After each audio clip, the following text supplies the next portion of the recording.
HarperCollins presents Perfect Dead by Jackie Baldwin, read by David Monteith.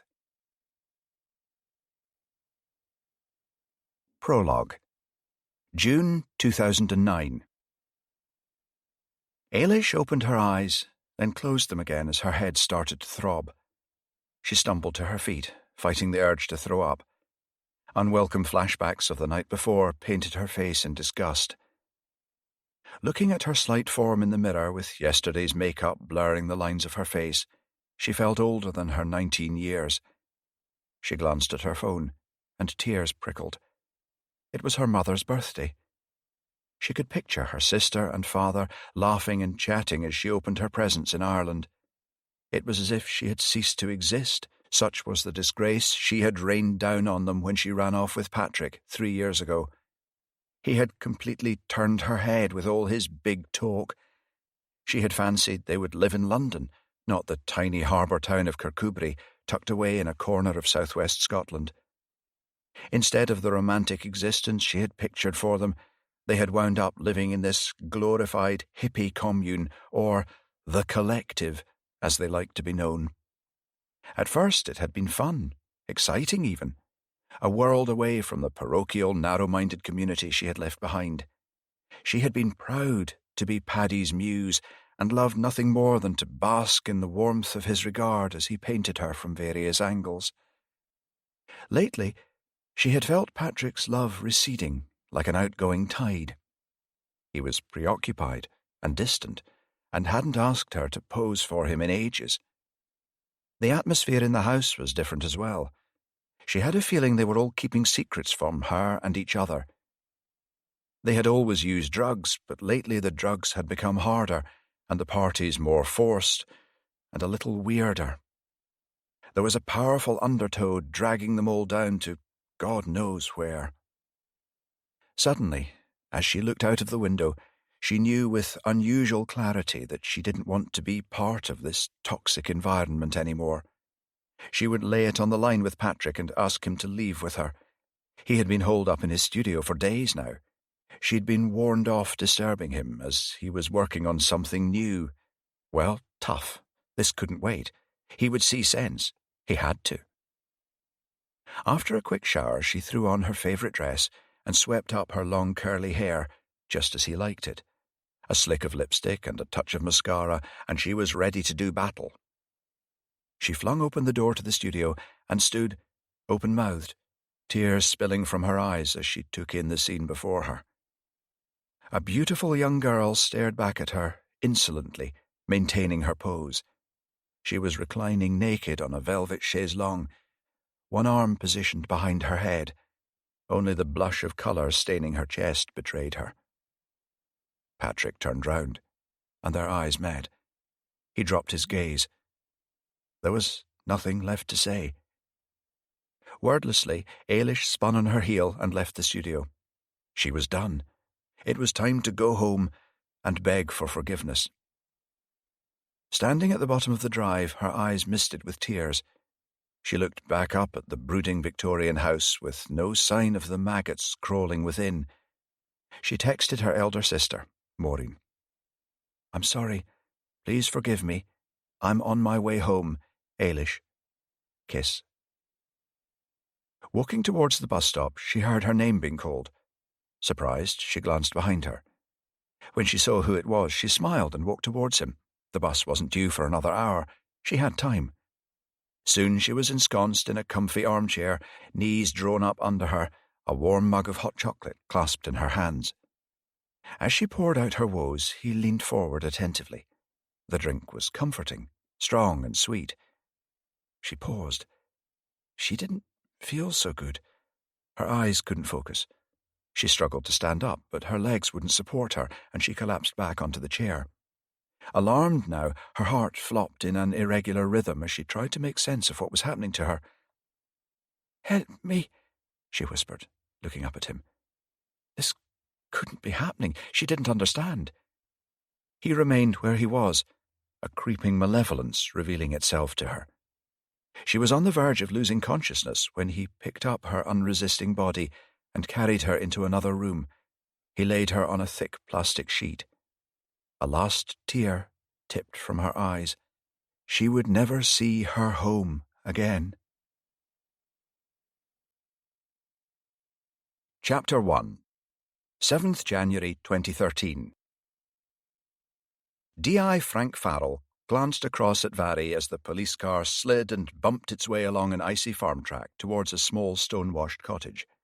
It was 10:10 a.m., and the sky was bright with a pale wintry sun. A young police officer who worked out of Kirkcudbright stood in front of the blue and white tape and walked towards them as they parked alongside the Socco van. Farrell exited the car with a feeling of dread in his stomach. In his time as a practicing Catholic priest, suicides, in particular, always had a profound effect on him. The thought that someone might be driven to die at their own hand was unfathomable. "Socco nearly done in there, PC McGee." "Yes, sir.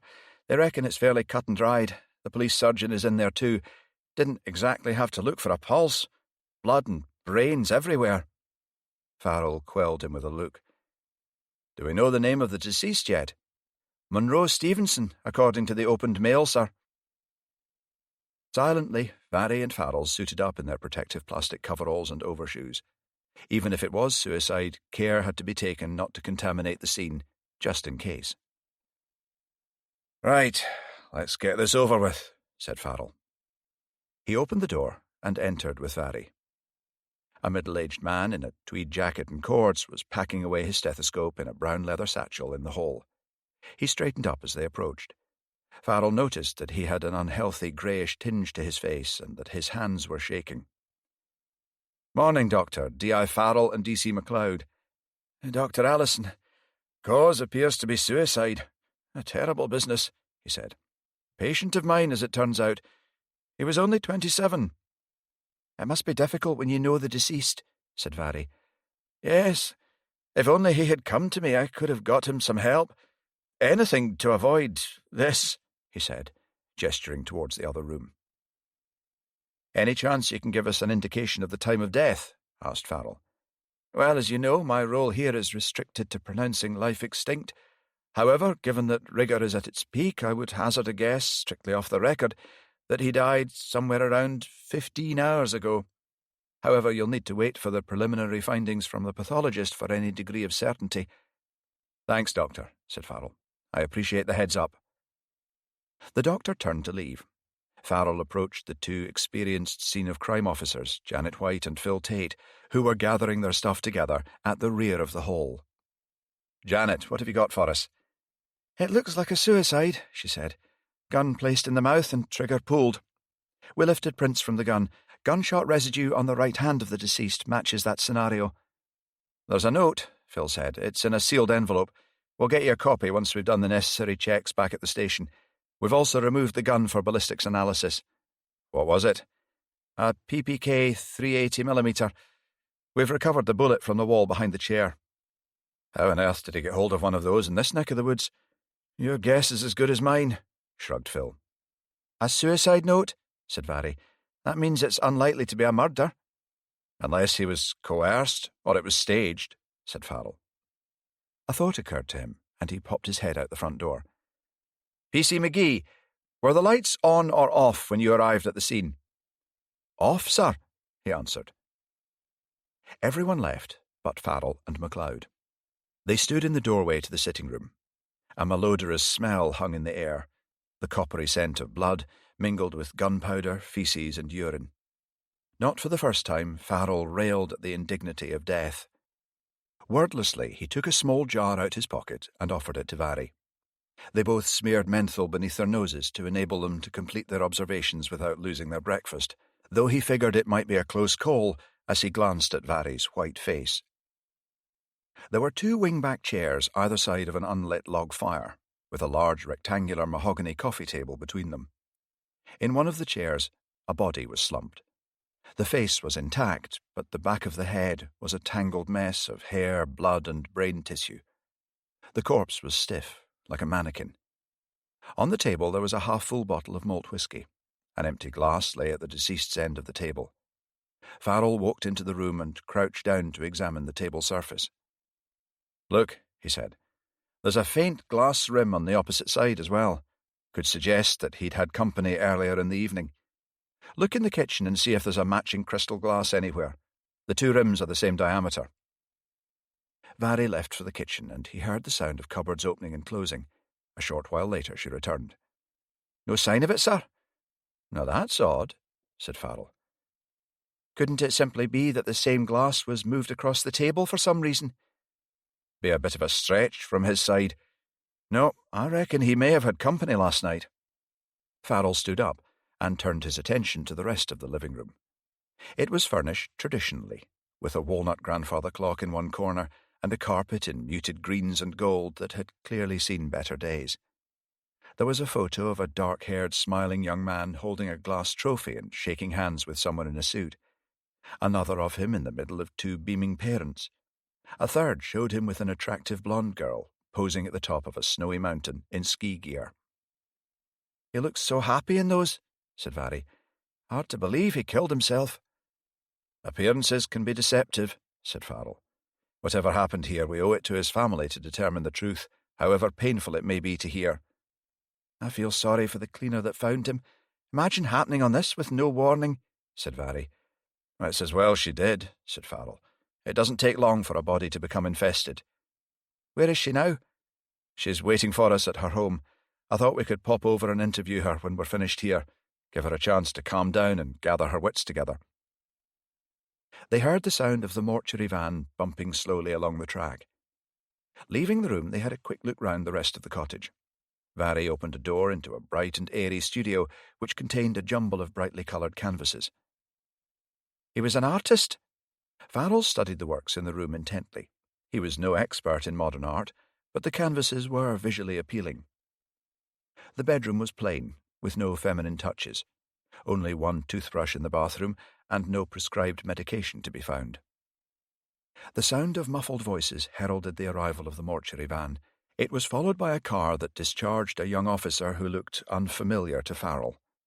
As he'd been down in the Dumfries area less than a year, there were still plenty of officers sprinkled around the smaller towns and villages he hadn't happened across yet.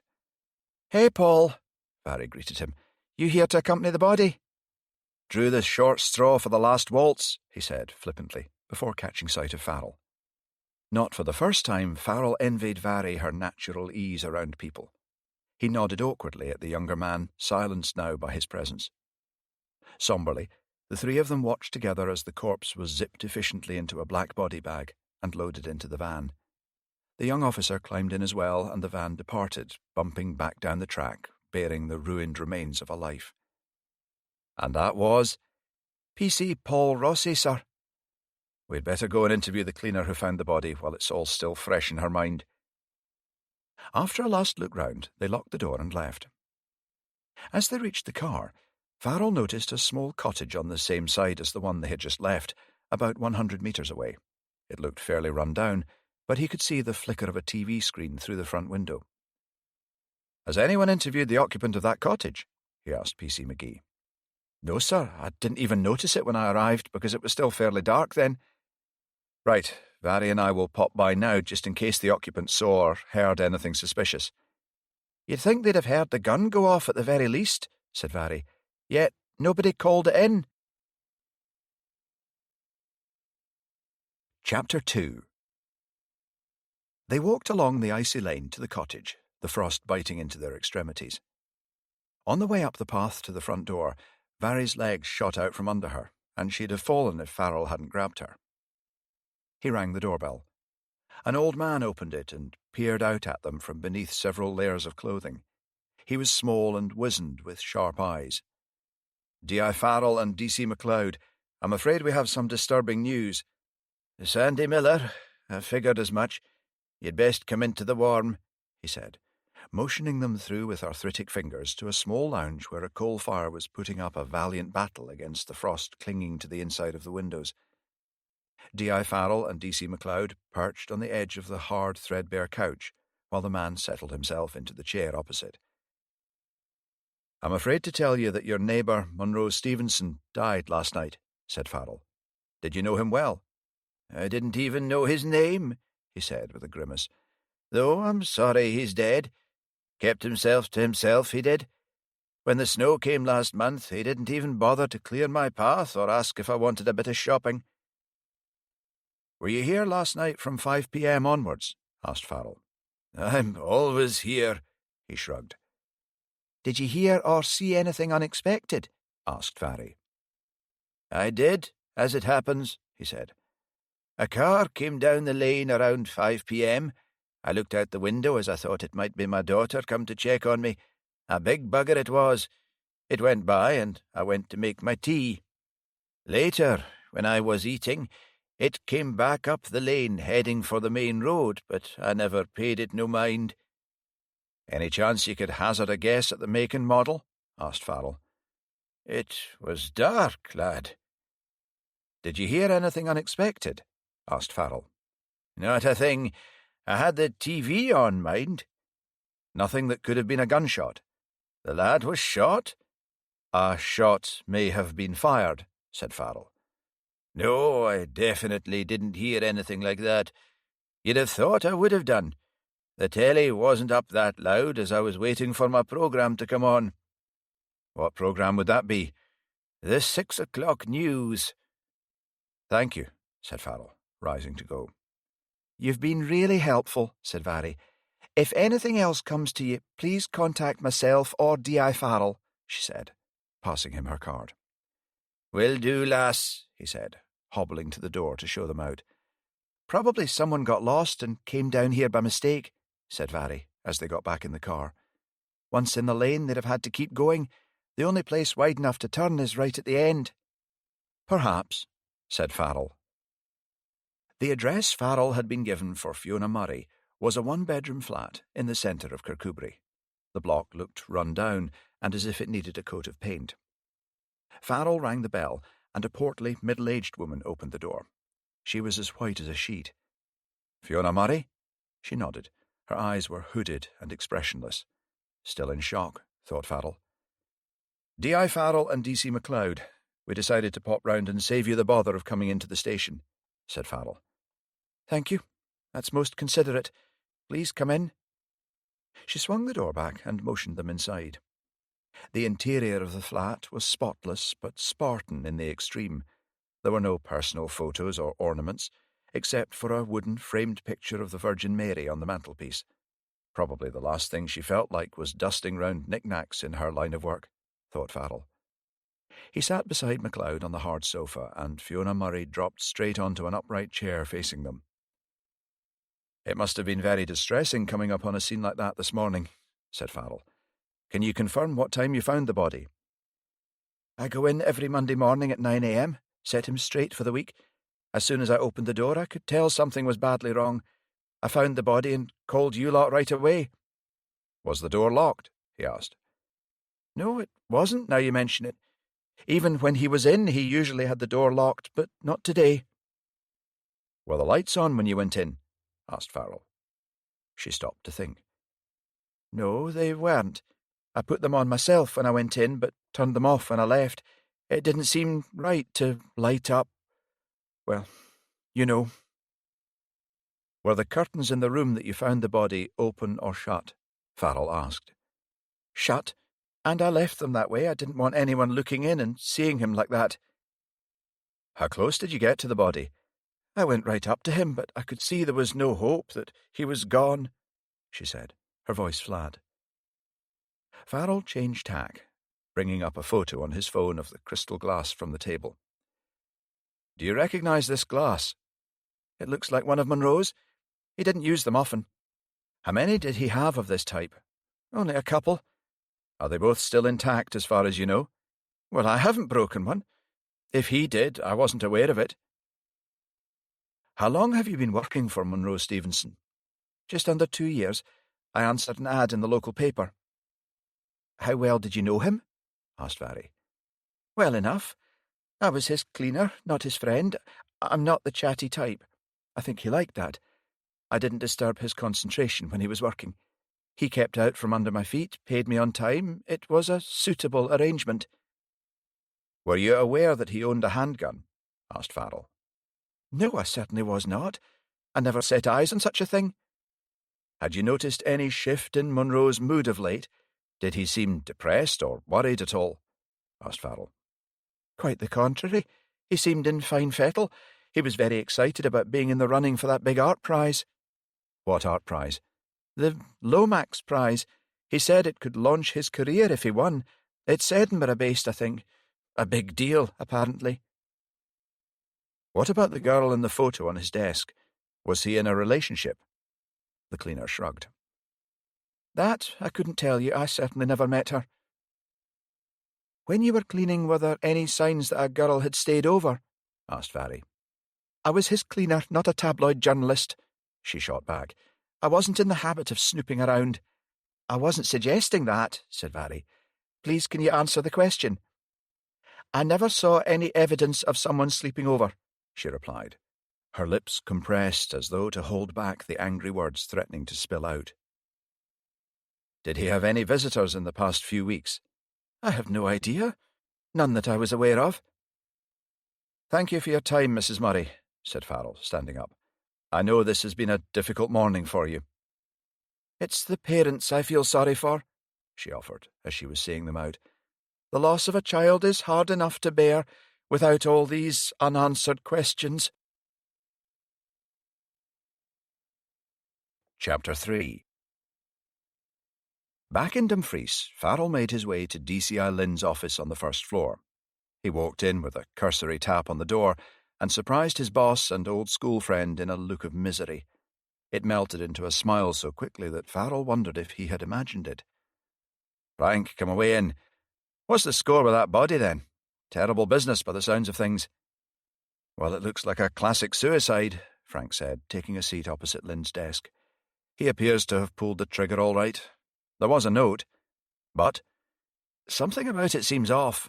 By all accounts, he had everything to live for. Maybe so, but that's no defence against mental illness. He could have been depressed and nobody realised. Possibly. There was also a car passed down the lane a short while before the likely time of death. It stopped too long to have been turning. He may have had a visitor. Maybe they told him something that pushed him over the edge. Or maybe he was murdered and the whole thing was staged. The super's going to love that theory, said Lind with a grin. He'll go nuclear, said Farrell. You've got that right. Detective Superintendent Walker wasn't renowned for his calm temperament. So what does your gut tell you? I think we should consider it a suspicious death meantime. Agreed. Get the Major Crime Administration room set up and fix an initial briefing for noon. I'm appointing you as Senior Investigating Officer in this one. Assemble your team and let's get cracking. Right you are, said Farrell, rising to his feet. He remembered that unguarded look when he had walked in. How's Laura? She's doing well, joined a support group. That's good to hear, said Farrell. Laura and Lind were his oldest friends. Their marriage had taken a hammering last year when she had lost a baby at 5 months. I'll hear what you've got so far in a few hours, said Lind. Farrell took the hint and left him to it. His next port of call was Detective Sergeant Mike Byers, who was working at his desk in the poky room he shared with D.S. Sterling. Personally, he couldn't stand the man. He was casually misogynistic with a gym-sculpted body that spoke to his vanity. However, he had done a solid job of running the MCA room during the Boyd murder case a few months earlier. Byers, I need you to open the MCA room and post a briefing there for noon. The death in Kirkcudbright is being treated as suspicious for the time being. I thought he'd topped himself, sir. We've reason to keep an open mind, said Farrell. His stomach growled just as his phone beeped. Time to refuel and take his medication. He headed down to the canteen where he'd managed to find a limp cheese and pickle sandwich and the muddy, dark sludge that passed for coffee. He retreated back to his office and closed the door before sliding out his pillbox. Ever since he had come within a whisper of having another breakdown, he had been meticulous about taking his maintenance dose of lithium. During their last major case, the spectre of insanity had felt his shoulder once more, and he had no desire to be reacquainted with that part of his life. A photocopy of the suicide note was on his desk. Please forgive me. I have tried to fight this darkness. When I found out about the Lomax Prize, I thought it was a lifeline to cling to. I see now that it changes nothing. I cannot go on. Your loving son, Monroe. The note was typed and signed in blue ink. The signature was ragged and uneven, which could suggest heightened emotion, Farrell thought. There was a knock, and Vary popped her head round the door. He pushed the note across to her, and she sat down to read it in silence.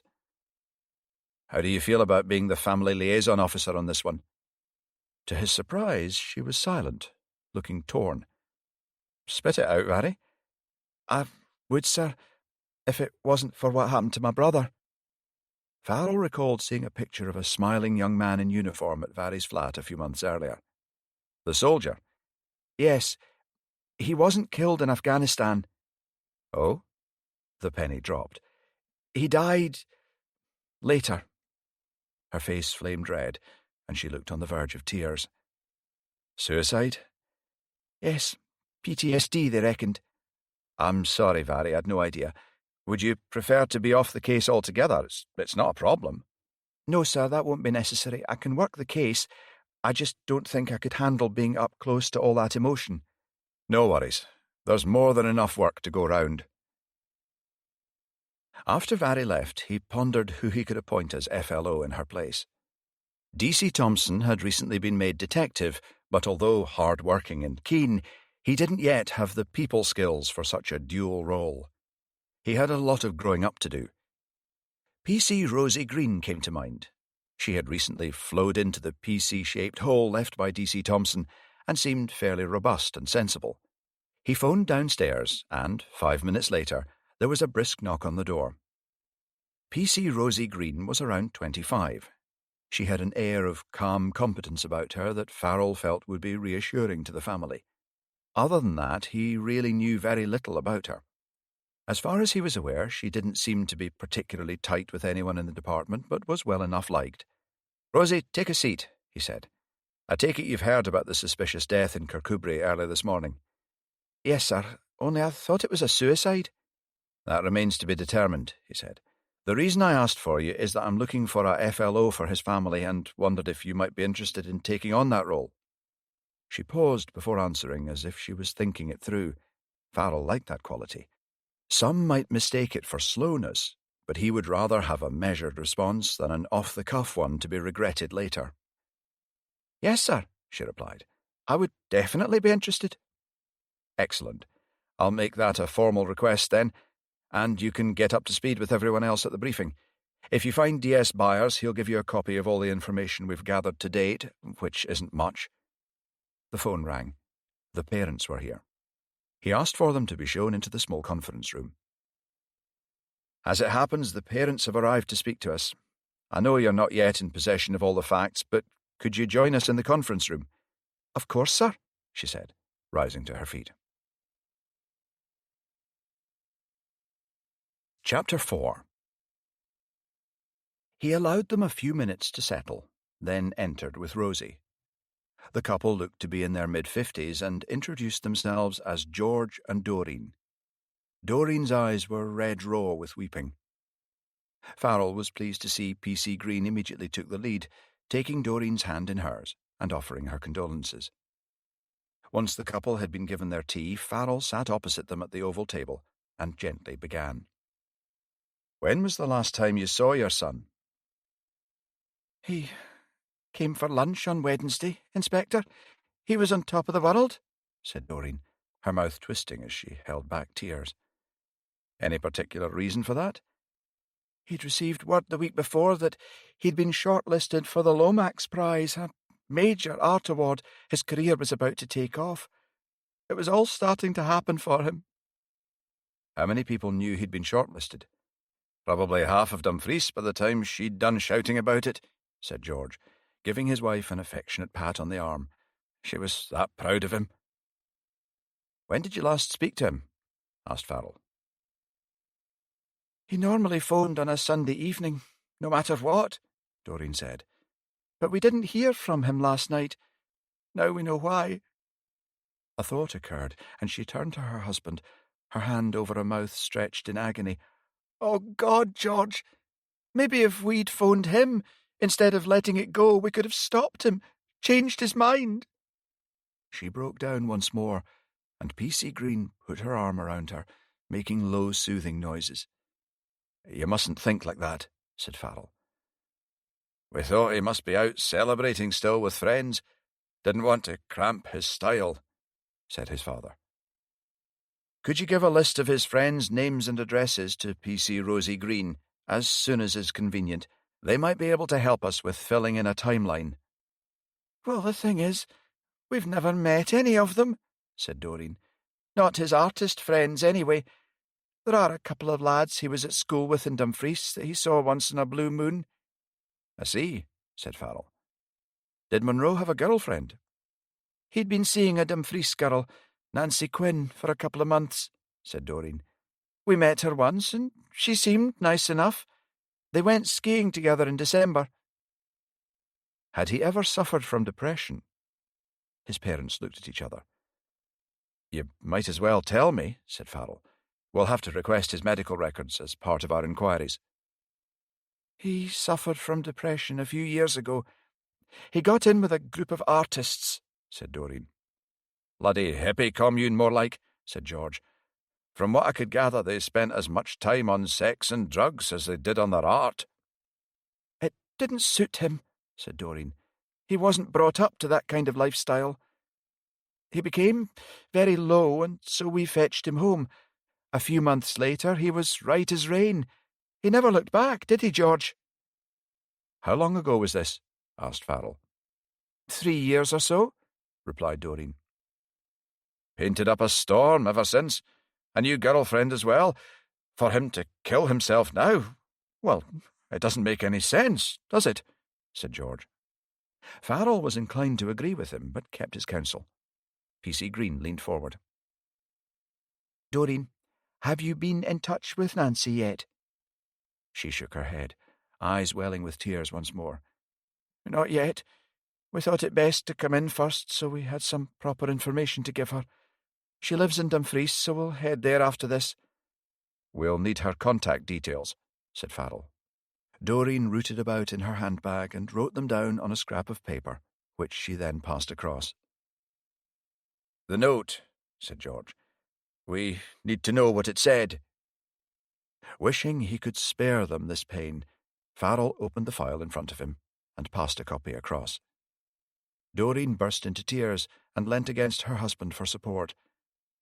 George, however, kept staring at the letter, his brows drawn together as though puzzled. Farrell leaned forward, sensing his hesitation. Something's not right about the signature. It's like it is his writing, but it's not his writing at the same time, he said. Sorry, I'm not making any sense. Doreen, love, what do you think? She visibly pulled herself together and stared at the words again. I know what you mean, but I can't put my finger on it. There was an almost empty bottle of whiskey found beside him. It's possible he'd been drinking, said Farrell. No way, said George. He loathed the stuff. Our son was raised in a working-class home, Inspector. He was a beer drinker. He might have had the odd nip to be sociable, but I don't see him sitting there knocking it back on his own. Farrell noticed it was close to noon. Time to wrap things up. I can promise you one thing, he said. At this stage we're keeping an open mind and considering all possibilities. I'll leave you in the capable hands of PC Green, who has now been appointed as your family liaison officer, and will keep you advised of any further developments.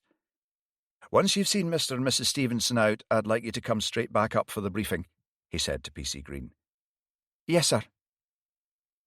Farrell walked along to the briefing with a heavy heart. He knew he should be relatively immune to the suffering of parents after all these years in the force, but their grief always burrowed its way under his skin. Chapter 5. Farrell walked into the MCA room and held up his hand for silence. He noticed a few puzzled faces, wondering why they were investigating an apparently open and shut case with such vigour. The crime scene photos had been put up on the wall. They showed the deceased slumped over in the chair with the gun on the floor beside him. A copy of the suicide note was up there as well, together with a picture of the whiskey bottle and glass on the table. This may or may not be a case of suicide, he stated. Although there are some aspects that support a theory of suicide, There are certain elements that don't fit with that scenario. The preliminary time of death suggests that he died around 15 hours before he was found by Mrs. Murray at 9 a.m. Rigour was at its peak when the doctor examined him 30 minutes later. That would suggest he died at around 6:30 p.m. the night before. It would have been pitch black, yet the lights were off and the curtains closed. Was there a lamp near the body that he could have switched off at the last minute? Asked D.S. Byers. There was a standard lamp beside the opposite chair, but not at the one he was sitting in. The other seat was also more worn, which tends to suggest it was where he normally sat. In addition, there were 2 rim marks on the table, but only 1 glass. According to the cleaner, he had 2 crystal glasses, but we only found 1. The faces before him still looked blank. It could be suicide, but we need to exclude foul play, and at the moment I feel far from being able to do that, he said. Did he have a history of depression? Asked D.S. Stirling. Once, a few years ago, according to the parents, but nothing recently. Can you requisition the medical records? Phone the police surgeon, Joe Allison, Kirkcudbright. Monroe Stevenson was his patient, as it happens. Stirling nodded and made a note. The oldest officer in the room, he was counting down the months to his retirement. A neighbour also mentioned a car going down the lane not long before the likely time of death. There's no way out from that lane, but rather than doubling back straight away, it didn't return for a while, so he may have had a visitor in the hour leading up to his death. Farrell noticed P.C. Green slipping into the bag. I've appointed P.C. Rosie Green as FLO, everyone. If you need anything from the family, try and go through her as much as possible. His parents indicated that he had been shortlisted for a major art award, the Lomax Prize. D.S. Byers, can you run that down? Get a list of the other shortlisted candidates and see if they might think it was worth their while to kill the opposition. Find out how much prestige and/or cash was up for grabs. Byers nodded. We also require to track down a handwriting expert. His parents seem to think there was something a bit off about the signature on the suicide note. We need to obtain some samples of his normal handwriting, including his signature. D.C. Thompson, can you deal with that? Yes, sir. Newly made up Detective Constable Thompson was so eager it was painful to watch. Tall and lanky, he looked like he was still growing into his body. Despite his enthusiasm, Farrell still wasn't sure that the lad had what it took to be a detective. Time would tell. Did he have a laptop, sir? Asked D.S. Byers. Yes, we recovered one from the cottage, said Farrell. It was password protected, so it's been handed in to the tech boys. Be interesting to see if he saved a copy of the note, said Byers. If not, then it might suggest the possibility that it was brought there by someone else and he was coerced into signing it. Good thinking. Let me know the outcome. We'll reconvene at 6 p.m. Byers nodded. Farrell had no sooner got sat behind his desk when D.S. Walker marched in. It was like being visited by a short, red-haired Darth Vader, he reflected, as the air temperature seemed to drop a couple of degrees. What's this I hear about you fannying around with this suicide and whipping it up into a murder investigation? Never one for the social niceties, the super. Preoccupied with the massive changes being wrought by the centralisation of the Scottish police force, his bad temper was permanently bubbling under the surface. Judging by the smell of stale whisky that had preceded him into the room, he might be drowning his sorrows in alcohol. Officers like him, who had joined straight out of school and bludgeoned their way up through the ranks, were something of a rarity now. It's not a murder investigation yet, sir, said Farrell. However, there are some unanswered questions. Well, get on with it, man. I don't want this case turning into the same Horlicks that we had last year. I want it wrapped up, pronto. Farrell became aware that he was grinding his teeth. I'll do what I can, sir, he snapped. The two men looked at each other for a long moment before the super turned on his heel and left. Farrell knew that he was partly to blame for their antagonistic relationship, but the man never missed an opportunity to rile him. Walker harboured a deep mistrust of him, due to the fact he was still a Roman Catholic priest, albeit no longer practising. A bigot through and through, he couldn't trust what he didn't understand. The events of last year hadn't helped matters. There was a light tap at his door, and D.I. Kate Moore popped her head round it. Got a minute? For you, always, he said. What can I do for you, Kate? She sank gracefully onto the chair in front of his desk, her lovely grey eyes regarding him. They had grown closer of late, but he still felt he had barely scraped the surface, as she was so reserved. "I heard about that poor young man this morning," she said. "It may not be what it seems, Kate," he said. "My gut's telling me there's more to it than a simple suicide." "You suspect foul play?" "Possibly. Can't rule it out yet." "Odd that it happened in Kirkcudbright. You know that case I'm working on, the forgery one?" "Vaguely," said Farrell. "Well, the latest intel from Glasgow is that the forger may be somewhere in the Kirkcudbright area. We caught a break a couple of days ago. A tractor and trailer was involved in an accident on the A75. The driver legged it from the scene, but a forged Hornell painting was recovered beneath the hay bales." "Hornell? Isn't that the post-impressionist artist that lived in Broughton House in Kirkcudbright?" "The one and the same. I didn't have you down for an art buff." "I'm not," he said. "Took my mother for lunch in Kirkcudbright in December. She wanted a whirl around the house and garden. Not my cup of tea," he said. She smiled at him, and he felt those level grey eyes stare right into his soul. After so many years of estrangement from the indomitable Yvonne Farrell, Kate knew that a day trip marked a significant thaw on both sides. "The man from this morning," he said, suddenly diverted by a thought that had just struck him. "He was an artist, a pretty good one by all accounts. You don't think he was involved in your case at all, do you?" "I highly doubt it. Throw a stick in Kirkcudbright and you'll hit an artist. That's what it's known for. It's officially designated as an artist's town." "True. I might want to poke around in your files at a later date, though." "Be my guest." She stood up to go, cool, elegant, unreachable. They heard a commotion further along the corridor with muttered apologies and the sounds of files clattering onto the floor. "That would be Vary back then," she said with a raised eyebrow. "I'd put money on it," Farrell muttered, striding to the door and opening it. Vary came charging in, laden with folders, almost cannoning into D.I. Moore.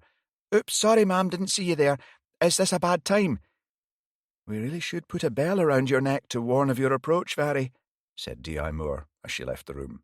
Vary looked offended and stuck out her tongue at Kate's departing back, then swung around abashed as she remembered Farrell.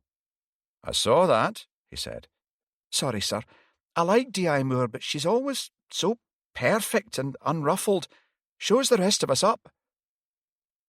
Farrell suspected that D.I. Moore's apparent serenity, rather like his own, had been hard-won, although he didn't share that thought with Vary.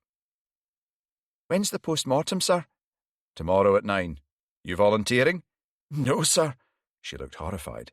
"I'll take that as a yes, then. Seriously, Vary, you have to get used to them. Once you're made up to sergeant, you'll be expected to attend." "Fine," she said. "I'll come." "I reckon we should nip back out to Kirkcudbright for a look around the scene again. It'll be easier to be objective now that the body's been removed." Chapter 6. Less than an hour later, they were driving back down the country lane to the cottage. The pale, watery sun had done nothing to melt the icy ground. Farrell groaned as he rounded a bend and saw a media truck blocking the way. Sophie Richardson from Border News was trying to sweet-talk her way past a bewildered Sandy Miller. A young man was holding a fuzzy microphone aloft while another was laying down cables. Trying to keep the lid on his temper, Farrell slid to a halt and sprang out the car. "Miss Richardson, your truck is blocking the way to and from a crime scene. I need you to move it. Right now, please." He stood and glared at her with folded arms. "Mr. Miller, I suggest you get back inside out of the cold." The old man scurried indoors, looking relieved. The reporter scowled, then reassembled her features into a winning smile. "Here we go. Full charm offensive," muttered Farrell out of the side of his mouth to Vary, who had joined him. As she walked towards them, he felt an answering smile appear on his face, but only because he was amused to see that beneath her designer baby pink suit there was a pair of matching pink designer wellies. "D.I. Farrell, how lovely to meet you again, but in such sad circumstances. A tragic loss of a young life. I believe he shot himself." Farrell noticed the man with the fuzzy microphone again, This time it was hovering overhead. "As I'm sure that you're aware, all I'm at liberty to say is that we are treating the matter as a suspicious death and our inquiries are ongoing. Now, unless you and your team wish to be on the news for obstructing police officers in the execution of their duty, I suggest you leave the vicinity at once. You have 10 minutes to go down to the turning area and get away from this lane." They jumped into the Citroen and followed the news truck as it attempted to navigate the potholes. "That woman is such a pain," said Vary. "Once Border News have run with it, the Nationals will be circling like vultures," said Farrell, with a sigh, pulling up in front of Munro's cottage. He fancied the garden had wilted a little since their last visit. Vary shivered beside him. "It always gives me the creeps going back into where someone has died violently. I get the feeling that part of them is still hovering, watching us." Farrell turned the heavy key in the lock, and the door swung open. They entered. He looked behind the door, frowning. "Don't you think that's a ridiculous amount of security for a country cottage in the middle of nowhere?" Vary glanced at the series of locks and raised her eyebrows. "Definitely overkill. I'll ask P.C. McGee to get on to the landlord and see if he put the locks there or if it was the deceased." The miasma of death still hung in the air.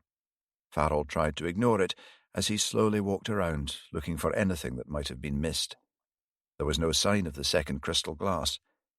It was always the small things he found so poignant. A half-finished packet of biscuits, the milk in the fridge, a library book waiting to be returned, a life with its forward motion cut short. Vary shouted to him from the bedroom. "Sir, come and have a look at this." She was rifling through a notepad. He had started working on an acceptance speech. According to his diary, the awards dinner for the shortlisted candidates was due to take place on the 1st of March.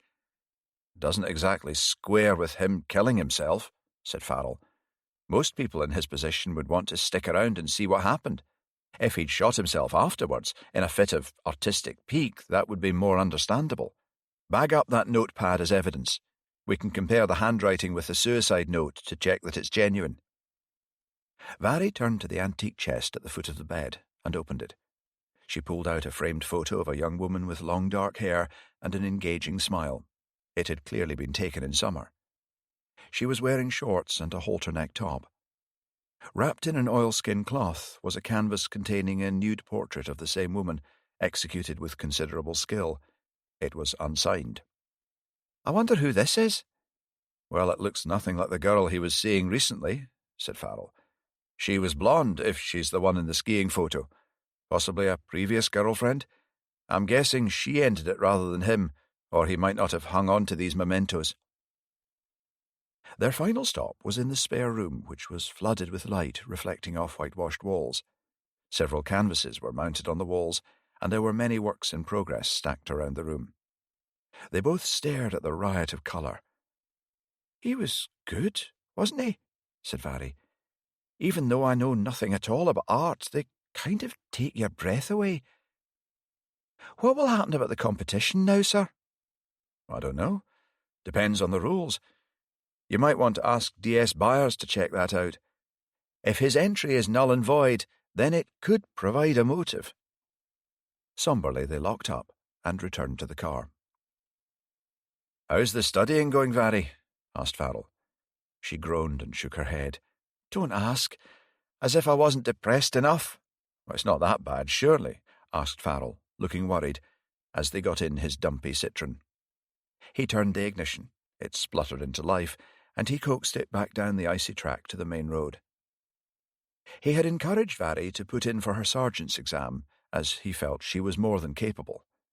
If she had a focus, it might help her curtail her chaotic private life. She was in her late 20s, which he'd thought was the ideal age to be going for the promotion. Maybe the added pressure was making things worse. "It's not the work exactly. It's just that between job and studying, I hardly have time to see Ian." "Ian?" "I met him back in November." "You kept that quiet." "I know. Didn't want to jinx it." "Good guy, is he?" "The best. Perfect gentleman. A rare breed these days, present company accepted," she said, with a glance at her boss. "That's great. What does he do?" He's a freelance writer, and he's taking a sabbatical to work on his novel. He worried about Vari more than he should, but ever since her fiancé had dumped her, when she missed their rehearsal dinner because of work, she had tried to bury her heartbreak in meaningless flings. It had been tearing a hole in her soul, not to mention causing gossip around the station.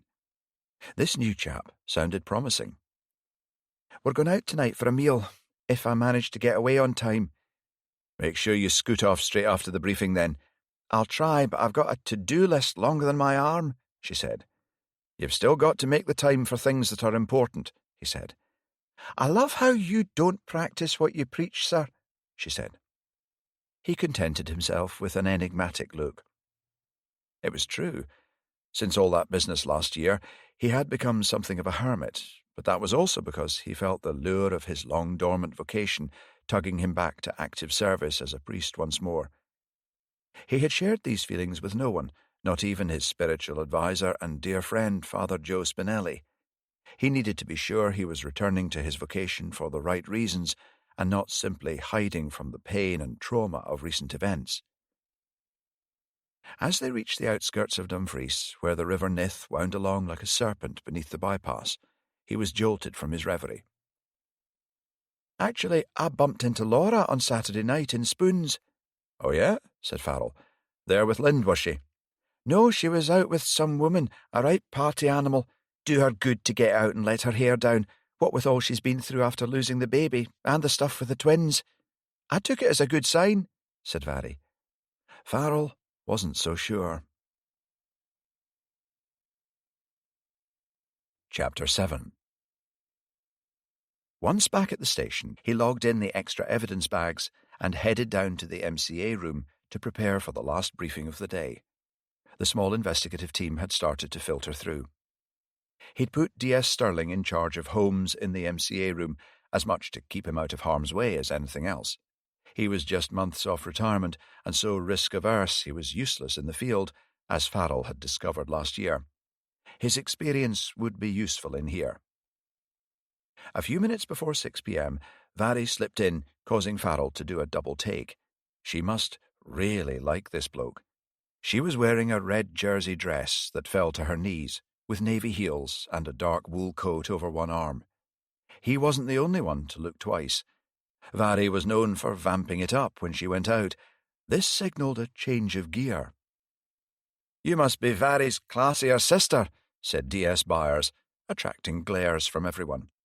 It was no secret that he had the hots for Vari, and her continued rejection made him spiteful. Vari ignored him and lifted her chin. "Right then," said Farrell, "let's get started." He nodded a greeting as D.I. Moore slipped in at the back. "Sterling, can you find out what details you can about a group of artists going by the name of The Collective in Kirkcudbright? The deceased was involved with them a few years ago. Ascertain where they were based, if they're still in existence." "Sir," Sterling replied. "P.C. Green, can you arrange for the girlfriend, Nancy Quinn, to come in and be interviewed? Apart from the picture of them both on a skiing holiday, there was no sign of her presence in the cottage. Seems a little odd in this day and age," said Farrell. "D.S. Byers, have you managed to obtain a list of the shortlisted candidates? And is the prize worth killing over?" $50,000, but the prestige attached to this competition is immeasurable. It's launched the careers of quite a few well-known names into the stratosphere. Turns out another two of the shortlisted artists live in Kirkcudbright, Hugo Mortimer and Paul Moretti.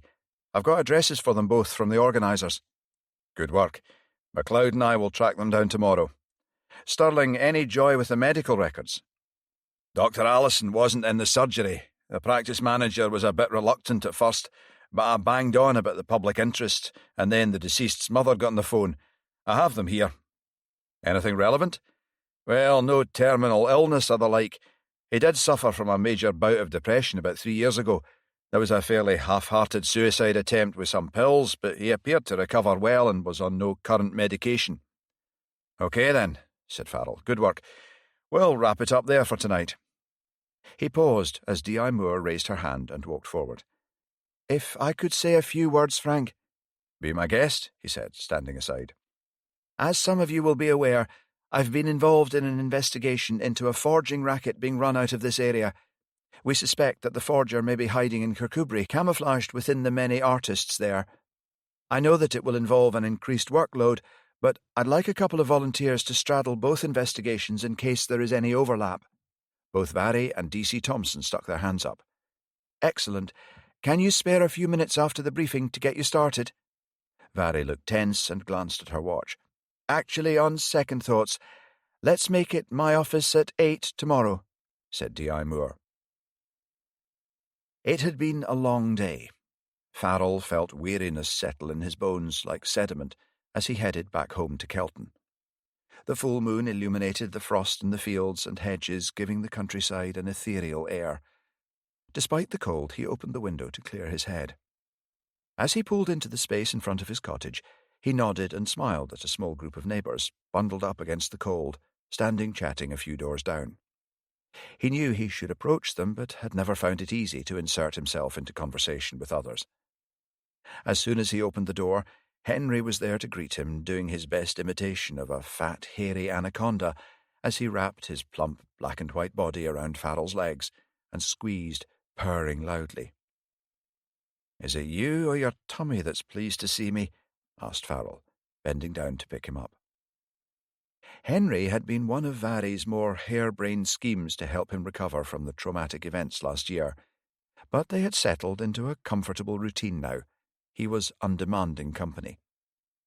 Last year, he had fallen heavily for Claire Yates, a forensic psychiatrist, consulting on the case, but it had not ended well. Since then, he had been retreating deeper and deeper into himself, feeling the tug back to a more ascetic life.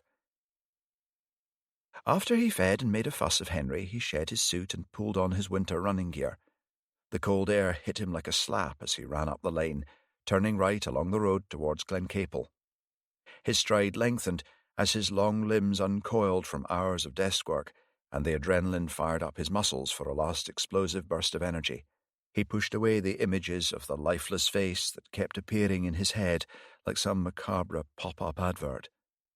He couldn't believe that Monroe Stevenson had taken his own life. It didn't make any kind of sense. He'd been murdered. He was sure of it. Back at the cottage, he had a steaming hot shower to soothe his aching muscles, then pulled on faded jeans and a sweatshirt and padded through to the sitting room. Upstairs, he had stunning views over the estuary. Tonight, he shut the darkness of the night out by drawing the curtains and lit the log fire to take the chill off the air.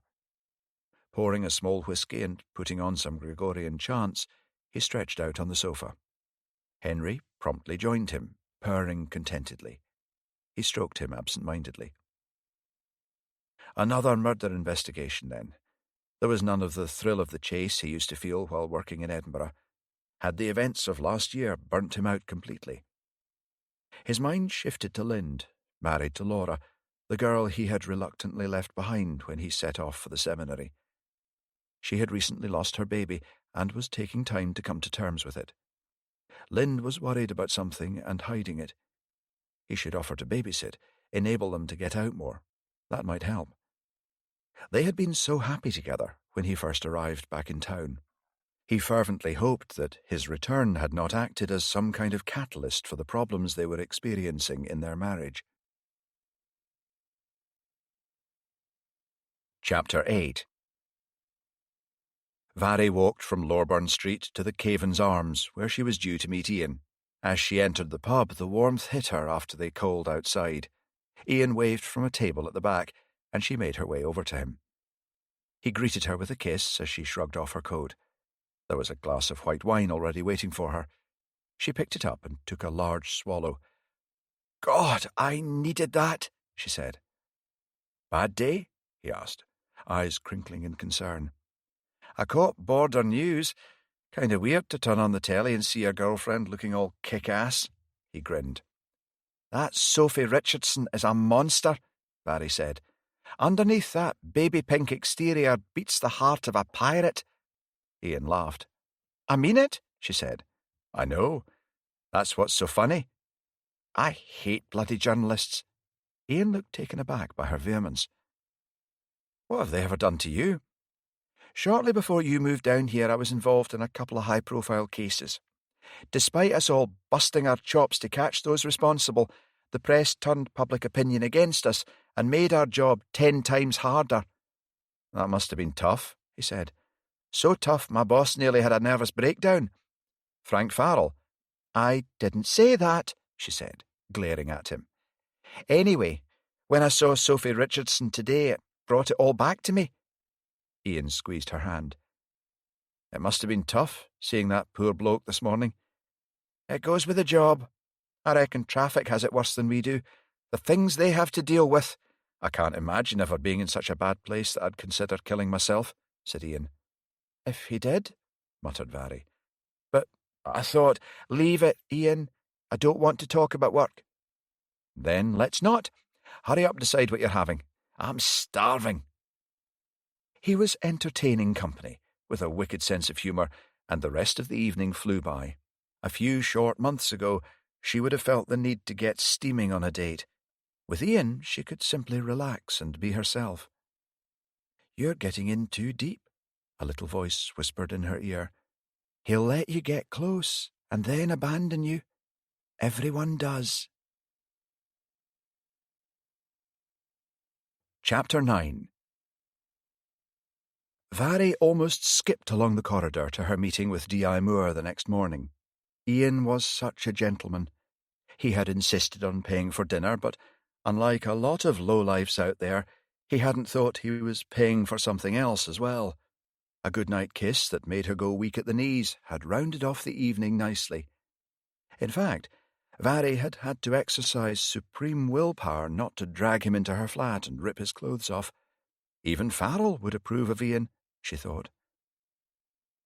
D.I. Moore was sitting behind her desk. She took in Vary's fresh eyes and appearance and welcomed her with a wide smile. Dave Thompson was on the edge of his seat, notepad and pen at the ready. Thank you for volunteering, both of you, she said, handing each of them a folder with summaries of the case to date. This art forgery investigation began in Glasgow, but has effectively ended up on our patch. Not much is known other than the fact that there appears to be an incredibly talented forger hiding out in Kirkcudbright. Up until a couple of days ago, we had no idea of how the paintings were being moved around, though it would seem that they make their way to Ireland and from there are transported all over the world. When the operation started, they probably simply smuggled them on the ferry in cars, but since the Port Authority has been taking an active interest, it's likely that they're employing other methods. Bit like looking for a needle in a haystack, ma'am, commented Vary. There's about a gazillion miles of uninhabited coastline they could launch from, not to mention all the sailing clubs in the area. You said a forged hornel was recovered, ma'am, said D.C. Thompson. Yes.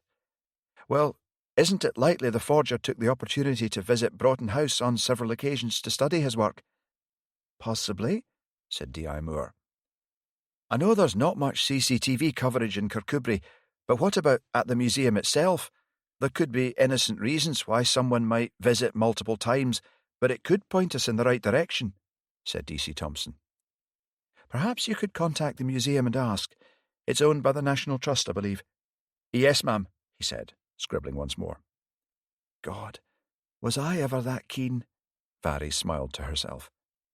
A thought occurred to her. How do we know that the hornel recovered is a forgery and not the real deal?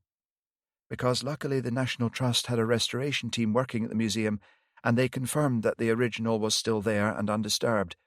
They did comment on examining ours that it was a very skillful copy and that only an expert would be any the wiser.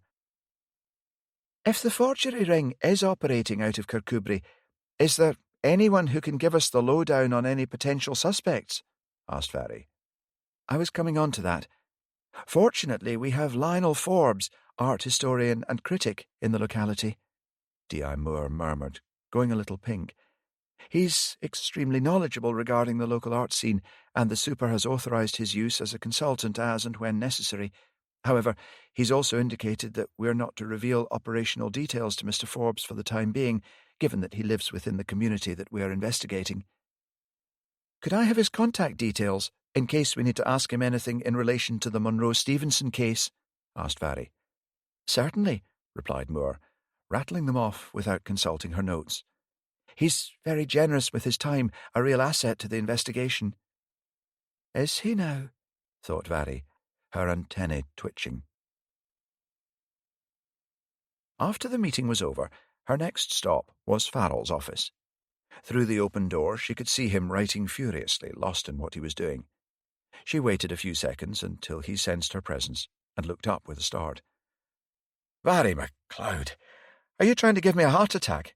If you're not bowling along corridors like a wrecking ball, you're materializing out of thin air like a ghost." She glared at him. Honestly, there was no pleasing some people, and there was her trying to be considerate. She felt her rosy glow start to dissipate. "Hadn't we better get off to the post-mortem, sir? Bartle White said he was planning to start at 9 sharp. Farrell glanced at his watch and sprang up out of his seat as though electrified. "I hadn't realised the time. After the PM, I think we should head straight to Kirkcudbright and take a look at the other 2 local shortlisted artists." "You really think someone would kill to get closer to winning that prize?" "People have killed for a lot less, Varry." "While we're there, sir, it might be worth speaking to Lionel Forbes, art historian. According to D.I. Moore, he's a big cheese in the art world. He might be familiar with the artists on the list." "Good idea. Maybe you can phone ahead and arrange for us to look in on him." "Will do." Farrell stood up and put his jacket on. "Nice meal last night?" he asked. Varry knew that wasn't what he was really asking. She knew he worried about her. In fact, he had made her worry about herself. "Excellent. Went to the Caven's Arms. Have you been?" As soon as the words were out of her mouth, she regretted them. She knew her boss never went anywhere except round to DCI Lynn's for the odd meal. She suspected he was lonely. "No, I'll have to check it out," he said. "Maybe D.I. Moore would like to check it out as well," she blurted out. Farrell's jaw tightened. "I'm sure D.I. Moore is more than capable of organising her own social life," he snapped. "As am I." Ouch. Message received loud and clear, thought Varry, subsiding into silence. He never used to be this grumpy. Chapter 10. Farrell and MacLeod entered the mortuary via the back entrance to Dumfries and Galloway Royal Infirmary. They nodded at one of the local undertakers, who was leaving as they arrived. Once inside, they were shown into the well-equipped examination room, where Bartle White was already positioned beside the body. As always, he cut an imposing figure. "Excellent, I can't abide tardiness," he said, glancing at the clock, which showed 1 minute to 9 o'clock. The room smelled of formaldehyde, with unpleasant undertones of blood and other bodily fluids. Bartle White, a tall but stooped man with a taste for bow ties, wasted no time on small talk and got straight to work. "Gunshot wound to upper palate is clearly the cause of death, far more effective than a shot fired into the temple as it targets the cerebellum, resulting in immediate death," he said. "I believe the gun recovered was a PPK 380mm. "Yes, that's right," said Farrell. "A single bullet was recovered at the scene." Bartle White busied himself once more on Stevenson's ruined head. Farrell glanced at Varry and saw that she was pale but composed. "As I expected," muttered the pathologist. Farrell bit his tongue. Bartle White was old school and did not tolerate interruptions to his train of thought. After a few more uncomfortable moments, he suddenly stood upright. "The exit wound is consistent with a single shot having been fired. I assume that will be the one recovered from the scene." "The bullet and the gun are both with ballistics," confirmed Farrell. The rest of the post-mortem revealed nothing untoward. As expected for a young man of his age, his organs were healthy, and no other possible cause of death was found. His stomach contents were sent off for analysis, along with all the other samples taken. "There was a near-empty bottle of whiskey beside him," said Farrell. "I'd like to know if there's any evidence that he consumed it. Also, if there's any evidence of drugs in his system." "I can't help you there until we get the results back from toxicology. Currently, they're taking around 4 weeks to process. However, judging by the healthy state of his liver, I would doubt very much that he was in the habit of drinking to excess." "Are you saying he was a drug user?" "I saw no evidence of that." "No, I was more wondering along the lines of whether his drink could have been spiked and then the suicide staged while he was unconscious or incapacitated."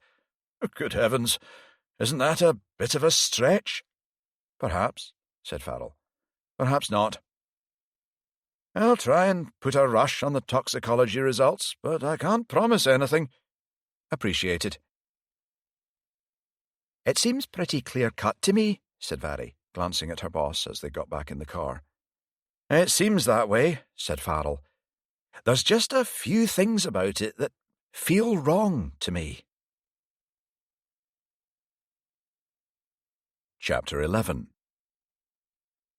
Less than 2 hours later, Farrell parked his car at the harbour in Kirkcudbright, opposite the tourist office. The tide was in, and the fishing boats bobbed gently up and down with an attendant mob of hungry seagulls screeching overhead. There was a strong smell of fish mingled with the salty tang of the sea. Varry consulted the map on her phone and started walking. I think it's over here. They stopped in front of a whitewashed building with the words Kirkcudbright Art Gallery painted in eggshell blue on a piece of driftwood. A bell tinkled as they entered. Inside, a middle-aged woman, her face wreathed in smiles, got off the stool where she had been knitting and came forward to greet them. Janet Campbell, gallery owner. How can I help you? Farrell produced his warrant card, and the smile disappeared.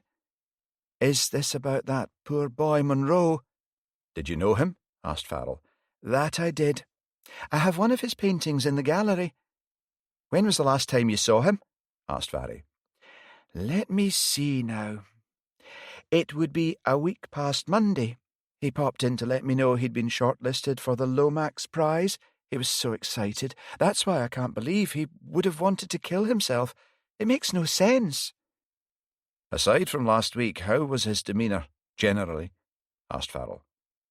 He seemed happy enough. Like most creative types, he would hit a slump from time to time, but in the main he appeared to be fine. Could you show us his painting, please? She led them upstairs to a light-filled space and over to a corner. The canvas depicted the same dark-haired girl as the picture they had found wrapped in the deceased's bedroom. This time she was sitting in a field of poppies, oozing vitality, smiling into a handheld mirror as she brushed her hair. Look closer, said Janet. Varry exhaled as they realized that the reflection in the mirror didn't match. It showed the same girl, but looking haunted, with bruised eyes and sunken cheeks.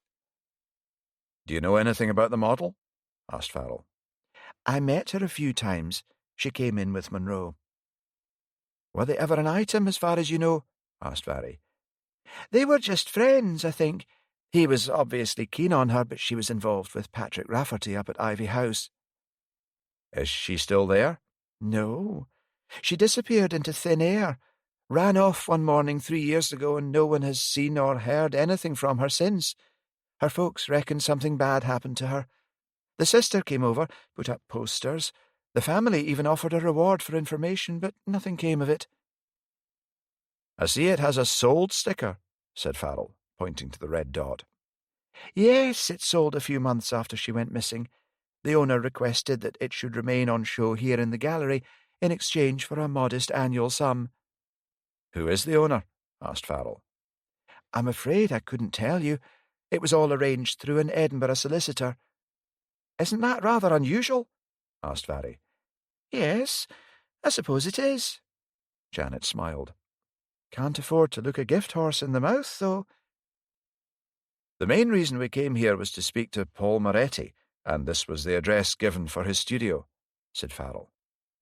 He used to rent the studio flat from me at the back of the gallery, but he left over 3 years ago. Did you know him well? Not at all, really. Our paths rarely crossed. He's allergic to sunlight, poor chap.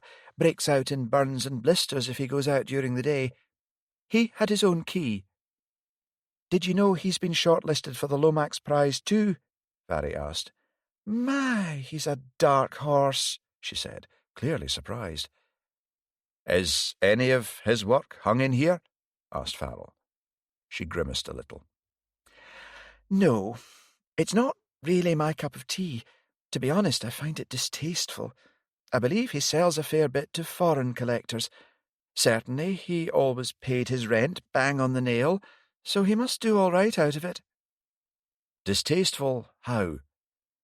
He likes to paint dead things, animals, birds, that sort of thing. He showed me one once, wanted me to sell some in the gallery. It was all I could do not to shudder in front of him.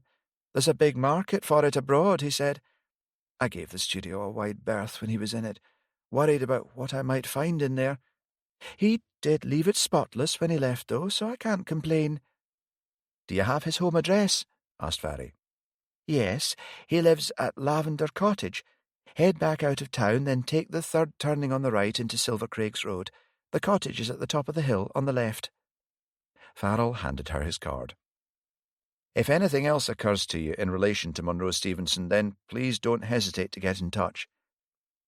Mike Halliday, the man who lives in the studio now, is an artist too. He might be able to help you. I think he was quite friendly with Monroe. Thank you. We'll swing by on the way out. Chapter 12. They walked around the side of the building and found the studio entrance. A tall, muscular, clean-shaven man in his early 30s was sitting on a rustic bench against the wall in a small garden that was overflowing with snowdrops and crocuses. A small blue and white fishing boat sat on a trailer, adding to the charm. He drained the dregs of his cup and stood up as they approached. He smiled at Varry, and she smiled back. D.I. Farrell and D.C. MacLeod, Farrell said, leaning over to shake his hand. Mike Halliday, pleased to meet you, he said, his expression becoming grave. Are you here about Monroe? Yes, said Farrell. Did you know the deceased well? Well enough, he said. I would never have had him pegged to do something like that in a million years, though. Why'd you say that? Asked Varry. He was really sound, cheery enough whenever I came across him. Mind you, I hadn't seen him for a while. I used to meet him in the pub for a beer now and then, but he'd been off the grid for the last 3 or 4 months, I reckon. Were you aware he'd been shortlisted for the Lomax Prize? Asked Varry. I'd heard that. Funny time to check out. Did you enter as well? Me? Heck no. I'm just a jobbing artist, painting pretty pictures for the tourists, he said. I've come to terms with my place in the pecking order. Something about the way his mouth twisted made Farrell suspect he hadn't come to terms with it at all. I understand he used to be part of a group of artists known as the Collective. A flicker of anger flitted across Halliday's face so quickly Farrell couldn't be sure it had ever been there. Ah well, nobody's perfect, he said. It was a long time ago. Hugo Mortimer was shortlisted as well. Are you familiar with his work? Asked Farrell. He made quite a name for himself a while back. Even the critics loved him. But as far as I'm aware, he hasn't exhibited for years. I was completely gobsmacked when I heard he'd made the cut. I would have thought his brain would be completely fried by now. What do you mean? Asked Varry. Well, he's into all that hallucinogenic crap, isn't he? Fancies himself a modern-day Byron. Be laughable if it wasn't so pathetic. So you're not a fan, then? Said Varry. Halliday laughed. Sorry for sounding all bitter and twisted. I'm not the only jobbing artist around here who's had to put up with that lot lording it over us. They act as though they're at the forefront of the Renaissance instead of some sad middle-aged swingers. If they're not commercially successful, then what do they live on? Asked Farrell. Rumour has it that Penelope Spence keeps them all afloat with a family inheritance. I've certainly never heard of any of them doing an honest day's graft for a living. Halliday glanced at his watch, then got to his feet. If there's nothing else— Just one thing, said Farrell. I don't suppose you know the remaining local artist shortlisted, Paul Moretti? Can't help you there, he said. I've never seen any of his work, but I believe he's a committed artist, all right. He'd have to be holed up in that cottage day in, day out, painting in the dark. Enough to drive you quietly insane, I should think. Known associates? Asked Farrell. None that I'm aware of. Does he show his work locally? No, I'd have heard. I don't even know what kind of stuff he's into. The gallery owner, Janet, said he painted dead stuff, animals and birds, said Farrell. Did she now? He said, his expression unreadable. I would take that with a pinch of salt. He probably just didn't want Janet poking her nose in. Thank you, said Farrell. Appreciate you helping us out. Any time, he replied, with a warm smile, disappearing off back into his studio. Chapter 13. 10 minutes later, they were picking their way up an uneven garden path to the front door of a dark cottage, overshadowed by the looming granite cliff behind. Closed shutters stared sightlessly into the distance, paint peeling like some scabrous disease. Farrell hammered on the door. The blinds were down, but given what they'd been told, Moretti could still be in. They were on the verge of giving up when the door opened a crack. "Give me a couple of minutes to get away from the light, then come in, closing the door behind you," said a disembodied voice. "Okay, this is creepy," thought Vari, as she followed Farrell into the dim interior. The house smelled cold and damp. "Turn right," called the voice. They felt along the wall to the doorway. "Please come in and take a seat," said the voice. Gingerly, they felt their way to 2 wing-back chairs and sat down. Across from them, the owner of the voice was a darker blot in the gloom. "I apologize for the lack of light, but as I'm sure has been explained to you, I cannot tolerate it. How may I help you?" "Could you confirm your name and date of birth?" asked Farrell, hoping he was writing on the correct page in his notebook. "Paul Moretti, 2nd August 1973. His voice was hoarse, and he was muffled up in many layers to withstand the freezing temperatures inside. He wore a hat with flaps over the ears and dark sunglasses. "D.I. Farrell and D.C. MacLeod from Dumfries," said Farrell. "We're investigating the death of Monroe Stevenson." "Yes, I heard. A shocking business." "Did you know the deceased?" asked Vari. "In a manner of speaking," said Moretti. "The art community in Kirkcudbright is very incestuous." "When did you first meet him?" The figure in the gloom changed position. There was a pause. "I didn't say that I had met him. We've never been introduced. However, I knew who he was." "Congratulations on being shortlisted for the Lomax Prize, by the way," said Vari. "Thank you." He didn't sound that happy about it, she thought. "Did you know that Monroe and another local artist were shortlisted as well?" asked Farrell. "Yes." "When was the last time you saw Monroe Stevenson?" asked Farrell. "I don't see much of anybody. However, I do remember seeing him one night about 2 weeks ago." "You can't be more precise?" asked Farrell. "It was the first half of the week, not long after the weekend, so a Monday or a Tuesday." "What time of day?" "It was late, around 10 p.m. I had been out for my nightly walk." "What was he doing when you saw him?" "He was having an argument with someone at the top of a close on the high street." "Who was he arguing with?" asked Farrell. "I couldn't say. I was some distance away." "Could you describe the man?" "He was tall, powerfully built." "Anything else?" "He was smoking a cigar. I could see the tip glowing. That's all I can tell you." "How can you be sure it was Monroe Stevenson?" Again Moretti paused and shifted in his seat. "I'd seen his photo on leaflets in the area, and also the local paper." Vari exchanged a glance with Farrell. She could see Moretti more clearly now that her eyes were adjusting. He was sitting on the opposite side of the room where the darkness seemed even more impenetrable. However, she could tell that he had long legs, suggestive of height, and, despite all the layers, she could see that he was quite slight, possibly even emaciated. "Have you always had to live in the dark like this, sir?" she asked. "No, it's been 7 years since my condition first manifested." "May I ask what your condition is?" asked Farrell. "Polymorphic light eruption, basically an allergy to sunlight." "Did you live in Kirkcudbright before you developed the allergy?" "No." It was like pulling teeth, thought Vari. "Would you say Monroe had any enemies?" asked Farrell. "I wouldn't have thought that he was sufficiently interesting to make enemies," said Moretti. "Anyway, I heard he killed himself." "Wow," thought Vari. "Say what you really mean, why don't you?" "We're looking into all possibilities," said Farrell. "I see," said Moretti. "Perhaps he was interesting after all." They stood up to leave. "Thank you for your time, sir," said Farrell. They left the way they came and returned to the car. "That was one seriously creepy guy, and before you jump onto the moral high ground, it's got nothing to do with his condition," said Vari. "I agree. It felt like he was hiding from more than the light. I don't know about you, but I got the feeling he knew more about Monroe than he was willing to let on. But why? That's what we've got to figure out, replied Farrell. Chapter 14. Their final port of call was a handsome sandstone building in the High Street, a few doors down from Broughton House, which held the Hornell collection. Not short of a bob or two, then, said Farrell. Must be nice, sighed Varry.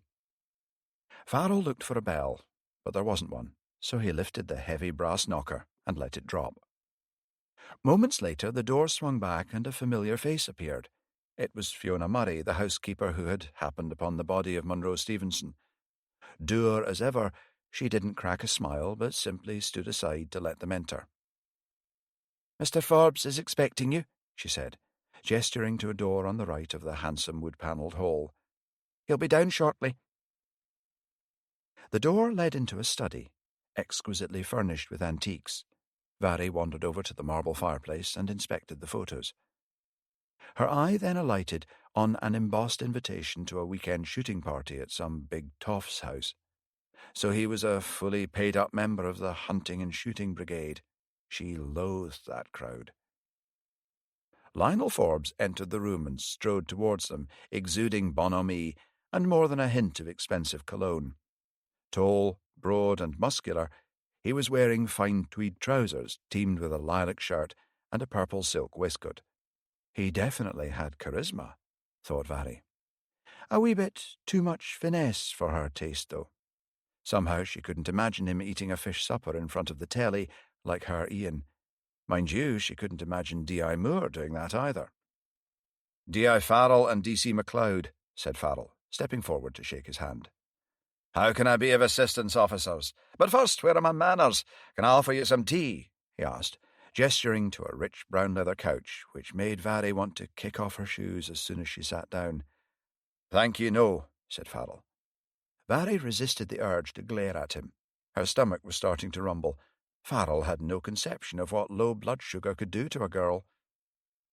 I understand that you've recently been assisting D.I. Moore with an art fraud investigation, Farrell said. Yes, a challenging case from what I can gather. His interest sounded purely professional, no warmth towards D.I. Moore that she could detect. She gave herself a mental shake. Concentrate. This was what happened when she got hungry. Her mind lurched all over the place like a drunken sailor. As someone who is very well connected to the art world, we were wondering if you could give us some additional information about a number of local artists, asked Farrell. In relation to the fraud case? Forbes asked, looking puzzled. No, in relation to the death of Monroe Stevenson, said Farrell. But I thought that was suicide. That's what everyone is saying. At this stage, we must consider all possible avenues of inquiry, said Farrell. Was hunger causing paranoia to set in, or did Forbes look a little startled? Wondered Varry, detecting the aroma of something delicious seeping under the door. What do you want to know? Forbes asked, settling back on the couch opposite. What can you tell me about the collective? Forbes grimaced. A bunch of dilettantes. They live in that crumbling mansion, Ivy House, heading out towards Dundrennan. One of them has been shortlisted for the Lomax Prize, said Farrell. Hugo Mortimer. I was rather surprised when I heard. Don't get me wrong, his early work showed great promise. 20 years ago, he was the latest rising star in the art world. Instead of knuckling down and cementing his reputation, however, he succumbed to the wildest excesses and fetched up here, a broken-down, dissolute has-been. His colour had risen as he spoke. A bit harsh? Ventured Varry. Forbes gave her a charming smile. Perhaps. I simply hate to see real talent squandered. He could have been one of the best artists of his generation. I shall view his work with interest once it is released for public consumption. Are you aware of any particular connection between him and the deceased? Asked Farrell. Other than the fact that they were both artists, you mean? Well, Monroe used to be in cahoots with that lot. He lived with them for over a year. Fortunately, he came to his senses and finally saw them for what they were. How many of them are up there? Asked Farrell. Currently 3, although the place used to be stuffed with hippie types. Looked like most of them needed a good wash, Forbes said, wrinkling his nose. So, Hugo Mortimer and who else? Asked Farrell. Penelope Spence and Patrick Rafferty. All artists, I take it. Yes, all talented in their own way, particularly Penelope, but broken. They live in their own squalid bubble and have a rather inflated sense of their own importance. A lot of that going around, thought Varry. How familiar are you with their work? Asked Farrell. I used to be, until around 3 years ago when that young Irish girl ran away. After that, they rather dropped off the radar, mine and anyone else who matters. Until now, said Farrell. Yes, I have to admit my curiosity has been rather piqued as to the nature of the work that so impressed the judges. What about the other shortlisted candidate? Asked Farrell. Paul Moretti. Yes, what can you tell us about him? Bit of an enigma. He keeps himself to himself. I've never even seen his work. Rumour has it that it is rather out there, even by Turner Prize standards. What do you mean?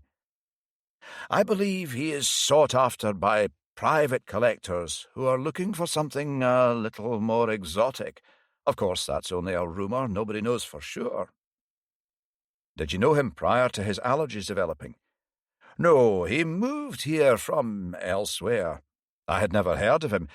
It could all be a cunning marketing ploy, of course, creating an aura of mystery. And the deceased, Monroe Stevenson. Very talented.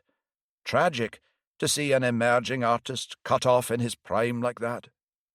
Forbes sighed with what seemed to be genuine regret. When was the last time you saw him, sir? Asked Varry. Let me think. It would be 2 days before the body was found. I walked past him down by the harbour, sitting on a bench and staring out to sea.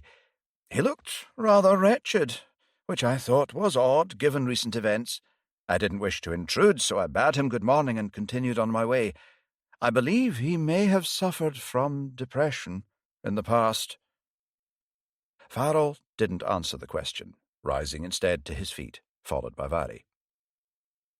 Thank you so much for your time, Mr. Forbes. May we contact you if we have any further questions at a later stage? Certainly, Forbes said, standing to usher them out. Happy to help in any way that I can. Could I possibly use your bathroom before I leave? Asked Varry.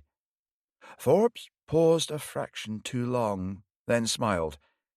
Yes, of course. Let me show you. These old houses are a bit of a maze. Thank you, said Varry, and walked with him upstairs.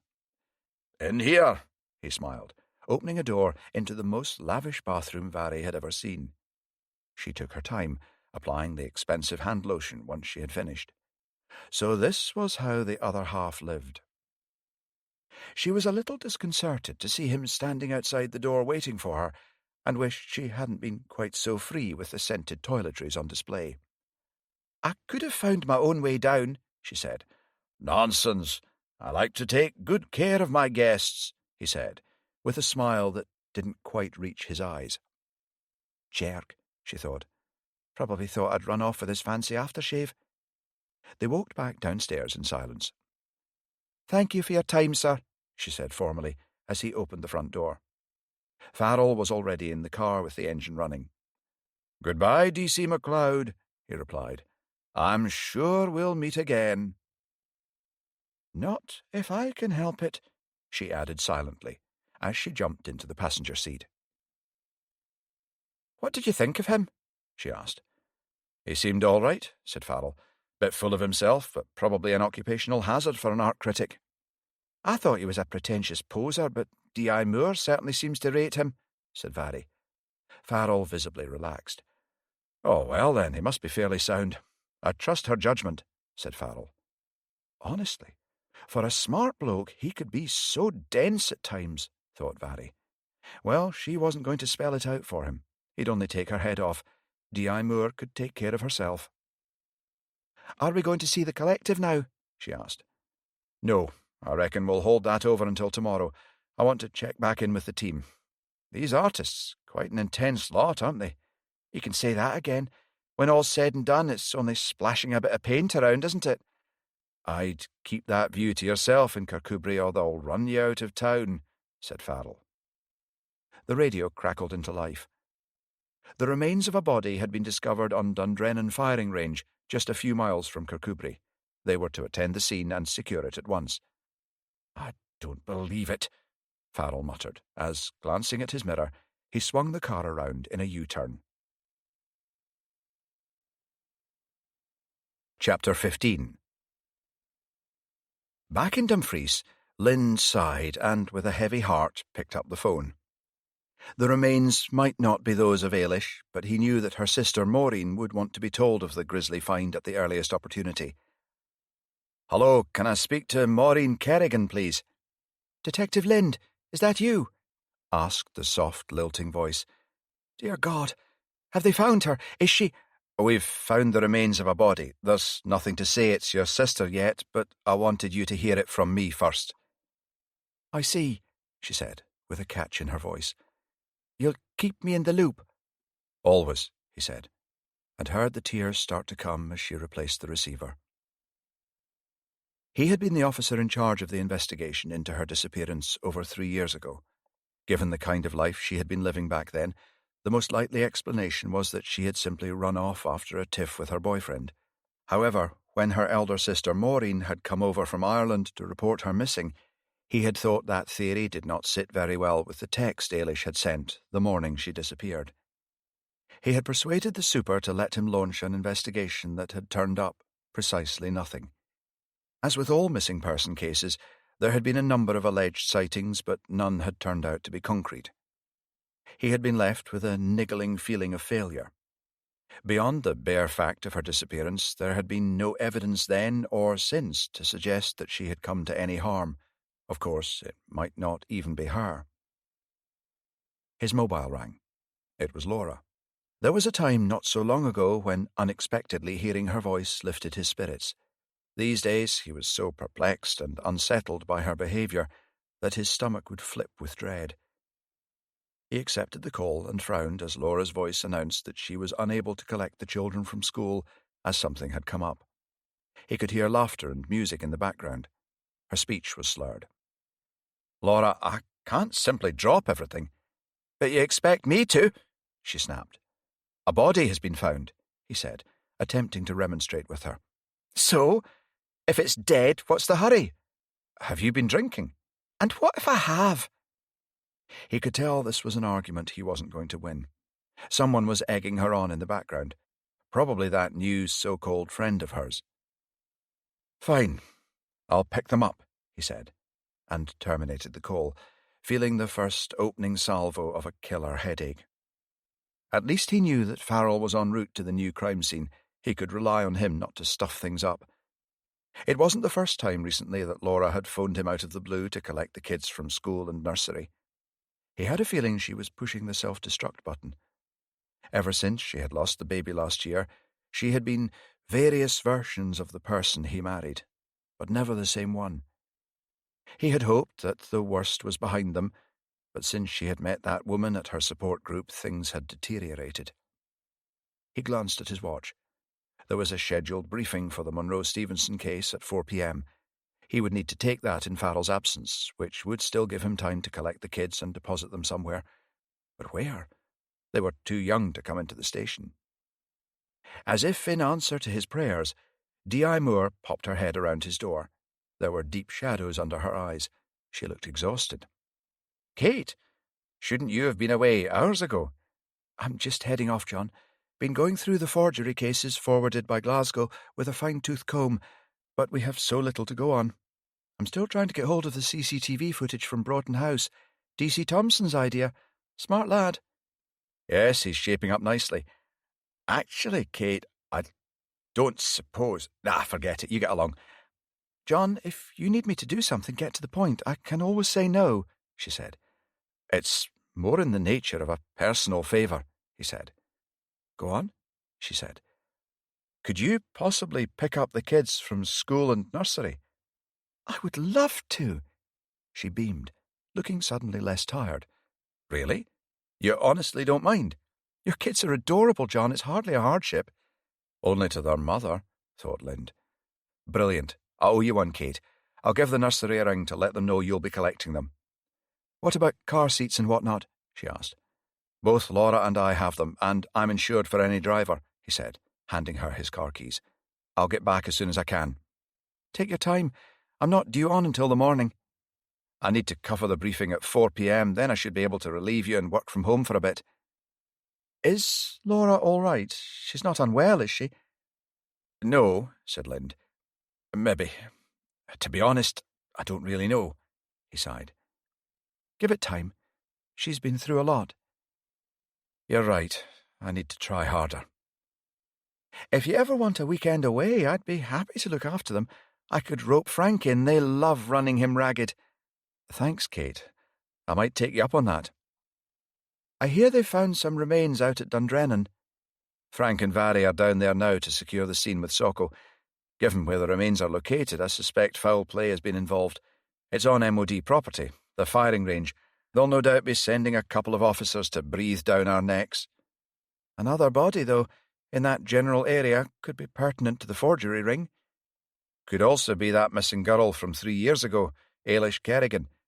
I had to phone her sister and warn her of the possibility. That can't have been an easy call. No, her family have been to hell and back. Anyway, no point in speculating until the pathologist has had a chance to inspect the remains. What with Monroe Stevenson and now this, we're keeping him busy. I'll get off then, she said. Take as long as you need.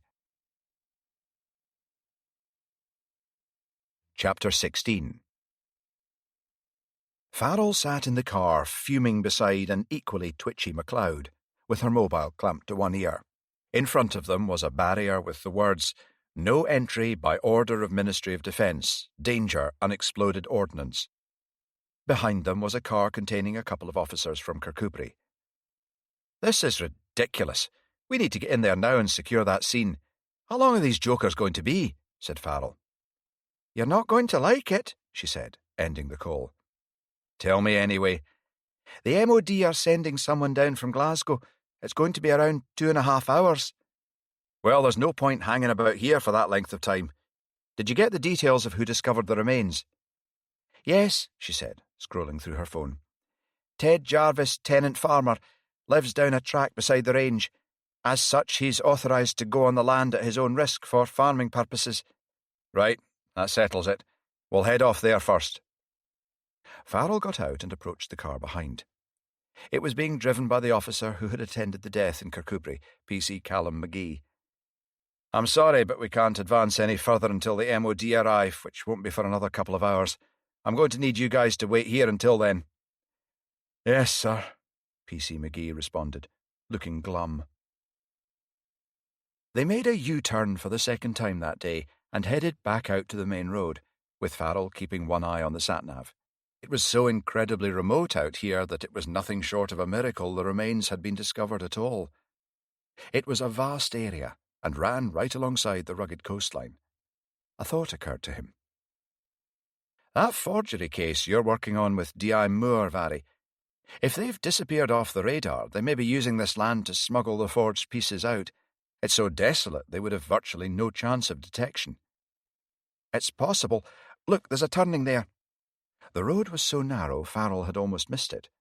Little more than a dirt track, winding down to a whitewashed farmhouse that had seen better days. A sheepdog ran out barking, followed by a wizened old man clad in so many layers he could have passed for a scarecrow. He bade the dog come to heel and stood waiting for them while they parked in his yard, taking care to avoid the clucking disapproval of the hens. A cockerel that reminded Farrell of D.S. Byers strutted in front of them. Mr. Jarvis, Farrell said, taking the old farmer's wrinkled hand in his own. The man's grip was strong. He wasn't as frail as he looked. Aye, that's me, lad. Gave me a fair turn, seeing what I did. Best come in. I'll stick the kettle on. You too, lass. Once they were settled at the kitchen table with mugs of hot sweet tea, he began. I was out with Jess, nodding at the dog lying by his feet, looking for a stray sheep when she raced up that yonder hill into a bit of woodland and stood there barking. I shouted at her, but she wasn't for budging, So I hauled myself to the top to see what she'd found, thinking it was a dead deer or a fox." He paused, relishing the telling of it. This told Farrell that the remains weren't much more than bones, or he would have been more upset. He figured the old man was lonely, didn't get the chance to talk often, so let him continue at his own pace instead of trying to hurry him up. He could see Vari's foot jiggling impatiently on the worn tiles, but she too bit her lip. "Well, I got up there and could immediately see that the bones were human, so I called off the dog, fetched back here, and called you lot. Seemed an odd place to dump a body, giving yourself all that work slogging up the hill. Didn't make sense when you could have heaved it over the cliffs. It wasn't even as though the bones were dug up, just sitting on the surface they were. Mind you, they might have been buried at one point. We had some mighty wild storms this winter." Farrell stood up, followed by Vari. "Can you take us to the remains?" "Aye, lad, that I can. It's a fair way, mind. Might be best to take the tractor." Farrell ignored the pleading look from Vari. He couldn't run the risk of destroying any trail of evidence. Shanks's pony it was, then. They set off, struggling to keep up with the farmer, who was as fit as a flea. The land was very exposed to the elements, but with spectacular sea views. They could hear the roar below as the waves pounded into the cliffs. "What about the unexploded ordnance?" asked Vari, looking as though she expected to be blown to smithereens at any moment. You never mind about that, lass," the farmer chortled. "More likely to be hit crossing the road." After a couple of miles, Jarvis stopped, pointing to a straggly copse of trees on top of a hill. "Straight up there. You can't miss it. Will you be able to find your own way back? I've got plenty of stuff to do at the farm." Farrell thanked him. He handed a pair of plastic shoe covers to Vari and put on some himself. They climbed cautiously up the hill, trying not to dislodge any stones or rocks as they went. On reaching the summit, they were breathing heavily. It had been steeper than it looked from a distance. As they moved carefully through the trees, they could see the exposed bones lying in a small mossy clearing. They had clearly been placed in a shallow grave. "That's odd," said Farrell, frowning. "The soil seems to have been turned over recently, but the bones are old." "Look at those marks," said Vari, pointing to some indentations in the soil.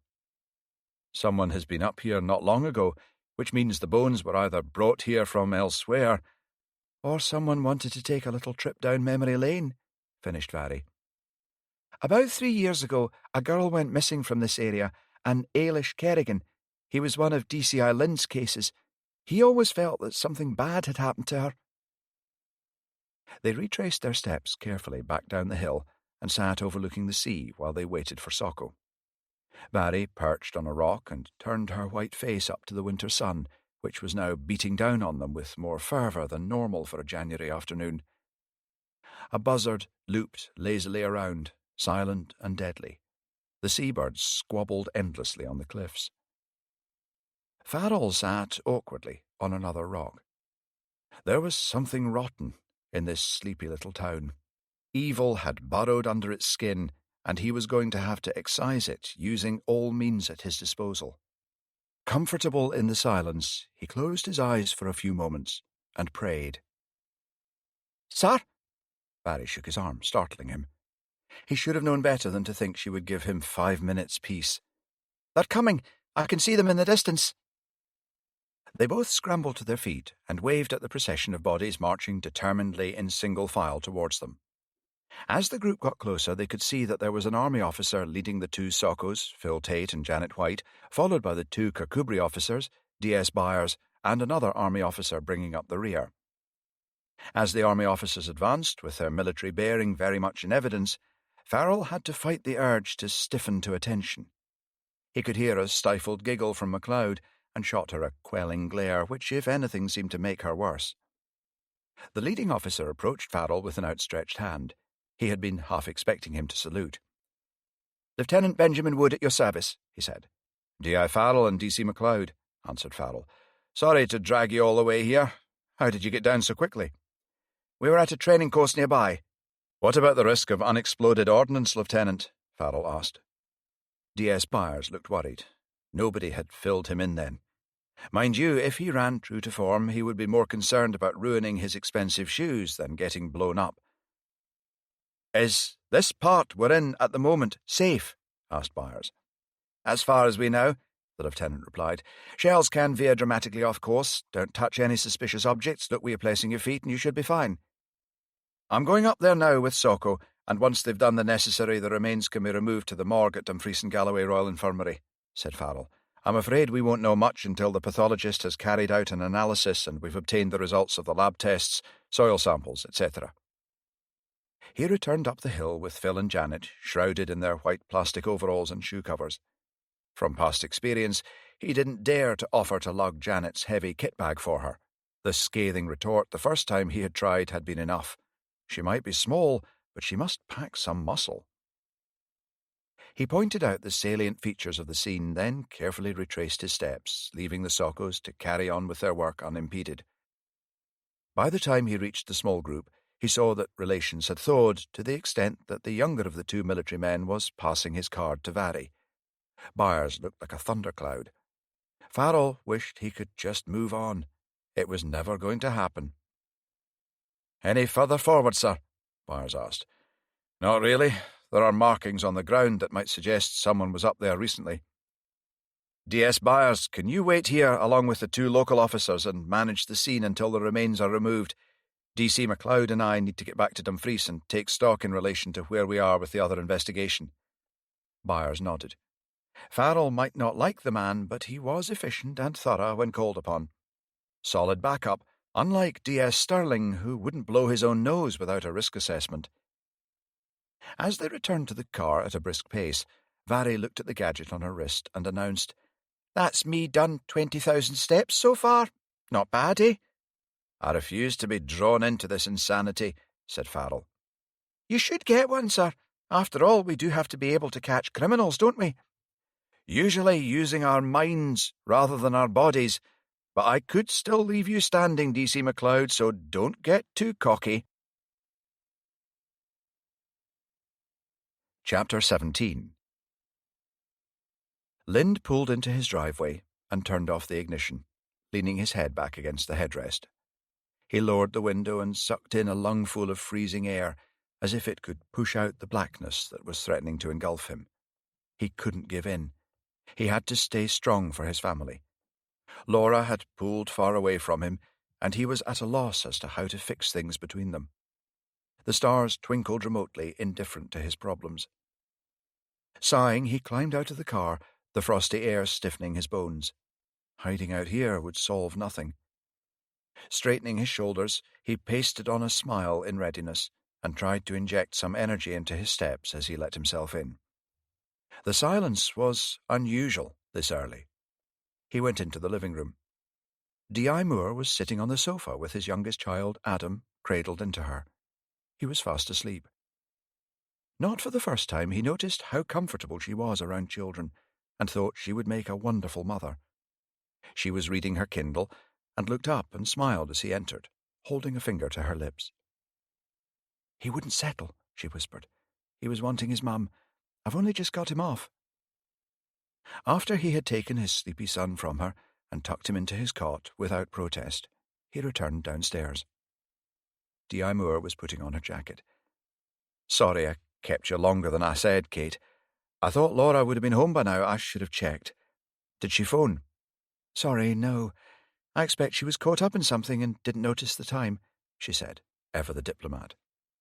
"Kids behave themselves?" "We had great fun," she said, looking like she meant it. "It was a pleasure, John. Honestly." He imagined coming home to her calm tranquility every night and pushed the thought away before it had time to take hold. What was wrong with him tonight? "Things are certainly hotting up at work," she said as she was leaving. "So it would seem. I have a feeling that tomorrow is going to be a very long day," said Lind. He checked in on the kids and found them all fast asleep. Molly was the spitting image of Laura, with her long dark curls spilling over the pillow. However, she wasn't a tomboy like her mother had been when they were growing up. She was a quiet, bookish child who took her role as big sister very seriously. He removed the book from her bed and carefully saved the page, before putting it on her bedside table. His 4-year-old twins, Luke and Hugh, were sprawled in their bunk beds. Since the events of last year, they had ceased to dress alike. Their matching duvet covers had gone. Lind felt sad that even that innocent pleasure had been taken from them. Finally, he looked in on Adam, who was still fast asleep in his cot. Satisfied, he went back downstairs. A murder and the remains of a body, all within the space of a few days. Nothing to link them, but it was Kirkcudbright, for goodness sake. This was far from normal.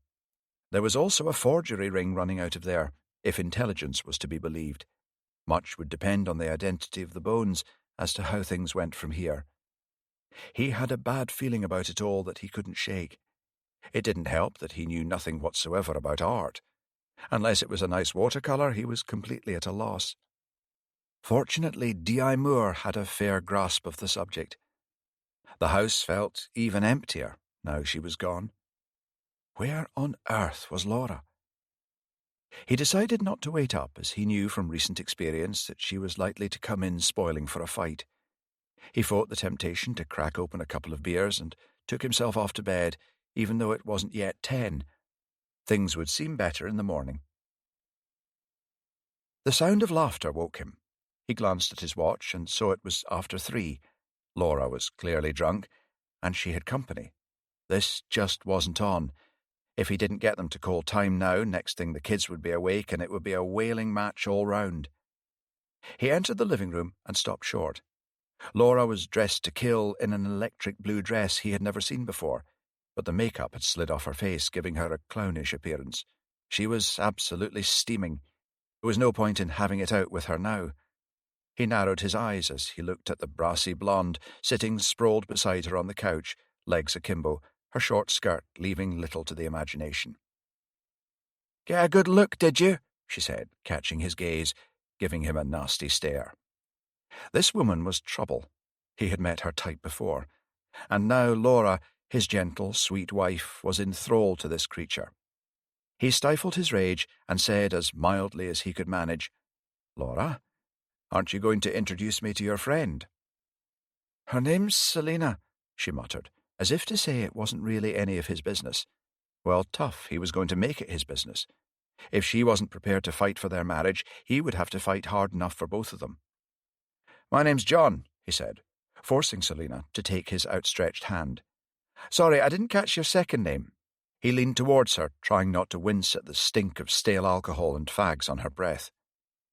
"McCrae," she said, now looking wary and sitting up straighter. "Well, Selina, can I offer you a cup of coffee?" he said pleasantly. But she caught the hint of steel in his eyes and stood up, gathering her coat and bag. "No thanks, time I hit the road. I'll see you, pal," she said, dropping a kiss on the top of Laura's head on the way out. Laura sat stony-faced until she left, then turned on him. "I don't see what your problem is. Am I not allowed to have friends round now, is that it?" "Of course not," he soothed. "But it's 3 o'clock in the morning." "Don't try and manage me, John." "I'm not," he snapped. "We were only having a bit of fun," she shouted. "Keep your voice down. The kids, that's all I ever hear about. What about me, John? What about me?" He looked at her, helplessly. She was in a place he couldn't reach, and he knew better than to try when she was in this state. Turning on his heel, he left the room and went back to bed. He lay on his side, brooding, until she lurched clumsily into the room an hour later. He pretended to be asleep. He knew his work was beginning to suffer, as he was so distracted by all the drama at home. Prior to the events of last year, he had thought they had a good marriage. Deep down, he wondered if it was seeing Frank again after all those years that had unsettled her. He had worried when they first got together, after Frank had left for the seminary, wondered if he was simply the rebound guy. But they had built a solid, loving marriage. Or so he had thought. Chapter 18. Farrell rose from his knees and genuflected on the way out of St. Margaret's.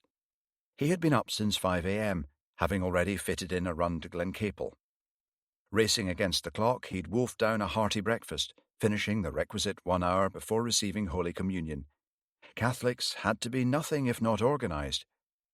He waved at his friend Father Jim Murphy on the way out, the poor man already knee-deep in the Catholic faithful. 20 minutes later, he walked into the morning briefing, nodding at D.I. Moore and D.C.I. Lind as he joined them at the front. They had decided to have joint briefings on all three major cases, since Kirkcudbright seemed to be the common denominator. Whether the cases were linked remained to be seen, but given that Kirkcudbright was hardly the crime capital of Europe, Farrell wasn't yet ready to buy the coincidence theory. The room was packed out, as they had also drafted in additional uniforms from outlying stations in the region to help with the investigations. D.I. Moore held up her hand for silence, and the chatter immediately died down. As most of you will now be aware, this station has become involved in the investigation of an art forgery ring which originated in Glasgow and has now moved onto our patch. The forger is likely based in Kirkcudbright. Therefore, we need to do what we can to smoke him or her out without alarming them to the extent that they shut up shop and move elsewhere. Recovering the forged painting was a stroke of luck, due to the tractor carrying it being involved in an RTA. Unfortunately, the driver had legged it well before we got to the scene. I doubt very much that he was the brains behind the operation, more likely some local rent-a-yob who was looking to make a quick few bob by smuggling the painting to the drop site. Given the mode of transport, I suggest that we start by looking at any local farm workers with convictions for dishonesty. The tractor has been impounded. The plates were false, so until it's reported stolen, we can't trace the owner. D.C. Thompson, can I leave that with you? Yes, ma'am.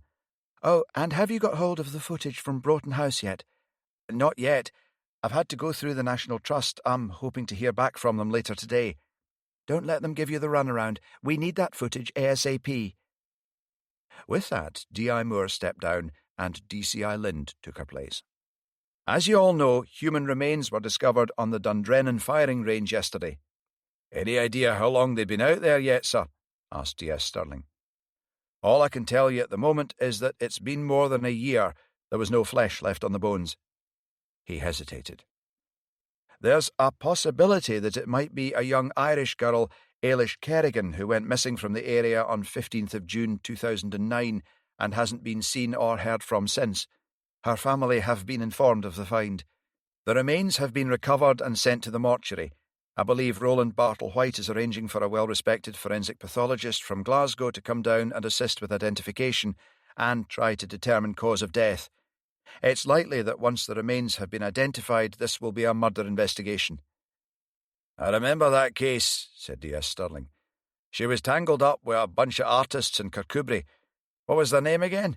Sounded like something from Star Trek. The Collective, replied Lind. That's it, said Stirling.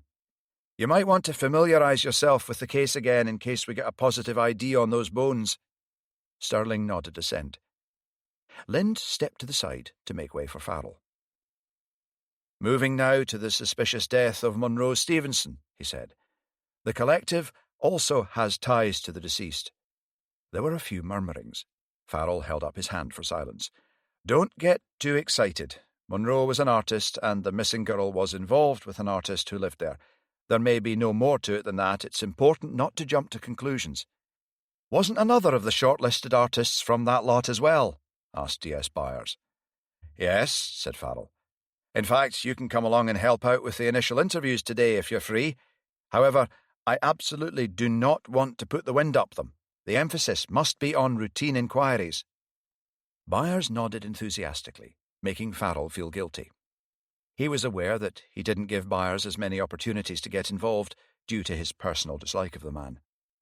Overcompensating, he gave him a warm smile, which caused a flicker of surprise, followed by suspicion, to shoot across Byers' face. The preliminary results of the post-mortem on Monroe Stevenson have come in. Cause of death is by gunshot wound, no surprises there, hence the gunshot residue on his right hand. The time of death is estimated to be around 5:45 p.m. We're waiting on toxicology results, as it appears he may have been visited by someone in the hour prior to his death. There were 2 rim marks on the table and only 1 glass. Furthermore, the lights were off and the curtains drawn. It would be unusual for someone to shoot themselves completely in the dark. We are looking into the possibility that he may have been drugged and the suicide staged. He could see a few sceptical looks. Maybe some of them thought he was losing the plot. DC Thompson, how's that handwriting report coming along? I need to know if the signature on the suicide note was written by the deceased or a third party. The expert, David Williams, has said he'll be able to start work on it tomorrow, sir. PC Green? Here, sir, said a voice from the back. How are the family holding up? The press has been proving a bit of a nuisance.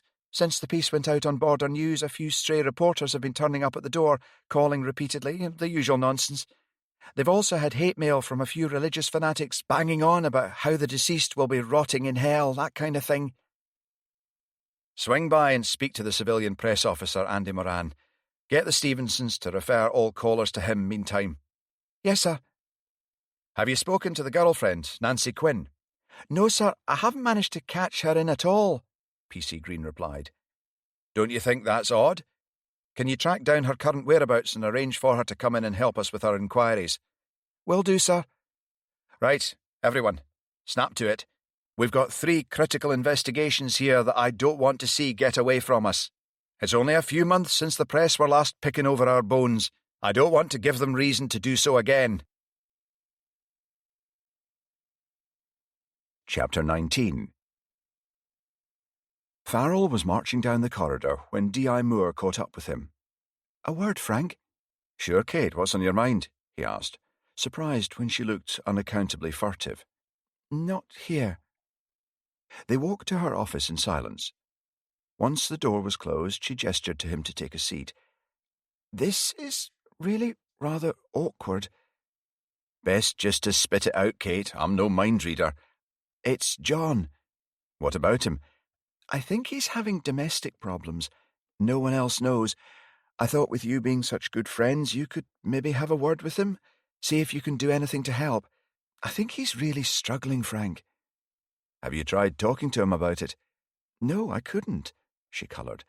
And people generally don't find it easy to confide in me. I know I come across as a bit aloof. Ugh, away with you, Kate. You've got a warm heart, and most folks round here know that. I take it you mean problems with Laura? He hasn't said anything directly. John is loyal to a fault. However, she keeps demanding he go and pick up the kids when he's working, that sort of thing. I get the impression that she's out drinking with this new friend to all hours, and that her and John are not getting on at all. Farrell was worried. He'd sensed something was up. However, given his past relationship with Laura, he felt that he would be the last person John would choose to confide in. In no way did he want to come between them. I'll try and broach the subject, but I may not be the best person. I know about yours and Laura's previous history. I think that if anyone can get through to them, it's probably you. I'll have to pick my moment. Maybe we should team up and offer to babysit. I find them a bit of a handful on my own. Yes, she brightened. They could go out for the evening or even away for the weekend. The weekend? He wasn't sure about that. Wouldn't it be weird to spend so much time in each other's company away from work? He squashed down the feelings of panic her suggestion had elicited. Sure, why not? I take it you're heading off to Kirkcudbright shortly. Starting to feel I could drive there in my sleep.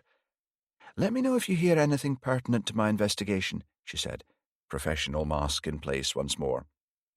I've prepared a summary of what we already know for distribution to the key members of your team. Excellent. I'll pass that round. By the way, Vary and I questioned that art consultant Lionel Forbes. Oh? He was helpful enough, but by the finish I thought Vary was going to bite his ankle. Mind you, she was hungry. Vary should learn not to be so judgmental, she said, looking annoyed. He's an incredibly accomplished man and very well thought of in the art world. Farrell stood up to leave. I'm sure he is. I'll keep you posted on any developments. His next port of call was Walker's office. The super had been extremely quiet of late, apart from the odd snarky comment. He took with him summaries of the 3 cases. He knocked on the door, and the voice inside bade him enter. Have a seat, Frank, he said. Okay, this was new, thought Farrell, doing as he was told. The super looked even paler than usual. His red curls, normally kept in check by a local barber, had grown into a fuzzy red halo that only served to highlight his bald patch. Thought you'd like a written update on all 3 investigations, sir, said Farrell, placing them on the desk. The super glanced at them listlessly, but made no effort to pull them towards him. Normally he crackled with energy, much of it malevolent, but today, nothing. "I suppose we should savour these," he said, with a sigh. "Sir? Well, after Police Scotland comes into being in April, that'll be it. We'll be lucky if we're allowed to investigate a stolen cat without the city slickers tanking doon from Glasgow to stick their nebs in. Impotent. That's what we'll be, son. Bloody impotent." "It might not be as bad as you think, sir," he said. The super gave a snort of laughter. "I know the kind of cases you've been working on, laddie. Stolen cats aren't going to hit the spot. You'll be away back to Edinburgh in the twinkle of an eye." "See, sir, every cloud has a silver lining." The super smirked. That was better. "I'm getting too old for this upheaval, Farrell. Reckon I'll grab my pension and run for the hills. Let them get on with it. It's the likes of D.I. Moore and D.C.I. Lind I feel sorry for. Bloody fine officers, but there's going to be nothing left here for them to get their teeth into." Farrell could find no crumbs of comfort. The imminent amalgamation of all the regional autonomous police forces in Scotland into one centralised force was going to completely change the way Dumfries and Galloway was policed. "Don't let me keep you, Farrell. Best get out there and solve these bloody cases. Show the bastards what real police work looks like." Chapter 20. As they reached Kirkcudbright, having had to suffer the frustration of being trapped behind a line of lorries bound for the ferry at Cairnryan, Farrell turned to MacLeod and Byers. "These are going to be challenging interviews. The impression we want to convey is that we're just dotting the I's and crossing the T's. Everything routine, verging on boredom, that's the way we want to play it. Let them think Monroe's death is suicide, for now, without saying as much." "It could still be suicide," said Byers. "Assuming no one has blabbed, hopefully they will be unaware that bones were recovered yesterday. If you get a chance to see inside their studio space, take it. Look out for evidence of any copied artworks, particularly Hornell, who has a very distinctive style." "D.I. Moore has been giving me and D.C. Thompson a crash course in fine art," Vary grumbled. "It's pure torture. I was rubbish at it in school. As for that Hornell, I wouldn't have his stuff up in my flat if you paid me." "I'll take the lead with Hugo Mortimer, the other shortlisted candidate. He knew Monroe from his time at Ivy House. Perhaps he was the one seen arguing with him not long before he died. Byers, can you take the lead with Penelope Spence? Check not only her whereabouts on the night Monroe was murdered, but also Hugo's. Remember to ask about the missing girl." "What about me, sir?" asked Vary. "I suggest you take Patrick Rafferty, the missing girl's boyfriend at the time. He might open up more to you as you're younger." They left their car by the grass verge outside and walked through a pair of massive sandstone pillars with twisted gargoyles leering down at them. The driveway wound round a large walled garden that had gone to seed. An imposing granite townhouse with flaking paint stood at the end of the drive. It too had gargoyles peering down with sightless eyes. The whole appearance was suggestive of a gradual decline into poverty. Beyond the property, the wind howled through the trees in Bar Hill Wood. Mounting the well-worn steps to the front door, Farrell lifted the faded brass knocker and let it fall with a thud that reverberated throughout the house. His eyes widened in surprise when the door swung open to reveal Fiona Murray. A brief expression of annoyance, perhaps fear, flickered across her face. "Can I help you, officers?" she asked, looking like she was fighting the impulse to slam the door in their faces. Farrell smiled at her. "Sorry, Mrs. Murray, I'm afraid we keep turning up like the proverbial bad pennies. We're simply here as part of our routine inquiries into the death of Monroe Stevenson." "It's a sad business, to be sure. Is there anyone in particular you'd like to speak to?" "I'd like to start with Hugo Mortimer and then work my way round everyone who lives here. I've brought D.C. MacLeod and D.S. Byers with me so we can move things along quicker and be out of your hair as soon as possible." She motioned to them to come in. "I'll tell them you're here." They stood inside the vestibule. Mrs. Murray approached a tall, patrician-looking woman at the end of the hall. They had a muttered exchange in low voices, then the woman glided up the stairs without acknowledging them, her spine rigid with displeasure. They were led into the kitchen and sat down at a refectory-style monk's bench and table. Farrell hoped in vain for a cup of coffee. Suddenly his eyes were drawn to some scales and a baking tray on the countertop. Following his gaze, Mrs. Murray walked over and threw them in the sink, running the tap and squirting washing-up liquid over the top. Interesting. What else was she willing to cover up for her employers? "Mr. Mortimer will be down shortly," she said, looking flustered and almost running out of the kitchen. Maybe it was time to look into the ubiquitous housekeeper further, mused Farrell. They heard brisk footsteps coming across the parquet flooring in the hall, heralding the arrival of Hugo Mortimer, whose presence seemed to quickly expand to fill the room. "Officers, delighted to meet you. I wish it wasn't under such distressing circumstances." Tall and broad-shouldered, he was dressed in Levi's and a cotton open-necked shirt with a red neckerchief tied at the throat. A thick shock of unruly jet-black hair and piercing green eyes set off his handsome, though slightly louche face. He looked to be in his early 40s. He held Vary's hand just a touch too long for propriety, staring deep into her eyes, with a small smile that betrayed he was quite aware of his effect on the opposite sex. Farrell and Byers glanced at each other and shared an unusual moment of complete accord. Vary gently detached her hand and sat at the table, all business. "I understand that you knew the deceased," said Farrell. "Yes, in fact, as I'm sure that you already know, Inspector, he used to be part of our household, until he became, how shall I say it, unwell?" "You mean he had a breakdown?" said Farrell. "Yes. I blame myself, of course," he said, with a sigh that Farrell was fairly sure was more down to theatrics than any genuine regret. "Oh, how so?" said Byers. "I didn't realize how sensitive he was. I should have known that someone from such a conservative background could never fully integrate here." Farrell had a fair idea of what he meant by integration and tried to keep his expression neutral. "Who was he closest to when he lived here?" asked Vary. "Let me see. I would say he got along with everyone, but if I had to choose, I would say Ailish Kerrigan." "The missing Irish girl," said Farrell, his pulse quickening. "Yes, they were very close." "How close?" asked Byers. Mortimer laughed, sounding faintly patronizing. "Let's just say not as close as he would have liked. Ailish was strangely conventional to be living in a fluid situation such as ours. She couldn't seem to break the mind-forged manacles of the Catholic Church." "William Blake," said Byers, surprising his colleagues. "Quite," said Mortimer, shooting him a glance. "He became unwell shortly after she left, delusional, in fact. At first I thought he'd taken something illicit, had a bad reaction.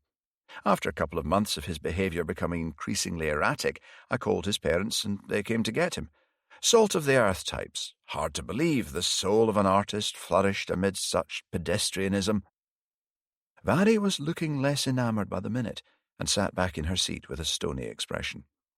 Farrell changed tack. He was too damn cocky by far, this guy. He needed to shake him out of his comfort zone. "I gather he was an extremely talented artist," he said. "He showed early promise," said Mortimer. "He wouldn't have been admitted to the collective otherwise. It was a serious artistic endeavour." "Was? How about now?" said Byers. "That goes without saying," snapped Mortimer. "Were you aware that Monroe was shortlisted for the Lomax Prize?" asked Farrell. "I was delighted to hear it." "Were you, though?" wondered Farrell. "Did you have the opportunity to congratulate him in person before his untimely demise?" he asked. "No, I hadn't seen him for around 3 months before his death. I rarely venture out these days, too busy working on my new exhibition." "When was the last time you had a major exhibition of your work?" asked Farrell. Mortimer shifted in his seat and bared his teeth in an attempt to smile. "Not for some time. The artistic life ebbs and flows, Inspector. Fashions come and fashions go." "Be a welcome boost for your career if you win this prize, then," said Byers. "Indeed, even to be shortlisted confers prestige," he said. "Thank you, sir. You've been most helpful," said Farrell. Mortimer got to his feet, looking relieved. As he left the room, MacLeod leaned over to Farrell. He could be the person Moretti saw having an argument with Monroe in the high street. He's tall, powerfully built, and reeks of cigars, she said, screwing up her nose. I don't think that was cigars, said Byers. Alleged argument, Farrell said. I didn't want to put him on his guard. I'm also not entirely convinced that Moretti himself is a credible witness. True enough, she replied. Varry, I need you to have a poke around while ostensibly searching for the ladies. If you can get into any of the studios, keep in mind what you're looking for. Byers, who was facing the door, gave her a nudge with his foot, and she got up and left. Chapter 21. Varry climbed the stairs slowly, her senses heightened as she listened intently. The sound of music playing drew her along the upstairs hall to a half-open door. Giving a light tap, she stuck her head round, prepared to ask where the loo was if necessary. The door opened into a bright, cluttered studio space. Standing in front of an easel, daubing at a canvas, was an absolutely gorgeous man. He greeted her with a smile which made her momentarily feel the need to sit down. He wouldn't have looked out of place in a Diet Coke ad. "Get a grip, Varry," she told herself firmly. "You're on the job here." "Mind if I come in?" she asked, flashing her brightest smile. "Be my guest," he said, pointing to a wooden stool. She perched on it as he kept painting, wondering how to best engage him in conversation. "So, what can I do for you?" he asked, putting down his paintbrush and pulling up a stool opposite her, too close for comfort. Her mouth went dry and her hands became clammy. "This is so not happening," she told herself fiercely. "Think about Ian. I'm up here with a team of officers from Dumfries." "Police?" he asked, his warmth fading. "Yes, DC Varry MacLeod at your service." She stuck out her hand, and he shook it slowly, almost mockingly. "Patrick Rafferty. So, why are you lot here? Come to crack down on the wacky-backy?" "Hardly. No, we're looking into the death of Monroe Stevenson." He frowned. "But that was a suicide, wasn't it?" "All I'm at liberty to say is that we're investigating all possible avenues of inquiry." "I see," he said, letting out a low whistle. "Should I have a lawyer?" "Why, do you think you need one?" she asked, widening her eyes and sitting up straighter. "Nah, just messing with you," he said, a gleam of mischief in his eyes. He really was very charming, thought Varry, feeling like she had a devil perched on her shoulder. "Did you know him when he was here before?" she asked. "Sure did." "And?" "He was a nice enough bloke. Talented painter, worshipped Hugo, used to follow him around like a puppy. Hugo said jump. He asked how high. A bit tragic, really." "You sound lukewarm. Did he replace you as the boy wonder around here?" Rafferty looked annoyed, and the smile flickered. "I might have had more time for him if he hadn't had the hots for my girlfriend." Varry glanced at the walls. She spotted 2 paintings of nudes, both very beautiful young girls. She did a double take. One of them was the same girl she had found on a canvas wrapped in oilskin in Monroe's flat. The painting looked virtually identical, except that this one was signed. The other girl was a stunning redhead. Both of them looked to be in their teens. "Which one was your girlfriend?" she asked, pointing at the paintings. "At the time it was Ailish," he said, indicating the dark-haired girl. "Thereafter it was Beth." "They look very young," she said, trying and failing to keep the note of censure out of her voice. "Hey, lady, I was very young too," he said. "I'm only 25 now. Besides, I'm an artist, and back then my main passion was exploring the female form on canvas." "I'll bet. Exploring them in bed, more like," thought Varry. He gave her a slow once-over that made her feel he was undressing her with his eyes. She stared coolly back at him, refusing to be intimidated. "You might be a suitable subject, if you're interested," he said, the flirtatious manner replaced by detached professionalism. "Great bone structure. It's about time I painted a mature model, a woman rather than a girl," he said, sounding enthusiastic. "Please say you'll consider it. I haven't come across anyone suitable since Beth. It would be all above board. My interest is strictly professional, I assure you." Barry was unable to stop the blush staining her cheeks. "I'm afraid I'll have to pass," she said. She slipped off her stool and wandered round the studio. As well as the nudes, there were many other canvases, some of which were downright disturbing in a way she couldn't put her finger on. Tortured phantom images that made her feel a bit queasy. "No chocolate boxes?" She turned to him with a smile. "I'd shoot myself first," he said, then looked appalled. "Sorry, I didn't—" "I know what you meant," she said, sitting back down. There was an awkward silence. She pointed to one of the nudes. "The dark-haired girl, Ailish. Was she the one who went missing? Hugo mentioned her downstairs." "Yes. I still can't believe she ran off like that. I often wonder what became of her." "What happened?" "Beth happened." He pointed at the picture of the redhead. "Up to that point, I had only painted Ailish. I wanted to explore other female forms in my work. I made the mistake of trying to hide it from her. She burst into my studio one morning, caught Beth posing for me, and stormed off." "Didn't you go after her?" "What was the point? I realized from her reaction that she wanted a more conventional setup than I could give her, so I let her go." He shrugged. "Did you ever make any effort to track her down?" "No. She clearly didn't want to be found. Mind you, with that family of hers, I'm hardly surprised." "What do you mean?" His lip curled with contempt.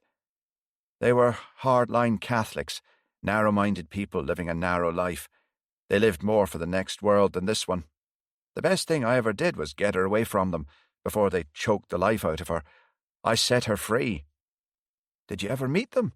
"God, no, they wouldn't let me darken their door. The only one I met was the sister, Maureen. She turned up a couple of months after Ailish left. Got quite the tongue on her, that one." "I suppose you can hardly blame her." "No, I suppose not." "Her last text suggested that she was running back to the fold," said Varry. "I refuse to believe it," he said. "I reckon she came to her senses and didn't get on that ferry, took off somewhere else instead." "Did she encourage Monroe?" "Not deliberately, but she had this ethereal quality about her that drew you in. I reckon he mistook her friendliness for something more." "Did he ever paint her like that?" she asked, pointing to the nude. "Not to my knowledge. As far as I'm aware, she only posed for me. She liked to feel that she was my muse, and I suppose she was, at first." "At first?" "She couldn't accept it when I moved on to another girl." "You expected her to—" "I suppose you can take the girl out of the small town, but you can't take the small town out of the girl." "Weren't you from that same small town?" she asked. "Only in body, never in spirit." "How did Monroe get along with the other members of the household?" Rafferty paused, considering. "He applied to join us about 4 years ago. I remember they were really excited about it. Hugo was all fired up about reinvigorating the collective, drawing in some fresh talent and making a big splash in the art world. Penelope couldn't decide whether she wanted to mother him or corrupt him." "Penelope? Not the woman I caught a glimpse of a few minutes ago, surely. She seemed so upright." "Appearances can be deceptive, detective," he said, mocking her. "We're artists. We like to experiment, transgress, push the boundaries. We don't live in your safe, regulated little world." Barry stiffened, suddenly seeing herself through his eyes, dull, unadventurous, a plodding tool of the state. She had to turn this interview around, put him on the back foot. But how? "Did you enter the competition that Monroe and Hugo were shortlisted for?" she asked. A flicker of annoyance flashed across his handsome face. "Yes." "Were you disappointed not to make the cut?" she asked. "Not especially. I'm not a recognition junkie, not like Hugo. He would kill to win that prize." There was another awkward silence. "I don't mean literally, of course." "Course not," said Varry, heart thumping nevertheless. "For me, it was all about the dosh. Unlike Hugo and Penelope, I have no lake of cash in which to float. So how do you keep afloat, if you don't mind me asking? I have my ways and means, he replied. Legal? Now I'm starting to feel like I need a lawyer, he said. Very abruptly changed tack, jumping off the stool once more. I must say, you're very talented, she said, walking around the studio, browsing the canvases, looking for any sign of paintings suggestive of Hornell. There were none. Know much about art? He asked. A bit, she said, praying he wouldn't ask her any penetrating questions. I visited the Hornell Museum recently. Oh, what did you think of it? He asked. It was interesting to wander round, and the garden is gorgeous. To be honest, though, the paintings didn't really float my boat. I can see they're clever and have taken skill, but would I want one on my wall? Don't tell me you aren't one of those Philistines that choose their art to match their sofa, are you? No, said Vary, feeling her cheeks turn pink. Rumbled. Don't take this the wrong way, but I have to ask, just as a formality, of course, otherwise my boss will kick off. Where were you on the night of Sunday, 6th of January? Rafferty rolled his eyes and scrolled through his phone. I was where I normally am. Here. All night? Yes. We all ate together as usual, but then I came back up to the studio. Thank you for your time, said Vary, turning to leave. Wait, he called after her. She turned to face him. If you won't model for me, then at least let me buy you a drink, unless I'm a suspect, that is, he said, with a cheeky grin. I'll think about it, she said. He passed her his business card, and she took it from him with what she hoped was a Mona Lisa smile, and left the room, closing the door behind her. She then quickly walked along the landing. None of the other doors were open, apart from the one to the ladies, which she cast a longing glance at. She really did need to go to the loo now, but she would have to return to the others to avoid attracting suspicion. She was really torn about meeting Patrick. On the one hand, she knew it was a golden opportunity in relation to the investigation. However, she didn't want to mess things up between her and Ian.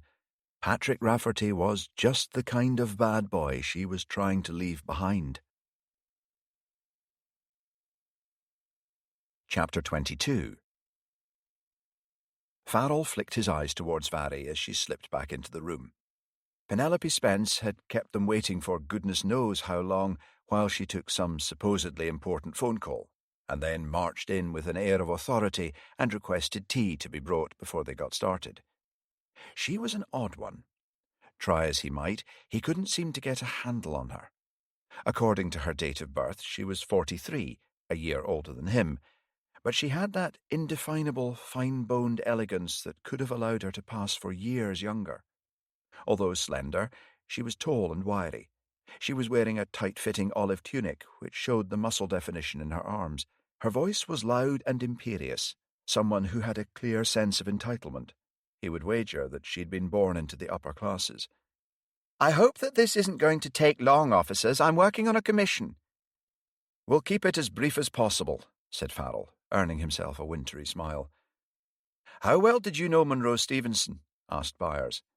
Not as well as I would have liked. He was a sweet boy and tremendously talented, but a little fragile. Over time he became rather too attached to a girl living here.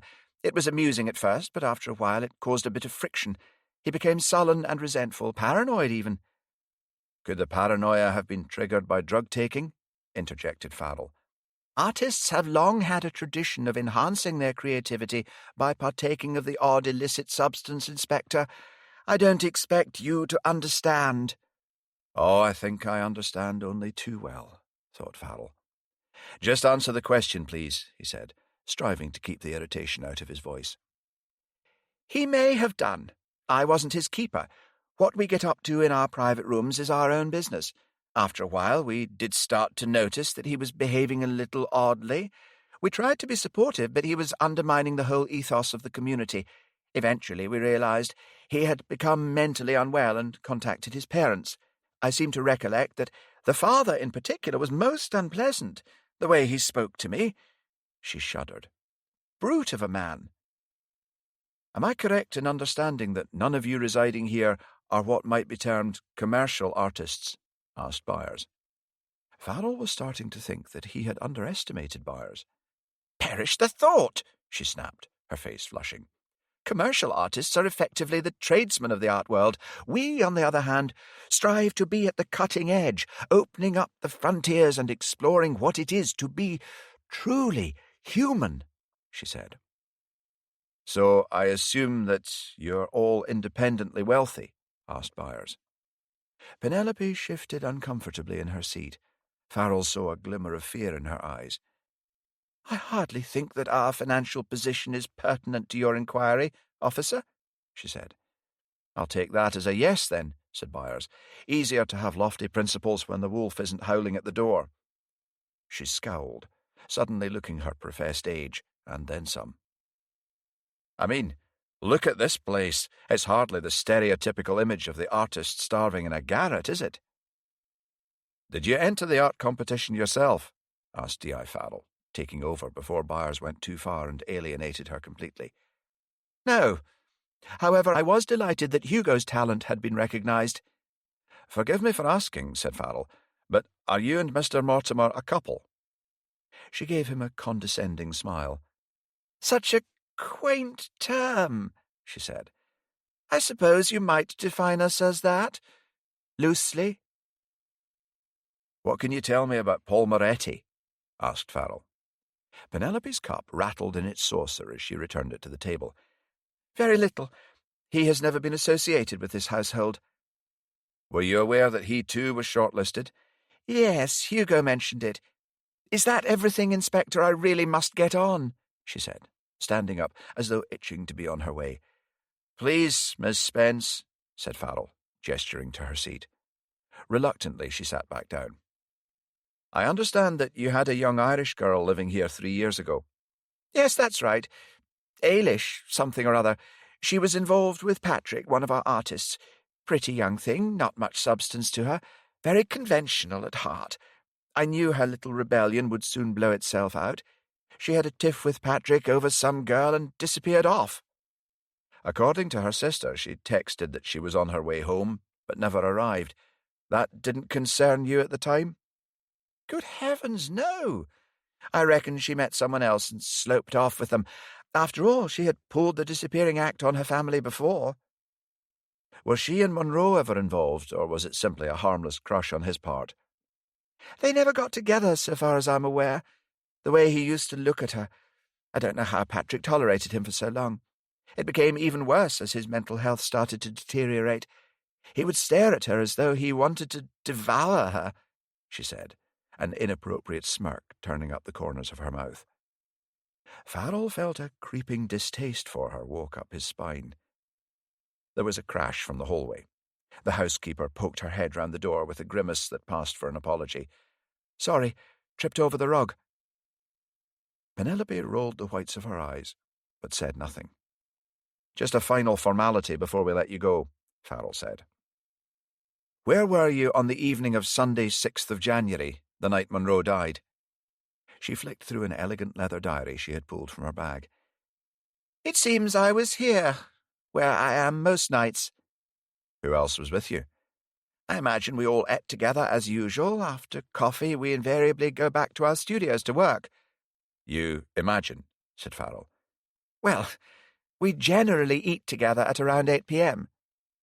"Didn't think free spirits would be such creatures of routine," commented D.S. Byers, earning an ugly glare. "Will that be everything, officers?" Farrell stood up. "Thank you for your time. You've been most helpful," he said. "Patrick Rafferty next?" "Done and dusted," said Farry. They walked back down the long driveway in silence, saying nothing until they were seated in Farrell's Citroen. "Something rotten in the state of Denmark," opined Byers. Farrell and Vary exchanged glances. What the hell was going on with Byers? Since when did he quote Hamlet? "What?" he said. "Just because I'm one hot dude, I can't have a brain too. I've embarked on a course of self-improvement. Ask me why." "Why?" asked Vary. "Because I'm worth it. Vary looked at Farrell and saw his jaw muscles tighten to avoid laughing. She could see Byers smirking in the mirror. He really was the absolute limit. Vary, how did you fare with Patrick Rafferty? Asked Farrell. Well, he certainly had motive to kill Monroe Stevenson, sir. He was besotted with Patrick's girlfriend, Ailish. Didn't make much of an effort to hide it either. That fits with what Penelope told us, said Farrell. Bit of a slow burn if it was him, said Byers. 3 years later. Revenge is a dish best served cold. Could the fact that Monroe was shortlisted for the prize have pushed him over the edge? Asked Farrell. Possibly, said Vary. I doubt it, though. He was certainly keen to win the prize, but for him it was more about the money than the prestige. I think he struggles a bit financially, but art-wise he just wants to do his own thing. He did strike me as a genuine free spirit, a lot of charisma, but he had an edge to him as well, like if you pushed the wrong button he might flip. Hard to read. Any sign of forged art? No, but he did get a bit twitchy when I made an oblique reference. One to watch, then, said Farrell. Oh, there's something else, she said, feeling the colour rise in her cheeks. Spit it out, said Farrell, giving her a sideways glance. He asked me to model for him. He does life drawing. Absolutely not, said Farrell. Bastard chancer, muttered Byers in back. I said no. What'd you take me for? He then asked if I wanted to meet up for a drink. He could give me the lowdown on the art scene in Kirkcudbright, not to mention get my foot in the door at Ivy House. Vary, there's a limit to what I expect my officers to do for the job. Aside from other considerations, of which there are plenty, this man could potentially be dangerous, said Farrell. I know that, sir. I'm not stupid, said Vary. But I don't see what harm a drink could do. Let me think about it, said Farrell. Both men maintained a tight-lipped silence all the way back to Dumfries. Chapter 23. Farrell had a banging headache by the time he got back to the station. He needed food and plenty of it. A fast metabolism and a lean physique meant he was universally loathed by dieters. The staff canteen was buzzing as it was still the tail end of lunchtime. He stood in the doorway undecided. His stomach, grumbling with rage, forced him over the threshold. Loading up his tray with macaroni, cheese and chips, he searched for an empty table before he spied Lind huddled in a corner with his back to the room at a table for one. He looked bummed out, and as if he was withdrawing into himself. This couldn't be allowed to continue. Breezily, he nudged Lind's tray with his own and pulled up a chair with his other hand. Lind appeared anything but pleased to see him. "Hey, mind if I join you?" asked Farrell, sitting down before his boss and old friend had a chance to open his mouth. "Frank," Lind said, a wan smile flickering across his face. "How did you get on this morning?" Okay, now he was worried. Something was definitely amiss, but this wasn't the time or the place to get into it. "There's a briefing scheduled for 4 p.m, so I won't bore you with all the details. Suffice to say that the collective seems rotten to the core. They've obviously got plenty to hide, but whether it's stuff pertinent to our investigation or just general drug-taking and debauchery, I haven't a clue." "They identified the bones," said Lind, his voice flat. "Sterling and Thompson attended the post-mortem while you were away." "And?" "They belong to Ailish Kerrigan, the girl who went missing. It's now a murder inquiry. She was stabbed, apparently, at least twice.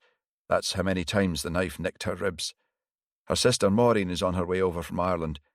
Ailish visited a local dentist with an abscess, so we were able to identify her from his records."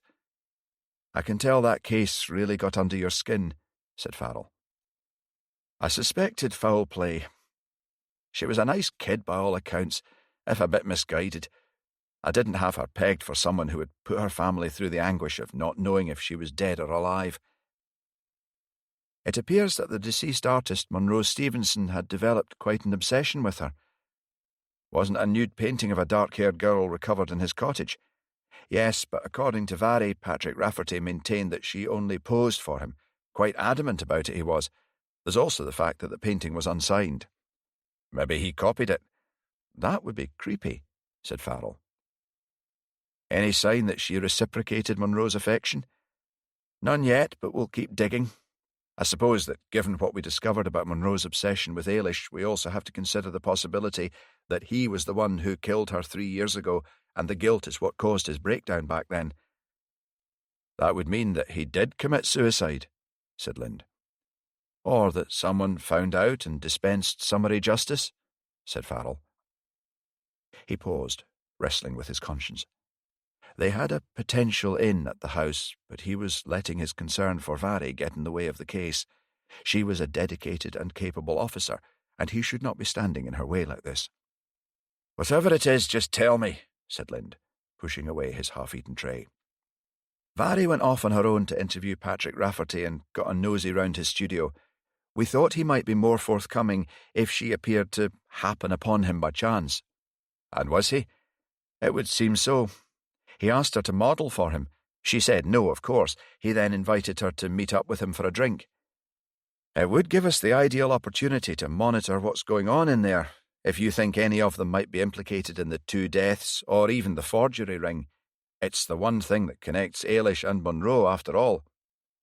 It's a regular viper's nest, full of strong, egotistical characters. What does Vari say about it? She's all for it. Leave it with me. I'll get Kate to discuss it with her. Make sure she is fully aware of the implications. Something else occurred to me, said Farrell. If he knows she is police and invited her into Ivy House, it could mean he's completely innocent. Either that or a dangerous egotist who gets off on taking risks, said Lind. Are we going to run Ailish Kerrigan's murder as a separate investigation? Asked Farrell. Given that we now have 3 ongoing cases based in Kirkcudbright and the potential overlap between all 3, not to mention our modest manpower, I reckon we should conjoin them. Each investigation requires a senior investigating officer. Therefore, I will assume that role for the Kerrigan murder. If we conjoin briefings and have regular side meetings between the 3 of us, that should ensure that all bases are covered and nothing is overlooked. Farrell nodded agreement. We can start the ball rolling at the 4 p.m. briefing, he said. Lind stood up and left, his shoulders hunched and his eyes cast downward. He seemed to have aged somehow, or maybe he had lost the spring in his step. For whatever reason, Farrell had the feeling his friend was headed into choppy waters.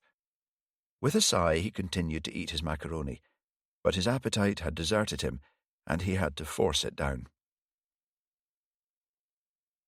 Grabbing another carton of the gut rot that passed for coffee in these parts, he was on his way up the stairs when he saw Kate leaning over the top banister. "Frank, I've been looking for you. We've had a breakthrough in the forgery case. I need your input on this." The normally unflappable D.I. Moore was hopping from one foot to the other with impatience. Wishing his stomach wasn't bouncing with macaroni like a rubber ball, he ran up the stairs, trying to avoid the scald from coffee splashing over his hand. "Do hurry," she called down from the 3rd floor. Crikey, was she trying to give him a heart attack, he thought, as he increased his pace. Next time he was having a salad. Breathing hard and trying to disguise it, he followed her departing back to her office and gratefully sank into a chair. "The person who was driving the tractor has been apprehended, hiding out in a barn near the town of Newton Stewart. Name of Sean Finch." "Was he a local man or higher up the food chain?" asked Farrell. "Local-ish. Family hails from Annan, so a fair distance from Kirkcudbright. Bent screws, the lot of them." "Is he talking?" "Oh, yes. Surprised you didn't hear him singing in the canteen." "No solicitor?" "Nope. His family don't have the greatest respect for the legal profession. Something to do with his brother being banged up, and the sentence increased when his solicitor inadvisably appealed." "That would do it," said Farrell with a smile. "He's visited his brother in Barlinnie and is wriggling like a fish on a hook not to join him there." "What's he been able to give you so far?" "He's confirmed that the forger lives in Kirkcudbright." "Who is it?" asked Farrell, leaning forward. "He doesn't know. He would receive a text telling him where to pick up the package and transport it to a lay-by on the outskirts of Stranraer. He then had to go to the Black Hart pub on foot and wait there until he received a text that he was to return. The money would be in a locked metal toolbox that was bolted to the floor of the tractor." "So, what now? Did he confess he left the painting behind when he legged it?" No, he didn't dare. As far as they know, he took it and ran. He's been told they'll contact him to arrange a drop-off in the next week. Sounds like he's in over his head, said Farrell. We have him for another 5 hours. I was hoping you would join me for the next interview. Of course, Kate, be happy to, said Farrell. A thought occurred to him. You're not planning to have this lad wear a wire, are you? She sighed, but said nothing. What age is he? 22. She folded her arms. You'd be placing him in considerable danger, said Farrell. If he gets caught wearing a wire, he's most likely a goner. She slumped down in her seat. You're right. I know you're right. This case has been driving me crazy. I'm desperate to crack it. I needed someone to rein me in. Has he ever met any of his contacts face to face? Asked Farrell. No, not as far as I'm aware. Well, we'd have to explore that further, but have you considered the possibility of sending someone in undercover to replace him? It would have to be someone who's a good fit in terms of age and accent. What about D.C. Thompson? He's already involved in the investigation, and he's keen as mustard. I don't know, Kate. He's still fairly green. Do you think he could handle it? If anything happened to him? He's local to Kirkcudbright, got the right accent, give or take, and he's the correct age as well. Well, let me think about it. Wasn't Dave sent away to boarding school? Maybe he would sound too different. I've heard him on the phone, and he switches back into the local accent without thinking twice about it. We'll see what transpires in the interview. I'm planning to resume questioning him in a few minutes. We took a comfort break. One of the artists you've been speaking to may be implicated, so you might pick up on something I could miss. Chapter 24. They walked down the stairs to the interview rooms. How do you want to play this, Kate? I reckon you make a much better bad cop than me, she said. Thank you, I think. We should lay out Sean's choices. Either go back in himself wearing a wire and have his communications monitored, or he can give us sufficient information to send someone else in undercover. The lad would have to stay in a safe house for the duration, though. We can't have him running amok, blabbing to his meathead friends and family. Agreed. There would have to be a total ban on contacting his family for now. If they interfered with the investigation in any way, it could put D.C. Thompson in severe jeopardy. We'll need a cover story that will appease them, and it can't be that he's helping us or he'll be banished 6 feet under, said Farrell. I know how these types of family operate. They reached the interview room on the ground floor. As they swung open the door, the smell of pine disinfectant fought for supremacy against that of sweat and stale body odour, and lost. Farrell sat at the table and glowered at the pimply-faced young man opposite him. Sean Finch tried faint-heartedly to glare back at him, but soon dropped his gaze. D.I. Moore switched on the tape recorder and video. Resuming interview at 15:33. Please identify yourselves for the tape. D.I. Frank Farrell. D.I. Kate Moore. Sean Finch, the lad mumbled, his sulky mouth turned down in a frown. Can you confirm again for the tape, Sean, that you've been advised of your right to a solicitor and chose to proceed without one? Said D.I. Moore. Aye, let's get this over with, he muttered, squirming in his seat, a restless ball of energy with no place to go. Farrell leaned forward and stared at the youth, who flinched away from his gaze. Have you any idea how much bother you're in here, Sean? I was only the driver, that's all you can pin on me, he said, slouching further down in his seat. That's as may be, said Farrell. But what I think you've not quite grasped is that you are art and part liable in the whole criminal enterprise, not just for your wee bit in it. What's he talking about? Sean asked D.I. Moore. You've been engaged in a joint criminal enterprise, so you're liable for the forgeries, their delivery, and resultant fraud. In other words, you'll be up the road to Barlinnie and they'll throw away the key. Make the rest of your family look like regular pillars of society, said Farrell.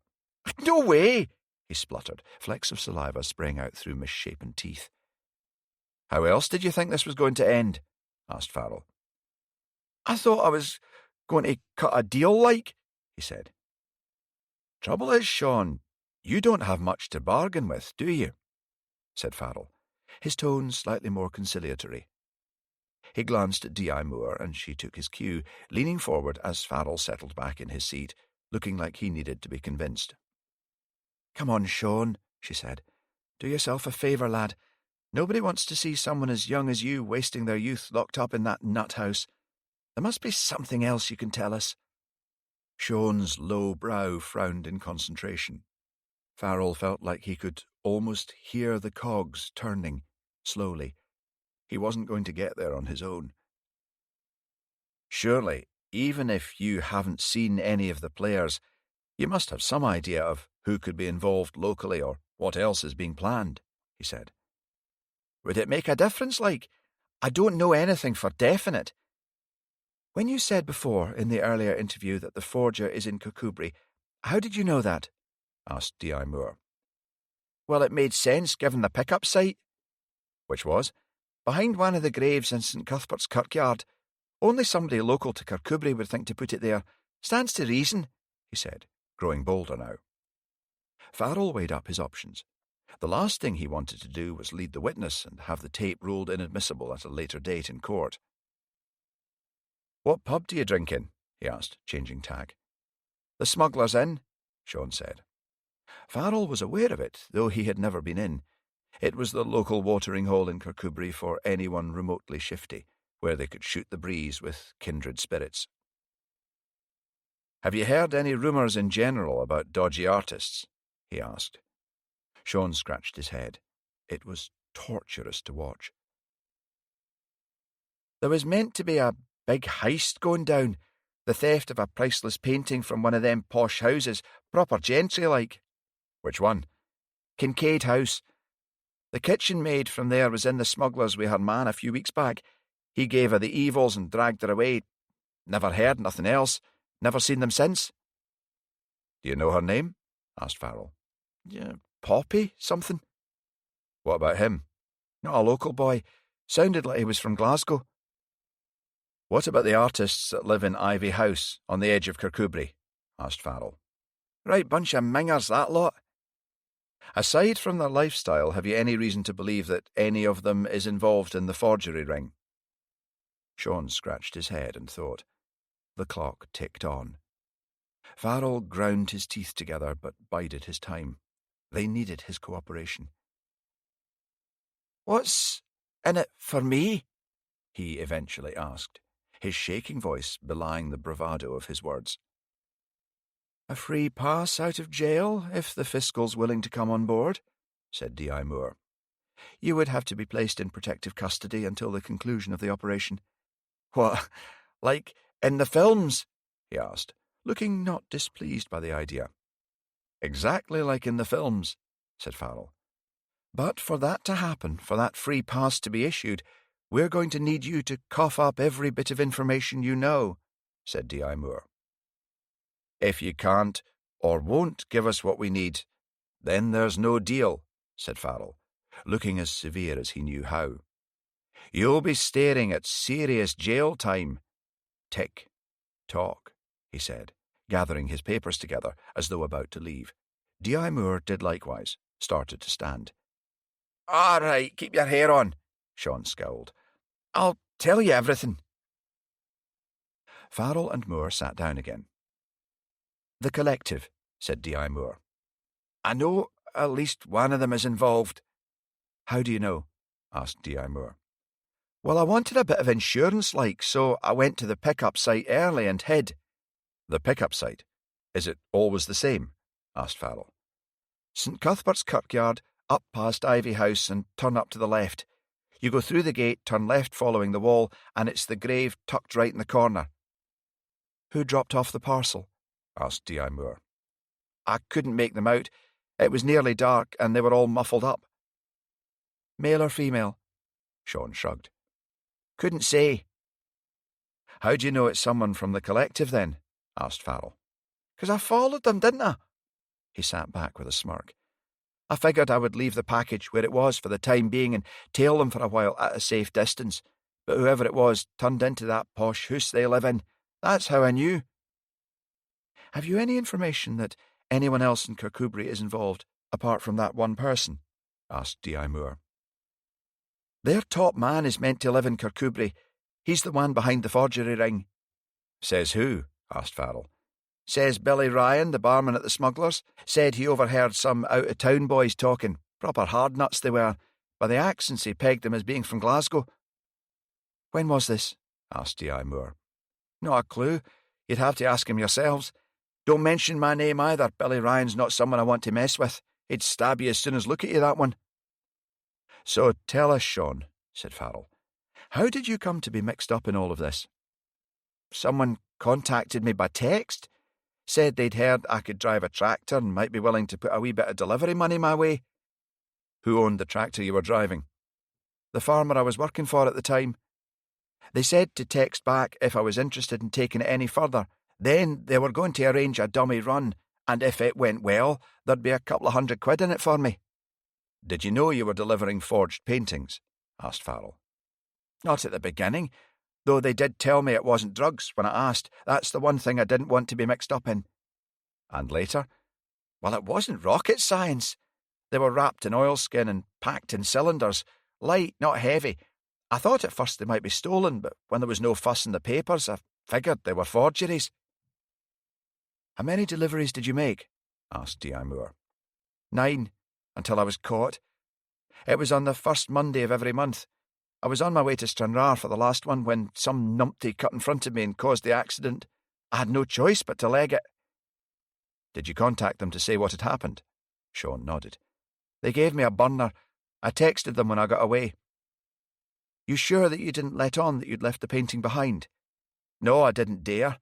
I was playing for time till I could scratch some money together to do a runner to Ireland. They said to lie low until the heat dies down, then they'd put another burner at the drop site when I got back to it. Have you still got the original phone?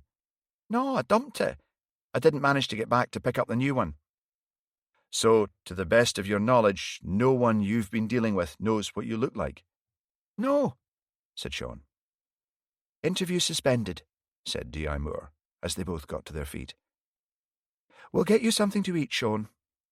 They left the room and moved along the corridor. I'll take a run out to Kincaid House tomorrow and bring in that kitchen maid, said Farrell. If she's been shooting her mouth off, she could be in grave danger. Chapter 25. DCI Lind put the phone back in its cradle with a sigh. Maureen Kerrigan was on her way up to his office. It had been at least 3 years since he had seen her, though she always phoned him around the anniversary of her sister's disappearance. The case had weighed heavily on him. There was a light tap on the door, and a young woman with a long mane of dark curls entered. She was the spitting image of her sister Ailish, a walking monument to her loss. Lind stood up and smiled at her. Maureen, come away in and sit yourself down. She attempted to smile, but her skin was chalk white, and she had purple shadows under her eyes that gave her a bruised look. A young PC brought a tray with tea and biscuits, then left. Lind waited until Maureen had raised a cup to her lips with shaking hands before saying anything further. How was the trip over on the ferry? She groaned and looked queasy. That good? Said Lind. I'm no sailor, she said. I thought your mother might have come over with you. She left us about a year after Ailish went missing. Broken-hearted she was. Left a note saying she needed to get away from all the reminders. Said she wouldn't return until she was able to bring Ailish home. We've heard nothing from her since. Dad lost heart himself after that. He started drinking. Withdrew into himself. I'm so sorry, Maureen. I had no idea. There's been times I've hated Ailish through the years, she said with a twisted smile. If she hadn't been so selfish and ran off with that no-good Patrick Rafferty, my family would still be intact. It's been hard, you know. Those feelings are perfectly normal, said Lind. You're bound to have felt conflicted. When I got the phone call to say that all this time my sister had been lying in an unmarked grave, She broke down in tears. Silently, Lind passed a box of tissues across to her. She took one, blew her nose loudly, and gave him a watery smile. I want to arrange her funeral in Donegal. How soon can her remains be released for burial?" "It'll be a while yet," said Lind. "We've managed to establish that the cause of death was most likely that she was stabbed more than once.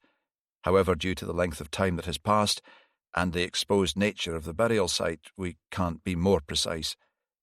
Given the remote location of the remains and the text that she sent to you immediately before she disappeared, we're most definitely treating Ailish's death as a murder investigation." "Thank you." "For what?" said Lind. "For using her name, for talking about her as if she was a person and not just a dead body, a pile of bones. You're a good man, DCI Lind." He reached across and enfolded her small pale hand between his two large ones. "I'll do everything in my power to get you answers, Maureen. You can count on that. In the meantime, where are you staying?" "I've booked a B&B in Kirkcudbright." Lind looked worried. "Are you sure that's a good idea?" "Don't worry, DCI Lind. I'm no Nancy Drew. I simply want to walk in my sister's footsteps, feel the essence of her in the last place that she walked the earth. I'm not about to do anything rash. I've got a friend in the area. I'll be fine." Lind wasn't sure that he believed her, but there wasn't a lot he could do about it. "Promise me you'll be careful," he said. "I promise," she replied. "In the meantime, here's all the numbers I can be reached on," he said, handing her his business card, to which he had added his own personal mobile. "I'll keep you posted on any developments in the investigation." She handed over her own contact details on a slip of paper for the duration of her stay. Lind escorted her down to the front door of the station and had just waved her off when Laura got up from one of the seats in the waiting area. He had walked right by her. The smile froze on his lips as he took in the stormy expression in her eyes. What he was meant to have done this time was quite beyond him, but he was not going to have a ding-dong in reception, that was for sure. "Laura, I wasn't expecting to see you here." "Evidently," she snapped. Lind ran his fingers distractedly through his thinning hair. He had to get her out of here before she blew. A wave of fatigue rocked him on his feet. It had already been a hell of a day, and now this. D.I. Moore appeared from behind the public information counter with her coat on, her face wreathed in such a warm smile that Laura was left with no choice but to return it. Lind felt the tension ebb from his body as she hugged Laura and turned to him. "John, do you think I could borrow your lovely wife for half an hour? I'm due a break, and I'm hoping she'll join me for a coffee at Mrs. Green's tea room. I have an unholy craving for a piece of their delectable carrot cake. Laura, what do you say?" "Far be it from me to stand between women and their cake," he said, aiming for jovial, but falling somewhat short. Laura allowed herself to be led away by Kate, who was succeeding in being unusually chatty, and a relieved Lind retreated back upstairs. No doubt he was only postponing whatever grievance, real or imagined, had propelled his wife in here. He knew that Frank, and probably Kate too, had twigged that they were going through a hard time, but he had never been comfortable talking about his private life. It felt disloyal, somehow. He was fast running out of ideas, though. Frank would be the obvious person to turn to, yet to do so would feel like an admission of failure. He had always known that if Frank hadn't gone off to the seminary, in all likelihood he would have married Laura. Knowing that his friend had been her first love had been difficult at first, but he had made his peace with it a long time ago. He forced his dark thoughts down. He wished Maureen hadn't come straight over. Her presence complicated things. The killer could well still be living in the area.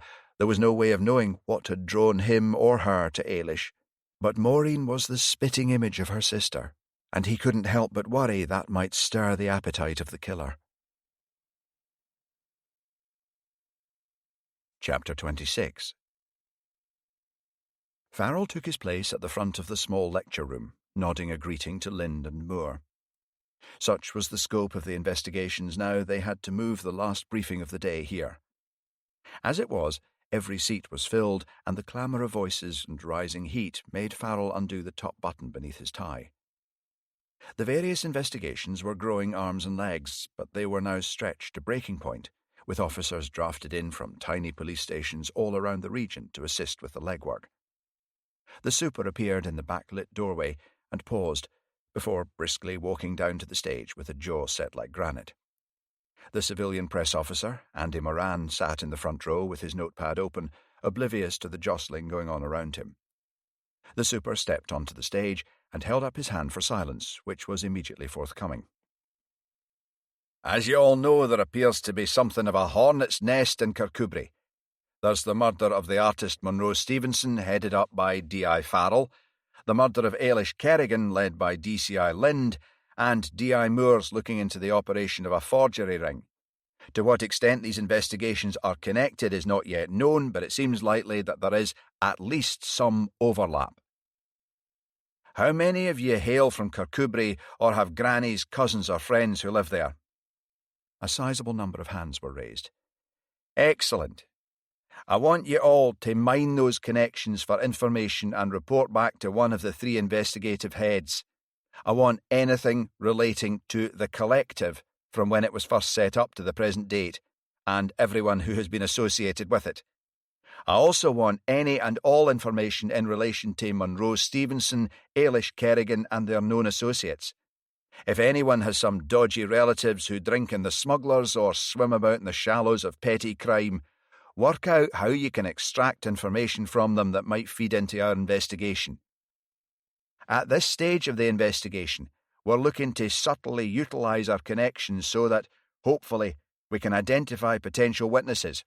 It goes without saying that I expect you all to exercise the utmost discretion and do not put yourselves at risk. Is that clear? The super then sat down and gestured to DCI Lind to take the floor. Ailish Kerrigan was only 19 years of age when she texted her sister Maureen to say she was on her way home to Ireland. This text was received at 9:15 a.m. on the 15th of June 2009. The next bus to Stranraer to catch the ferry would have been at 11 a.m. She didn't get the bus, nor, as far as we are aware, did she ever make it to the ferry port. She simply disappeared into thin air. Sometime after 9 a.m. she left the collective. There she was involved in a relationship with Patrick Rafferty, who also hails from Northern Ireland. Her remains were found on the Dundrennan firing range in a shallow grave within a patch of trees at the top of a hill. Lind pointed to the image on the whiteboard. There were some as yet unidentified marks beside where her body was found that are suggestive of someone visiting the site after she died. I wonder if someone might have been sitting there with an easel. I've done a bit of work outdoors with an easel in the past. The marks don't look dissimilar, said D.I. Moore. You could have heard a pin drop as everyone took in the horror of her words. Lind studied the marks closely. I suggest you liaise with Socko, Kate, and see if that theory is consistent with their findings. Do we know if she was killed at the burial site or moved there from somewhere else? Asked D.S. Stirling. Not yet determined. The body has been in an exposed position for some time. Cause of death is likely due to stabbing, as evidenced by 2 nicks on the ribs. The body was positioned on its back, with the hands by its side, as you can see from the scene photo on screen. Extensive soil samples have been sent off for analysis, but they will take a few weeks to process. Again, we need to look into the members of the collective around the time Ailish went missing. It is necessary to establish whether there were people we don't know about who left between Ailish's arrival in Kirkcudbright in 2006 and the present day. These people, if any, need to be traced, identified and interviewed as soon as possible. You should also be aware that Maureen Kerrigan, the younger sister of the deceased, is over here just now, staying in the Cormorant B&B Kirkcudbright. I want every courtesy to be extended to her if any of you come across her. Lind moved away and motioned to Farrell, who stood up to take his place. Turning now to Monroe Stevenson. We received the toxicology results back this morning, which confirmed that he was drugged with ketamine. This is now a murder investigation. There was none in the bottle of whisky left on the table, so it must have been added to the glass tumbler. The pathologist has confirmed that there was no apparent puncture mark on the body of the deceased. After the briefing, Andy Moran will be releasing an update to the press. The handwriting expert has confirmed that the signature on the so-called suicide note was very similar, but not identical to Monroe's. It was a skilled imitation. The tech boys have confirmed that there was no trace of it on Monroe's laptop. It was probably brought into the cottage already prepared by the killer. This was not a spur-of-the-moment attack, but a carefully premeditated murder. "It doesn't look like standard printer paper, does it, sir?" asked PC Rosie Green. "That's correct. The note was printed off on high-quality cream stationery, unfortunately not sufficiently high quality as to be considered bespoke. There were no other such sheets of paper in Monroe Stevenson's cottage." "So, if we find the stationery, we find the killer?" asked PC Green. "Possibly," said Farrell. "D.C. MacLeod, could you contact all the stationery shops in Dumfries and Galloway to ascertain whether they stock this particular paper? If so, try and ascertain whether there is CCTV coverage. It's a long shot, but you never know." "Will do, sir," said Vary, making a note. "That reminds me, we still haven't heard a peep out of his girlfriend, Nancy Quinn. PC Green asked you to bring her in." "No one's heard from her. The parents did call on her the day the body was found, but she wasn't there and she hasn't responded to the note they put through the door asking her to contact them. I called round a few times too." She coloured. "Sorry, sir. I should have said something sooner." Yes, she should have done, thought Farrell.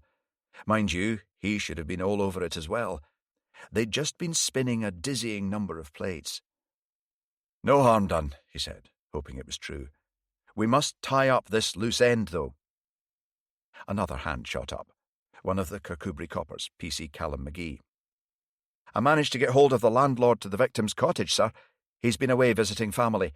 He confirmed that when the cottage was rented, there was only a basic Yale lock on the door. The deceased had asked if he could upgrade it at his own expense. So either he was hiding something valuable or he felt under threat. I want you to trace the locksmith and interview him. See if he gave him any indication as to why he needed the extra security." "Sir," said PC McGee, writing in his notebook. The heat in the room had risen to an intolerable level, with so many bodies crammed into the small lecture theatre combined with the heat from the storage heaters. Farrell glanced at D.I. Moore, and she gave a small shake of her head. "That's given us enough to chew on for one session. D.I. Moore will be holding a separate briefing on the forgery ring, same time tomorrow." Everyone surged out of the two exits to catch up on their paperwork before heading home for the night. Farrell felt the energy drain from him, as if it had hitched onto the tail end of the departing bodies. It was his body's way of informing him he had been overdoing it. Wearily, he ran a hand through his hair. After his near breakdown last year, he wasn't taking any chances. He needed an antidote to the baser side of human behaviour that was threatening once more to engulf him. Chapter 27. Grabbing his overcoat, he left the building and headed for St. Margaret's. It was so cold it took his breath away. Lengthening his stride, he could feel his cramped muscles start to loosen, and 10 minutes later he was dipping his fingers into holy water and entering the church. There was only a smattering of the Catholic faithful there for evening mass on a weeknight. Genuflecting, he made the sign of the cross and slipped into a pew at the rear of the huddle, his natural reticence making him more comfortable in his own space. He could see his mother seated near the front, in the middle of a row of women, the ones who got things done. She too had switched from St. Aidan's and was doing the best she could to expunge the terrible memories of what had occurred there.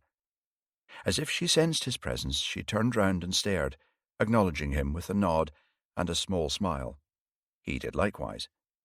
They had been long estranged until last year, and it was with slow, cautious steps they were exploring their rapprochement. As Father Murray entered from the far left, moving towards the altar, Farrell reflexively stood, taking comfort in the familiar patterns of the Mass and drawing sustenance from it. As he moved seamlessly with the others to take communion from the priest, he felt a rare moment of peace. Kneeling afterwards, he lost himself in prayer and sensed the layers of time fall away until he was once more at one with God. Pulled from his almost meditative state of prayer by the rustle of the congregation rising to its feet, he hurriedly followed suit. It was as if the slender thread connecting him to the divine had once more been sheared away. He waited on the steps outside for his mother, glad to see she was smiling and laughing with her new Catholic brethren. She would be in the thick of things here in no time. Her grief had been raw and unexpected. He had thought she might snap under its weight. He had thought that he might too. She came to a halt and scrutinized him from head to toe. "You look tired," she said, "and you've lost weight." This last was pronounced with more than a hint of accusation. "You're still on your meds, aren't you?" she hissed under her breath. Farrell felt a familiar flare of irritation and tried to squash it back down. "Stop fussing. I'm hardly likely to make that mistake again." The mistake that had allowed the demon of psychosis to make its presence felt after an absence of almost 15 years. "I'm your mother. I'm allowed to fuss," she snapped. They both fell silent, overwhelmed by the subtext lurking behind the ordinary words. Father Murray relieved the sudden awkwardness by choosing that moment to appear. His mother rejoined her friends who had been waiting for her. Farrell noticed a couple of them shooting curious looks in his direction. "Pint?" asked Farrell. "Too right," said his priest and friend, Jim Murray. "If we head up to the Bruce, we can grab a bite to eat as well. I'm starving." A 15-minute walk took them to the fluted columns of the Robert the Bruce pub. Farrell felt his mouth begin to water as the sign outside announced it was curry night. That would do nicely. Although he had only known Jim since the tail end of last year, they had quickly become close. The life of a Catholic priest was a lonely one, and Farrell was glad to provide a listening ear, understanding the pressures only too well. In turn, he could talk to Jim about his growing dilemma of whether to seek a return to active service as a priest, leaving behind the career he had worked so hard to carve out for himself after his breakdown. As he wiped the last piece of naan bread round the sauce left on his plate and drained the dregs of his beer, resisting the temptation to give a satisfied belch, the revolving door swung open, and in walked a couple of women dressed to impress. He glanced at them idly. Then he did a double take. One of them was Laura, and she was very drunk. "What's up?" asked Jim, looking puzzled by his reaction. "Do you know them?" "It's Laura, Lynn's wife. I don't know who the other woman is, but I can guess." "Ah, the one who—" "Yep," said Farrell, feeling his jaw clamp tight. He had no right to interfere. Laura was none of his concern. "Keep telling yourself that," said the niggling voice in his head. She had lost the baby weight and had killer curves to prove it, which were much in evidence in her tight-fitting purple dress. Farrell tried to move the conversation on to other things, but his eyes were continually drawn back to Laura. Eventually his friend sighed deeply and turned to him. "It's like having a beer with a robot. Sorry, Jim, I'm just worried that some predatory nutjob is going to take advantage of her in the state she's in. If I didn't know you better, I'd say you had feelings for this woman that went way beyond platonic," said Father Murray. "I don't," said Farrell.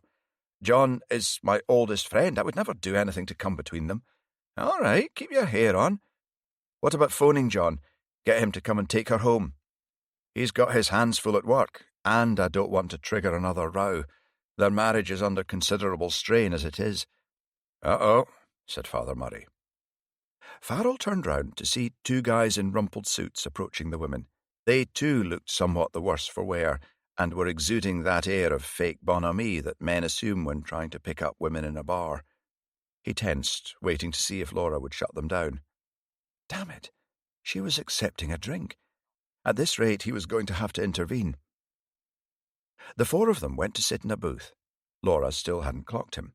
Maybe she was just chumming her mate, had told them she was married. He turned back to his friend and confessor. "Sorry, Jim, I'm sure it'll be fine. Where were we?" "Debating the merits of chicken buna over chicken madras, I think." "How's my mother settling into St. Margaret's? She's been through a lot, and it's been a wrench leaving all her old cronies behind." "I don't think you need to worry on that score," Father Murray said with a chuckle. "She's scything her way mercilessly to the top of the pecking order. Westminster politics has got nothing compared to the machinations of the Catholic faithful. Her arrival has really shaken up the inner circle. They're all running around like headless chickens trying to outdo one another. I can't remember the last time I've had so many baked offerings. I've put on half a stone," he said, patting his expanding tummy with a rueful smile. "Sounds like she's being a bit of a handful," Farrell said. "Not a bit of it. Most of our more involved ladies are widowed, not always with the most attentive of families. It keeps them on their toes, therefore happy and engaged." "And how are things with you?" asked Farrell. "Me? Rushed off my feet as normal. What I wouldn't give for an extra pair of hands some days. If your hours weren't so insane and unpredictable, I'd have conscripted you already." Farrell fell silent. He would love nothing better than to help out at St. Margaret's, but the super would have a fit if word got back to him. He was feeling more and more conflicted about where his true vocation lay. Where was he of most use? In the church or fighting crime? Father Murray nudged him, and he glanced back over at Laura. One of the sleazy characters had his arm around her, and he looked to be getting ready to make a play. Her mate was already indulging in some tongue action with his friend. As he leaned in to seal the deal, Farrell sprang to his feet and approached their table, struggling to keep his temper in check. "Laura!" he announced loudly, causing her to spin round in shock. "How lovely to see you. How are the kids? John mentioned he might join me here later. Aren't you going to introduce me to your friends?" His manner was mild, but there was no mistaking the menace in his tightly coiled bearing as he looked at the creep now surreptitiously sliding his arm back along the seat. Laura glared at him. Then the fight went out of her, and she started to cry. As if reacting to an unspoken signal, both men stood up, muttering about having to go, as they had an early meeting in the morning. Farrell glared at them with unconcealed contempt, his copper's eye taking in white bands on ring fingers and the stench of stale booze leaking out of their pores. The other woman stood on wobbly heels and squared up to him. "Who the hell do you think you are, crashing our party?" "I'm Laura's and John's oldest friend, D.I. Frank Farrell," he replied, a hard edge to his voice. "And you are?" "Oh, for fuck's sake," she muttered. "I don't need this shit in my life, Laura. I'm off. You okay if I leave you with this fucking charmer?" Laura waved her away, struggling to get her emotions under control. Farrell passed her a hanky and sank into the seat beside her. Now what? He hadn't a clue what was going on in her head. Crying women weren't his strong suit. Steeling himself, he waded in. "Look, I'm sorry, Laura, but I couldn't let you do something I know you would regret in the morning." "Don't pretend you know what I'm thinking, Frank, because trust me, you haven't got a fucking clue," she hissed through her tears. 2 women swearing at him in 5 minutes. He was on fire tonight. He could do with Vari here. She'd have the whole mess sorted out in double quick time. "Okay, hands up, I haven't a clue what you're thinking." "Some things never change," she snapped. "Those weren't good guys, Laura, you know that. Married, the pair of them, looking for a cheap lay. Is that what you want? To be a cheap thrill for some loser?" "How dare you, Frank Farrell?" she hissed. "Just who do you think you are?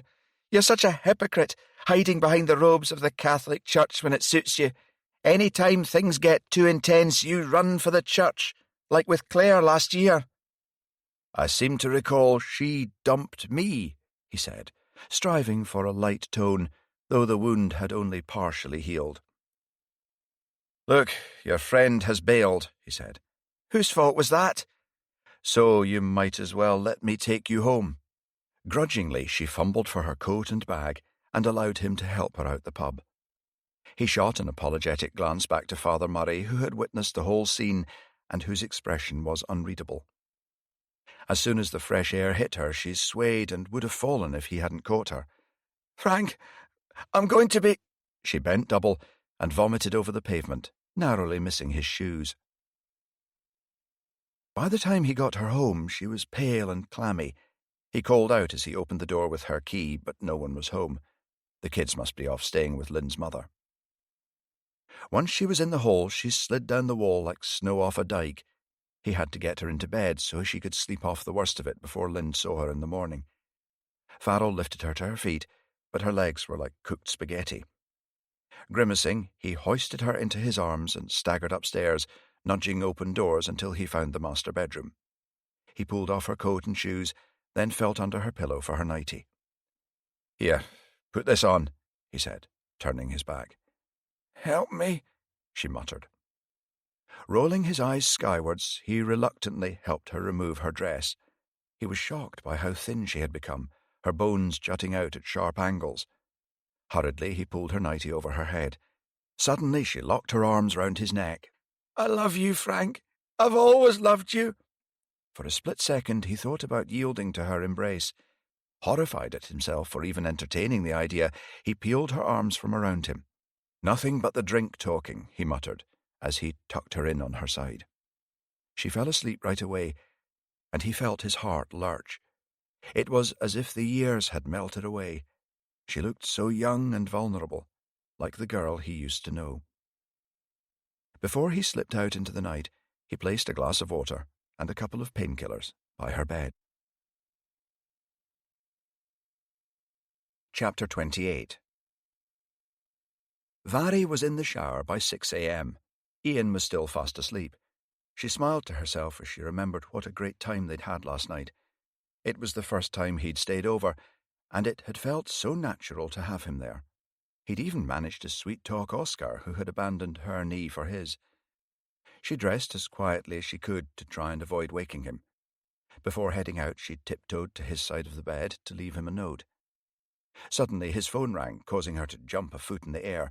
In one fluid movement, he grabbed it, rejected the call, and flopped back on the pillow, groaning. "What is wrong with people? It's the middle of the night. Not a morning person, then?" "For you, I might be prepared to make an exception," he said, trying to pull her back onto the bed. "Oh, no, you don't," she said, nimbly evading him. "Some of us have to work. Some of my best work has come to me in a dream," he grinned. "Is that a fact?" She blew him a kiss on the way out the door. As she arrived at Loreburn Street, she saw Sophie Richardson and her crew of reporters setting up outside the station, ready to pounce on anyone entering or leaving the building. It was starting to feel as though they were under siege. She flipped up the hood on her parka as she approached. The news thus far had been critical of the investigative team, attempting to turn it into a political debate about the merits of police centralisation. She put her head down and marched past them into the station. The mood in the conference room was sombre. D.C. Thompson was sitting forward on the edge of his seat. Vari tried to look more relaxed than she felt. The super had a selection of newspapers in front of him. His normally pale face was red and mottled. He didn't look well and had a bit of a wheeze. "Have you seen these headlines?" he demanded. "Bloody journalists using us as a scapegoat to further their utopian fantasies of Police Scotland." He picked up 2 papers and read the headlines out loud. "Local bobbies painted into a corner over murdered artist. Dumfries police clueless."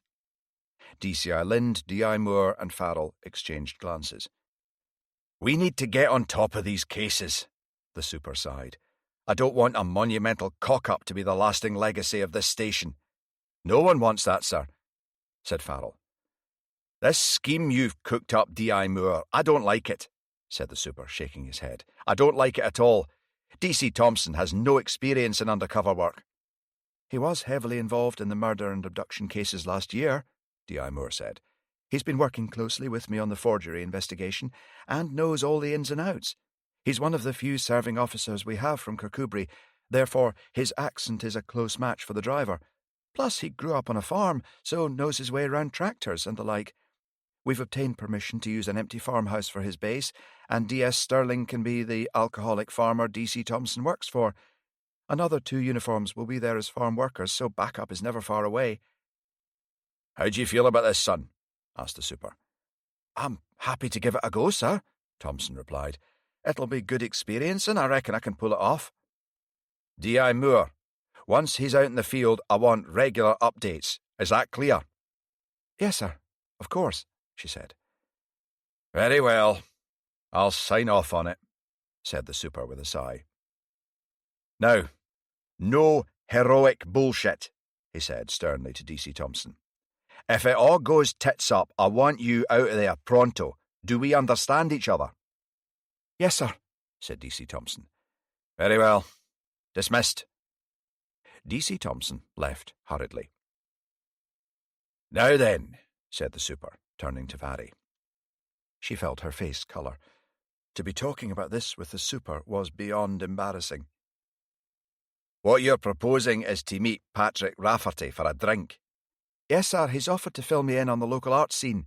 "And then what?" "Well, Ideally, if I succeed in ingratiating myself, I might end up gaining access to Ivy House and be better able to do some digging.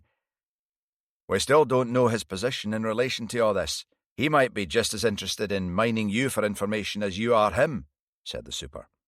Yes, sir. I'll be on my guard at all times. If I establish a good connection with him, it might even be a useful way for us to feed false information back into the collective at some stage. I've thought it through, and it seems to me that the only viable way of getting inside the collective is to take this opportunity. It'll hopefully give me a chance to ferret around behind the scenes and see if any of them are involved in either of the murders or the forging ring.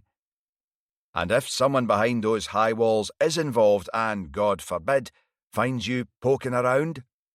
I can handle myself, she said firmly. I was in dangerous situations on a number of occasions last year, and I kept my nerve at all times, didn't I, sir? This last comment was addressed to Farrell, who seemed to be developing some frown lines. I can't dispute that, Vary, but I can't pretend I like this either. At all. Are you quite sure about this, D.C. MacLeod?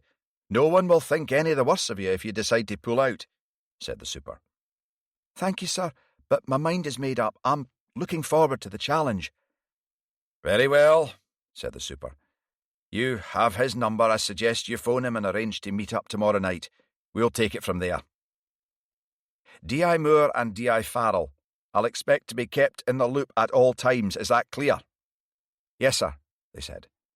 Good luck, D.C. MacLeod. Remember, your safety matters more to me than a conviction. Are we clear on that? Yes, sir. Thank you, sir, said MacLeod, and then followed the other three out of the room. Chapter 29. Farrell and Vary drove straight through Kirkcudbright. He'd already checked that Lord Merton was in residence. The secretary had sounded reluctant to make an appointment, but he'd been insistent. They carried on for a further 15 minutes before coming to the imposing grounds of Kincaid House. Driving up through the immaculate grounds, he hoped he was on a wild goose chase and that he would find the housemaid unharmed. However, he couldn't shake off a feeling of foreboding. The house was magnificent, a relic from a bygone era. If I'd known we were coming here, I'd have dressed for the occasion, muttered Vary. He rang the doorbell, half expecting to be admonished for not using the tradesman's entrance. A rather stern woman in a navy suit showed him into the drawing room. Seconds later, Lord Merton arrived. He appeared to be in his 50s and greeted them politely enough, but he looked pale and strained. A noticeable twitch caused his eyelid to flicker, and he quickly averted his gaze from Farrell after introducing himself. He didn't invite them to sit. "We've received a tip-off that a valuable painting may have been stolen from Kincaid House, sir," said Farrell. "I thought I'd best pop out and see whether such an event has already occurred or might potentially occur." The man in front of him swayed slightly, like he was about to faint. "Good heavens, I'm afraid you've had a wasted trip. That is simply not possible. All of my paintings are present and correct, and we have quite stringent security measures to keep them that way. Now, if there's nothing else, just one thing, sir. Would it be possible to speak to your housemaid?" "My housemaid? Good heavens, man, what on earth for?" "I'm not at liberty to say, sir," said Farrell. "Oh, very well, I'll get the housekeeper to send her up. I take it you've finished with me?" "For the time being, sir." "In that case, I'll bid you both good day," said Lord Merton, leaving the room. 10 minutes later, there was a light tap on the door, and the woman who had let him into the house entered. She, too, looked strained and was clutching a folder to her chest. "Hello, officer. My name is Susan Dawson. I'm afraid the housemaid is no longer with us. I haven't got round to filling the position yet." "What was her name?" "Poppy Black. She left last week. No notice, just sent us a letter saying she was moving on and wouldn't be back. Why she couldn't have simply told me to my face, I don't know." "Did she offer a reason?" "She's 18. People come and go all the time in this line of work." "Do you have the letter?" "Yes," she replied, pulling out an A4 sheet from the top of the folder. "Known associates?" "Really, I have no idea. I believe she had a boyfriend. Staff aren't encouraged to bring people back to the house." "What about a photo?" "Well, yes. She had one taken for her security pass." She handed him a copy of the pass. Poppy Black had an impish smile and a mass of red hair caught up in an untidy bun. Do you have her current address as well as her previous one?" "Yes, they should be in here somewhere," she said, rifling through the hefty folder. "Here we are." She scribbled down the addresses on a piece of paper and passed it across. "Did you take up references for her?" "Yes, of course. She worked in Glasgow before she fetched down here." "May I see them?" She flicked through the file and produced 2 sheets of paper in Polly pockets. One of them was on cream stationery that resembled the suicide note, purportedly from Monroe Stevenson, and the other was typed on plain A4 printer paper. "Did you follow these up with phone calls?" asked Farrell. Dawson was flustered now, a visible pulse beating at her temple. "Well, no. She was only a housemaid. I had no reason to doubt them." "I'm afraid I'm going to need to take these for now," said Farrell. "I need to trace this young woman to ascertain that she's unharmed." "You think something might have happened to her?" "Time will tell," said Farrell. There was definitely something going on in this house, but if he had no evidence that a crime had been committed, he would have to shelf it for now.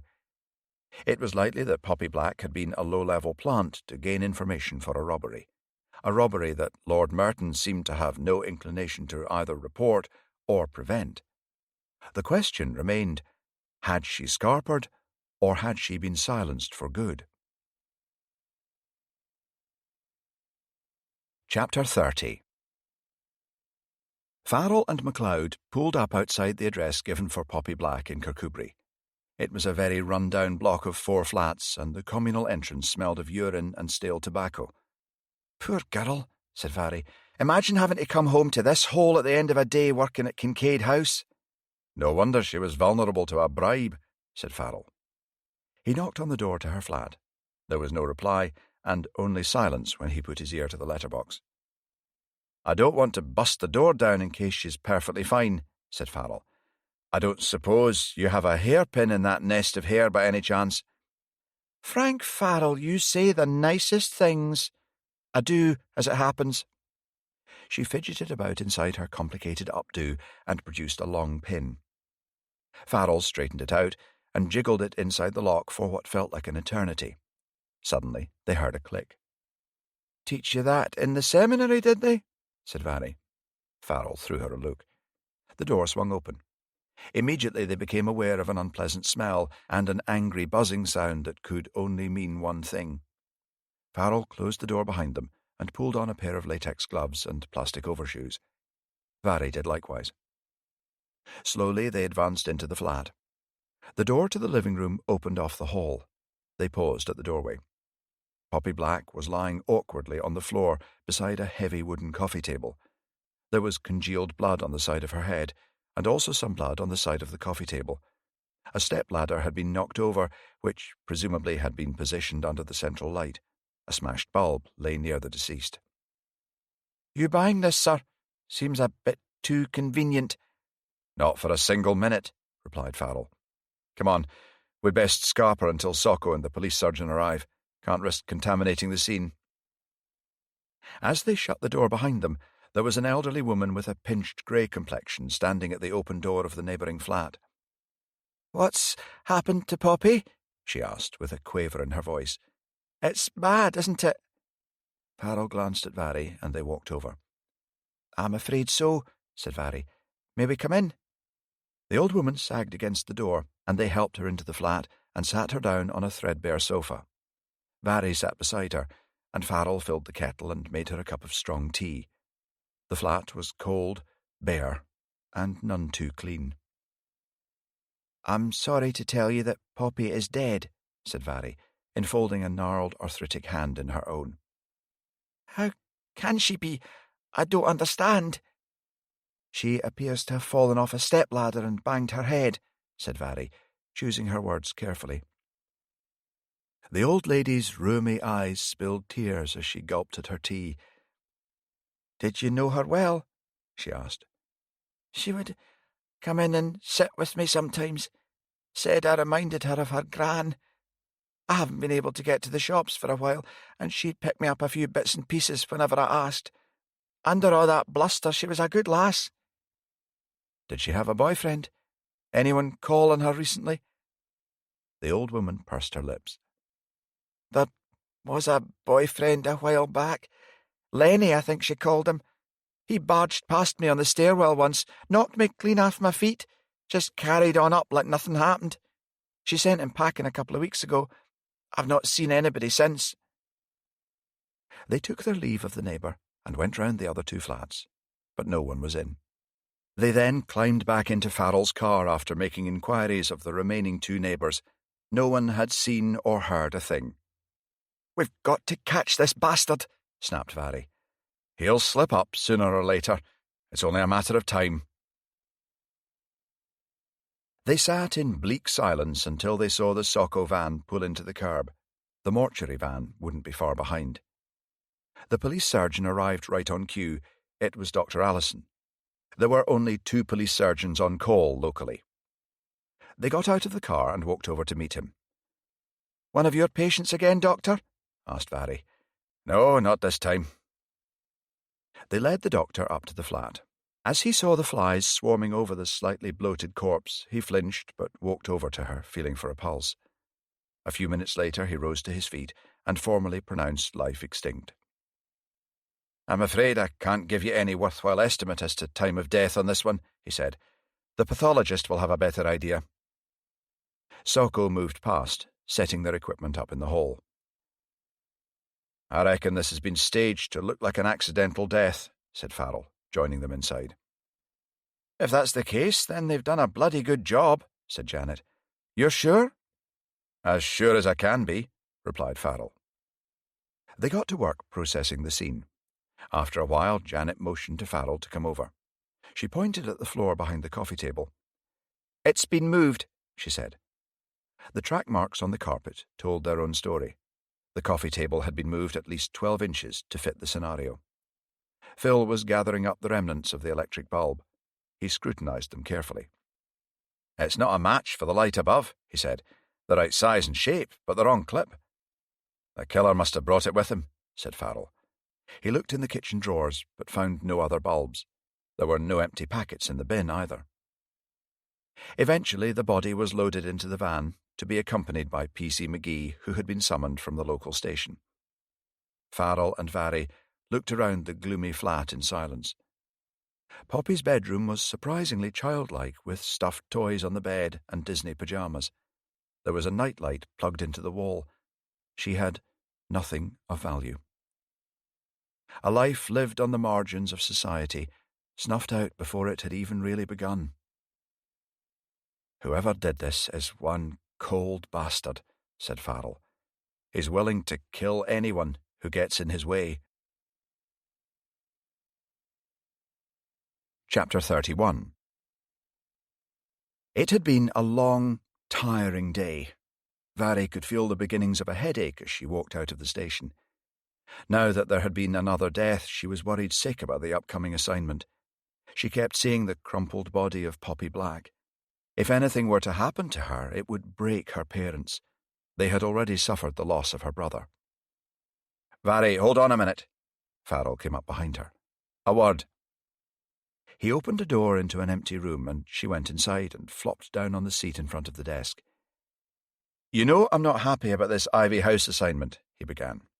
Her expression softened. She could see he was worried about her. "I'm going to get them to give you a normal mobile with a fake contract, and it will have all the usual social media nonsense you young ones like. We'll make it close enough to your usual phone so you'll need to hand that into the tech boys to copy stuff across. I'm going to get a fake phone myself and do likewise. I'm your cousin Darren who lives in Edinburgh. That way you can text or phone me any time." Vary grinned, her mood lifting. "Thanks, sir. That would definitely help." "Off you go, then. Lots to do tomorrow," said Farrell. "I'm meeting Ian for a bar supper, but I'll make sure I get an early night." "Ian? I forgot about Ian. What are you going to tell him?" "Just that I'm on special assignment. It'll be fine. It wouldn't occur to him to go to Kirkcudbright." Vary arrived home and felt the energy drain from her as the reaction set in to her day. Although she was excited about her upcoming assignment, she was also worried about getting too close to Patrick Rafferty. This was the last thing she needed. Guilt twisted within her. All she wanted to do was climb into her PJs, pour a large glass of wine, and have a TV dinner while catching up on Coronation Street. She opened a sachet of food for Oscar and then collapsed onto the sofa, looking longingly at the TV.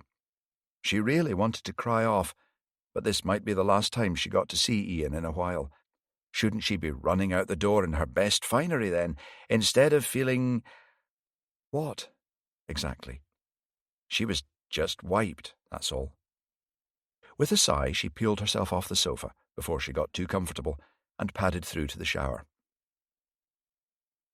An hour later, she was ensconced at a table for two in a cosy country pub at Kingham Quay.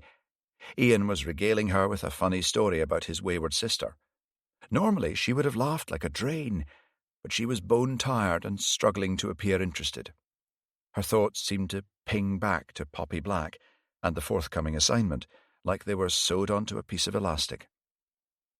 Suddenly, she became aware of a lull in the conversation. She must have zoned out completely. Her eyes fell to her plate, and she realized she had simply been moving the food around instead of eating it. Ian had finished his meal. She raised her gaze to his, and to her horror, she could feel her eyes fill with tears. "Ian, I'm so sorry. I don't know what's wrong with me tonight." He gently placed his hand over hers on the table. There's no need for tears. If you'd rather not see me again, just say. I'd be disappointed, but I promise I won't throw myself off a cliff," he said. "It's not that," said Vary, squeezing his hand. "You know what my job is. Sometimes it gets overwhelming and fills every nook and cranny of my life. The truth is, I'm exhausted and there's no end in sight. This is the first time in a long while I've even tried to have a relationship for that reason." "Would it help to talk about it? I know a bit about what's been going on. I presume you're embroiled in the 2 murders Sophie Richardson has been banging on about." "You know I can't say anything, but thanks for the offer.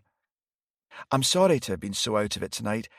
I might not even be able to see you for a while as I'm going to be on special assignment." "Come on," he said, motioning for the bill. "Let's get you home. Somebody needs an early night."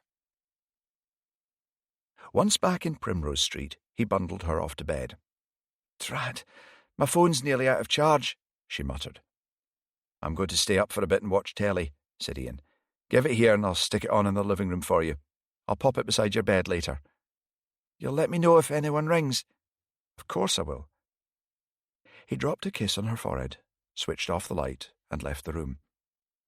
Vary lay in the dark for a few moments, then switched on her bedside light. Yawning, she delved into her briefcase at the side of the bed to go over her case notes. There must be something they'd missed. Her eyes grew heavier. She scowled and rubbed them. Within minutes, the report she was reading had slid to the floor, and she was snoring gently. Chapter 32. Farrell couldn't settle. Usually able to subdue his inner turbulence, he felt agitated beyond endurance. He'd tried to pray, but it felt like nobody was home. Music often provided solace, but he felt more like AC/DC than Gregorian chants tonight, and that would only ramp up his mood further. A run? Too risky. He'd done his usual 5 miles before going into work. Didn't want to pull a hamstring. A copper was no use if he couldn't chase criminals. What then? He felt the walls were closing in on him. Glancing out of the round window, looking onto the estuary, he noticed the tide was in. He had it. Grabbing a few extra layers and his heavy-duty woolen coat, he went downstairs to the kitchen to make a flask of coffee and headed for the car. On nights like this, he wished he had something with a bit more revs than his dumpy Citroen. Resisting the urge to spin his wheels on the gravel like a boy racer, he drove up the lane and turned left towards the coast. With the car heater fighting valiantly against the frosty fingers on his windows, he skirted the town to take the Dalbeattie Road. Half an hour later, he reached the quiet beach of Powillimont. As he'd expected, his was the only car. Pulling onto the grass at the end of the bay, he turned off the ignition and left the relative warmth.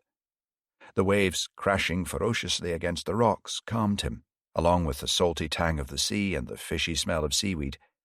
He clambered down until he could walk along the shoreline, his way lit by the silvery gleam of a full moon. He recognized now what had been bugging him. It was the feeling that His friends were all heading into danger and into outcomes that he couldn't control. It was one thing putting himself in jeopardy. That was something he got a buzz out of, if he was honest. It was quite another watching junior officers walking into hazardous situations. The death of Poppy Black had really rattled him. It smacked of cold, predatory ruthlessness, someone who didn't operate inside the norms of human behavior. He could understand impulsive crimes fueled by anger, a momentary rush of blood to the head, but both Monroe Stevenson and Poppy Black had been killed in cold blood. It made the murderer that much more unpredictable. He hoped that Lind wouldn't be too distracted by what was going on with Laura. The thought of Vary having to insinuate herself into the company of that degenerate artist, Patrick Rafferty, made him clench his fists in impotent rage. She talked a good game, but he knew she wasn't half as tough as she liked to make out. She could be drugged, raped, or anything behind those walls, and he would be sitting tight while she ran the gauntlet of all that risk. He was worried about Dave Thompson as well. Not that he wasn't shaping up nicely, more that he was a bit too keen, might make him push a bit hard and take excessive risks. Hopefully being paired with Sterling, who was the most risk-averse copper Farrell had come across, would rein him in a bit. According to the not-so-subtle hints that Vary had been dropping, Kate seemed to be drawn to that art critic, Lionel Forbes. Normally, she was even more reserved than he was. However, Forbes might well be slowly and inexorably creeping under her guard. He felt a tinge of something unaccustomed pierce him. He couldn't be jealous, could he? Since when did he have those kinds of feelings for Kate? Shocked at the direction his thoughts were taking him, he sat down on a flat rock and poured a cup of steaming coffee. Now that he had stopped, the cold stole over him like anesthetic. He wished it could numb his mind as well as his body. The water looked dark and deadly as it spit foam at the rocks. He shivered despite his warm coat. Before Monroe's murder, he had felt himself drifting away from his earthly ties again, like a ship that had slipped its mooring. Whether it was simply a reaction to all that had gone on last year or not, he didn't know. Since then, though, he had felt himself being drawn back reluctantly into the temporal world and its very concrete problems. He would not be able to decide where his future lay until the 3 murder cases had been solved. The families of the victims deserved answers. Chapter 33. D.I. Moore could not remember a time when she had felt more flustered. She was in a taxi heading for Primo Piano in Dumfries in a Grade 1 tizzy. What on earth had possessed her to agree to meet Lionel Forbes for dinner? He was simply a consultant on a case she was working, she reminded herself. After all, Farrell had dated that forensic psychologist they were working with last year, hadn't he? Yes, screamed the voice of reason, and look how well that turned out. She shouldn't be so thrown by a simple invitation, but it had been so long she wasn't quite sure how to react. It's only a meal, she told herself firmly on exiting the taxi. Keep it light and professional, and you will come out of this unscathed. Inside, she glanced around the warmly lit interior until she spotted him in a corner. He stood as she approached, helping her off with her coat, and slid the chair out for her before seating himself. "Kate, what a charming dress! How lovely to see you!" he exclaimed. "Lionel, how kind of you to invite me. This is one of my favourite restaurants." An attentive waiter hovered round them until they had selected from the extensive menu. "Can I offer you something from the wine list?" Lionel asked. "Aren't you driving?" she asked. "Way to sound like a copper, Kate," she chided herself. "No, as it happens. I have an exhibition to review at Gracefield Arts Centre tomorrow, so I'm staying the night in the Cairndale Hotel." "Well, in that case, I'll have a glass of red wine, please," she said. He ordered a bottle, and there was a slight lull in the conversation. "So, what do you like to do in your spare time, Lionel?" "My biggest passion, aside from art, is gardening. Not so much the weeding, pruning, mowing and whatnot, but the plants themselves. They can be things of extraordinary beauty and complexity. I've created a small Zen garden to escape into. I need to get out there and do some pruning before spring." I was attempting to cut back a rather large buddleia today, which nearly had my eye out, he said, pointing to a livid scratch near his eye. Ouch, she laughed. How did you get started as an art critic? Were you ever an artist yourself? I dabbled a little when I was younger, like a lot of young men. I graduated art school, but soon realised that I wasn't suited to life as a penniless artist. I then did a master's and slowly carved out a reputation as a serious reviewer, culminating in columns in the broadsheets and publication of a number of books on aspects of the art world. Do you still paint? When the mood takes me. What I do is not for public consumption, however. Oh, that's a shame. I would love to see some of your work, she said, then felt her skin flush under her makeup. What is wrong with you, Kate? She berated herself in the awkward silence that followed. Asking to look at his etchings? Lionel gave her a charming smile. Believe me when I tell you, you wouldn't thank me for it, my dear. I used to paint watercolours. These days it's hard to find the time. Or the weather, he said. You can't beat having the scene you're painting right in front of you. You must make a lot of enemies in your line of work. Goes with the territory. Nobody wants bland reviews, not even the artist. Artists thrive on controversy. They want a strong, visceral reaction to their work. It garners them more exposure. I'm guessing not all of them take it well. You could say that. Nothing recent, I hope. He looked uncomfortable. Simply someone venting. I'd rather not. Tell me, she demanded, slipping back into professional mode. I thought this was a dinner date, not an interrogation, he snapped. She'd come on too strong. A man like him wasn't used to feeling like a victim. Deliberately softening her voice and body language, she tried once more. I'm sorry, she began, but he immediately reached across the table and placed his hand over hers. No, I'm sorry. Forgive me. It has been rather weighing on me. When did it start? Not long after I moved down here, so about 4 years ago. What form did the threats take? Letters? Phone calls?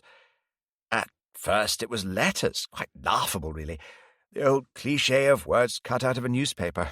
Appears to be a reader of the Times newspaper, quite clearly aggrieved by a review I had written. Have you kept them? Well, no, I simply scrunched them up and threw them away. Didn't really give it much thought. They were abusive rather than threatening, along the lines of, who do you think you are, that kind of thing. And then? The phone calls started. Not that often, perhaps once a month. Male or female? Impossible to tell. The voice was muffled, as though speaking through some sort of filter. The tone switched to downright threatening.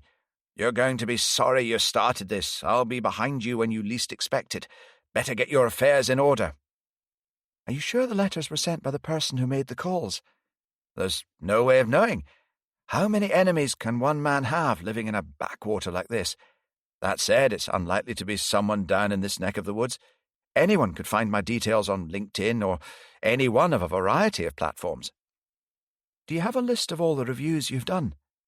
I could probably compile one from old diaries, but I think you've got quite enough on your plate without worrying about me. I don't want to add to your burden. Nonsense, she said. It would set my mind at rest. I would be particularly interested in reviews that are unflattering to the artist and also linked to this area. He held up his hands in mock surrender. Very well, D.I. Moore. I'll do as you ask. Now, do you think we might talk of something a little more pleasant before I lose my appetite altogether? Of course, she said. And do please call me Kate. As you so rightly pointed out, I'm not on duty. They busied themselves with ordering the meal and then sat back and regarded each other. Kate felt herself starting to relax as the red wine warmed her. He really was a very attractive man, she thought. She had always been drawn to cultured men. The only other person she had been this attracted to in recent years was Frank Farrell, but she had no intention of acting on it. Her beef stroganoff was cooked to perfection. Halfway through, Lionel ordered another bottle of wine. She was starting to feel a little light-headed by now and filled up her water glass. At this rate, she was going to have a rare hangover in the morning. Then, without warning, the question she always dreaded. "Do you have any children?" She could feel the heat flood her face and paused a fraction of a second too long before replying. "No. Do you?" His warm brown eyes crinkled in concern, and again he reached across and laid his hand on hers, giving it a light squeeze before removing it. 2, a boy and a girl, both in their 20s. They went to live in France with their mother after we divorced some years ago. That can't have been easy. No. So, Kate, what else do you enjoy doing when you're not working? She was grateful for the swift change of subject. I love to travel, she said. I've been known to go to Venice for the day when I'm feeling particularly hemmed in by the confines of the job. For the day? He laughed. My, that's keen. Do you speak Italian? Enough to get by, she smiled. That day, I came back with a beautiful painting I found in a tiny gallery there. How wonderful, he smiled. Want to know the best bit? Go on. It was Valentine's Day. There I was on a day trip to Venice as the only singleton on the plane beside all these loved-up couples. He laughed out loud, causing the glances of others to briefly flick their way. I do admire a woman possessed of an independent spirit. He lowered his voice and topped up her glass. Talking of art, how's your investigation going? I can't really talk about it, but suffice to say, I think we're on the verge of a major breakthrough. That's wonderful news, Kate. Be a real feather in your cap if you break this case. I often wonder whether forgers are real artists or simply technicians incapable of original thought, she mused. It takes incredible skill to replicate the brushstrokes of an artist, not to mention replicating the materials used, he said. It'd also require a complete mastery of the medium through years of study. Only the most accomplished artist could have any hope of producing anything but the most pedestrian facsimile. Yes, I can understand that, but a forger might not have the imagination and feeling to become successful in his own right. In such cases, aren't they just an opportunistic parasite feasting on the flesh of the artist's work? He looked momentarily taken aback by her vehemence. I've never really thought about it, he smiled. But you're right, of course. The mechanical art of copying the work of another bears no merit compared to the spark of original creation. They were the only diners left in the restaurant by this time. After insisting on settling the bill, he helped her into her coat. She felt a shiver of desire as his bare fingers touched her neck, and hoped he hadn't noticed. As she turned to face him, she felt almost mesmerized by the intensity of his gaze. Would you care to join me for a nightcap back at my hotel? He asked. Chapter 34. D.S. Sterling trudged about the rundown farmhouse with a glum expression. Dressed in his gardening clothes so as to look the part, he winced as he thought back to the tongue-lashing his wife had given him before he left on this assignment. Vera had been less than impressed that he was effectively going undercover at this late stage in his career, leaving her to cope alone with his elderly mother, who had recently moved in with them and wasn't renowned for her sunny disposition. He shivered as he stuck the kettle on. There was no heating in the damn place. If the forgery gang didn't get him, the cold probably would. Dave, he yelled out the back door, fancy a cuppa? D.C. Thompson appeared from round the side of the tractor he had been tinkering with, looking alarmed. Sir, shouldn't we use our undercover names all the time just in case? He whispered. Sterling rolled his eyes, but had to admit the younger officer was right. Yes, lad, I suppose you're right. The last thing we want is for you to fail to answer to your name. Mine's Milk and Two Sugars, then, Gordon, said D.C. Thompson with a grin. Sterling resisted the urge to box his ears and poured the tea into 2 chipped mugs. They sat down at the pock-marked wooden table. Thompson put his new phone between them, and they both stared at it, willing it to ring. They had been at this malarkey for about a week now, and despite sending a text to Sean's former contact in the gang, no message had been received. The real Sean was stashed away in a safe house for the duration, with his family having been told he was off partying in Ibiza with some girl he had met online. If only, had been his glum response. I don't understand it, said Thompson. Why haven't they called? Could be a number of reasons, said Stirling, still struggling to wrap his tongue round the name Sean. They might not have another painting ready yet, for one. There's been plenty of heat surrounding the finding of Ailish Kerrigan and the murder of Monroe Stevenson. If they've got wind that Poppy Black has been found, then that might unsettle them too. Even if they do know Poppy Black's body has been discovered, as far as they're aware, we've bought the accidental death, so they won't realise we're onto them. It would have been a different story if the young lass had had any family, said Stirling. It would seem there's no one to miss her.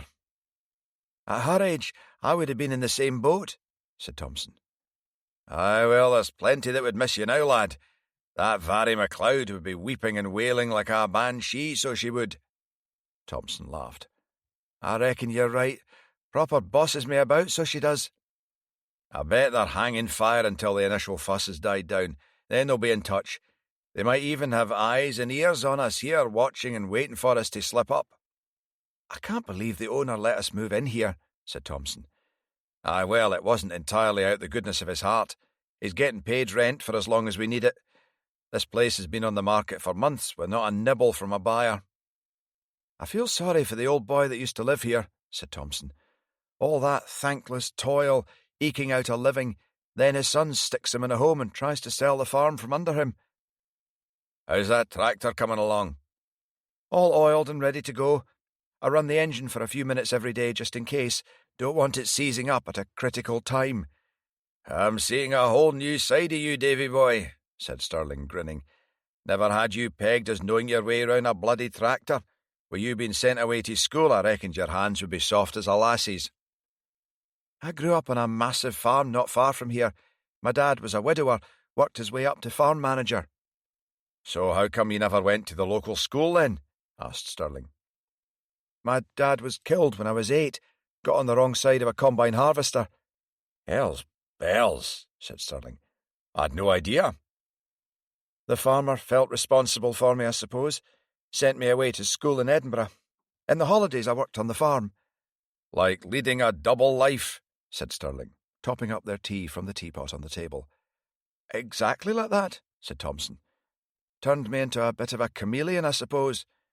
Aye, and I might too easy to please, thought Stirling. No bloody wonder. Are you sure there's no one round here liable to recognise you? Positive. Like I say, I didn't mix with the local kids because I was away at school. Then in the holidays I was always working. Anyhow, with the new hairdo, I doubt anyone would recognise me. Have to see if blondes really do have more fun, he said, lightening the mood. Aye, that Sean is a fan of the bleach for sure, said Stirling with a matching grin. You wouldn't look out of place in Ibiza uncovered with a hairdo like that. Maybe I'll keep it, said Thompson. Imagine the super's face. The smiles slipped off their faces when the phone on the table vibrated. Thompson snatched it up and read the text out loud. Collect item from usual location tomorrow. Take tractor to graveyard Dundrennan Abbey. Place that package and previous package in Flower Trough, Alan Blake. Payment on completion. We're on, said Stirling, reaching for his mobile and hitting the speed dial. After he had imparted the necessary information to D.I. Moore, they sat back to await her instructions, no longer in the mood for conversation. Chapter 35. As she arrived at Lorburn Street early in the morning, Vary scowled to see Sophie Richardson and her crew outside the station again. As if that wasn't bad enough, she saw a different media truck glide into the car park opposite. Ailish's murder had all the right ingredients for a media feeding frenzy. Fortunately, they hadn't yet got wind that Poppy Black had been murdered as well. The post-mortem had confirmed their theory.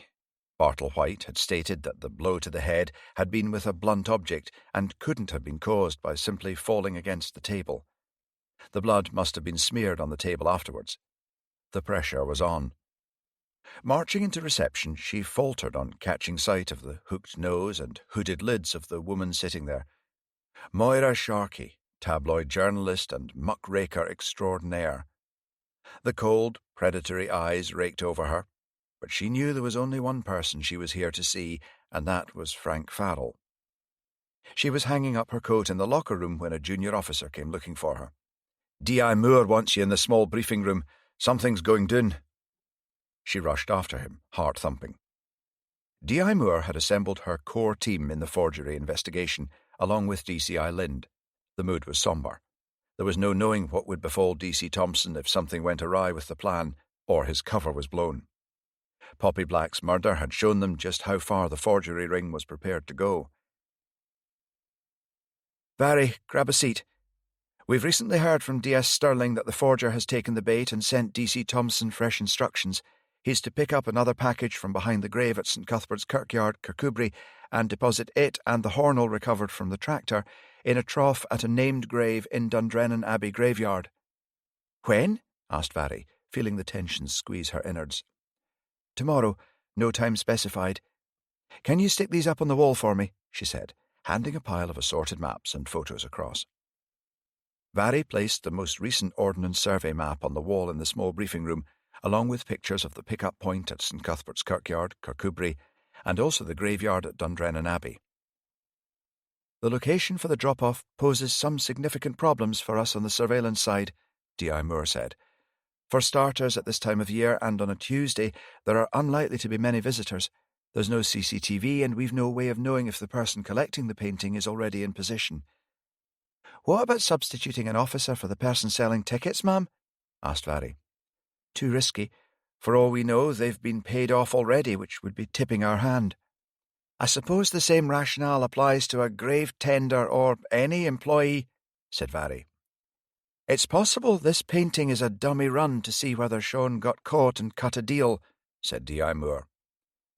Are you suggesting that we let Dave go in with no backup whatsoever? Asked D.S. Byers. There was an awkward silence.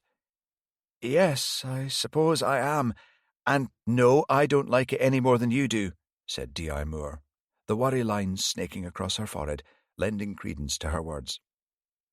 I have a feeling that this might be some sort of a test with terrible consequences for failure. Farrell groaned on hearing that Moira Sharkey was still waiting in reception. He'd hoped she'd got fed up and left. Now he was going to have to see the wretched woman. They had a long and complicated history, dating back from when he was a young priest and a serial killer had targeted him in the confessional. She was never one to let the truth get in the way of a good story. Admittedly, she had given him a useful tip-off in the twin abduction cases last year, but she'd wrung an exclusive out of him first. He loathed her with a very ungodly passion. Fine, send her up, he said, slamming the phone down with more force than necessary. He didn't have long to wait. Come in, he shouted, as she pecked at the door. Miss Sharkey, this is an unexpected pleasure, he said through gritted teeth. Won't you sit down? Her hooded eyes were as dark and malicious as ever, and she took a seat. Looks like your team is up to the neck in it again, D.I. Farrell. What's this I hear about another murdered girl? Poppy Black? Farrell kept his face impassive. How could she possibly know anything about that? Who had blabbed?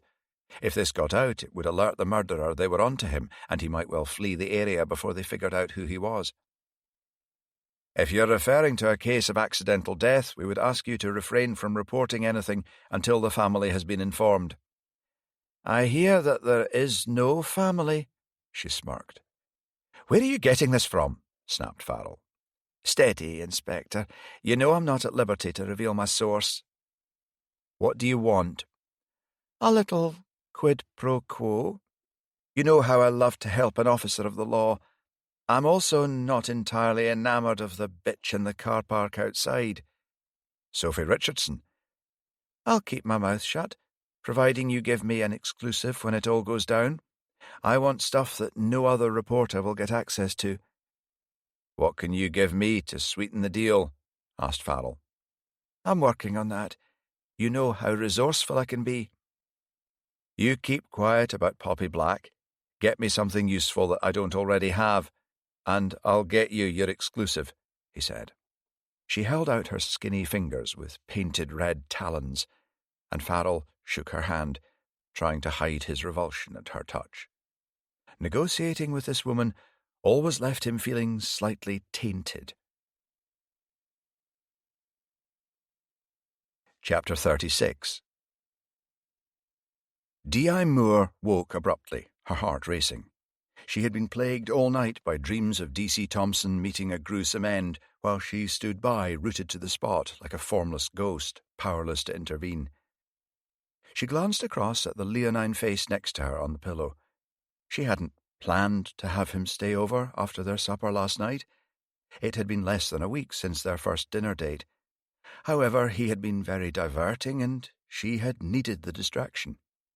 He had sensed something was worrying her and tried to get her to open up, but she had managed to convince him her stress was all down to impending job losses in preparation for the formation of Police Scotland. She hadn't realised she had it in her to be such a good actress. It wasn't like her to throw caution to the wind like this, but she felt it was good for her, as though she was slowly learning to trust again. She left a note for Lionel, asking him to put the snib on when he let himself out, and thanking him for a lovely evening. She could feel the heat in her cheeks as she recalled exactly how lovely. She slipped out of the house like a wraith into the early morning mist. In her sports gear and carrying her work clothes in a suit bag, she was first in line at the gym when it opened at 6 a.m. She never saw her vigorous workouts as an indulgence, but as a way of hanging on to her equilibrium. An hour later, her muscles trembling but her mind steady, she slipped behind her desk, determined to grab the day by the throat and not relinquish her grip until D.C. Thompson was safely back at the farm in one piece. Unaware of D.I. Moore's silent vigil in Dumfries, D.S. Stirling and D.C. Thompson were sitting around the kitchen table at the farm, warming their hands with steaming mugs of tea.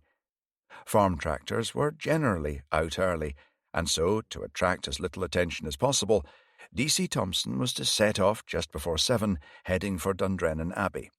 The last thing he wanted was to get caught up in rush-hour traffic, heading for the larger towns in the area. He had picked up the package last night from behind the grave in St. Cuthbert's kirkyard under cover of darkness, but it was in oilskin sealed with red wax. The seal had Latin inscribed on it and was very distinctive. It would be impossible to replicate at short notice. It looked like something a notary public might have used in years gone by. They had sent digital images across to Dumfries, and they'd be trying to source a facsimile now. He also had the previously recovered Hornell with him, which fortunately hadn't had a seal. "Drive carefully," said D.S. Stirling. "The last thing you want is for the tractor to be involved in an accident, like before." D.C. Thompson nodded. Despite his brave words to the super and D.I. Moore, Stirling could tell that the lad was nervous. And no bloody wonder. Out there without backup, arse to the wind, too exposed by far. "Relax, Sarge," he said, standing up. "It's most likely just a dummy run to check that Sean Finch hasn't been turned by the coppers. I'll be back inside the hour and you can fry us up a storm." "On that old thing," said Stirling, casting a glance at the ancient range that had defied all his attempts to light it. "Dream on, laddie." D.C. Thompson walked out to the yard and hauled himself up into the tractor. It was freezing cold in these bloody things, so he was well padded. It felt good to take action. All the sitting around had been doing his head in, and, much as he liked Stirling, he wasn't the most interesting conversationalist in the world. He started the engine and put it into gear. His heart was racing with adrenaline. He was going undercover. How cool was that? Okay, admittedly a Maserati would be better than a tractor, but hey, this was Dumfries and Galloway. He gave a jaunty wave to D.S. Stirling, framed in the doorway. Turning the wheel, he put his foot on the accelerator and drove out of the yard. The quiet country roads were virtually deserted. Occasionally he passed a tractor driven by a pimply youth or a hunched old man and tapped his cap in greeting. He narrowly avoided hitting a young deer that slipped across the road in front of him. Deep breaths, Davy boy, he told himself. Deep breaths. As far as he was aware, he wasn't being followed. His senses felt heightened. The smell of the moist earth and hedges was overpowering, almost as if he had turned into a vampire. Everything somehow more vivid, like the colour palette had been intensified. After a few miles, he reached the village of Dundrennan. Some people were out walking their dogs or buying milk from the corner shop. Not far now. Easy does it. His heart was hammering so loudly he fancied he could almost hear it over the roar of the tractor. He carried on through the village, then reached the car park adjacent to Dundrennan Abbey. There was nobody about, as the Abbey didn't open for admissions until 10 a.m. He jumped down and stretched, as though he was just away for a wee stroll to ease his cramped muscles. He pulled up the hood of his fleece. If Sean were to be believed, he'd never met directly with any of the forgery gang, but that didn't mean they hadn't followed him and had an idea of what he looked like. The graveyard beside the Abbey was still cloaked in tendrils of morning mist, which made it harder to see into the distance. He opened the gate and strolled casually up and down the rows of headstones until he saw the one he was looking for. It had a rectangular stone trough, with small holes along the length of the stone lid where flower stems could be placed. With a quick glance to left and right to check that he was unobserved, he slid aside the heavy lid, observing that the holes had been sealed from the inside with clear plastic. He pulled out both packages from inside his fleece and placed them in the deep trough before sliding the lid back into its normal position and standing up quickly. Forcing himself to walk normally, he returned to the tractor and started up the engine. As he turned it along the road he had come, he was startled to see someone in his mirror. A shadowy, hooded figure came out the graveyard and watched him for a moment or two before melting into the darkness. They had been in there with him the whole time. His skin prickled with sweat. When he turned into the farmyard that was providing their temporary home, Sterling pinged out the door like a jack-in-the-box, clearly relieved to see him. They said nothing until they were both in the kitchen. Sterling handed him a mug of sweet, steaming tea, and he gulped it gratefully, the reaction starting to set in now. "Weren't you just itching to open the bloody thing?" asked Sterling. "Too right. It could be anything from a forged painting to a Star Wars poster for all we know. D.I. Moore is trying to source an identical wax and seal for any future deliveries. I told her you made it back in one piece. She snatched up the phone on the first ring." He chuckled. "There was someone there," he said.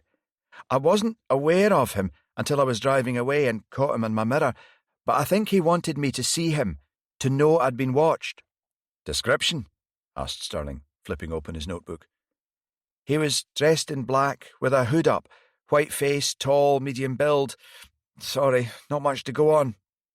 "Are you sure it was a male?" "I assumed it was a man, but looking back, there's no way I can be sure now you mention it." "Any sign of a vehicle?" "No, he left on foot, must have parked it elsewhere. I couldn't see if he had the packages, but they were probably stuffed up his jacket." "Well, that's the first one under your belt. Hopefully we can manage some surveillance for the next time, assuming the collection and drop-off points remain the same." "Now then, Sarge, what about that fry-up? I'm starving." "Sausage, egg and tatty scone coming up, lad. But you're going to have to work your magic with the range first." Chapter 37. Farrell walked briskly to the front of the MCA room and took his seat beside Lind and Moore. Lind gestured for him to proceed. Only the core investigative team were present. As he was about to speak, the door at the back flew open and D.S. Byers rushed in looking frazzled. Normally someone who prided himself on his appearance, he was sporting non-designer stubble and his shirt was stained at the armpits. Lind motioned to a chair beside him at the front in recognition of the ridiculous amount of work Byers had been doing coordinating the information flow in the various inquiries. Thus far, he had been exceptional. "Things have been gathering pace in all three investigations," said Farrell. "We now have a fourth investigation, the suspicious death of Poppy Black, the housemaid at Kincaid House. It's likely she has been involved in passing information pertaining to the security of some valuable paintings there, which might, or might not, link back to the forgery ring in Kirkcudbright. It also bears similarities to Monroe Stevenson's murder, premeditated and staged to look like an accident in the home. The preliminary post-mortem results indicate she may have put up a fight. Tissue samples were obtained from under her nails, but they don't appear to be a match for any DNA samples in the database. Given these circumstances, I have been appointed SIO." "Any relatives in the picture?" asked D.S. Byers. She has no known relatives, as she was abandoned into the care system in Glasgow as a baby. It is essential that we keep this on the down low to avoid tipping off the perpetrator that we're on to him. I'm going to get Andy Moran to stick it in the local paper as an accidental death meantime." Farrell felt momentarily light-headed. Events were spiralling out of control. With an effort, he brought himself back to the room. Had he taken his lithium this morning? He couldn't remember. With everything going on, he was running on fumes. He sat down heavily in the front row. Lind stepped up. "Kate, did you liaise with Socko in relation to the marks found beside the body of Ailish Kerrigan?" he asked. "Yes, they confirmed that the marks were wholly consistent with an easel placed alongside the deceased." "This makes it likely that she was murdered by someone within the local art community, and not just anyone," Lind said, his face sombre. "A crime of passion is one thing, but it's staggering to think that having murdered her and disposed of the body, the person then saw fit to take the risk of returning to paint beside the remains, possibly a number of times." "It would take a fair amount of strength to haul a dead body out to that location and then up the hill," said Byers. "Would you say that points to a male perpetrator, sir?" "More likely than not, unless two people were acting in concert, but I'd like to keep an open mind on gender for the time being. A woman could have managed it with a quad bike and trailer," replied Lind. "Didn't that woman in the art gallery, Janet Campbell, say that Paul Moretti paints dead things?" asked Varry. "Yes, she did," said Farrell. "It's something we should look into. But the other artist, Mike Halliday, didn't seem to put much store by it. He thought it might be Moretti's way of getting her to stop poking her nose into his business. Maureen Kerrigan has thankfully been keeping a low profile. I'd worried that she might try and get too involved in the investigation, possibly putting herself in harm's way," said Lind. He motioned to D.I. Moore. "D.S. Byers, I hear you've been burning the midnight oil," she said. "Are we any closer to finding a match for the seal and wax that was used for the package?" "Not yet, ma'am. I consulted a specialist antiques auctioneer in Edinburgh, and they confirmed that it was similar to an old notary public's seal. Apparently this area is littered with them. Virtually every legal firm in Dumfries and Galloway will have these dotted around as ornaments or gathering dust in their safes. Modern notaries don't use them much." "What about the Latin words? Qualis artifex pereo? Have you had a chance to dig into that yet?" "Yes, ma'am," he said, running a hand through hair you could fry chips on. "It means what an artist dies in me." D.S. Byers has been doing sterling work across these diverse operations, but I'd like a volunteer to assist him with further work as required." Varry stuck her hand up. Byers nodded and shot her a grateful look. They were really missing the input of D.S. Sterling and D.C. Thompson. Who knew how long they would be stuck out in the sticks on special assignment? D.I. Moore swiftly concluded the briefing, and the team filed out, looking pale and tired. Even with additional officers from the outlying stations, they were severely under-resourced for these investigations. Everyone was feeling the strain. Lind approached Farrell as he was gathering up his papers. "Can you hang on a minute? There's something I need to ask you." "Sure," said Farrell. "What's in your mind?" Lind waited until the last of the stragglers had left and then turned to him. "This thing about the easel," he said. "I don't like it. It has all the hallmarks of a complete nutter." "It rather sounds like it," said Farrell. "Hopefully the press won't get wind of it. They'd have a field day." "I was thinking of reaching out to Claire Yates and asking her to consult on this one." "I see," said Farrell. "She was tremendously helpful with that case last year, but I wanted to make sure having her around again wasn't going to cause any difficulty for you." "Water under the bridge," said Farrell. "No point going to the hassle and expense of getting someone down from the Central Belt when we've got her expertise on our doorstep."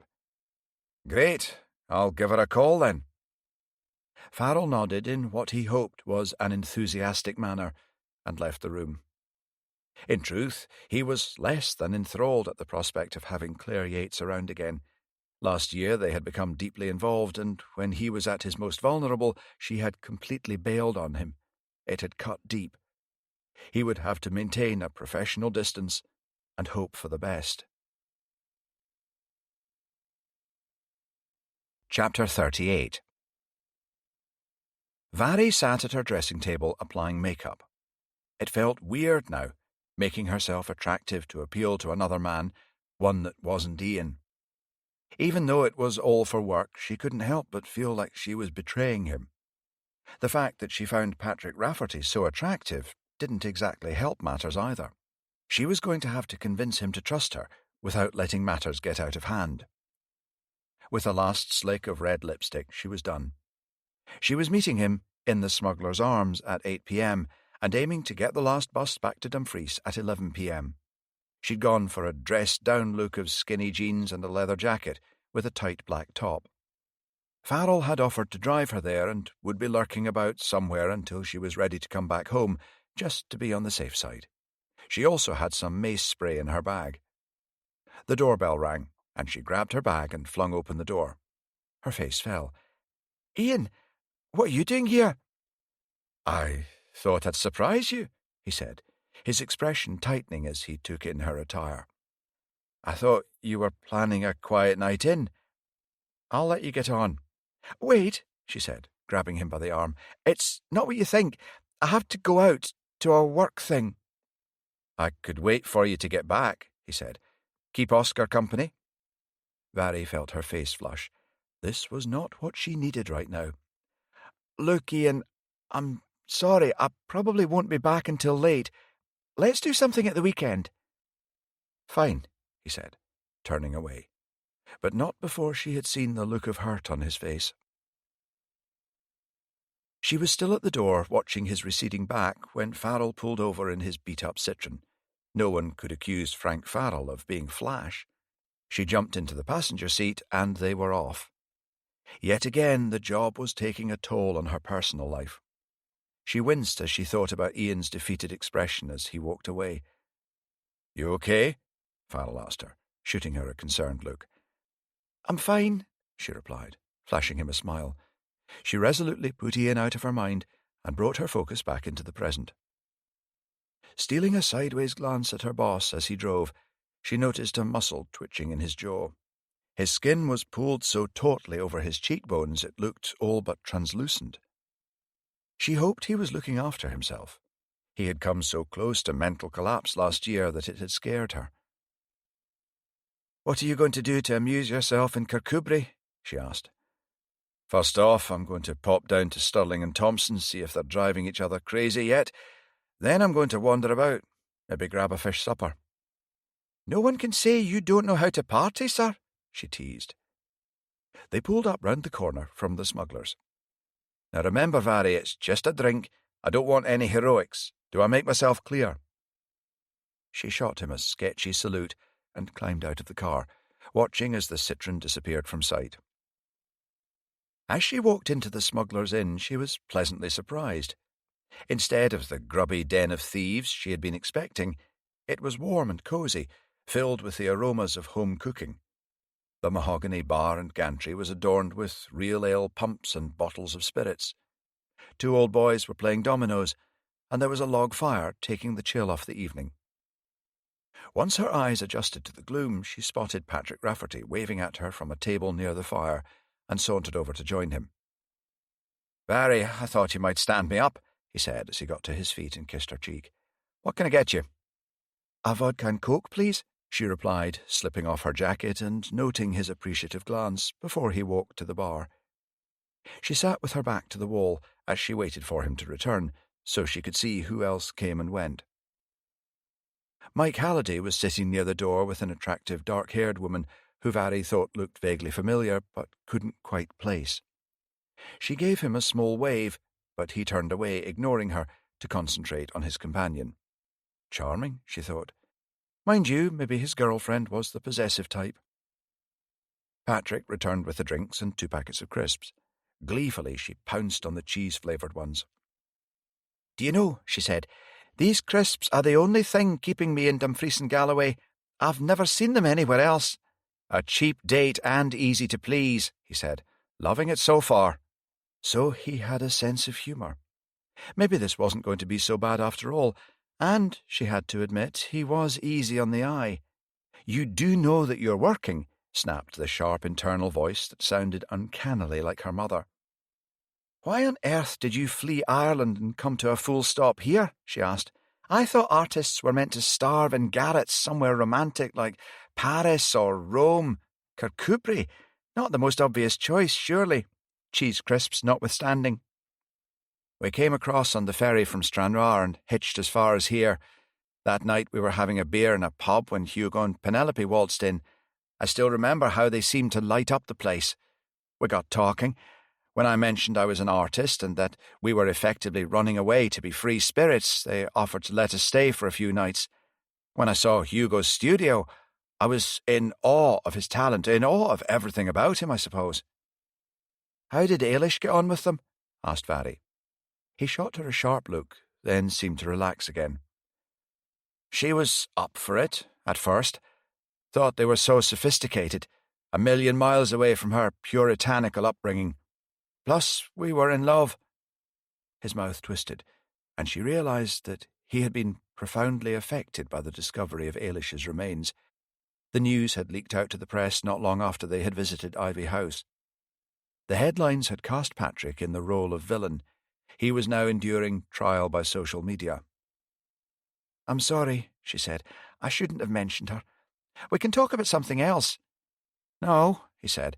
"It's fine, really. It helps to talk. She was murdered. I still can't get my head round it. I don't know who else I can trust. It's a lot to take in. Ever since she left, I like to imagine her now and then, maybe in Spain against a cobalt blue sky, maybe in a souk in Morocco. She always had a smile on her face, and those long dark curls. To think that all that time she was lying alone in a shallow grave in the middle of a firing range makes me want to hit something." He drained the rest of his pint and went to the bar, his hands hanging loose by his sides, clenched into fists. Varry picked up the remains of her vodka and coke and drained it. Things had taken a darker turn, and she didn't know how to get them back on track. He was either a consummate actor, or his grief for Ailish was real. That didn't mean he was innocent of Monroe's murder, though, or the forgery, for that matter. She longed to ask him if he knew Poppy Black, but didn't dare. A draught of air caught her attention, and she glanced up. Mike and his lady friend were heading out the door. This time he gave her a small wave. Maybe she had imagined him blanking her earlier. Patrick returned to their table. He was swaying slightly on his feet, and she wondered how much he had had to drink before she got there. She decided he was too wound up to take the conversation back to Ailish. "Do you know a local artist called Mike Halliday, the guy who was sitting over there with the brunette?" "That wasn't just a brunette," he said, sounding bitter. "That was Maureen Kerrigan, Ailish's sister." "Oh," said Varry, somewhat at a loss. "Why didn't you go over and speak to her?" "Because she hates my guts," he said. "Blames me for her sister's death, along with everyone else. And she's not wrong." He glanced at Varry's frozen expression and laughed. It wasn't a nice laugh. "I don't mean I killed her, although I'm flattered to think that you thought I might," he said, with heavy sarcasm. "Patrick, I didn't." "If I hadn't treated her so badly by taking up with Beth, she wouldn't have left. This is my fault, I know it, and Maureen does too. She wants my head on a plate, and I'm half inclined to give it to her." Varry stared at him in dismay. At this rate there'd be no second date, and she'd have blown her chance to get the inside scoop on the collective. She had to turn things around. "You can't change the past. All you can affect is the present and the future. If you could wave a magic wand, Patrick, what would you be doing 5 years from now?" "I'd be away from this bloody lot, that's for sure," he said. "I'm going to stick around until Ailish's killer is found. That's the only way to honour her memory. Then I'm off. I might give up painting altogether. I don't think I have the stomach for it any more." "And here was me thinking you were desperate to paint me," she said, trying to lighten the mood. He turned and gazed at her intently, which made her blush. "I meant what I said. You have an expressive face. With my clothes on?" "If you insist," he said. Who'd have thought that a big, scary detective like you would be terrified of a bit of life modelling? Hey, less of the big, she joshed, relieved that his mood had improved. They chatted about safer topics until she realised that it was nearly time for the bus back to Dumfries. I've got to head off now before I turn into a pumpkin, she said. I'll walk you to the bus stop. Sure, she said, groaning inwardly. Now she wouldn't be able to get a lift back with Farrell, but would have to trundle all the way on the bus. The bus stop was deserted, but she knew that Farrell would be lurking somewhere. Suddenly Patrick took her in his arms and kissed her so deeply it sent shivers all the way up her spine. He grinned at her when he finally released her. "You're good people, D.C. Vary MacLeod," he said, and then whispered something in her ear that caused her cheeks to flame, before walking away.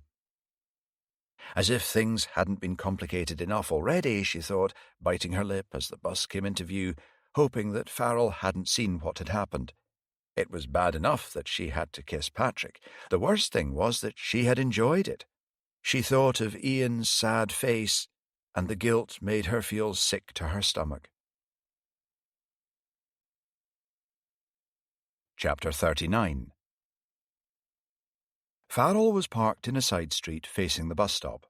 His jaw tightened as Vary got on the bus. That kiss suggested that she was getting in too deep. As he was about to start the car, he noticed a shadow shift in his peripheral vision. Someone slipped out a shop doorway and moved off, walking quickly. They were wearing a hoodie. Farrell thought about checking it out, but decided it was most likely nothing.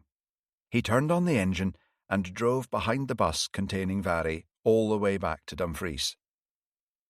Parking across the road in the white sands until the last few passengers straggled off, he then flashed his lights. Spotting him, she hurried across and jumped in the car. "Home?" he asked, putting the car in gear. She nodded, her face pale and tense.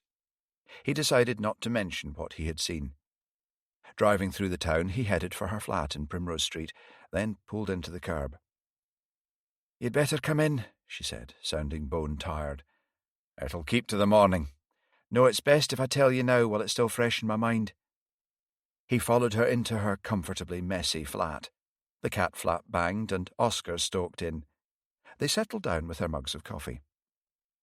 "He's really cut up about Ailish," she said. "I'm convinced he's got nothing to do with her murder. No one could be that good an actor." "You'd be surprised," said Farrell. "Stay on your guard.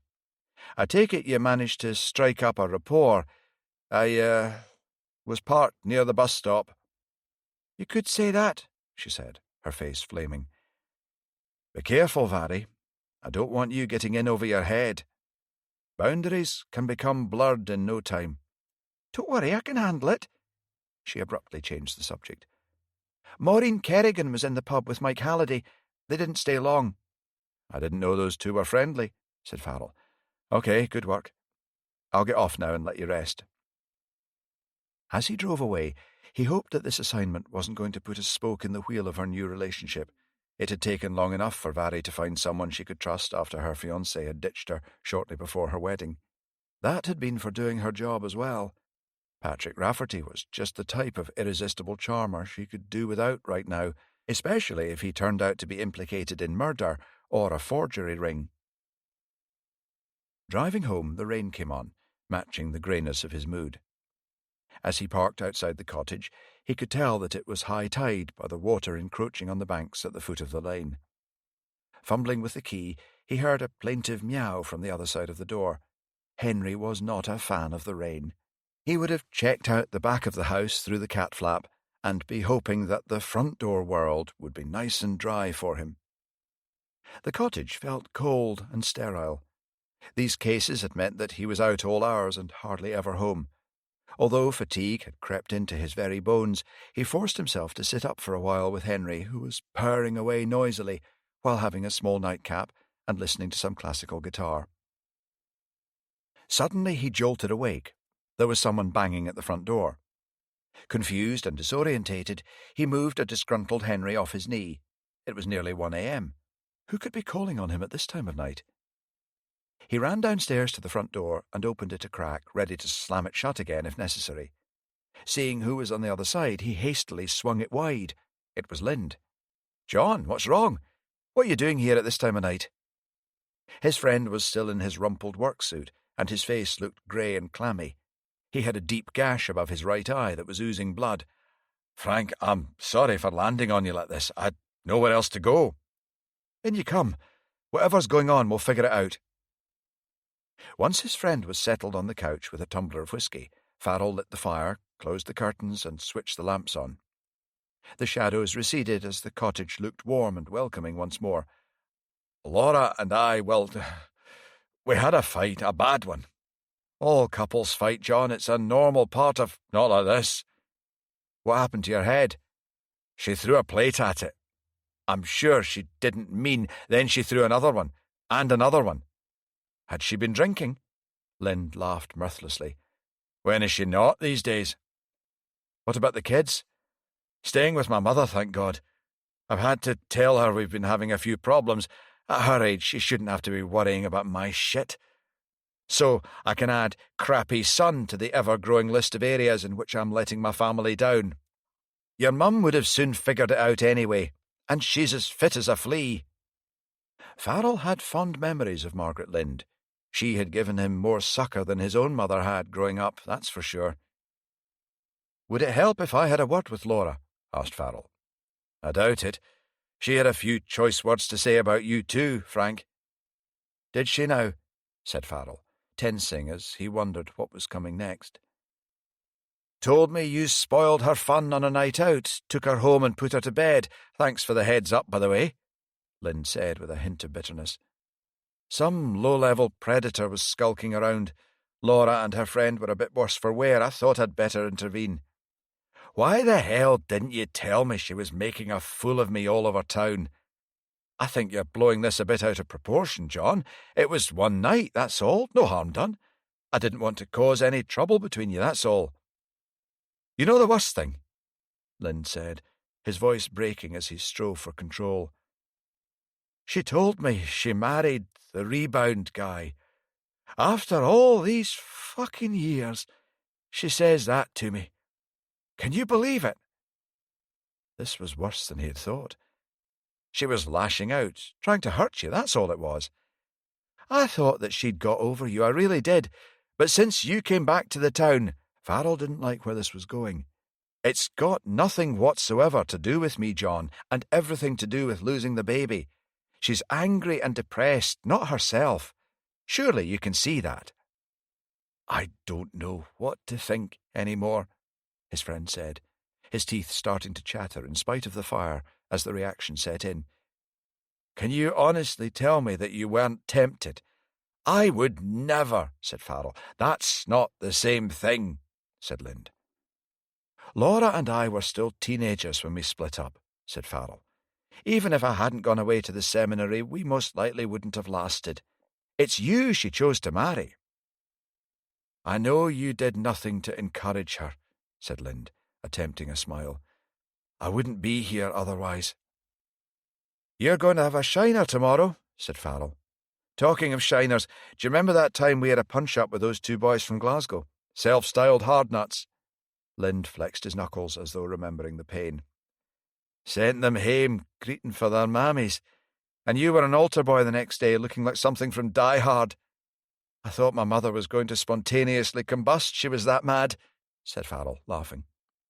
They reminisced about their boyhood exploits for a while, until Lind's face had lost some of its tension.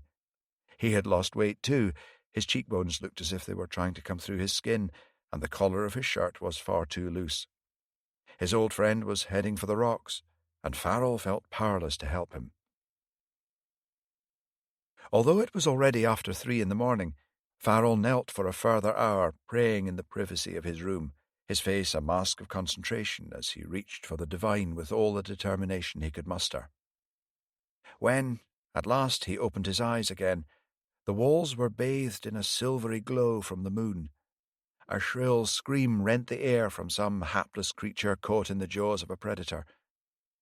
No matter what our earthly travail, life goes on, thought Farrell, stretching wearily, and pulling back the duvet. It was an answer of sorts. Chapter 40. The following morning, Farrell dropped Lind off in town to avoid any raised eyebrows at them arriving together. He went looking for D.S. Stirling and found him heading for D.I. Moore's office with D.C. Thompson. Both were still attired in their farming gear and looked tense. "Mind if I sit in, Kate?" he asked, poking his head round the door. "It's hard to see where one investigation ends and the other begins at the moment. Safest if we all have an overview of what's going on." "I couldn't agree more," she said, smiling. "In you come, everyone. Love the clubber, guys. You never know, it might catch on." Stirling and Thompson exchanged rueful glances. "Got your mobile switched on?" she asked D.C. Thompson. "Yes, ma'am, always." "I decided to pull them both back to Dumfries," she said to Farrell. "We can't have two such experienced officers stuck out of the way in a remote farmhouse when we're undermanned as it is. They'll still sleep on the farm for the time being, but spend their mornings here doing normal duties. That way D.C. Thompson can still be seen out in his tractor." "What if there's a tail on Thompson?" "He goes shopping for small agricultural supplies, all the kind of things you might expect. We bring him here lying down in an unmarked police car." "Does Sean Finch give any idea as to how often deliveries were being made?" asked Stirling. "It averaged out at one a week, but not a predictable day or time. If a phone call comes in when Thompson's down here, he'll take off straight away. The officers in Kirkcudbright have their instructions. Assuming the exchange takes place in the same manner as before, we should have people ready to tail the pickup next time." "Are you planning to lift him at that point?" asked Stirling. "No, we want to keep him or her under observation in the hope that they'll lead us to the actual forger. Lackeys are to a penny. It's the forger we need to put behind bars. That kind of skill isn't easy to find. It would shut the whole operation down here." "It's possible that Monroe Stevenson may have been involved," said Farrell. "It could explain why he was murdered.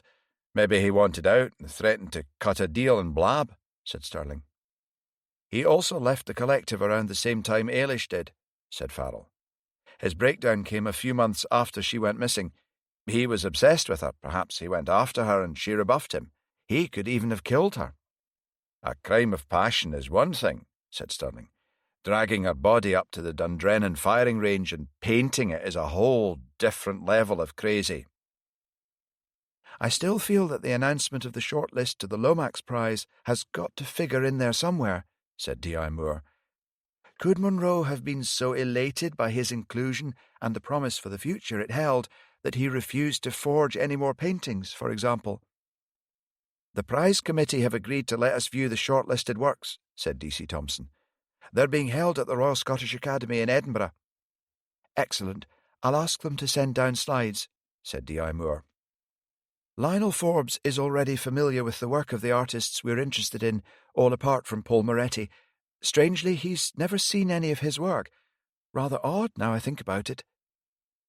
"I've been wondering about him," said Farrell. "Given that Kirkcudbright is a small town and all the artists seem to know each other, isn't he a bit too much of an enigma? There was also that throwaway comment by the gallery owner, Janet Campbell, that he paints dead things." "You're liking him for Ailish Kerrigan's murder?" asked D.I. Moore. "Too early to say." "What about his medical condition, sir?" asked D.C. Thompson. "He's able-bodied, just allegedly allergic to sunlight. He could paint her by the light of the moon or even take a hurricane lamp with him." "You think he might be faking it?" asked Stirling. "Possibly," said Farrell. "To what end, though?" D.C. Thompson, I left you in charge of the CCTV footage of Broughton House before you were given your present assignment. Have you passed it off to someone else to take forward?" said Farrell. "Yes, sir. P.C. Green was a loose end with the family not needing her so much now. She's organised a team to go through it all." D.C. Thompson's phone suddenly vibrated, making them all jump. He snatched it up and looked at the text. "It's a go," he said. "I'm to collect the package by 2 o'clock and drop it off in the same place as before." "Right," said D.I. Moore, taking charge. "You and Stirling drive back to the farm. We've already filled the boot of your car with farming supplies. I'll contact the officers we have standing by in Kirkcudbright to get into position." "Hopefully this time we'll manage to stick a tail on the pickup guy and get the next chain in the link," said Farrell. Can't I be there at Dundrennan as a tourist or something? Give the lad a bit of extra cover. None of them have ever met me, said Stirling. As far as you're aware, said D.I. Moore, they may have had the farm under surveillance and know what you look like. I get that you want to help Dave, but it's simply too risky, Ronnie. I wonder if someone has already dropped off the parcel at St. Cuthbert's Kirkyard, said D.C. Thompson. I take it we have surveillance in place. Yes, but further away than we would like. Hopefully they'll be able to follow the person depositing the canvas back to their point of origin. There are multiple access points, said D.I. Moore. The drive from there to the graveyard at Dundrennan Abbey is around 6 miles.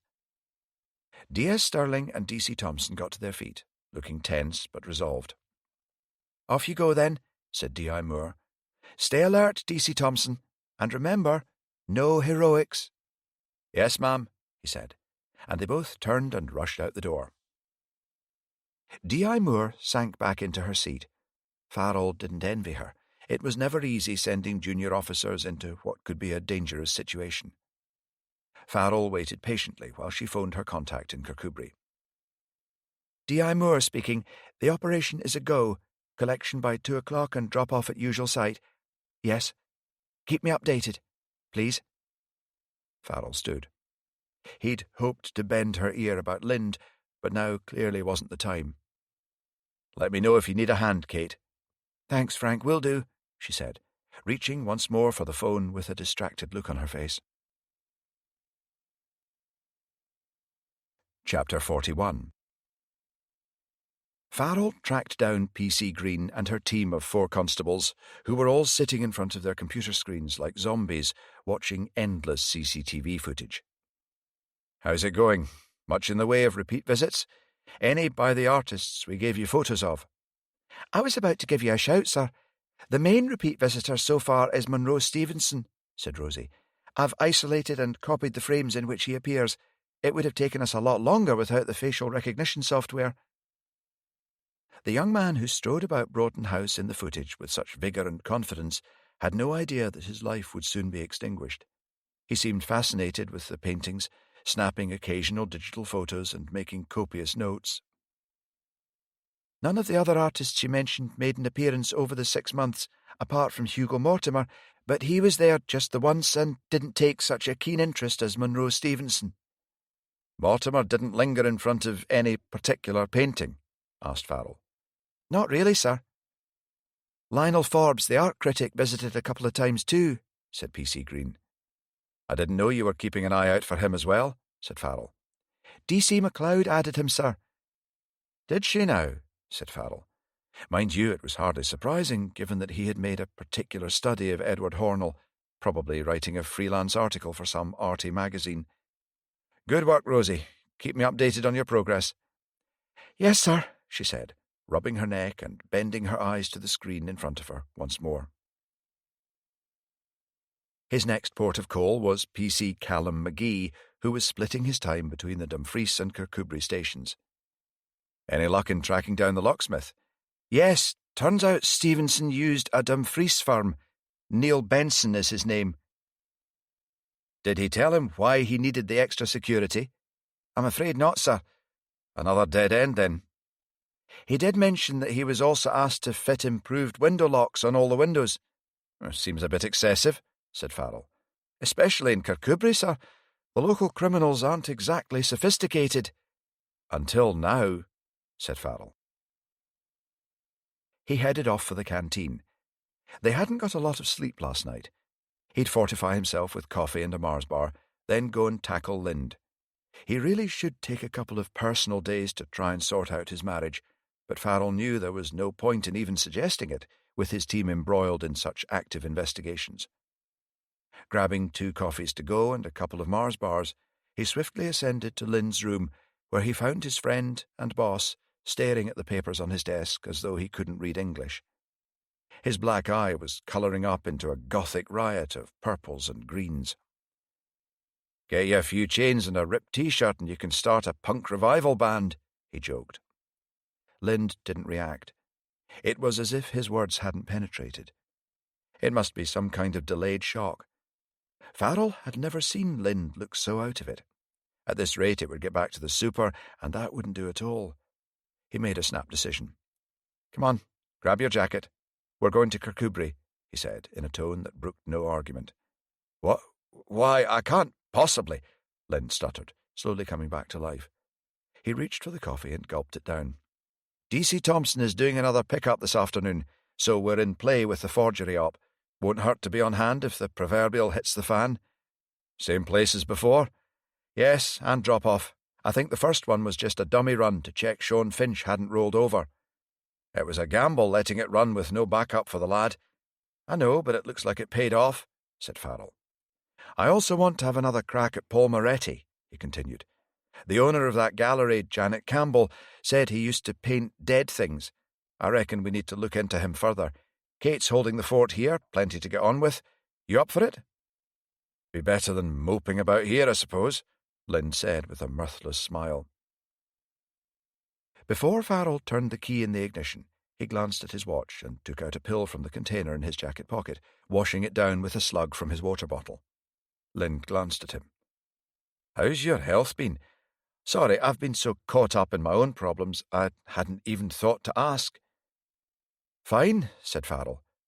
It was a relief in a way that the team now knew he'd been close to another breakdown last year. Still on a maintenance dose of lithium and probably always will be. "When was your last checkup?" "The end of December. I'm having them 6-monthly instead of yearly for the time being. Reassures the brass, if nothing else. Plus a wee day out in Old Reekie never hurt anyone." "For what it's worth," said Lind, "I reckon I'd have been driven barmy if I'd had to face what you did last year. 3 murders and a forgery ring feels like a walk in the park compared to that, eh?"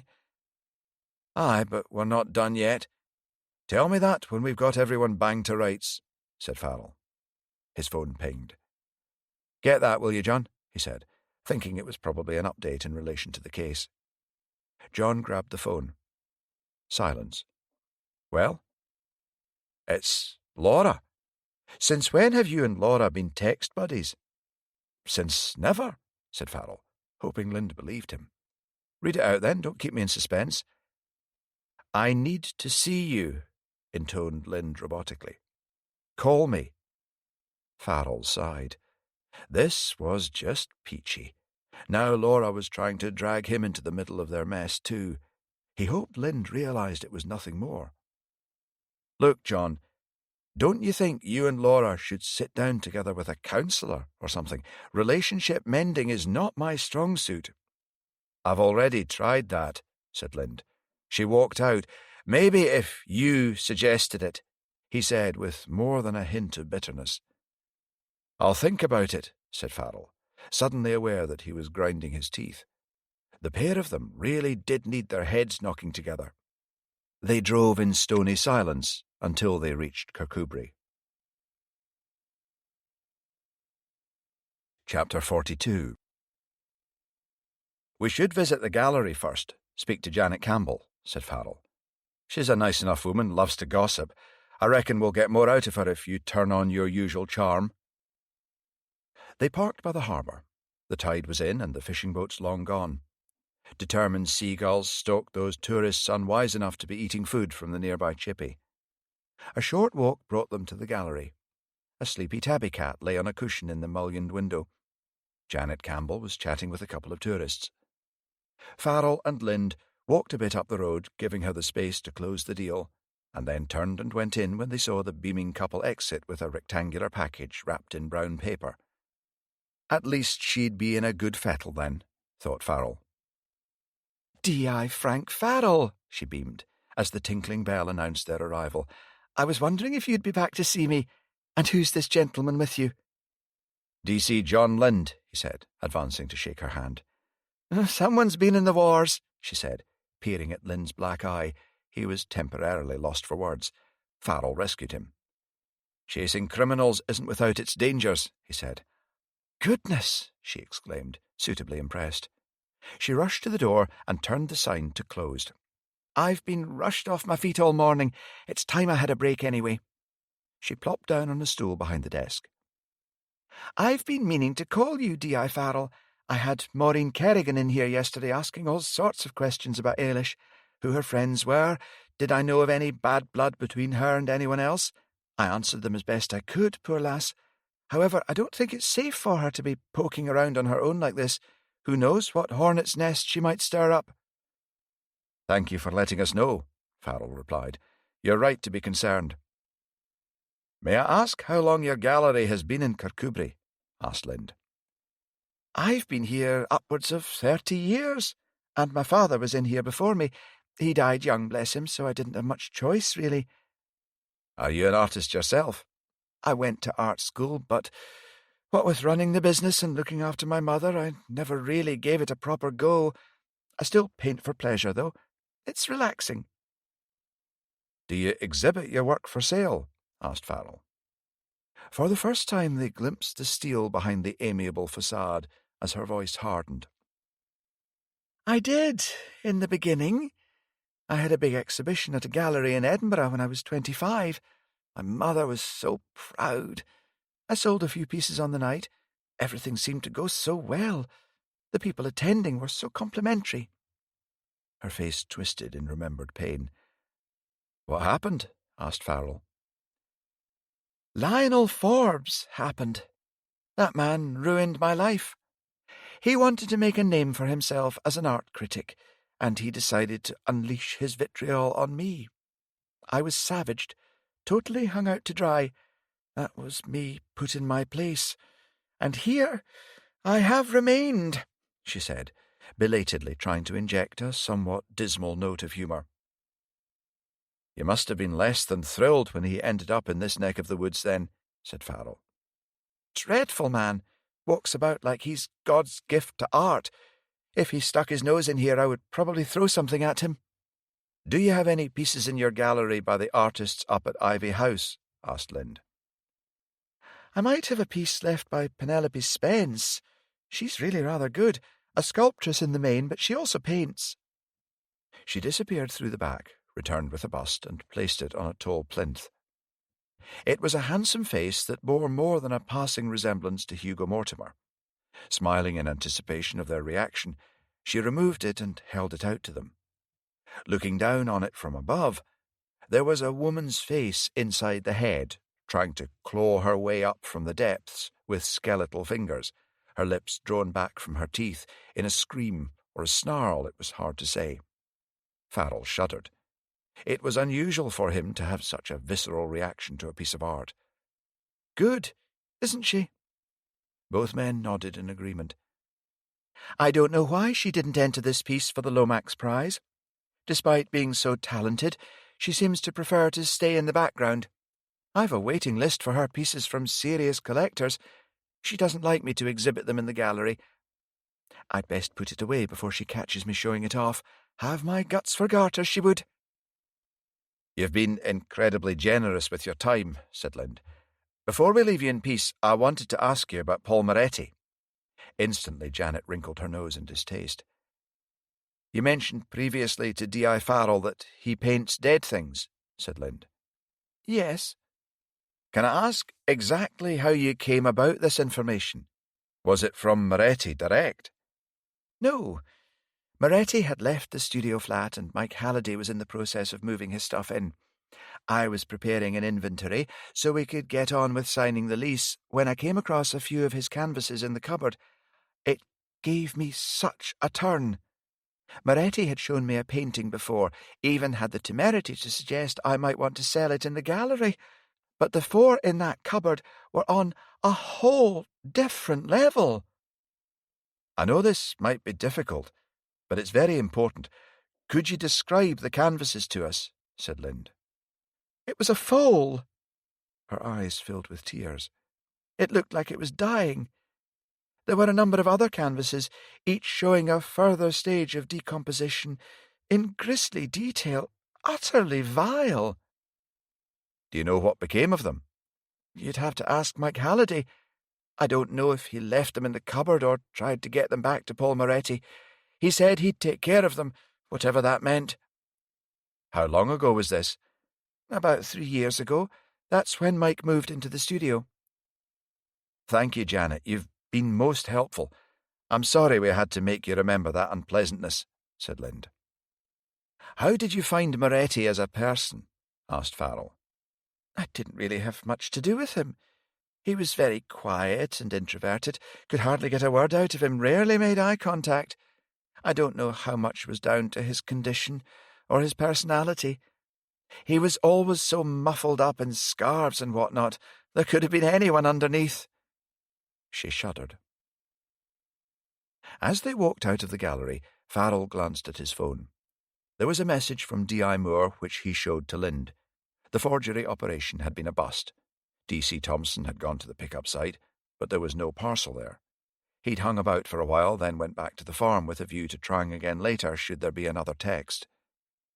I don't like it. Lind sounded worried. I hope they're not onto us. We can't keep everyone on standby indefinitely. I reckon they're still not sure whether Sean is a plant or not. We need to figure out a way to earn their trust.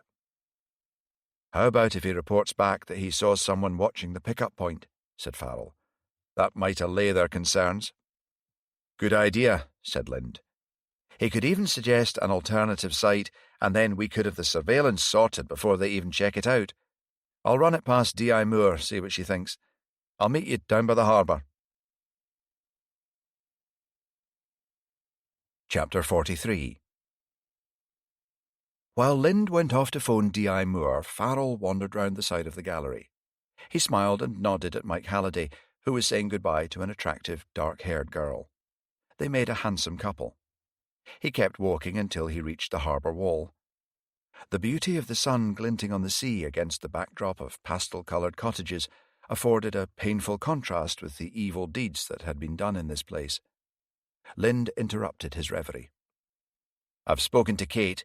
She's going to pop out and visit Stirling and Thompson incognito with Vary this afternoon. They're also going to scout for possible pickup sites that would give us a slim but not too obvious advantage in terms of terrain.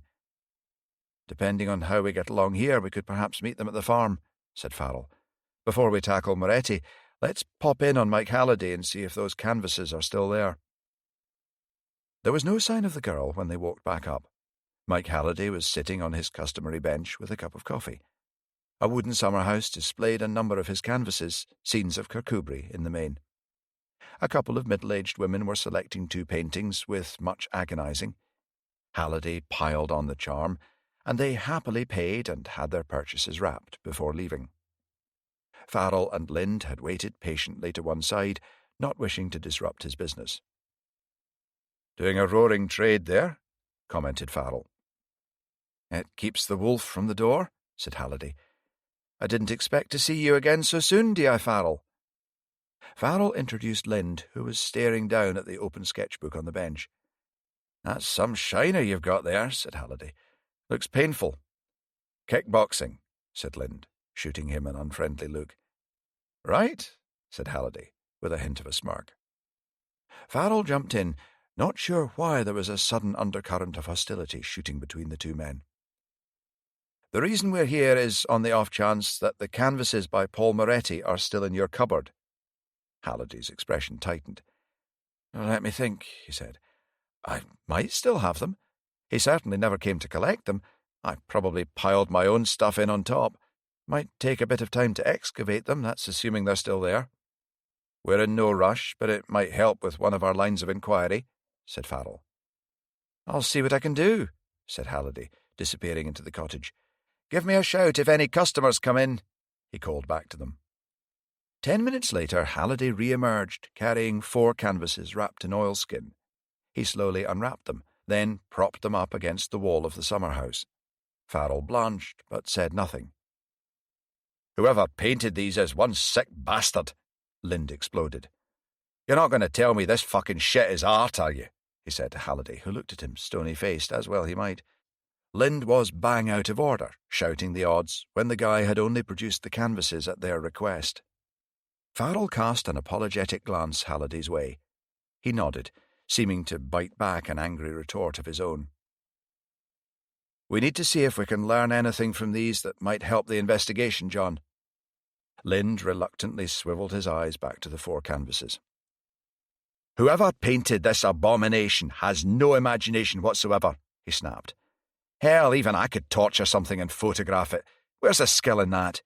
It's a record of suffering, not art at all, crude rubbish. Farrell did not entirely agree with him, but kept quiet, not wanting to inflame his normally mild-mannered friend any further. Although the subject matter was grim and disturbing, he rather suspected that it had been executed with a surprising degree of skill. He could almost smell the heaving flanks of the sweaty young foal, slick with sweat. However, it was the terror in its eyes that was so realistic. If Moretti had painted this, he was a very fine artist, and in all likelihood a psychopath. The first canvas was the worst. In that one, the foal was still alive. In the second picture, the spark of life had been extinguished. A light frost covered its body, and the shackles had been removed. The third picture showed it decomposing. The eyes had been pecked out, and the bloated carcass become infested by all manner of things. Other animals had clearly feasted on the remains, which were now only an echo of the life that had once animated it. The fourth canvas showed merely the skeleton, with a few remaining pieces of fibrous tissue attached. "Are you sure it was Paul Moretti who painted these?" Farrell asked Halliday, who was also looking white with anger, and as if he was struggling to control his reaction to the scenes before him. "I can't say for sure," he said. "They're unsigned, and I'm not familiar with his work. It was my landlady who said they were his when I was moving in, and she found them in a cupboard. I just covered them up and forgot about them, to be honest." "Christ, I don't know how you sleep at night under the same roof as these," said Lind. "Give me a nice watercolour like those you're selling here. Now that's what I call art." "Thank you," said Halliday, in a flat voice, probably still hacked off by Lind's outburst. "Is there any reason you didn't return them to the artist?" asked Farrell. "I figured if he wanted them, he'd come knocking. Hardly my job to chase him all over town." "We're going to need to take these with us," said Farrell. "I assume you have no objection." Halliday's face was still pale under his tan. Mind you, thought Farrell, artist or not, those pictures were enough to turn anyone's stomach. "Sure, glad to be rid of them," he said with a smile. "I'll wrap them up for you." Chapter 44. Vari sank into the front seat of her Renault Clio, panting with exertion. She'd only had 30 minutes' notice that she'd be driving D.I. Moore to the farm at Kirkcudbright, and she'd had 2 months' worth of rubbish to get rid of, not to mention clearing all her assorted belongings into the boot. Her boss had very high standards which Vari acknowledged guiltily she did not share. She'd changed into a pair of worn denims, hiking boots, and a faded sweatshirt as per instructions. She would act the role of Dave's girlfriend if anyone was sniffing around.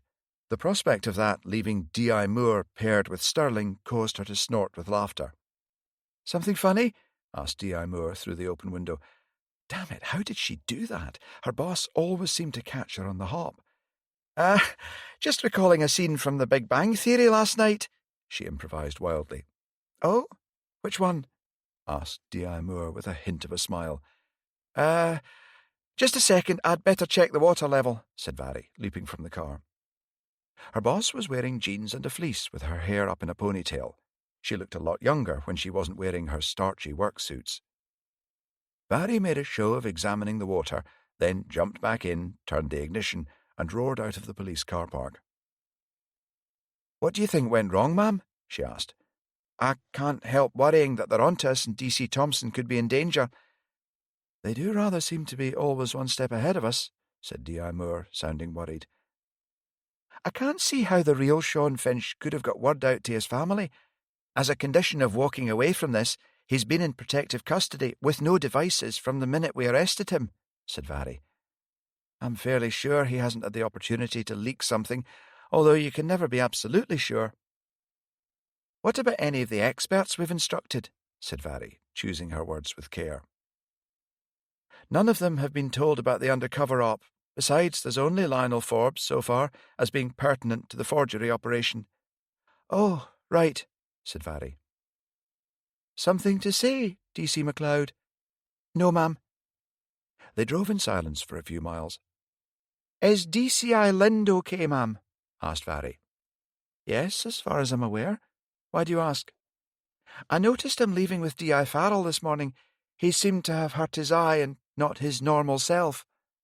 D.I. Moore said brightly, "Oh, Thatch, yes, he can be so clumsy. I believe he's been having trouble with allergies, probably forgot his antihistamines."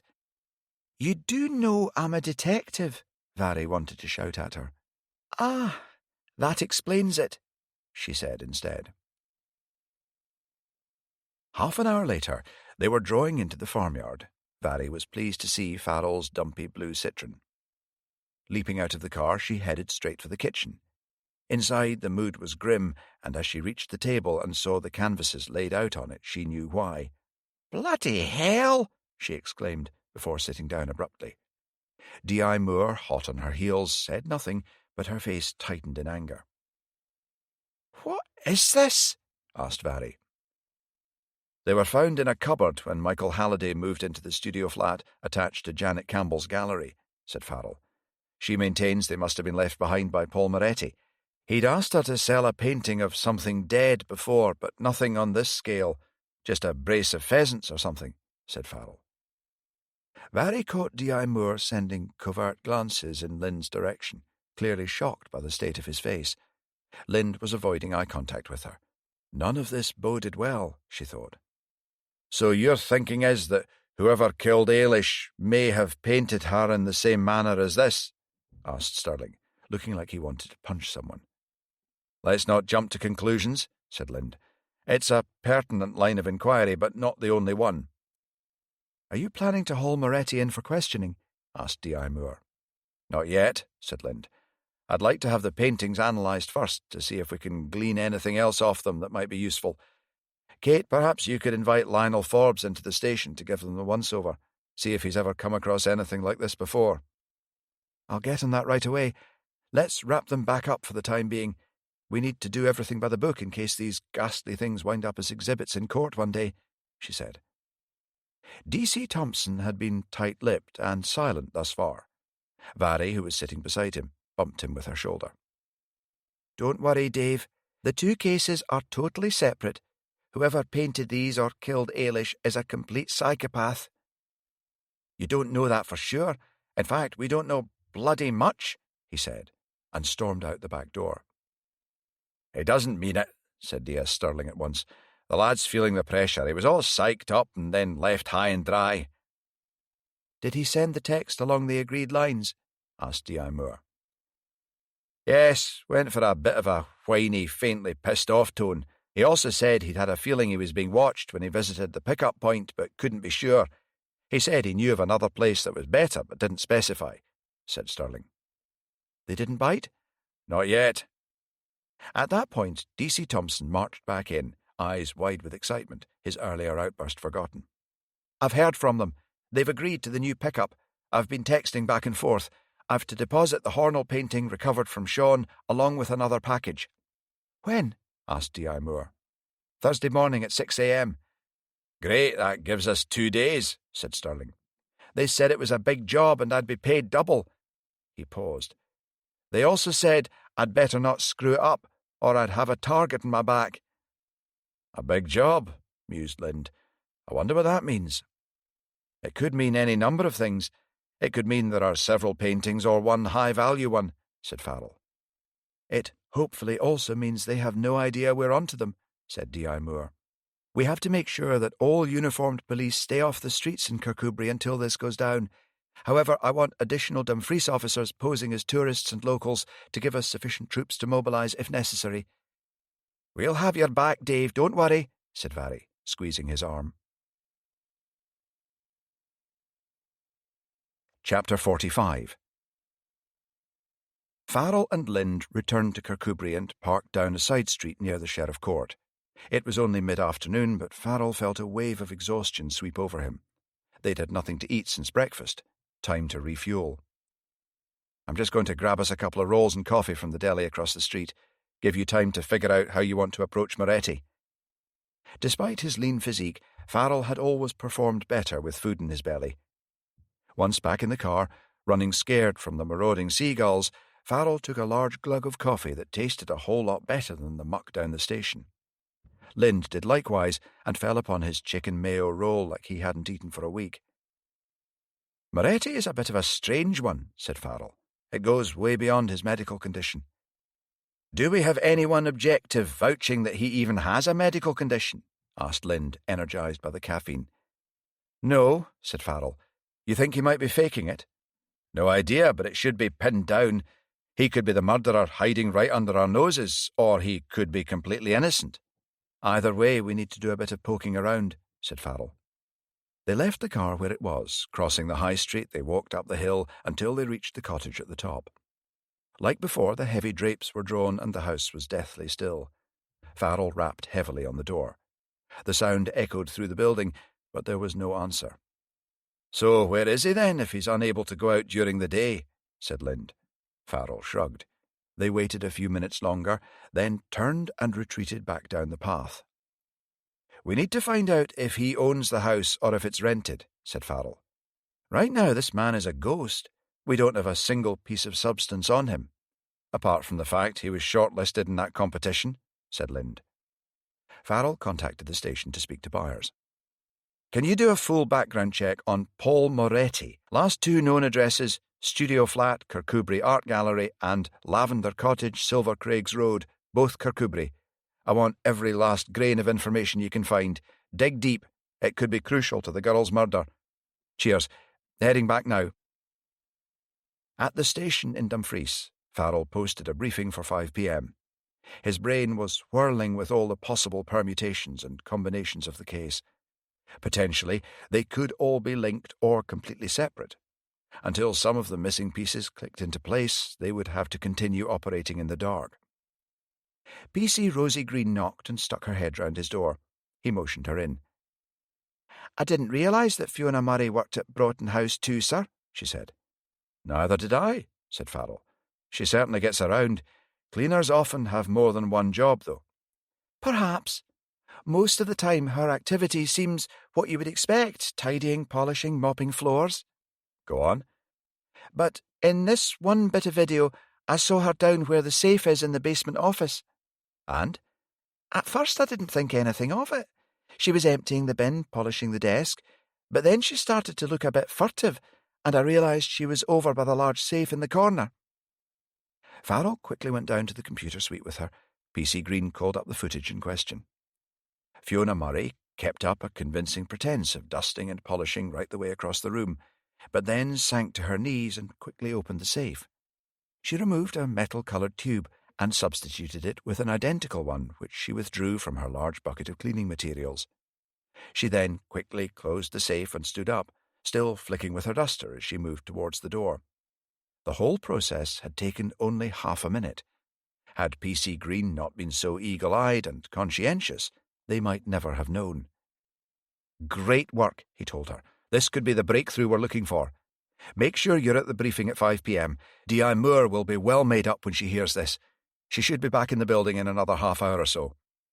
There's something else, she said, fingers flying over the keyboard. On the 28th of December, there was clearly a special delivery to Broughton House. An armoured security van pulled up at 8 a.m. before the place is open and unloaded something. Look at this, sir. Farrell stared at the images on the screen. 2 security men, wearing helmets, flanked a third man in a suit carrying a large cylindrical metal tube. They were escorted inside by 2 women, one of whom locked the door behind them. 5 minutes later, the 2 security guards and the man who had been carrying the package reappeared and departed in the security van. The whole operation had taken less than 15 minutes. With the level of security and the tense stance of the staff, glancing nervously all around as the package was escorted inside, he doubted very much that it was a Hornell painting. What had really been stolen from the safe, and why hadn't the National Trust reported it? Chapter 46. As Farrell entered the room, Lind put the phone down. His grey complexion was only relieved by the darkening hues of the blues around his eye. That's a search warrant requested for tomorrow morning, he said, running his hand reflexively through his thinning hair. I wonder if Moretti's done a bunk, said Farrell. Depending on what we find when executing the warrant, I reckon we need to detain him for questioning as soon as possible. I'd just like a bit more to strengthen our hand than the assertion of one gallery owner. At the moment, all he needs to say is that the paintings were there when he moved in as well. Difficult to disprove. Agreed, said Lind. We also need to know if his purported medical condition is genuine or simply a convenient smokescreen. There was a knock on the door, and Byers stuck his head round. Lind waved him in to join them, and he pulled up a chair beside Farrell. "Byers, have you managed to pin down Moretti yet?" Byers sighed and shook his head. "Man's a bloody ghost. Officially, he doesn't exist. No social security number or trace of him anywhere in official records. Something well off there. Be a bugger to trace if he's done a runner." "You can say that again," said Farrell. "If he's been faking his medical condition, all he has to do is remove the scarves and walk away. Barry and I visited him and didn't even get close enough to know what he looks like under all those layers." "Could be sitting in the staff canteen, and we'd be none the wiser," muttered Lind. "Did you contact the organisers of the Lomax Prize?" asked Farrell. "I assume he had to give them some kind of brief bio to go along with the submission." "Yes, but it drew a complete blank. The judging was blind. Bios were only to be produced after the shortlist was announced to prevent bias. In any event, he's withdrawn his work from the competition." "Despite being shortlisted?" said Lind. "I know, right?" said Byers, scratching his head. "Who does that?" "Someone with something to hide," said Farrell. "The question is, what? Do we have an image of the original piece?" "No. Due to the fact it was withdrawn, the trustees say that they had to delete all digital images on the instructions of the artist." "Is the entry still with the organisers?" asked Farrell. "No, it was couriered back to Moretti 2 days ago," said Byers. "Apparently it was brilliant, but disturbing." "It's a long shot," said Farrell, "but it might be worth having a local copper go round and speak to all staff involved, see if any of them snapped an image on their phones when no one was looking. Guarantee anonymity." "Sounds like you're liking this guy for the murder of the girl," said Byers. "Her name's Ailish Kerrigan," snapped Lind, causing Byers to sit up in surprise. "Too early to say," said Farrell, sending Byers a warning look. "He's certainly a person of interest if his links to the paintings in Janet Campbell's studio flat can be proven." "It would be premature to say anything to Maureen Kerrigan for now," said Lind. "Does she have long dark hair?" asked Farrell. "Yes, why'd you ask?" said Lind.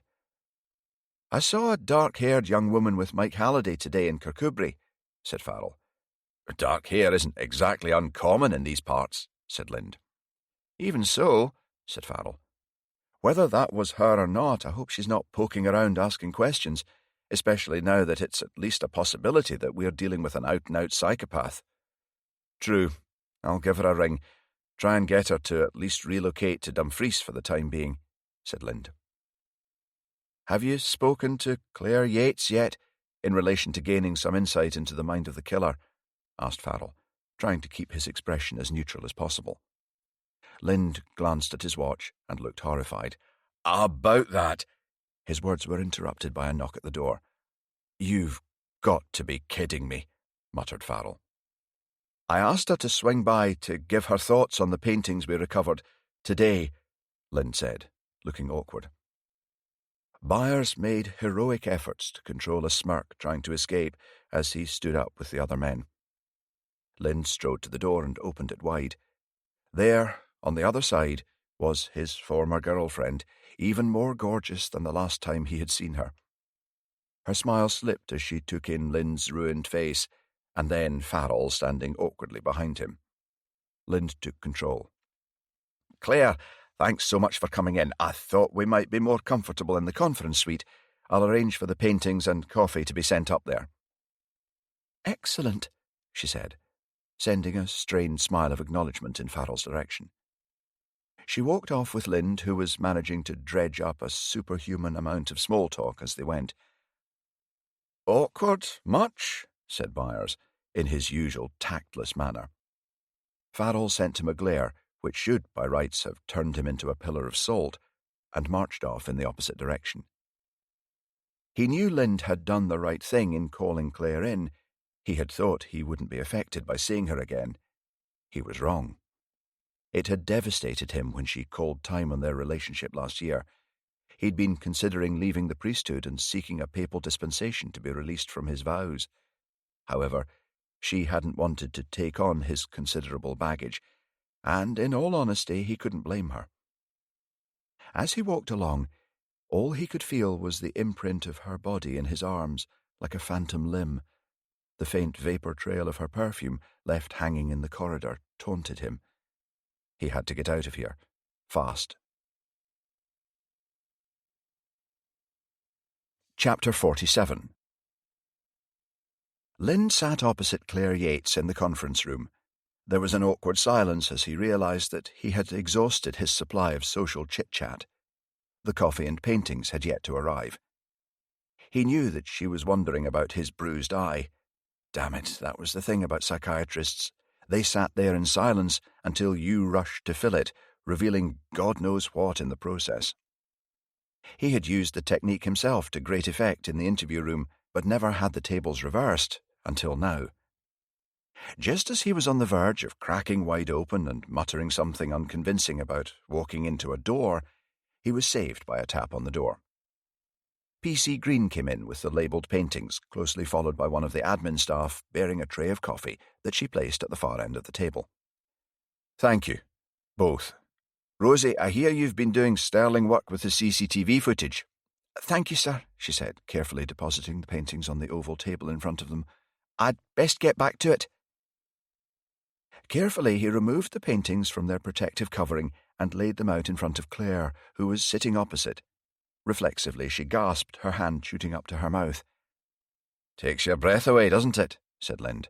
"And for all the wrong reasons." "Such ferocity," she murmured, struggling to regain her composure. "The suffering of that poor animal, trapped on its back like that, those eyes turned towards the artist." "The other three appear to document the moment of death and subsequent stages of decomposition," said Lind. "What do you reckon?"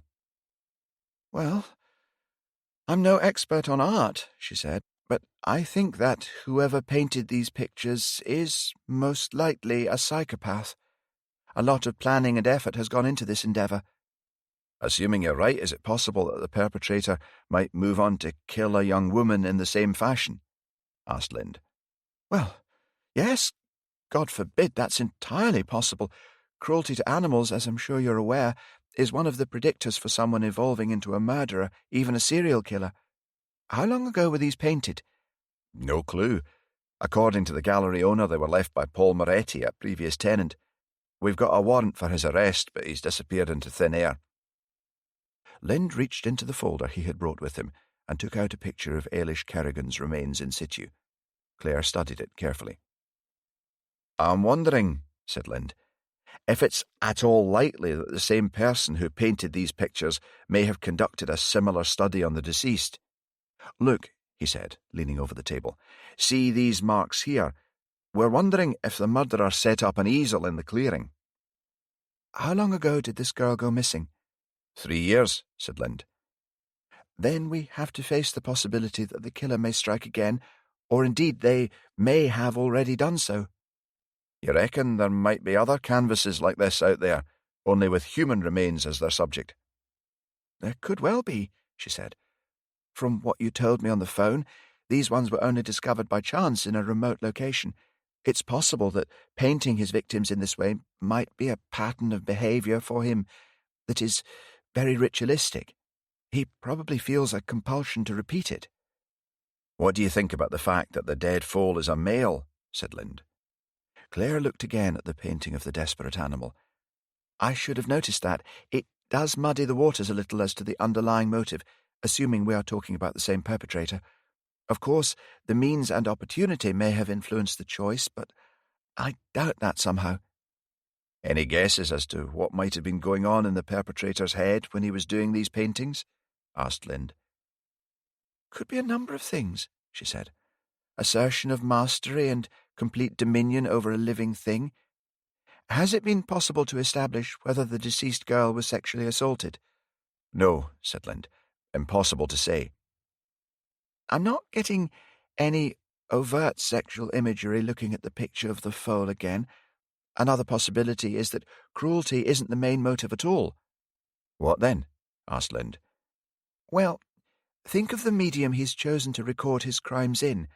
I think it's entirely possible that he's a megalomaniac who sees this as great art and is out to make a name for himself." Then he's deluded, said Lind. Not necessarily, said Claire. I hasten to add that I'm in no position to evaluate the art, but I wouldn't be surprised if it was considered well executed. It has an undeniable power about it. What nutter would want these hanging on their wall? Said Lind. You'd be surprised, she said. Overseas collectors on the dark web would pay an absolute fortune for human images like this. I remember reading a paper on an analogous matter fairly recently. Lind leaned back in his chair and sighed, feeling weary to his very bones. And I thought the world us coppers inhabited was dark, he said. After he had shown her out and returned the paintings to the evidence room, he returned to his office. He'd been putting it off long enough. It was time to phone his wife and see if he could salvage anything from the wreck of his marriage before it completely foundered. The phone went straight to voicemail. He didn't leave a message. It looked like he was staying another night with Frank then. Forcing his mind away from his domestic problems, he went in search of D.I. Moore. Perhaps she could get an indication from that art critic as to how much skill had gone into producing those monstrosities. He tapped lightly on the open door. She was bent over some bulging files, her brow furrowed in concentration. Looking up, she smiled wearily, motioning him to take a seat. "John, what can I do for you?" "That art critic of yours." "Lionel Forbes?" "Yep, that's the one. Just how expert is he?" "Very. Why?" "And you can vouch for him?" "Of course. I checked him out thoroughly before inviting him to consult in the first place. Nothing in his background gave me cause for concern." "I'd like you to show him the pictures we recovered. Ascertain if he's seen anything like it before or if there's any clue as to the identity or ability level of the artist."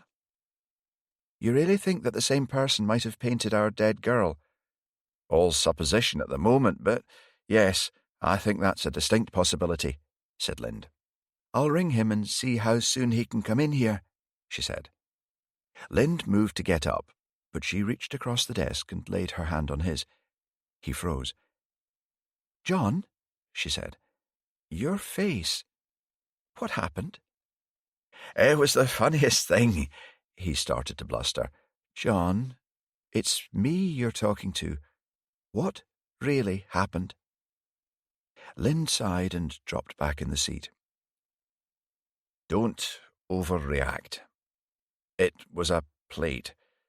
Laura, she flung it in my direction. I'm sure she didn't mean—" "Has she ever done anything like this before?" "No, of course not. We have a good marriage. She's not like that." "You've both been through a lot. I know that, but still, John, it's spousal abuse."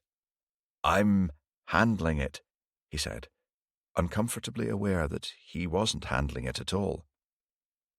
"If you need any help with anything, don't hesitate to call on me." "I won't," he said with a quick smile, getting to his feet. "Let me know what Lionel makes of the paintings. We could really do with a break in this case." Lind headed back to his office. The desk was overflowing with paper. All 4 investigations were gathering momentum, and he was starting to feel like he was being sucked under by an undercurrent of fatigue. There was some time before the last briefing of the day. He couldn't allow his marriage to founder on the rocks of his career like so many coppers before him. It was time to put up a fight for his family. Everything else would have to wait. Grabbing his jacket, he left the building and swiftly drove home. Letting himself quietly in the front door, he stood and listened. The familiar sounds of the house welcomed him back. The kids were still staying with their granny. He could hear a muffled noise coming from the lounge. Opening the door, he saw Laura curled in a ball on the sofa, sobbing wretchedly into a cushion. Without even thinking about it, he rushed over and scooped her up into his arms. "John," she sobbed, "I'm so sorry. I don't know what's happening to me. I'm turning into a monster. Look at your poor face. You must hate me." "Shush," he soothed. "As if I could ever hate you. It's a rough patch. All marriages hit them." "I love you," she sobbed, louder now. "I know you do. And I love you. I think we might need some help figuring stuff out, though." "Counselling?" "Can't hurt," he said, smiling at her.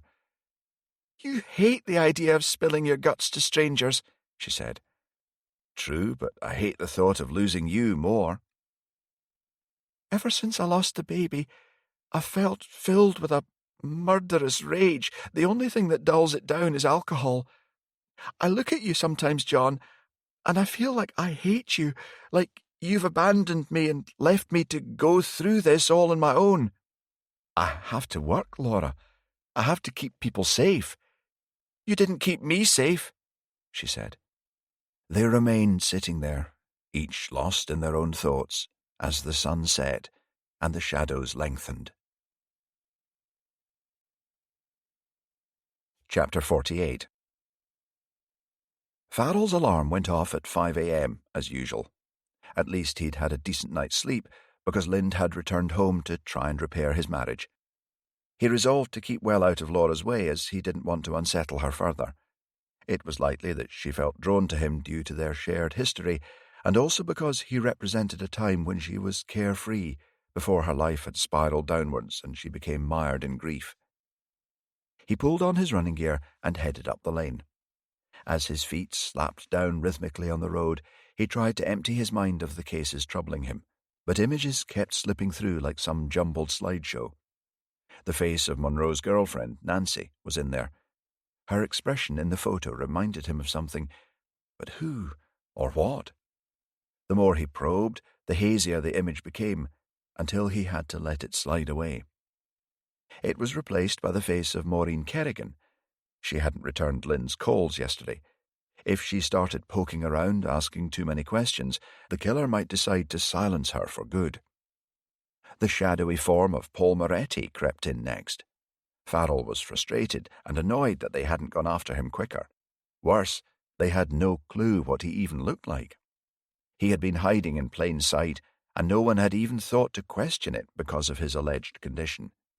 If those paintings really were his, he could be out in the daylight stalking his next victim, with no one being any the wiser. Then there was the forgery ring, operating with seeming impunity right under their noses. He was worried that young Davy wouldn't have the experience to handle himself if everything went belly up.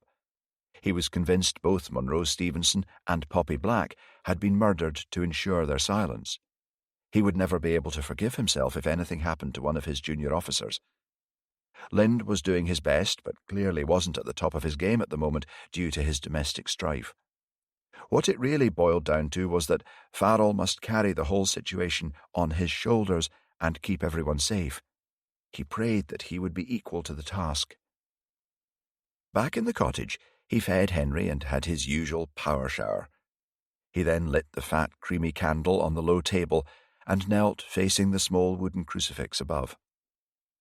Closing his eyes, he tried to push out the ugliness in his head as the familiar scent of beeswax from the heated candle rose up in the air. His breathing slowed, and gradually he lost all sense of himself. His soul reached up towards God, the well-worn incantations slipping through his mind like smooth pebbles. After half an hour, the pain in his knees reminded him it was time to focus on the temporal plane once more. Grimacing, he made the sign of the cross and got to his feet, with less grace than he would have liked. At this rate, he would have to give in and get himself a kneeler, like some old codger. A few minutes later, dressed in one of his identical black suits and a grey shirt, he was tucking into scrambled eggs and toast, having already taken his lithium. Henry lazily stretched and stalked out into the garden, causing a group of small birds to scatter noisily. With a sigh, Farrell locked up the house and folded himself inside his dumpy blue citron. He couldn't continue to go on, caught between two worlds like this. He was going to have to make a decision: return to life as an active priest, or commit to his career in the police and undergo laicization. To remain as he was would be tantamount to moral cowardice. He had been dodging his spiritual adviser, Father Joe Spinelli, for a few months now, as he knew he would ask the kind of searching questions he hadn't been ready to answer. He felt doubly guilty because the elderly priest who lived in Edinburgh was becoming frailer and might not be with them for much longer.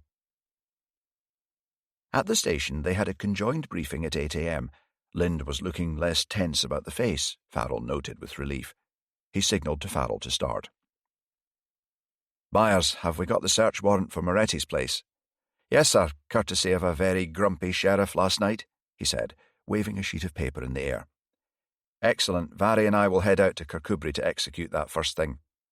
"What about Moretti?" asked Byers. "I hear he's disappeared into thin air." "Looks rather like it," said Farrell. "The Kirkcudbright lads have been keeping a discreet eye on the property, and there's been no apparent activity." "I take it there's no way he could slip in and out from the rear of the property?" asked Byers. "No, the garden backs onto a sheer crag. You'd need proper climbing gear to tackle it." "Hopefully we'll find something of interest in the property itself," said Farrell. "Who was looking into the staff administering the Lomax Prize?" PC Rosie Green's hand shot up. "Only one person admitted taking a digital image before deleting them. The officer who spoke to her sent it to me this morning." She bent over her iPad, and in a few seconds the image appeared on the whiteboard on the wall. It was stunning and shocking in equal measure. It was impossible not to have a strong reaction to it. "Isn't that?" asked Vary. "Hugo Mortimer," said Farrell. There was silence as they all stared at the image. The canvas was huge and showed the handsome patrician features of Mortimer staring into a mirror, full lips curled in a smile, but with a bacchanalian image reflected back. 2 small horns were budding from his head. He stood clothed in faded jeans and an artist's smock, but with bare, misshapen feet. A man's neck was crushed under one foot and a woman's under the other. A naked young woman with long hair knelt before him in supplication, but her face couldn't be seen. There were what looked like claw marks down the tightly bunched muscles of her back. The approach towards Mortimer was littered with broken, naked bodies, lifeless, glassy eyes staring into infinity. It was, without doubt, the best and the worst painting Farrell had ever seen. "Moretti painted this," said D.I. Moore, sounding shocked. "Apparently so, ma'am," said P.C. Green. "Could that be Ailish, sir?" asked Vary, pointing to the kneeling girl and voicing what they were all thinking. "I bloody hope not," Lind replied. "Let's not get carried away. It's just a painting, remember, not a literal depiction of actual events." "Hopefully," said D.S. Byers. "Even so," said Vary, "if it's meant to depict Hugo Mortimer, could it also imply he had a relationship with Ailish, or worse than that, raped or killed her?" "Can you imagine if it had won?" said D.I. Moore. "Hugo Mortimer would have been a laughingstock. Paul Moretti and he must have some serious bad blood between them." "I'll call Claire Yates in on this," said Lind. "See what she makes of it, because I'm at a complete loss. I reckon this is another one for Lionel Forbes as well, Kate. I don't know about you, but I can't even begin to fathom what's going on between all these artists. Even allowing for artistic temperament, this seems extreme. You'll have to swear him to secrecy, mind. Moretti can have no idea we've stumbled upon this image." "He's coming in later," D.I. Moore said. "I'm sure that we can count on his discretion." Farrell noticed Vary stiffen slightly. She glanced away, refusing to meet his eyes. What was that about? He wondered. "PC Green, I want you to get the police in Edinburgh back out to the Lomax Prize office. They're going to need to seize that phone as evidence, pending us finding the original painting," said Lind. "We need to detain the housekeeper, Fiona Murray, for questioning," said Farrell. "Vary and I can pick her up on the way here from Kirkcudbright. I reckon she knows way more than she's been letting on. Unfortunately, I suspect she'll clam up and request a solicitor as soon as she knows we have her on the CCTV removing an item from the safe." As they were all dispersing, Lind turned to Farrell and muttered under his breath, "I don't like it, Frank. I don't like it at all. Keep me looped in on each and every development in these cases. I have a feeling more lives could be at risk." Chapter 49. As they were leaving Dumfries, Vary's phone beeped. It was a text from Ian suggesting they meet up that night. A worm of guilt twisted within her. She'd been fobbing him off ever since she'd met up with Patrick.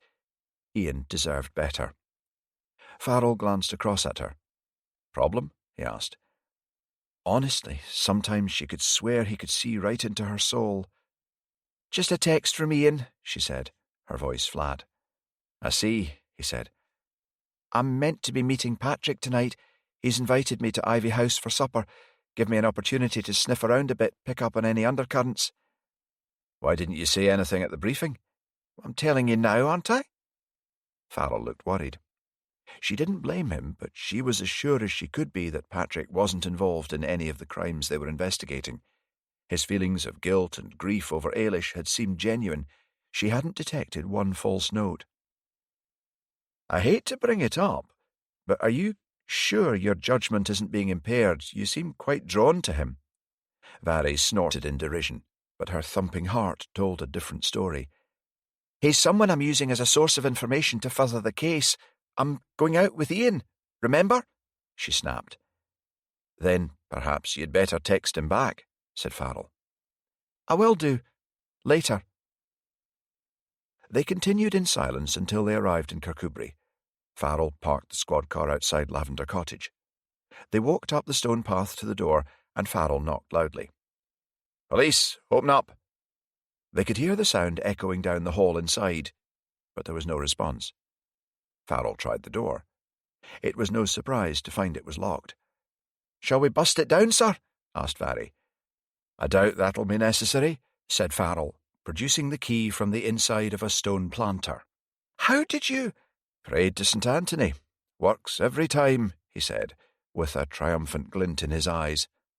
Muttered Vary, as Farrell swiftly opened the door. They both stood motionless in the long, dim hall. A mantel clock chimed the hour, making them jump.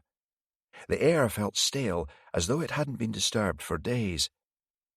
At the rear of the hall, they could see a strip of light under a closed door. They moved towards it, checking the 4 doors opening off the hall on the way. Each room had heavy drapes drawn across the window.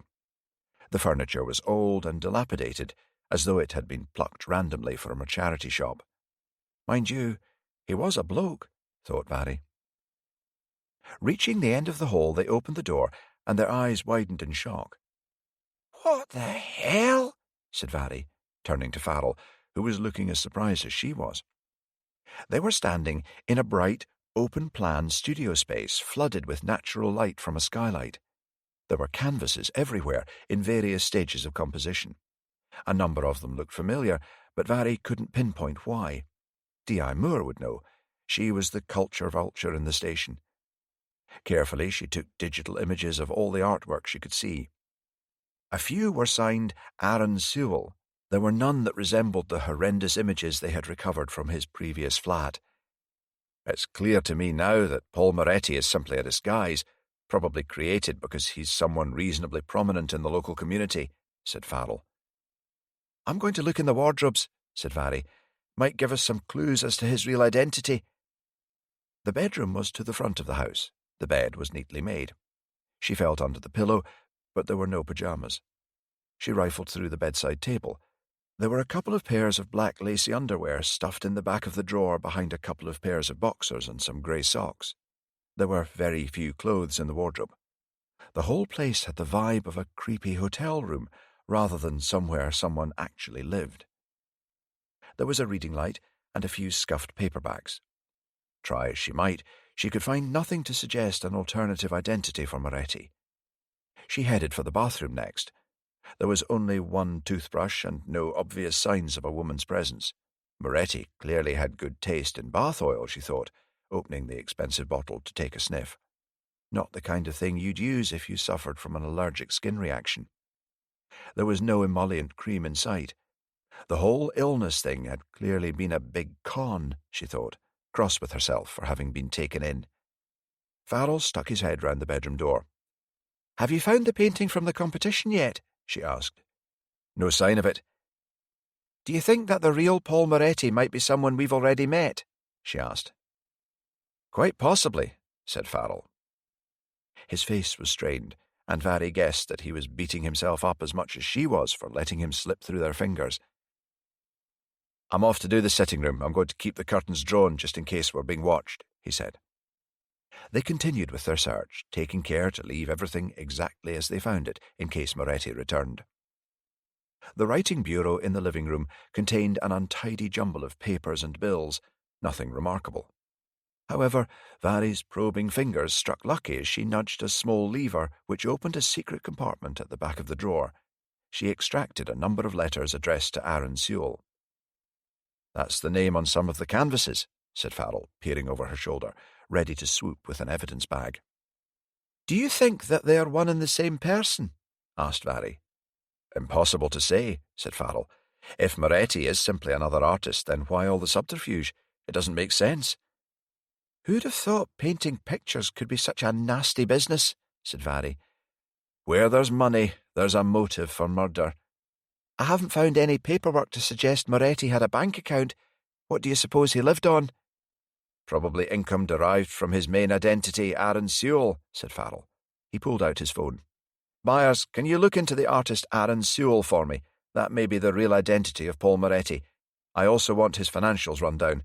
The fact that Sewell's correspondence appears to come here and that there are canvases signed by him in Lavender Cottage should give you sufficient cause. Cheers."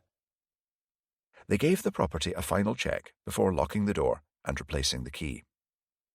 "Where to now, sir?" asked Vary.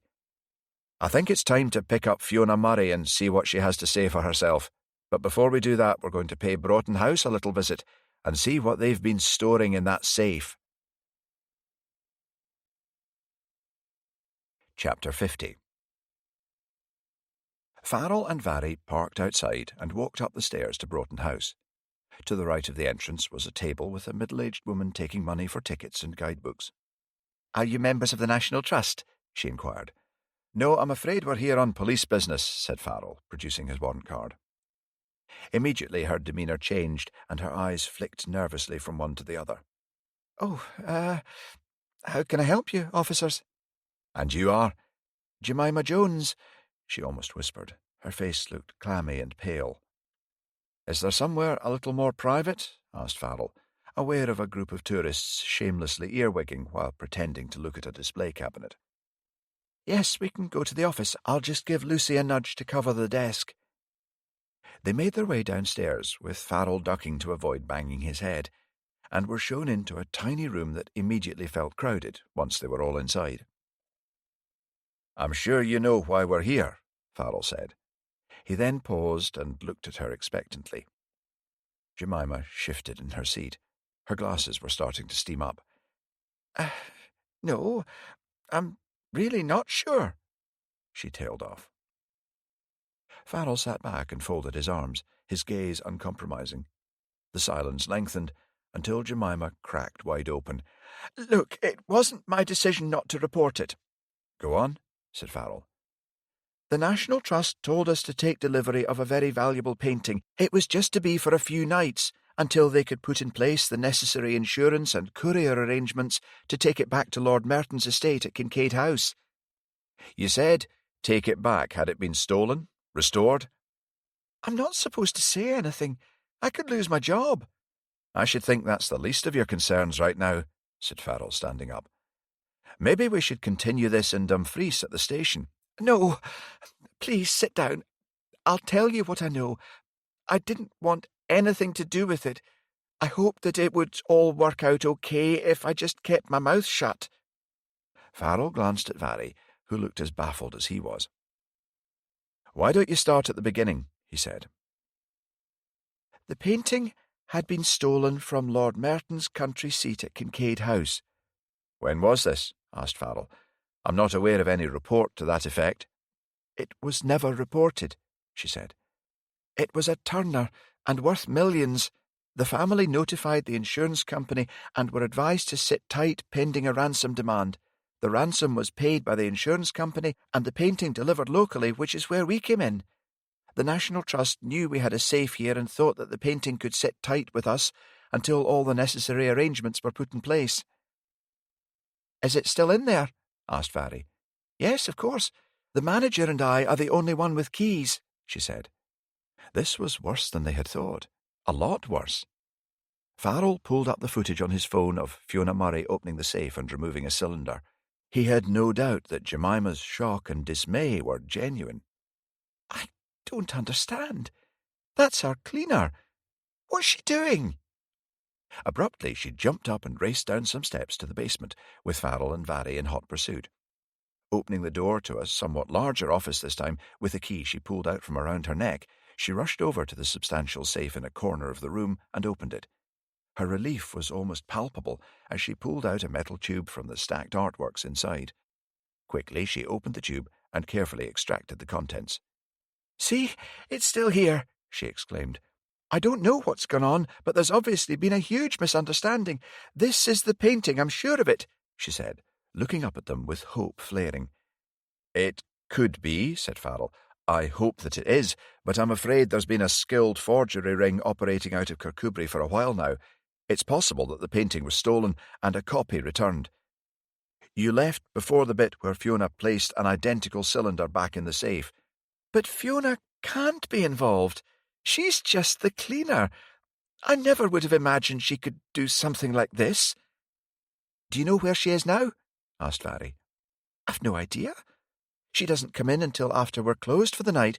Her references were spot on. She produced a disclosure certificate as well." "Do you still have the documentation?" asked Farrell. "Yes, it'll be in her file." She dashed over to one of the cabinets, pulled out a slim file and handed it to him. Inside was a very decent-looking disclosure certificate and glowing references from Monroe Stevenson and Hugo Mortimer. "We're going to need to have the painting examined by an expert as quickly as possible." "I'm afraid all this is way above my pay grade," Jemima said. "I'll probably lose my job over this. I'll contact the National Trust and get the name of someone you can liaise with."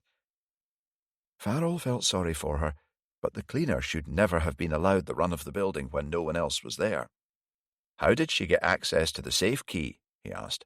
"I'm assuming it wasn't hanging on a hook somewhere." "No," she said, then looked puzzled. "Actually, I've no idea. I keep my key on a chain round my neck where no one can see it. The only other key is in a locked drawer in my desk." "I don't suppose you've had reason to have a locksmith or joiner in the museum recently?" he asked. "Well, yes, as it happens," she said, surprised. "Fiona reported that the hinges on the office door were starting to—" She buried her head in her hands. "Damn it! I've been a fool, haven't I? It's my fault. She recommended a joiner, and I never thought twice about it." "These people have been fiendishly clever," said Varry. "All you did was place your trust in the wrong person." "I take it you instructed Neil Benson from Dumfries?" asked Farrell. "Yes. He came early in the morning, just 2 days after we received the painting." "One final thing before we go. I want you to say nothing about this to anyone. Is that absolutely clear?" said Farrell. She nodded. "We're at a very crucial stage in the investigation, and lives could be put in jeopardy if they twig that we're onto them. I'll phone the contact you gave me in the National Trust and explain everything that's transpired." Again, she nodded. "We'll be in touch," said Farrell. "Here's my personal mobile," he said, handing over a card. "Any problems, give me a call. If we don't get hold of Fiona Murray by the time the museum closes, I'll send in a couple of undercover officers, ostensibly working on our restoration project, to make sure there are no problems overnight." Chapter 51. Farrell and Varry drove to the harbour and grabbed 2 takeaway coffees. Sitting on a bench overlooking the sea, they mulled over their options. "What do you think, sir? Should we call in reinforcements to hunt for Fiona Murray?" "We'll track her down ourselves. We know that she's potentially implicated in everything but the murder of Ailish Kerrigan. Even if she's not involved in what happened to Monroe Stevenson, she's definitely in tow with the forging ring. If we flood the area with officers and go in mob-handed, not only might we never catch the real villains, but we put D.C. Thompson's life in jeopardy too." "But if we arrest her, won't that put the wind up them?" "Not if we get her to talk and cut a deal for her to walk if she delivers everyone else's head on a plate." "We need to lose the squad car then, sir. Doesn't exactly come with stealth mode." "We'll try her home first," said Farrell. 10 minutes later, they were outside Murray's modest flat. There was no answer to the doorbell. Farrell peered through the letterbox. There was no mail lying on the carpet, so she hadn't done a runner yet. They looked for a spare key, but their target was too switched on to be caught out that way. As a result of the CCTV footage, they had a search and entry warrant. but Farrell didn't want to leave any trace of their presence, so busting the door down wasn't an option. He stared at Vari intently. "What?" she asked. He held out a hand. Vari rolled her eyes, but fished out a hairpin for him. After a few seconds, the lock yielded. Inside, it was still in immaculate order. There was nothing in the way of home comforts in evidence. Everything was plain and functional to the point of sterility. The only adornment was a small picture of the Virgin Mary in the middle of the mantelpiece. "It's well seeing she cleans for a living," whispered Vari. They both slipped on latex gloves and methodically went through the flat room by room. It felt almost monastic, thought Farrell. "There's no family pictures," he said. "A woman her age, that's a little unusual." "It feels really impersonal," said Vari, "as if she's not emotionally invested in the place." "Got something?" said Farrell, feeling under the thin mattress. He pulled out a large, plain, padded envelope and emptied the contents on the bed. There was £10,000 in cash and a photo of a beautiful young girl in school uniform. Vari studied it intently. "Isn't that Ailish Kerrigan?" she asked. "It could be," said Farrell. "But as I understand it, Fiona Murray didn't start working up at Ivy House until months after Ailish went missing. She couldn't possibly be implicated in her disappearance." "Maybe she stole the picture from Ivy House. Could be she's been digging around into Ailish's disappearance to gain some leverage, perhaps blackmail the killer?" asked Vari. "Well, if that's the case, she's a woman who likes to live dangerously," said Farrell. Suddenly they heard the scrape of a key in the lock. They stood behind the bedroom door until Murray had entered and closed the front door behind her. She moved into the kitchen, and then Farrell and Vari stepped out, standing between her and the exit. Murray choked back a scream and sagged weakly against the kitchen units. "You scared the bejesus out of me! What the devil do you think you're doing? How did you get in here? You've got no right!" Farrell handed over the search warrant, which she studied closely. "Fiona Murray, you're under arrest for stealing a painting from the safe at Broughton House. Anything you say will be noted down and can be used against you in a court of law. Do you understand?" She nodded, her expression unreadable. "We're going to take you to Dumfries Police Station now for processing. I'm not proposing to put cuffs on you if you can assure me you're not about to do a runner," said Farrell. "I hardly think I'd get very far," she said. He waited with her in silence while Vari retrieved the patrol car. Back at the station, she was processed by the custody sergeant. She declined the services of a solicitor. The only visible reaction from her was when he lifted out the photo from the envelope. "That's mine," she snapped. "Give it to me." He ignored her and continued noting the item down in the property register. "Cell 5, he said, escorting Murray to the door and ushering her inside. "Keep a close eye on her," said Farrell. "Will do, boss," he replied. Chapter 52. Farrell and Vari did a swerve into the canteen and grabbed coffees and sandwiches. It was already well past lunchtime. 10 minutes later, and they were hurrying up the stairs to the conference room where the team were assembled. Farrell quickly brought them all up to speed on the morning's events. "She's obviously a part of the forgery gang," said Lind. "That much is self-evident from her actions at Broughton House." "I doubt she's involved in the creation of the forgeries," said D.I. Moore. "She's no studio space as far as we're aware. I think her role is more likely to be logistics, moving things around and whatnot. A cleaner is a perfect vehicle for that. Access all areas, yet practically invisible." "You mentioned a photo," said Lind. Farrell produced the evidence bag, and Lind inspected the image through the clear plastic. "Yes, that's Ailish Kerrigan all right, I'm sure of it," he said. "It doesn't make any sense, though." "Unless she discovered someone in the forgery ring was involved in her murder and has been putting herself a wee insurance packet together," said Byers. "Given her clear involvement," said D.I. Moore, "I reckon the forgers have to be located within Ivy House. Some or even all of them may be implicated." "Monroe himself may have been a participant for all we know," offered Farrell. "I'm fairly sure Patrick Rafferty isn't involved in Ailish's disappearance," said Vari. "He seemed genuinely surprised and distraught about her murder. The forgery ring may well be a different matter." "We still don't know the real identity of Paul Moretti," said Byers. "Can you guys remember anything at all that might help us measure him up against the known players we've come across so far?"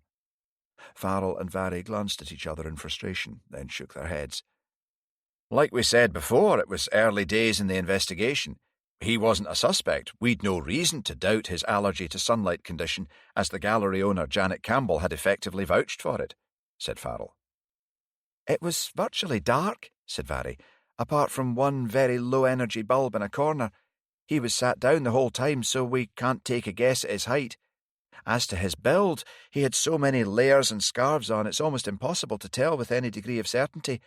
But if I had to take a punt, I would say he's of slight build. If he was fat, he'd have taken up a lot more space on the sofa.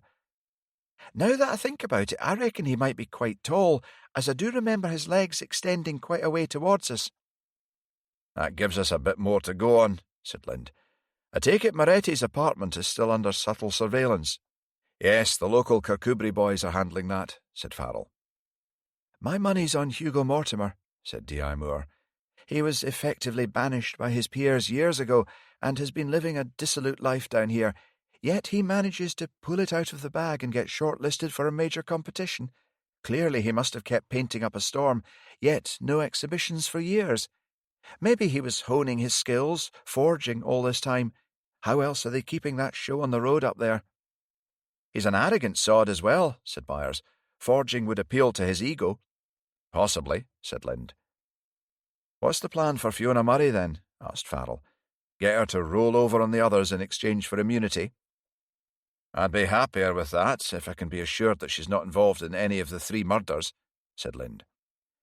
I'll give Ailish's sister Maureen a ring. It might be worth giving her a peek at Murray to see if she knows of any connection between her and Ailish. Murray does have an Irish accent, but we're so close to Stranraer that's hardly unusual. It can't hurt, said Farrell. Give you a chance to fire that warning shot across her bows as well in relation to poking around playing amateur detective. True. Now we're starting to have an idea of what we're up against with regard to her sister's murder. I think she needs to be formally told to back off for the time being. That'll give Murray a bit longer to stew in her own juice before we interview her, said Farrell. You'll all remember that we've got young Davy out there under cover. I need to know if it's safe to put him in play tomorrow, or whether to pull him and Stirling out of there pronto, said D.I. Moore. I suggest you and Farrell conduct the interview, Kate. That way we should be able to cover all the angles of the various investigations. I'll observe from the room next door. I'll sound out the Procurator Fiscal in advance as well, to get an idea of the scope we might have for a plea deal to force her hand. Much depends on how much she can lay out for us, said Lind. D.I. Moore glanced at her watch. I've got Lionel Forbes coming in shortly to assess the paintings recovered from Janet Campbell's studio flat. I'll ask him to look at the digital images of Moretti's entry for the Lomax Prize, see if he thinks they could possibly have been painted by the same person. Chapter 53. D.I. Moore felt unusually flustered as she waited for Lionel Forbes to arrive. Unable to settle, she paced up and down before taking a small compact out of her bag and applying a fresh coat of lipstick. Her grey eyes were glittering, and she was as jumpy as a basket of frogs. This really wasn't like her at all. She had to pull herself together, or someone at the station would notice that the resident ice queen had defrosted into a soggy mess.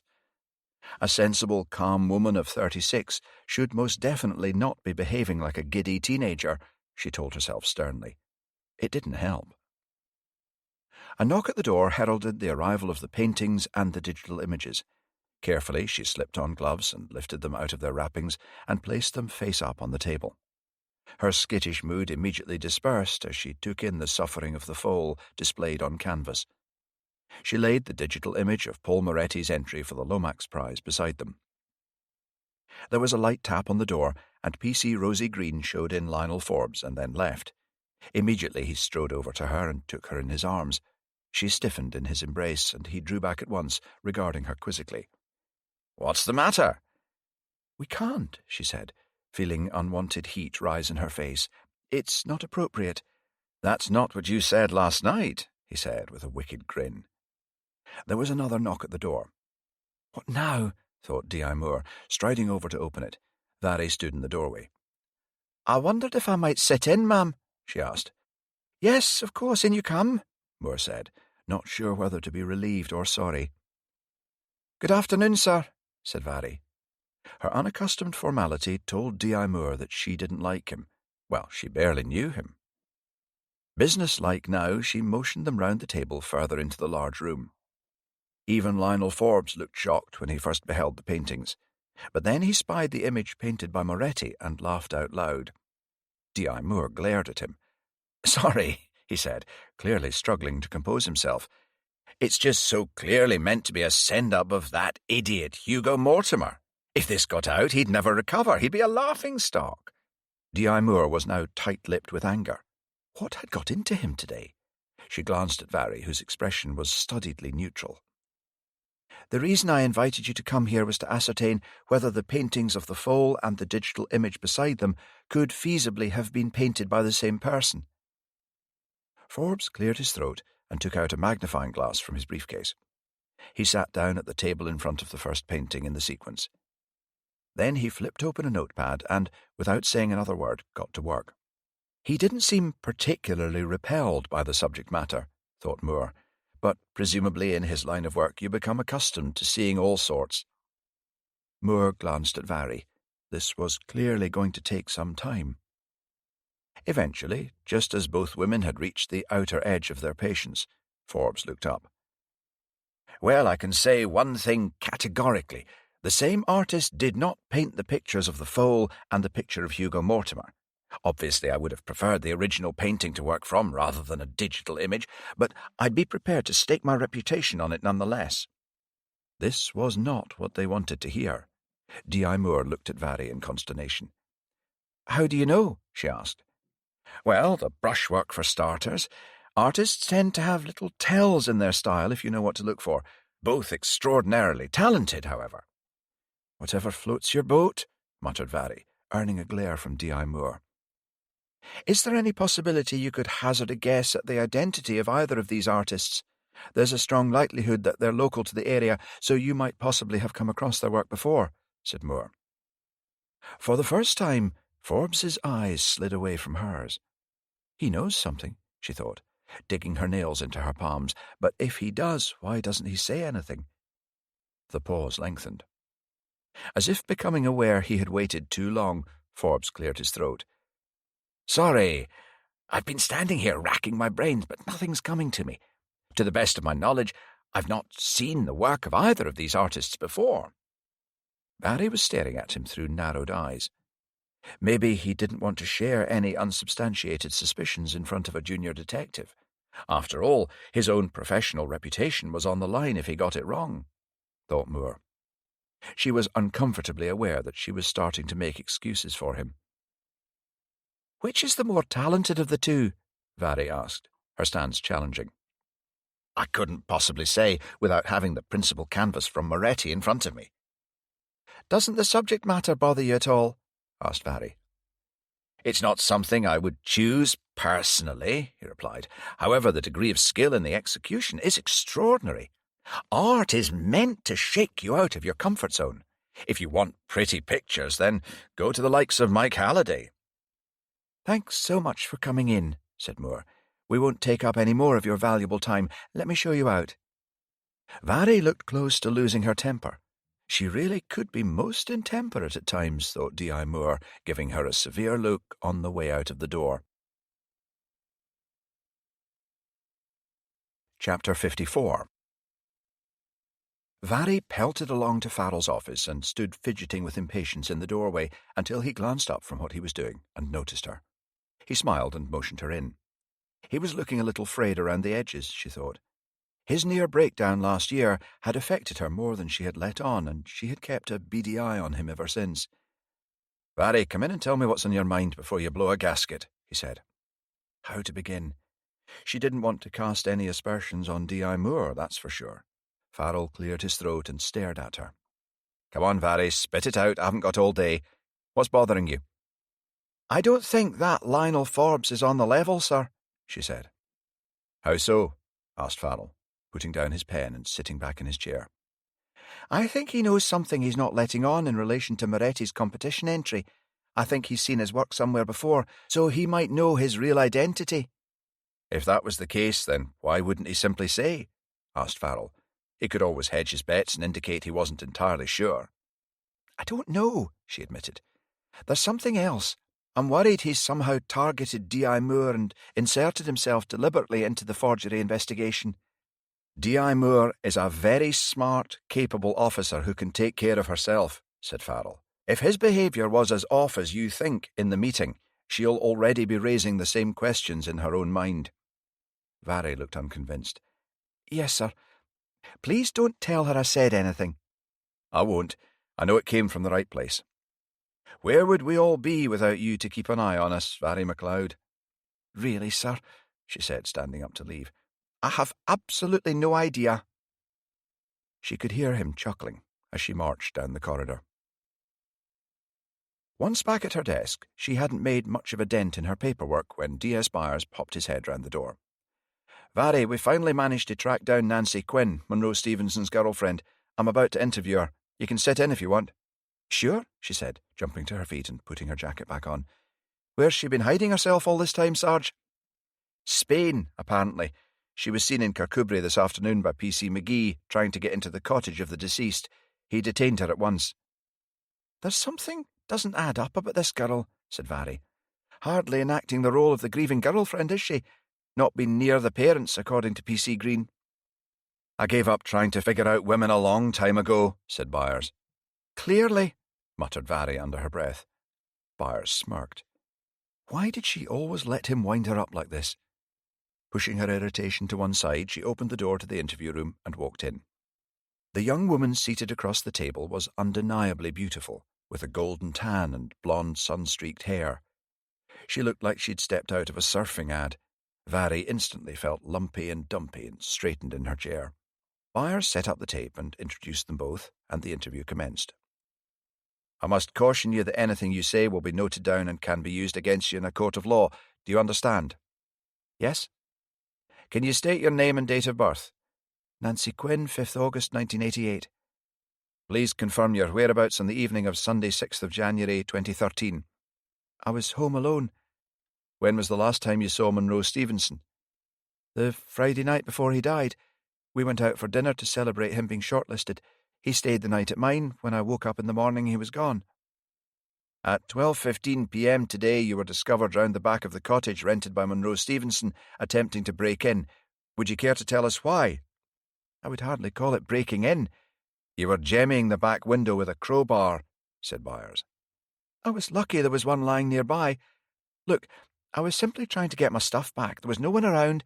It couldn't hurt Monroe, so I decided to give the window a little help. What items were you looking to obtain? Asked Vary. You weren't living there. As I recall, you didn't even have a toothbrush, never mind a drawer. A flash of anger immediately tempered with a phony smile.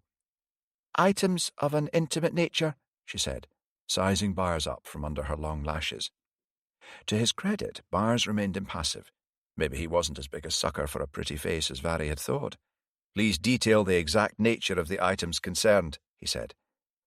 There were sketches, a portrait he had painted of me in the nude, she said.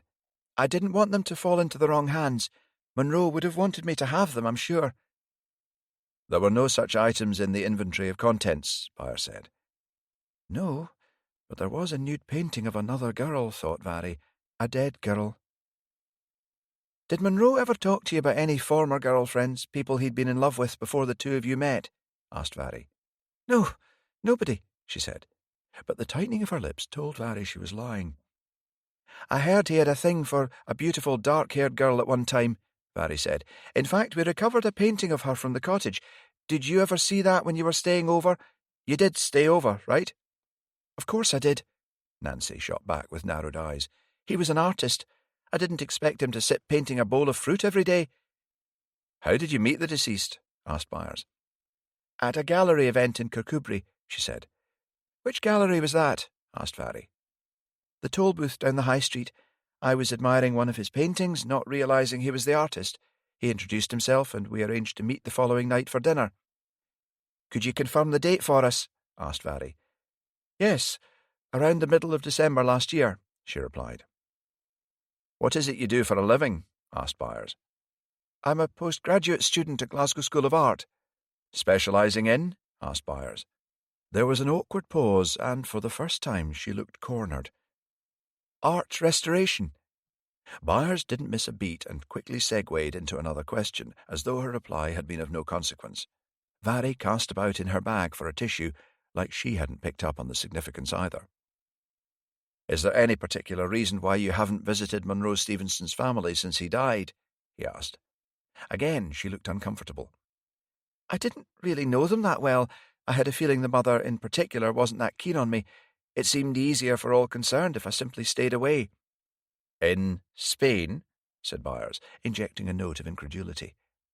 I needed to get away from the memories, she said, with a not quite convincing catch in her voice. "Made lots of new ones in Spain, though, judging by your Instagram account," said Byers. Look, are you going to charge me with anything or not?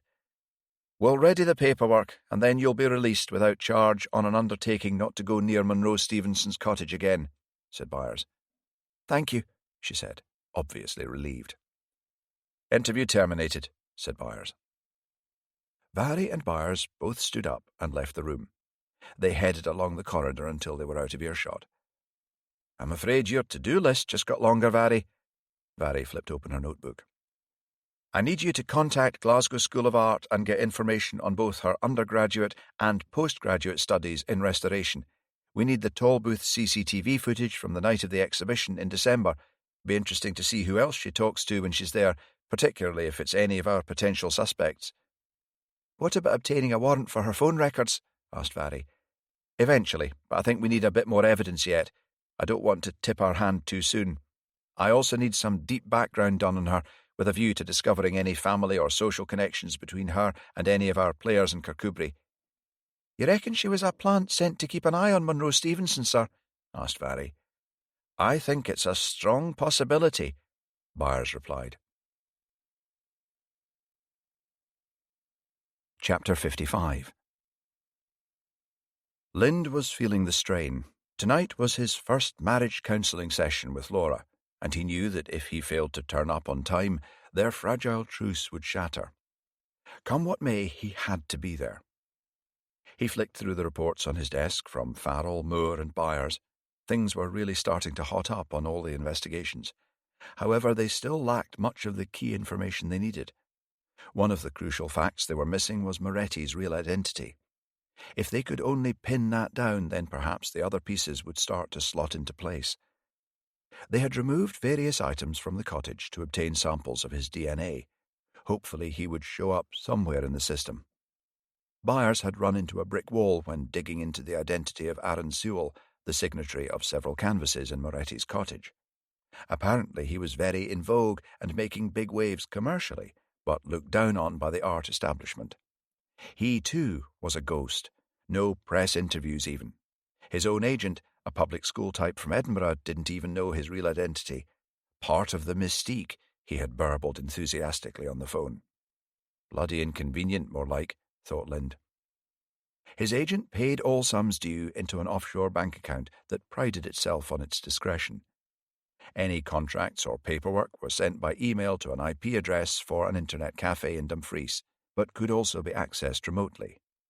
Lind had put the tech squad on it, hoping the guy might have slipped up somewhere.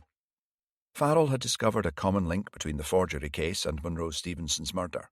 Both had used the same Dumfries-based locksmith and joiner, Neil Benson. He would be detained and questioned tomorrow, depending on the outcome of D.C. Thompson's operation in the morning. The biggest decision he had to make today was whether to sanction D.C. Thompson going into play. It now appeared, at least lightly, that instead of a forgery, he might be transporting an authentic, near-priceless work of art. The restoration unit at the National Trust had said it would take time to determine whether the painting in the safe at Broughton House was a forgery or not. If it was genuine, it was more than valuable enough to kill for, and he didn't want the young officer's blood on his hands. There was a light tap on the door. "Come in," he called. In walked Maureen Kerrigan. Lynn stood up and invited her to sit. "Thanks for coming down, Maureen," he said. E.C. Green said you've got a woman in custody who was carrying around a picture of my sister. Yes, her name's Fiona Murray. She's got an Irish accent. Does the name mean anything to you? She shook her head decisively. No, nothing. Do you think she's involved in the death of my sister? Highly unlikely, said Lind. We're questioning her in relation to another unrelated matter. I gather you might have been poking around a bit, asking questions." Maureen's pale skin flushed. "Well, do you blame me? No disrespect, but the police don't seem to be making much progress. I need to find out what happened to my sister. I owe her that, at least." "Of course, I don't blame you. However, without going into detail, things have taken a somewhat sinister turn. Another young woman has been murdered, though we're not releasing the details yet." "Do you mean Poppy Black?" she asked. "Where did you hear that?" "I was in the Smuggler's Inn with Mike Halliday. That TV reporter, Sophie Richardson, was in there talking to Billy Ryan, the barman." "What was said?" "That the girl had been found dead and it looked like an accident, but she had information in her possession suggesting that she had been murdered." Lynn's heart sank. Could they possibly have someone leaking stuff to the press? "What did the barman tell her?" "Nothing. He was as tight as a clam. After she'd gone, a man came in who looked a bit of a hard nut. He wasn't from round here. I heard Billy tell him Poppy Black might have been murdered and to watch his back." "Did anyone notice you listening in?" "No, I was careful. None of that seems to be relevant to what happened to my sister, though." "A person of interest in relation to your sister's murder has disappeared, but could still be in hiding locally. We don't know what this person looks like. You might even have come across him already." "I've not come across anyone I could believe capable of murdering my sister," she said. "Please believe me when I say that often the most evil people are those you would least suspect. I'm asking you to back off completely for your own safety. After all, if anything happens to you, who will obtain justice for your sister?" She scowled at him. "That's emotional blackmail." "Yes, it is, but from the purest of motives. I simply want to keep you safe at such a delicate point in the investigation. Perhaps it would be better if you stayed in Dumfries rather than Kirkcudbright for now." "I'll move in with Mike Halliday. He's 6 feet 4 inches of pure muscle. It'll be like having my own personal bodyguard." "How well do you know him?" "I know him well enough. He was a friend of Ailish's. She used to hang out with him when she got sick of that lot up at the big house. I met him the first time I came over after she went missing. He was as convinced as I was that something bad had happened to her and she hadn't just run off. We've remained in touch ever since. He's been my eyes and ears over the years. He's just as keen as me to find out her fate, and I wouldn't like to be in their shoes when he does." "So you're not a couple, then?" "I didn't say that," she said, folding her arms. "Sorry, didn't mean to pry. My interest is only confined to keeping you safe, Maureen." She softened. "I know that. Really I do, but you don't need to worry about me. I promise I'll be careful." Lynn's phone rang. "Maureen's with me. I will be right down." "I take it PC Green explained that we'll be in a room adjacent to the interview room with a one-way mirror, so you can get a good look at the woman." They walked downstairs and into the designated room. Maureen moved to the window and stood stock still, frowning in concentration. Suddenly she swayed on her heels. Then, just as Lind was stepping forward to check she was okay, she pushed past him and ran out of the room. Wrong-footed, he pursued her. Instead of running down the corridor as he expected, she wrenched open the door to the interview room. She rushed over to Fiona Murray and slapped her hard across the face, before a shocked Farrell and Moore managed to intervene. "How could you, ma'am?" Maureen screamed. "What were you thinking?" Fiona Murray sat as if carved from stone, with the imprint of Maureen's hand etched across her cheek. "What on earth is going on?" exploded Farrell. "That woman's real name is Margaret Kerrigan. She's Ailish's mother, and she used to be mine too," Maureen added bitterly. "Please take me out of here. I can't bear to be in the same room as her." Chapter 56. Farrell and Moore settled back down in their chairs. Fiona Murray sipped slowly from a glass of water with shaking hands. The interview had been suspended when Maureen Kerrigan burst in, and Farrell switched the tape on again. "Interview resumed at 4:15 p.m. I must remind you that you're still under caution and anything you say can be noted down and used against you in a court of law. Do you understand?" "Yes." "Do you deny that you're the mother of both Maureen and Ailish Kerrigan?" he asked. The dough-faced woman before them looked conflicted, as though even now she was still considering brazening it out. D.I. Moore leaned forward and spoke softly. "I know it must have been a shock, Margaret, your daughter bursting in here like that." Suddenly the fight seemed to go out of her. "It's a long time since anyone called me that," she murmured. "So, for the record, your name is Margaret Kerrigan," said Farrell. "Yes. I was beside myself when she went missing.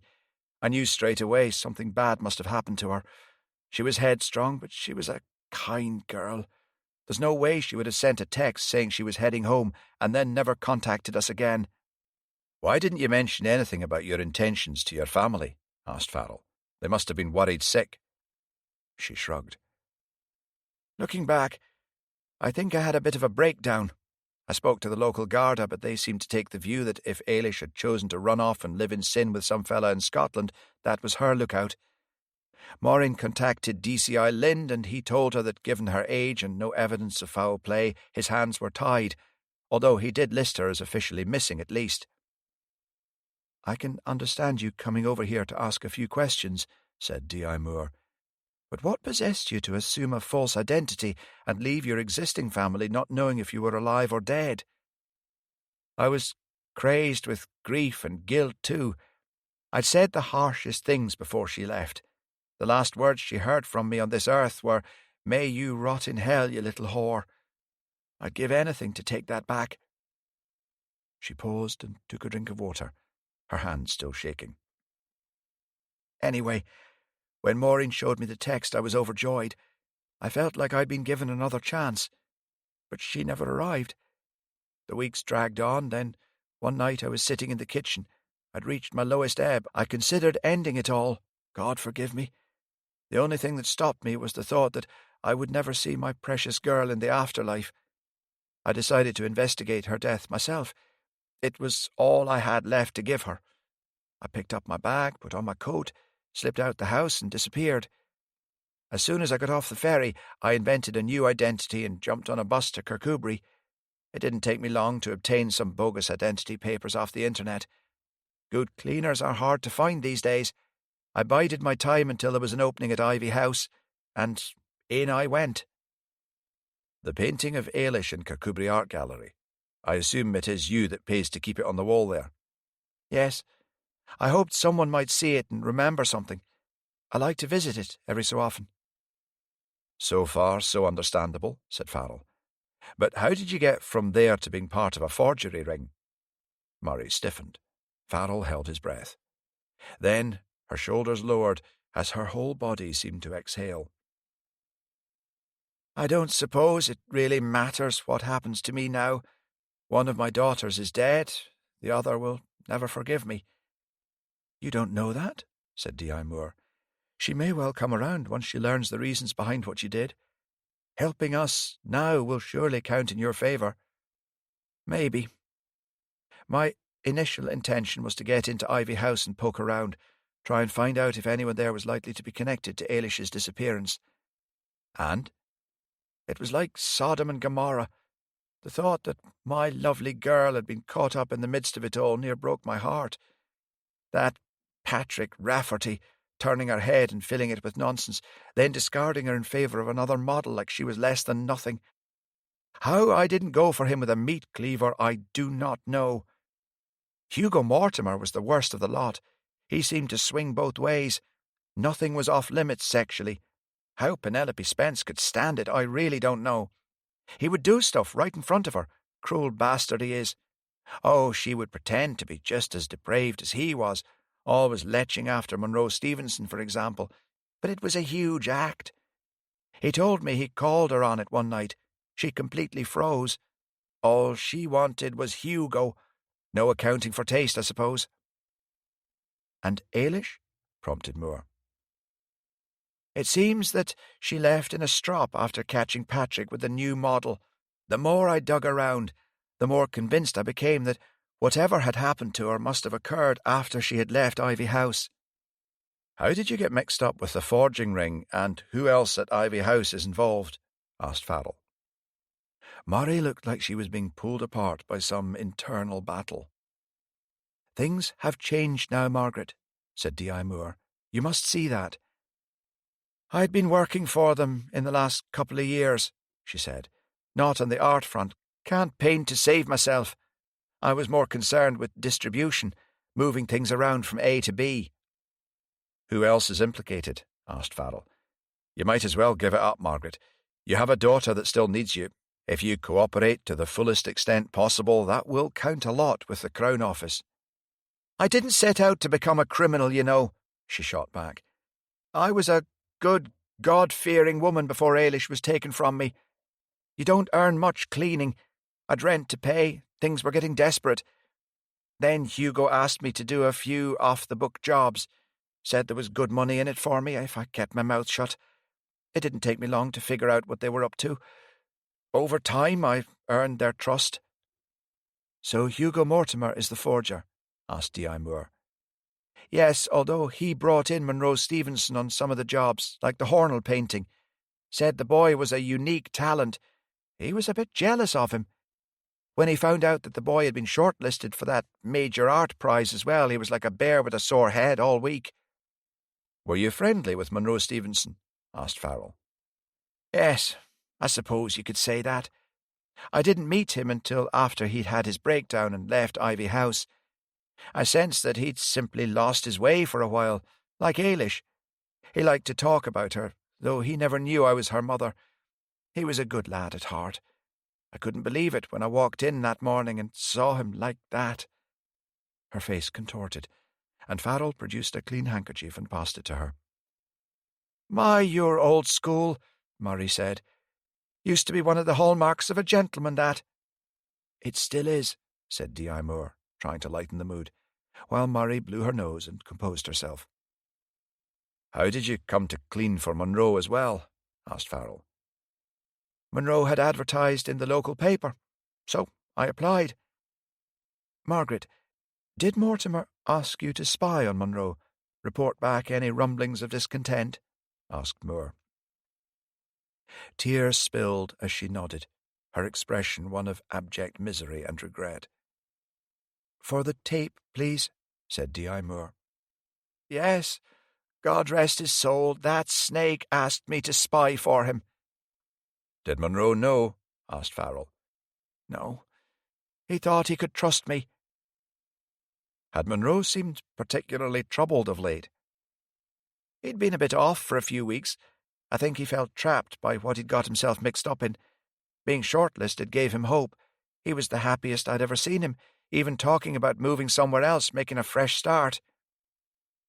Was there anyone else at Ivy House involved in the forgery ring? Asked Moore. No, only Hugo Mortimer. No one else knew, not even Penelope. Hugo might have been the forger, but he certainly wasn't running the show. Who was then? Asked Moore. All I know is that he was local. Even Hugo was afraid of him.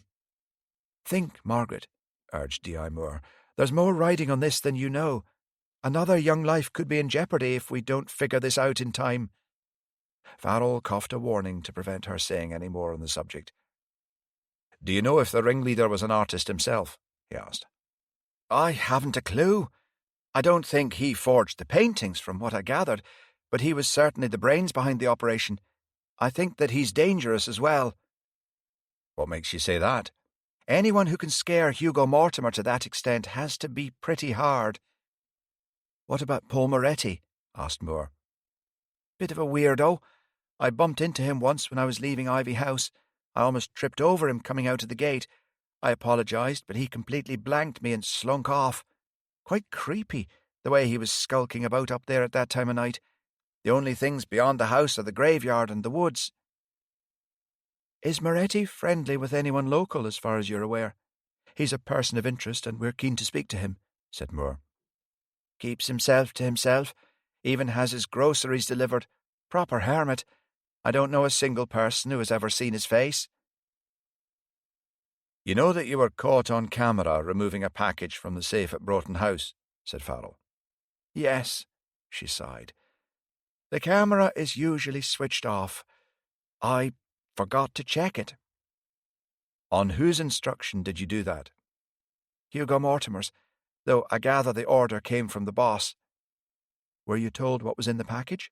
Asked Moore. I knew it was a painting and that it would be labelled in a certain way.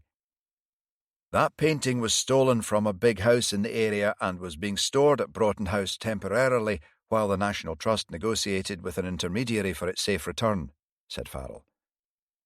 I assume that you substituted a forgery in its place, said Moore. Yes. Hugo didn't sleep for weeks getting it done. Was Hugo Mortimer or his boss involved in the original heist? Hugo Mortimer wasn't, as far as I'm aware. I have no idea about his boss. That must have netted you a nice little bonus, Farrell said. I know what I've done is wrong, she muttered. But I figured it's a victimless crime. I don't go around hurting people. The copies are so good, odds are no one would even know they're not looking at the real deal. Where's the harm? A picture's a picture, right? You're either being completely naive or utterly disingenuous, said D.I. Moore. Genuine works of art matter. Each piece is unique. Well, I've never been one of those arty-farty types, she snapped. If it looks like a duck, quacks like a duck, then it's a bloody duck as far as I'm concerned. Did it ever occur to you that Monroe Stevenson may have been murdered by either Hugo Mortimer or the person he works for? Asked Moore. No, not for 1 minute. You don't think Ailish's death could be anything to do with that lot, after all? And there's me working for them all that time. Holy Mother of God, please no! Ailish's murder was almost certainly not linked directly to the forgery ring. It appears that she was murdered by an artist, but that's all we're at liberty to say right now, said Farrell. Farrell glanced at Moore, and she nodded. Margaret, we're going to take a short break now. Someone will be in to offer you some refreshments. Interview suspended, said D.I. Moore, as they both stood up and left. Lind was waiting for them outside and motioned them both into another room so that Fiona Murray couldn't overhear. I reckon we've got a leak, he said. Someone has blabbed about the circumstances of Poppy Black's death to Sophie Richardson. That's all we need, said Moore. But how do you know? Maureen Kerrigan heard her mouthing off to the barman in The Smugglers. He in turn passed the information along to some hard case from Glasgow. Leave it with me, said Farrell. I have an idea. Back in his office, he picked up the phone. Time to make a deal with the devil. Moira, about that exclusive. There's something I need you to do for me. Chapter 57. The mood in the briefing room was tense. Fiona Murray's account of events had blown open the forgery ring. All they needed was the identity of the ringleader. Monroe Stevenson's involvement seemed beyond doubt now, and it was likely that it had got him killed. The super slipped in and took a seat at the back just as Lind held his hand up for silence. As you've all no doubt heard, we have Fiona Murray in custody, a.k.a. Margaret Kerrigan, and the mother of Ailish Kerrigan. She's confirmed that Hugo Mortimer is the principal forger. He was assisted at times by Monroe Stevenson, who forged the recovered Hornell painting. Are we bringing Hugo Mortimer in for questioning then, sir? Asked D.S. Byers. No, we want to have a crack at discovering the top man first. Murray doesn't know the identity of the ringleader, but he's meant to be a nasty piece of work. He might even be implicated in the murder of Monroe Stevenson. What about the murder of Ailish Kerrigan? Asked Stirling. Any possible link there? None as far as we're aware. The mother seems fairly certain that Ailish wasn't murdered by any present or past occupants of Ivy House. I doubt she'd let them off the hook or have got embroiled with them to the extent that she has, if she had any lingering doubts. Is there nothing else we can do to track down Paul Moretti, sir? Asked Vary. I was wondering about that, said Farrell. Murray mentioned almost tripping over him when she was coming out of Ivy House. Given that his medical condition is clearly bogus, I believe the reason his disguise is so elaborate is because he's already well known both to us and to others. Is it possible he's one of the residents of Ivy House? Everyone fell silent as they considered this. I'm meeting Patrick Rafferty there tonight. He's cooking me dinner, said Vary. I can hopefully get a proper look at them all. Watch out for things like their walk, scent, build, mannerisms. Have your actual encounter with Moretti to the forefront of your mind as you think about all these different facets. If anything strikes you, then do not, I repeat, do not act on it or betray any sign that you're onto them, said Lind. I'll take a run down there tonight, make sure I'm on hand just in case, said Farrell. Varry shot him a grateful look. Those pictures had really freaked her out. She'd put money on it not being Patrick, but you never knew. I think we also need to speak to the gallery owner, Janet Campbell, again, said Lind. The pictures were discovered in her flat, but I don't think we've adequately pinned down the timeline for them being deposited there. Good point, said Farrell. I mean, for all we know, they could have been in the flat when Paul Moretti originally moved in. I'll speak to her in the morning myself, said Lind. We want everyone on the ground in Kirkcudbright first thing tomorrow. DS Byers, with the assistance of PC Green, will be needed here to coordinate and manage the flow of information. We've drafted in officers from the whole of the area who will all be in plain clothes and posing as tourists. DC Thompson is to proceed as planned then, sir, said Stirling, looking worried. Yes, said Lind. Tomorrow we're going to follow the trail in the hope that it leads us to the ringleader and we can shut it down for good. What about Fiona Murray, sir? Asked Varry. Surely if word has got out about her arrest, they may suspect she's blabbed, which could put tomorrow's operation in jeopardy. I heard back from the Procurator Fiscal a few minutes ago, said Lind. He's authorised us to make a deal. She returns to Ivy House saying she was charged with attempted theft, but we don't realise the painting in the safe is a forgery. She'll be released on bail and have the paperwork to back it up. In exchange, she'll be immune from prosecution, provided she testifies against them when required. Do you reckon she'll go for that, sir? Asked Varry. She nearly bit my hand off, said Lind. Plus, I think she's hoping that if she cooperates with us, it will earn her brownie points with her remaining daughter. What about Maureen? Asked D.S. Stirling. We can't have her running amok, causing havoc in the midst of all this, surely. She's assured me she'll stop poking around. She's going to lie low at her boyfriend's house. Can we trust her? Asked Moore. I think so, said Lind. She's had a lot to process, but the thing that matters most of all to her is finding her sister's killer. She'd do just about anything to avoid getting in the way of that. Right, I think that's everything for the time being. I want everyone to go home and get an early night. Tomorrow's going to be a demanding day. Unless there's anything you want to add, sir, he asked, addressing the super who had sat motionless at the back of the room. The super stood up and walked to the front. These cases have tested us to our limits. I would urge everyone to be alert at all times. Take nothing for granted. We're up against ruthless and cunning adversaries. I want everyone to stay safe. No gung-ho tactics. Is that clear? He said, glaring at Farrell and Varry in turn, both of whom tried not to look offended. D.S. Stirling? Sir? Keep your eye on D.C. Thompson insofar as you can. Please convey to him my appreciation of his efforts to date. Will do, sir, replied Stirling. The meeting broke up, but there was none of the usual good-natured banter on the way out the door. Everyone was feeling the pressure, and, by this time of the night, was running on fumes rather than fuel. Lind glanced at his watch, and Farrell saw him wince. Need to be somewhere, John? Marriage counselling. I'm running late. Hardly gets things off to a great start. Grab your stuff, said Farrell. My car's at the top end of the car park. I'll wait outside the door. Lind rushed away, and Farrell was sat behind the wheel as he emerged from the station. They got to the community centre at 7:05. Laura was standing waiting with a face like fizz. Good luck, muttered Farrell, as Lind hurriedly got out of the car. He had an hour to kill before he picked up Varry at 8, just long enough to grab a haggis supper from the Balmoral Cafe and head back to Kelton to sort out his furry pal. As he drove past St. Margaret's, he noticed a smattering of people entering for evening mass and wished he was able to join them. His soul craved peace, but none was to be found for the foreseeable future. Chapter 58. Farrell turned into his lane at Kelton and parked outside the cottage. The smell of the haggis supper soaked in salt and vinegar was making him salivate in anticipation. As he let himself in, Henry pounced on his feet, purring ecstatically. Poor cat must be ravenous. Just as well he hadn't gone for the fish, or it would likely have been wrestled from his arms by a crazed feline. Despite the fact that there was still some dried food in his bowl, Henry had clearly tired of waiting for his tea, as there were the remains of 2 mice on the kitchen floor.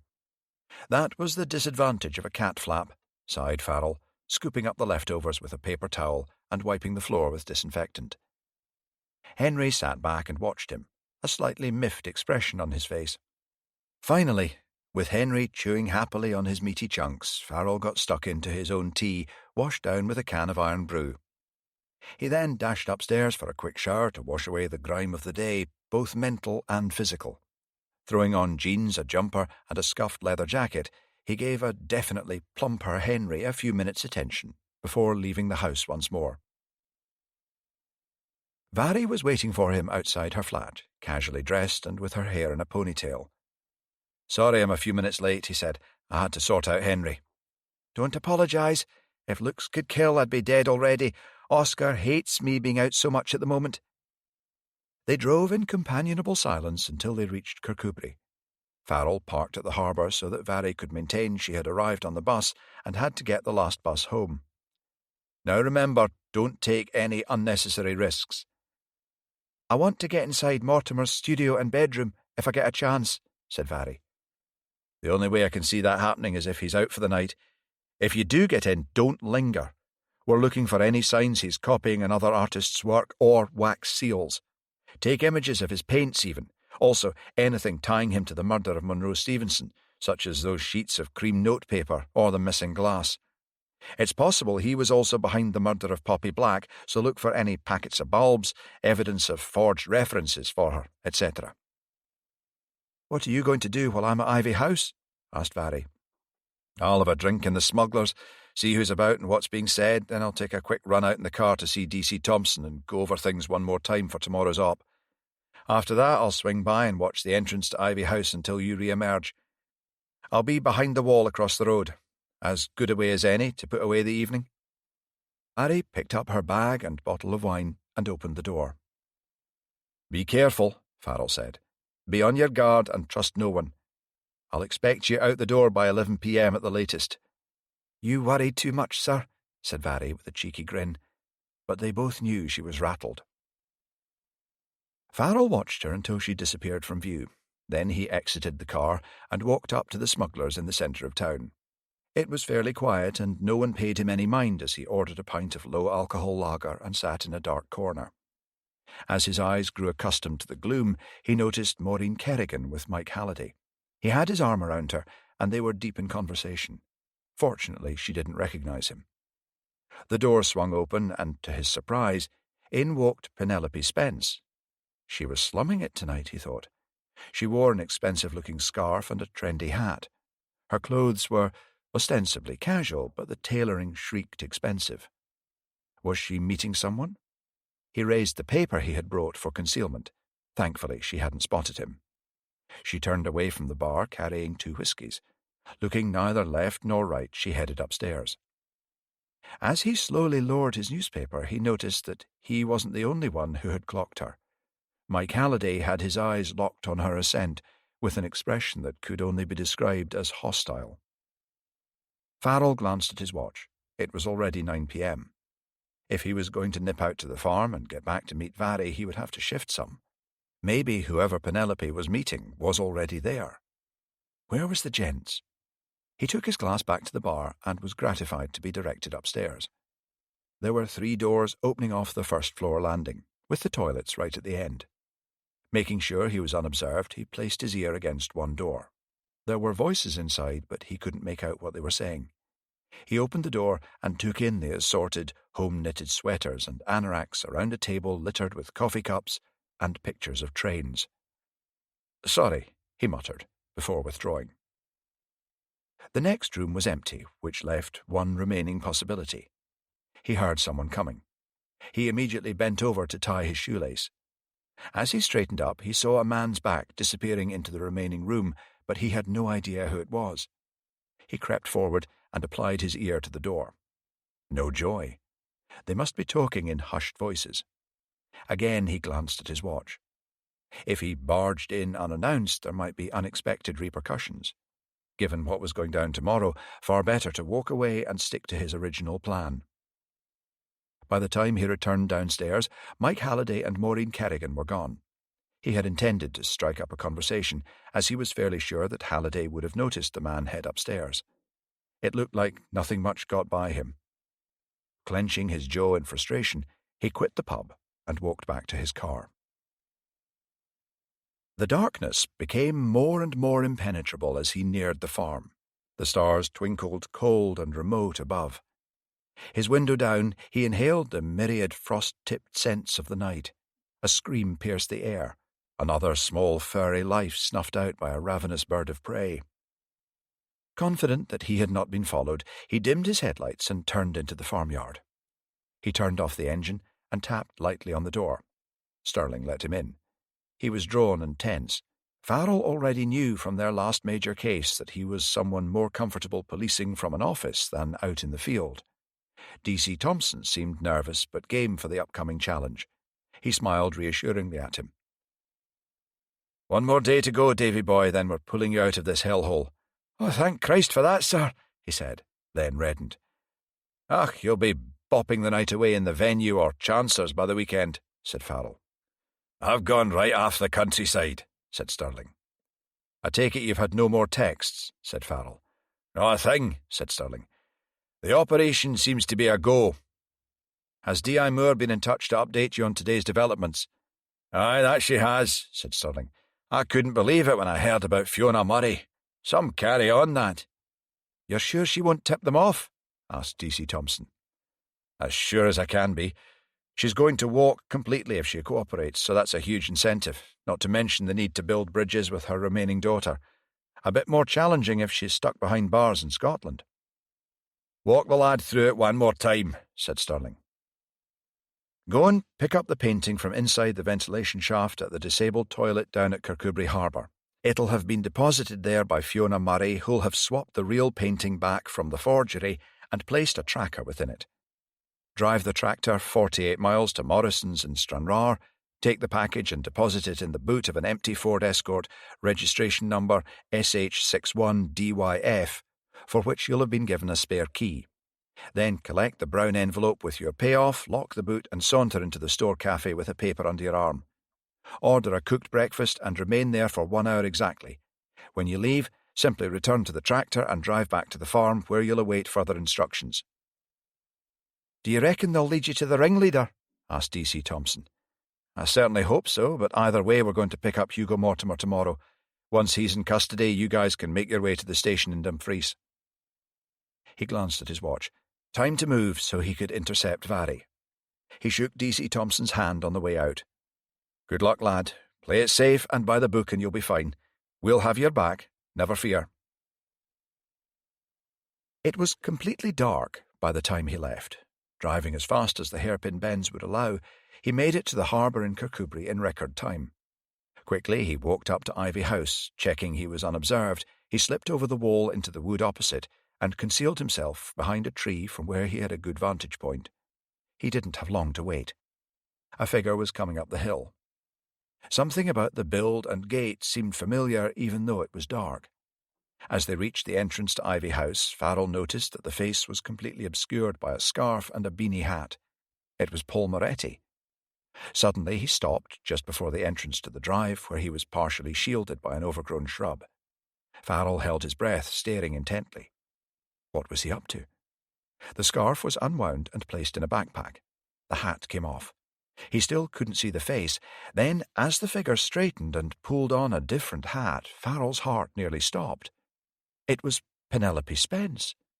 She casually glanced to her left and right, then entered the driveway to Ivy House. As soon as the thought popped into his head, he knew it to be true. Penelope Spence was Paul Moretti. The more he thought about it, the more it made perfect sense. He almost laughed out loud. That picture of Hugo for the Lomax Prize. Payback with knobs on.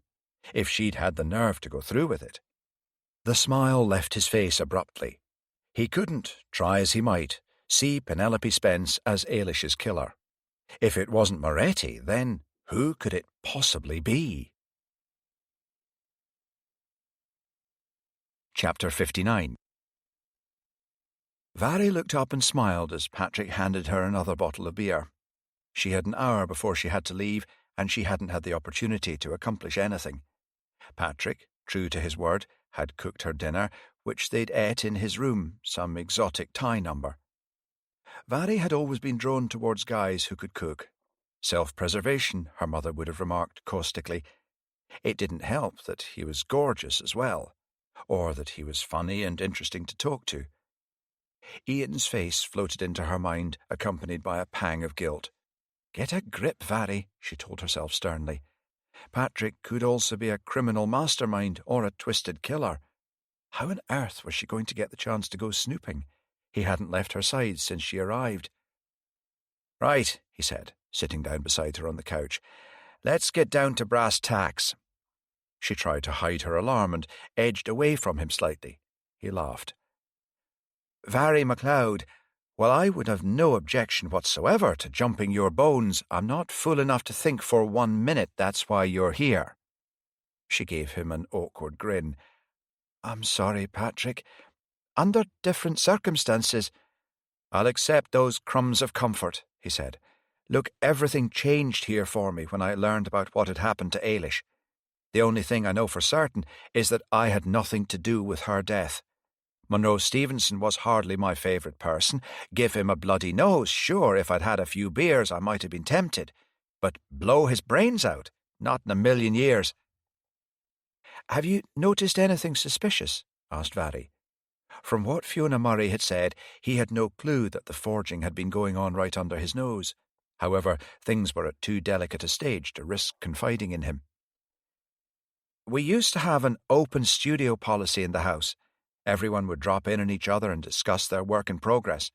In the last 2 years, that's changed. I still keep my door ajar, but Hugo and Penelope have become really secretive about what they're working on. Maybe the Lomax Prize has something to do with it. All I can say is that the climate in the house has changed, and I don't know why. That woman, Fiona Murray, creeps around like a witch's familiar. How so? Laughed Vari. She's often in a huddle with Hugo, and a couple of times they've stopped talking when I come in. I don't like it at all. I'm going to stick around for a while, see if they catch Ailish's killer. I feel I owe her that.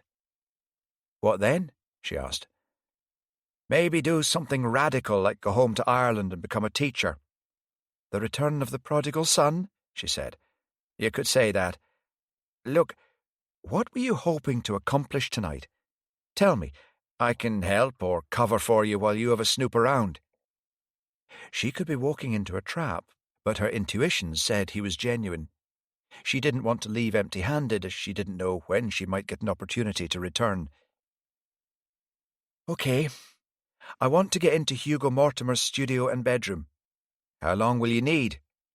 10 minutes? Does he know I'm here? He knows I have a friend round, but he doesn't know it's you, and no one's poked their noses out of their rooms all night. How do we get him out, then? Patrick thought for a minute. Then he went to his studio next door and brought back a power drill. He unscrewed one side of a bracket pinning a bookshelf loaded with art books.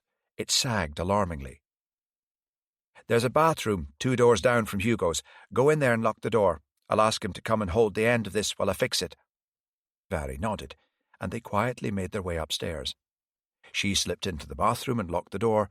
Patrick thumped on Hugo's door. Hey, man, I need your help. There's a wee dram in it for you. She heard Hugo's door open. Good God, Patrick, do you really have to make such a din? Some of us are trying to work, you know. I need a quick favour. The bracket in my bookcase has come away from the wall and the whole thing's about to collapse. Won't take long, I promise. It had better not. I'm at a critical stage in my latest work, Mortimer said, but she heard them both moving down the hallway. Feeling sick with nerves, she slipped from her hiding place and into Hugo's studio. Glancing around, she snapped the works in progress that she could see, but nothing leapt out as a potential forgery. She also photographed all the paints and materials around. Still no sign of him returning. She slipped into the bedroom next, her heart thumping unpleasantly. Quickly she scanned the room but couldn't see anything of interest. Time was passing. She fought the urge to rush and focused, looking more slowly. Still nothing. She was about to let herself out of the bedroom when suddenly she froze. Footsteps. Hurriedly she squeezed under the bed, praying she wouldn't have to remain there indefinitely. There was a large black portfolio bag beside her. Fortunately, Hugo went back into his studio. She slid out the case and photographed the contents. This would do nicely. She slid it back under the bed, quietly slipped out of the room and ran lightly down the stairs. Patrick was waiting for her in the shadows under the stairs with her bag and coat. She gave him a quick hug as he opened the front door for her. "I always found Nancy Drew sexy," he muttered in her ear, causing her to blush. "One of these days I'm going to immortalize you on canvas. Like you did with Ailish." The words popped unbidden into her mind, causing her heart to miss a beat. She swiftly made her way down the drive. No doubt Farrell was lurking somewhere in the trees across the road, but she simply walked on down the hill. He would soon catch her up if he was there. Glancing back at the house, she saw a figure silhouetted against the light from an upstairs window. Who it was, she was unable to say, but it made her feel uneasy. She could feel their eyes boring into her back as she continued on her way. Chapter 60. Farrell caught up with Vary as she reached the car, breathing heavily. He hadn't left his hiding place until the person watching Vary had drawn the curtains. "Steady on, sir, you'll have a heart attack," she scolded. "Wait until you hear what I've got to tell you," he puffed, opening the car door. Vary got in, and they pulled out of the car park, heading back to Dumfries. "In your own time?" she grinned. "Penelope Spence and Paul Moretti are one and the same." Vary's shock mirrored his own. "What? You can't be serious." "Oh, but I am. I saw her walking up the hill to Ivy House. She'd a hat on with a scarf wrapped round her face, and it was dark, but then at the gate she pulled it off and I got a clear view. Think about it. The painting of Hugo, the women's underwear in the cottage, her slight build and height. All this time she's been running around right under our noses," said Vary. "We've been chasing a ghost all along." "But why on earth has she created this other identity? It doesn't make sense." "I think it makes perfect sense," said Farrell. "Remember those canvases signed by Aaron Sewell? I've always wondered how that lot up at Ivy House managed to live the way they do. She muttered something about an inheritance, but I reckon if we scratch the surface, that'll turn out to be another whopper. Basically, she supports them by getting her hands dirty and being a grubby commercial artist," said Farrell. "Hell, if I could paint like that, I'd be shouting it from the rooftops, not trying to hide it," said Vary. "There's a lot of snobbery within the art world. She'd be despised by her peers for selling out and painting for the masses. Ridiculous, really, but there you have it. Hugo would have a complete fit and no mistake," said Farrell. "And being a forger is somehow better?" "Perhaps in his mind it is. I think it panders to his ego as well as boosts the coffers. How did you fare this evening?" "Patrick helped me get inside Hugo's studio and bedroom. I got everything I could, but it was a close shave at the end." "Patrick helped you? You told him?" "I did what I had to do to get the job done," she said, looking her boss square in the eye. "My instinct tells me he's not involved with any of it." "As long as you're sure." "Completely. I took digital images of all the canvases and work I could see in Hugo's studio. I haven't a clue what images I've got there, as I was working so fast I didn't have time to process what I was seeing. I found his sketches of the missing Turner painting in a folder under the bed. I didn't see anything sadistic, though, nothing similar to the Fole pictures. That would have jumped out at me."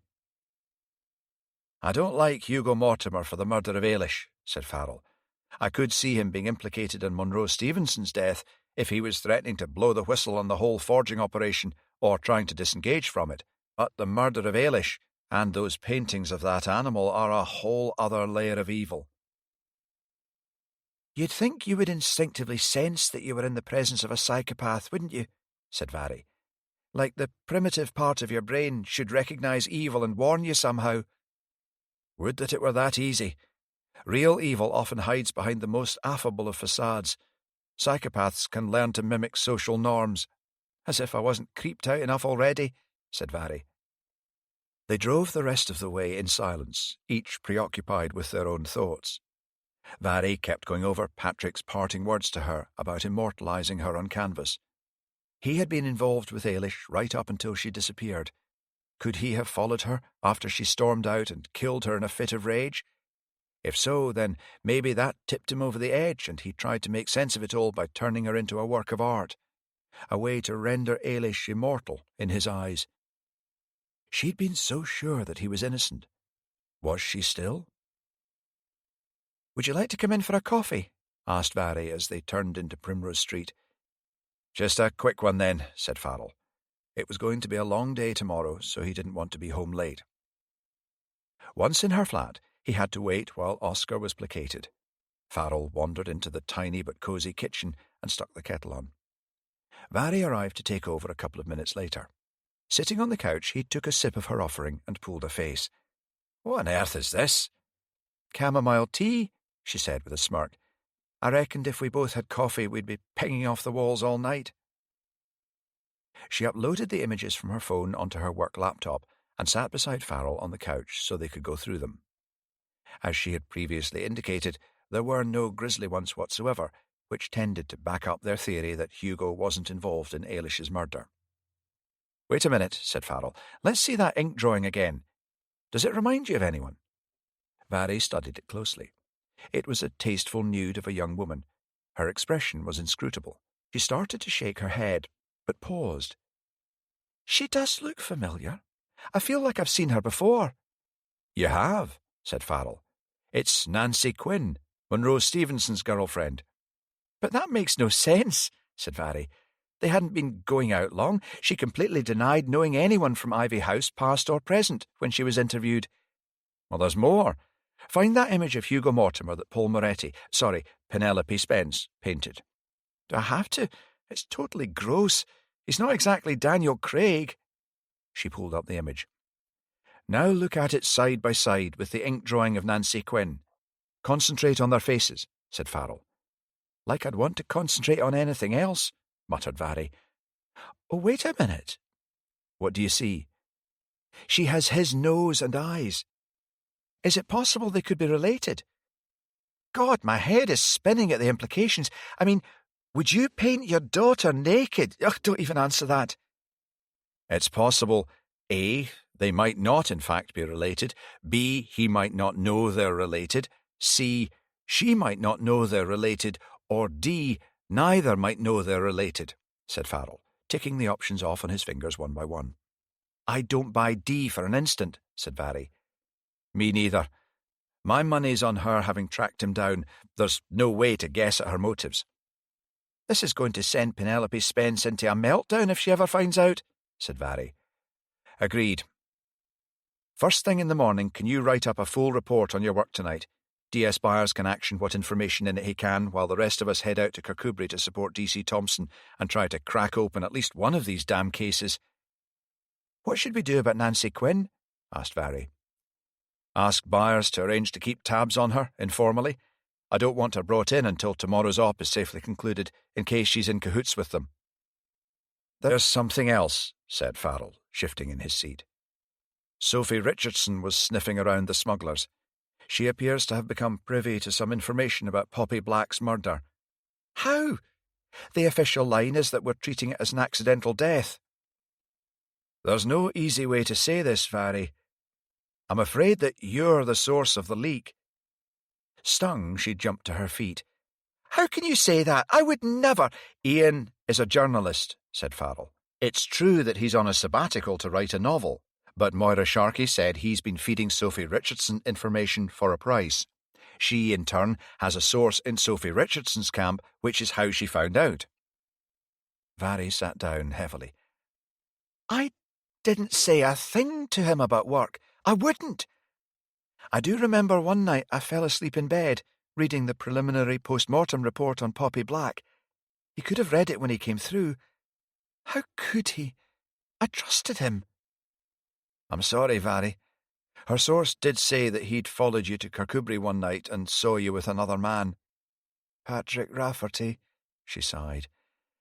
Maybe that's what made him decide to do this. I don't care what his reasons were, she snapped. I never want to see him again. I'm so sorry, Frank. I'll talk to the super in the morning. No one else needs to know, he said. If I were you, I'd simply chalk it up to experience. She let him out, then slumped on the couch, still reeling. Picking up her phone, she sent Ian a final text, then deleted his number and blocked him. It was done. She'd been wrong about Ian. Could she have been wrong about Patrick, too? Chapter 61. D.I. Moore knew she shouldn't have accepted Lionel's invitation to come round for a late supper, but she was so out of her mind with worry about tomorrow she had seized upon the distraction. He looked at her quizzically when she'd asked if she could stay the night, but when she said she had some routine business in the area tomorrow morning, he'd happily acquiesced. She wasn't sure if her colleagues, particularly Frank and Vary, would approve of her mixing business and pleasure in this way, but she was surely entitled to some kind of a life outside work. It had been a long time since she had met such an interesting and, let's admit it, attractive man as Lionel Forbes. Usually reserved and reticent, he had a way of enlivening her and drawing her out of her shell that she found most liberating. It was time that she allowed herself to live and love again after her husband's devastating betrayal 12 years ago. Shot when she was attempting to arrest an armed robber, she had been robbed of the chance to have children. Even now, all those years later, it still caused a catch in her throat when she thought about how ruthlessly he had excised her from his life, like so much dead wood. At least he had moved out of the area, finally, so she didn't have to see him with the new, younger, improved version and their adorable children that, by rights, should have been hers.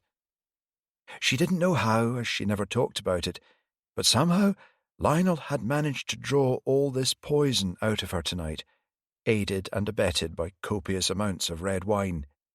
She was both scared and exhilarated by her own daring. What was happening to her? The bathroom door opened, and Lionel came and joined her in the bed. He smiled at her and took her in his arms.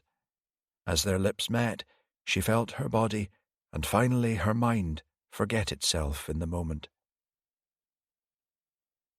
She awoke with a start just after 3.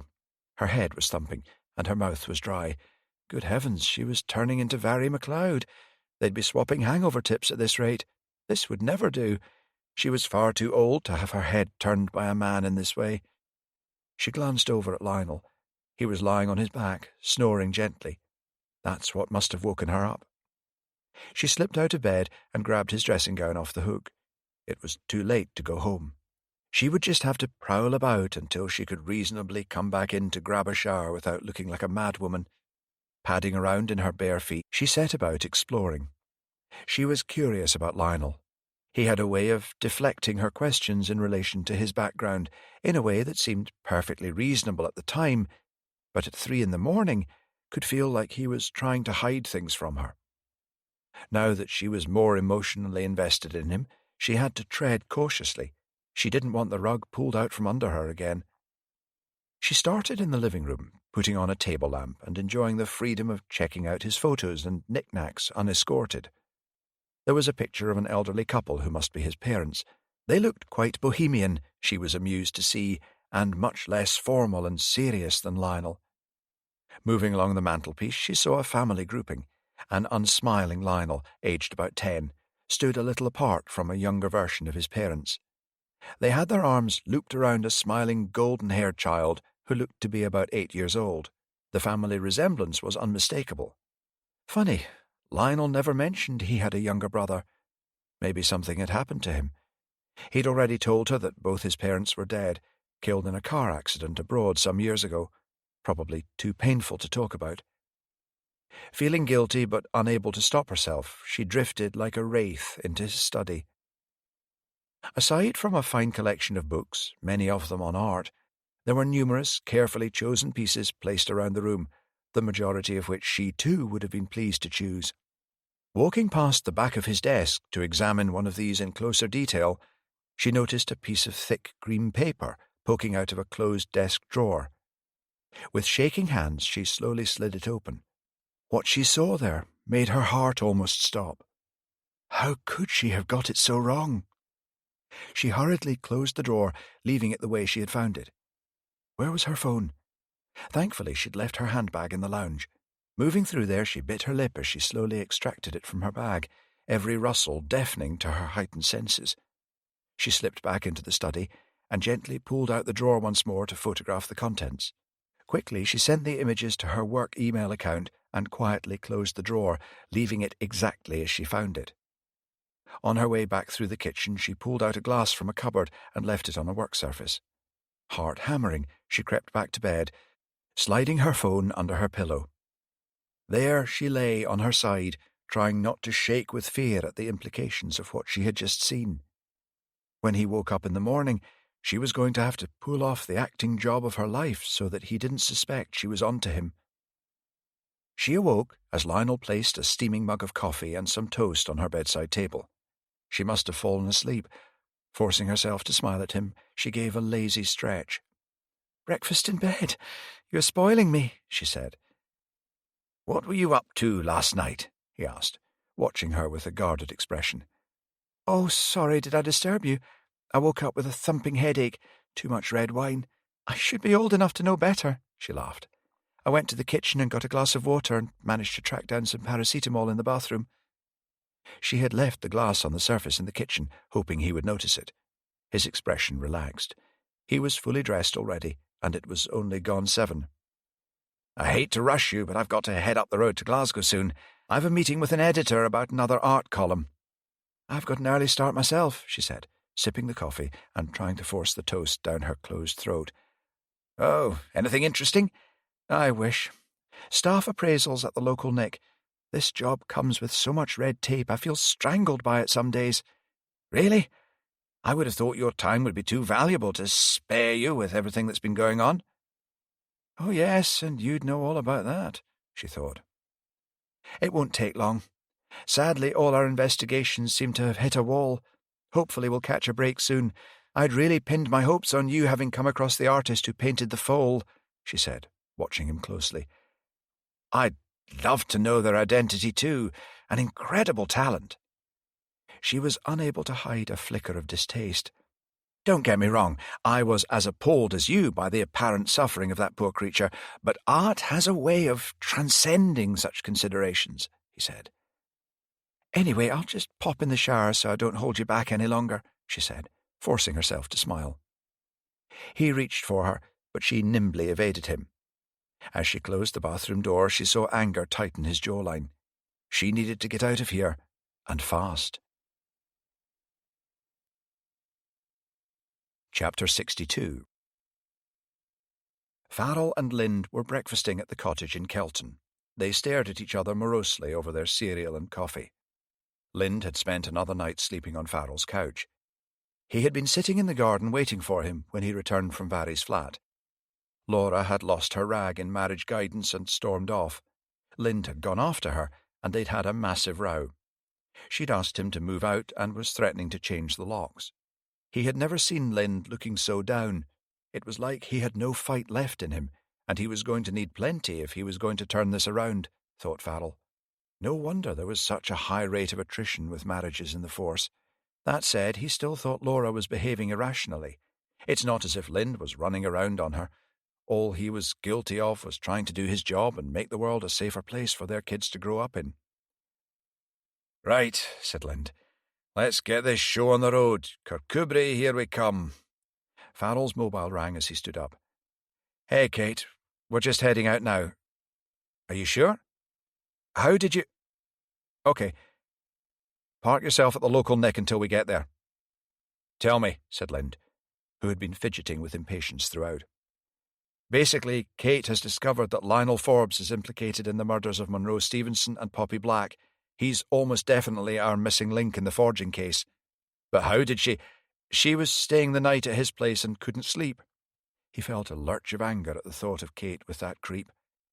"She went for a poke around and discovered a sheet of cream paper in a drawer that matched the suicide note, some red wax, and the seal stamp used for the forged paintings. There was also a packet of bulbs with one missing, most likely the one we found in Poppy Black's flat. She took digital images of it all, but she didn't dare remove it and bag it up to avoid compromising the op today." "You mean she and him—" Farrell nodded. "Is she all right? Did he twig she was on to him?" "Yes, she's fine. She thinks she pulled it off." "Bloody hell," said Lind. He thought for a moment, once more the capable officer and man that Farrell knew him to be. Thank God his focus was back, thought Farrell.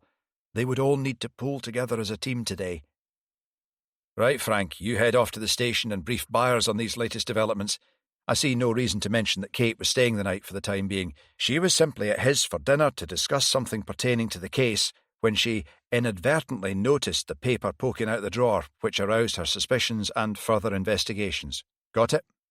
Loud and clear, replied Farrell. Lynn's phone rang. Laura's name flashed on the screen. Aren't you going to get that? Asked Farrell. It will have to wait. In the meantime, I'll head off down to Kirkcudbright and liaise with D.I. Moore.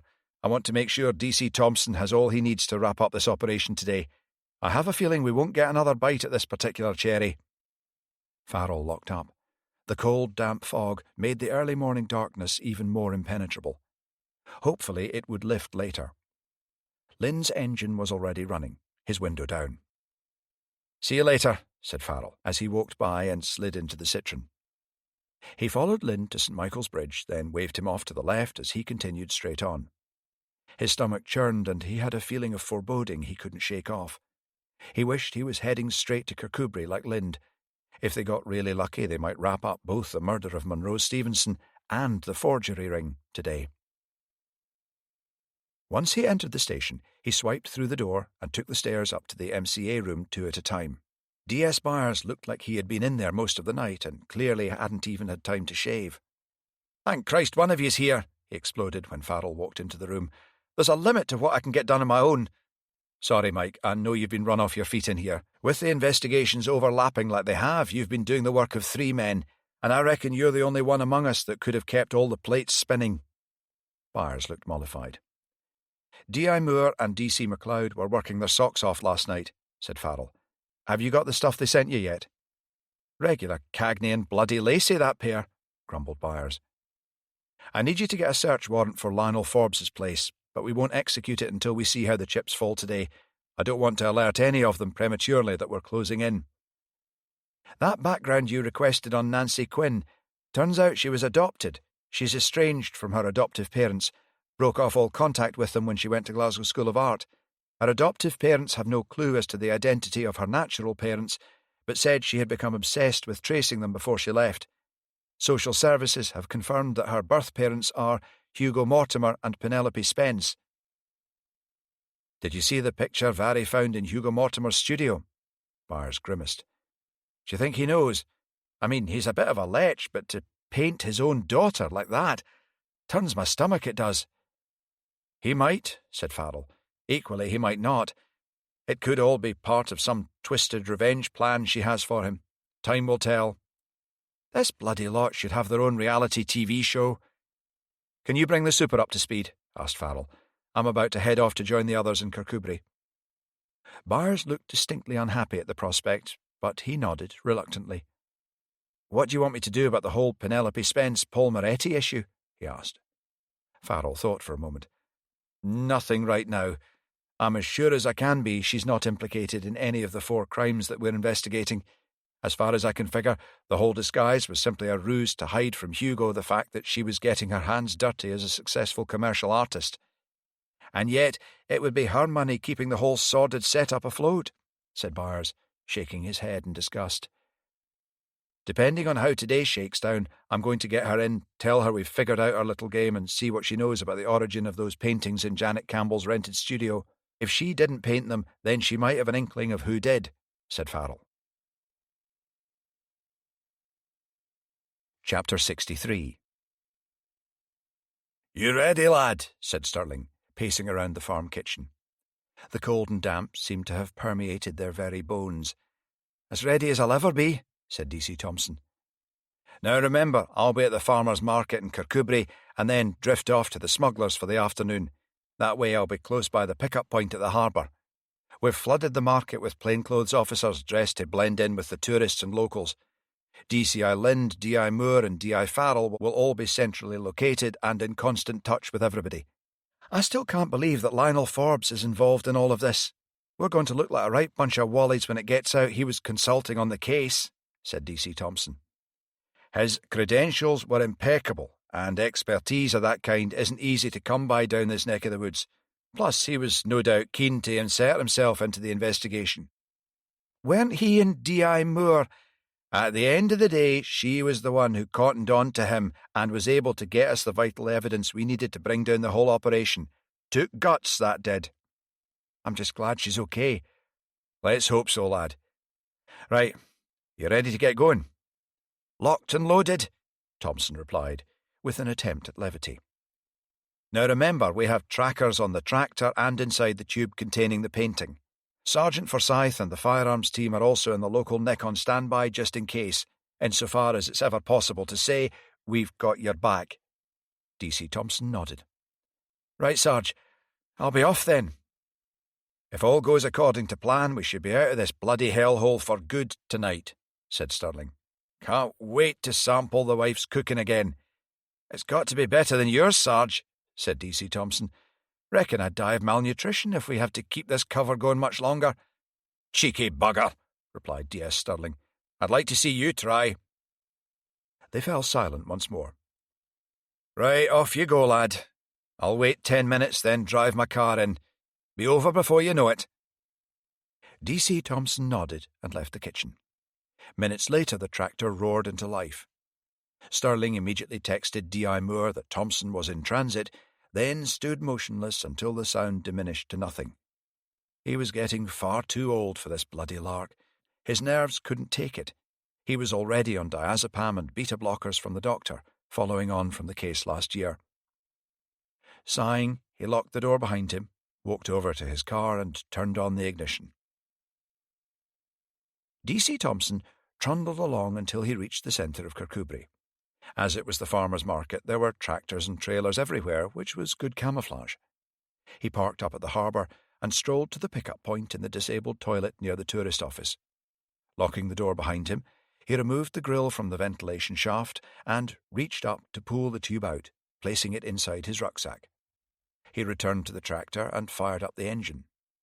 Although it was still freezing, his checked shirt was welded to his back with sweat, and he was struggling to control his breathing. Over the shirt was a bulletproof vest, and on top of that, a sweatshirt and a baggy hoodie. "Easy, Davy boy. Screw this one up and you'll never hear the end of it."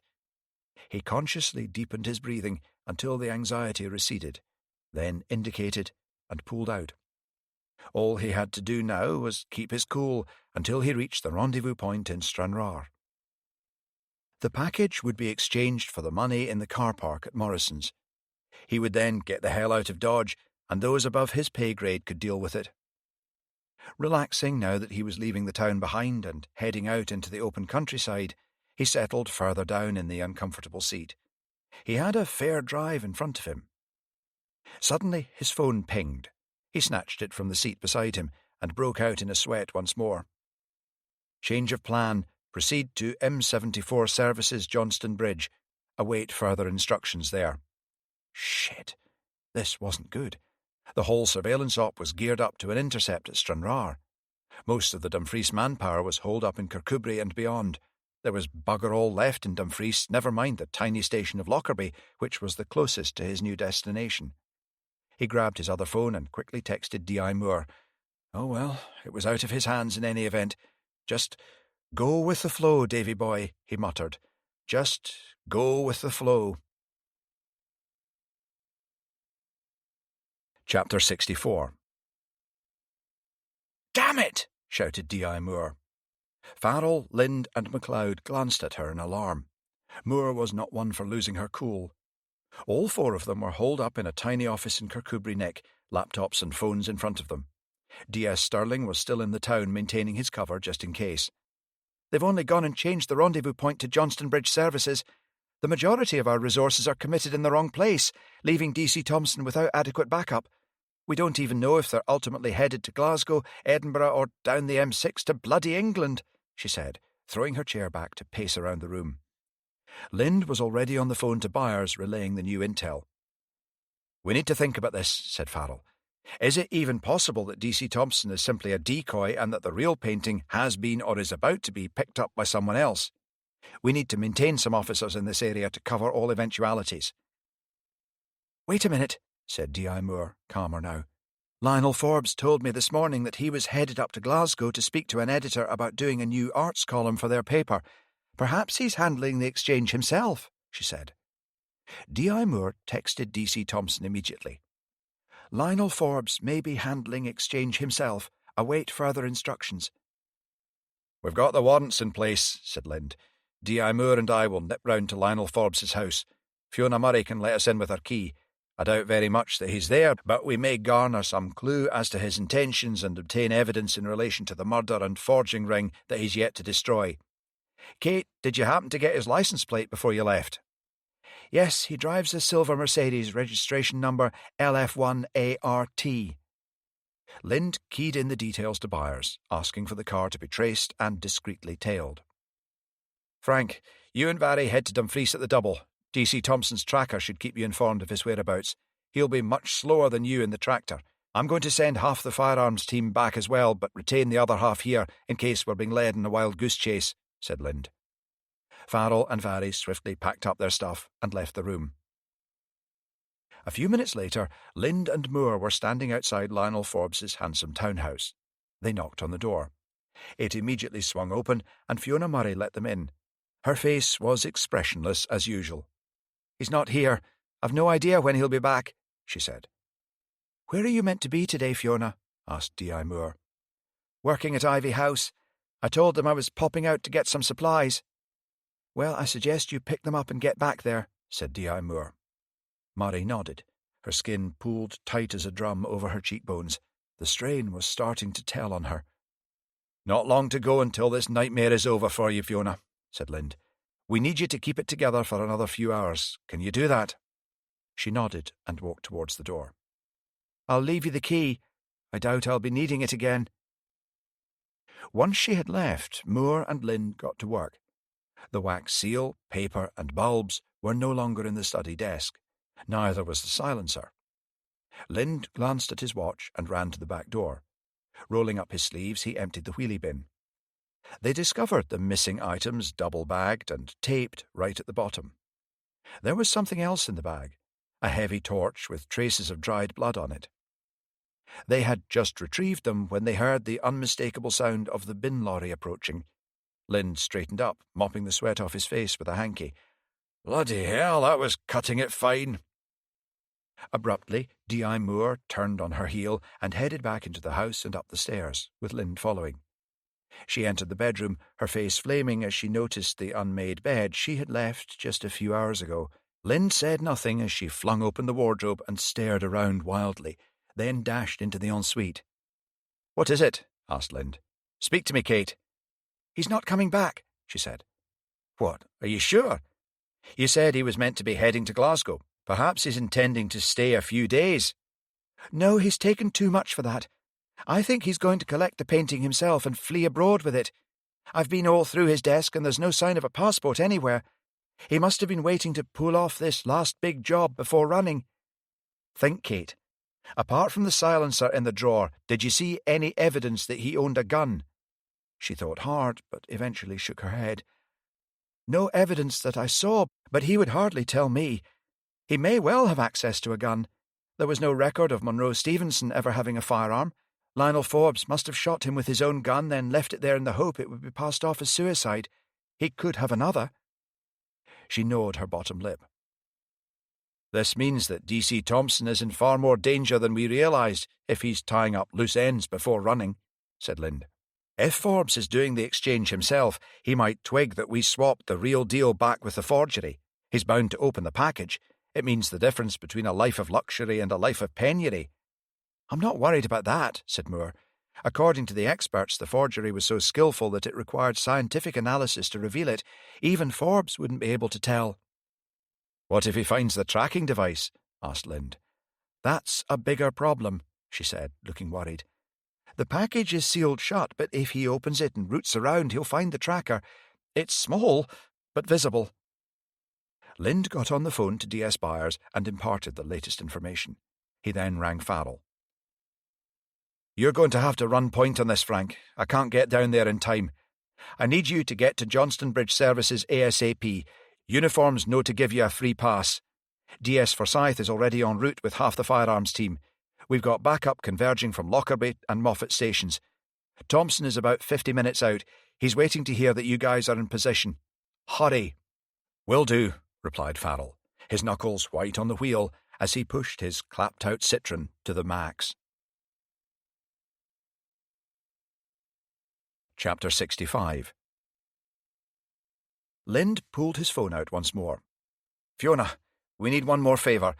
We'll be at Ivy House in 5 minutes. Can you unlock the front and back doors for us and then get the hell out of there? We won't come in until you're down the drive. We'll make sure your cooperation today is included in our report to the Procurator Fiscal." "Will I pull D.S. Sterling in as well, sir?" asked D.I. Moore. "Yes, and draft in 2 squad cars to take Hugo Mortimer and Penelope Spence separately into custody. I don't want them to have any opportunity to communicate with each other once we've arrested them." They met D.S. Sterling and the uniformed officers outside the driveway to Ivy House, the squad cars having been parked out of sight.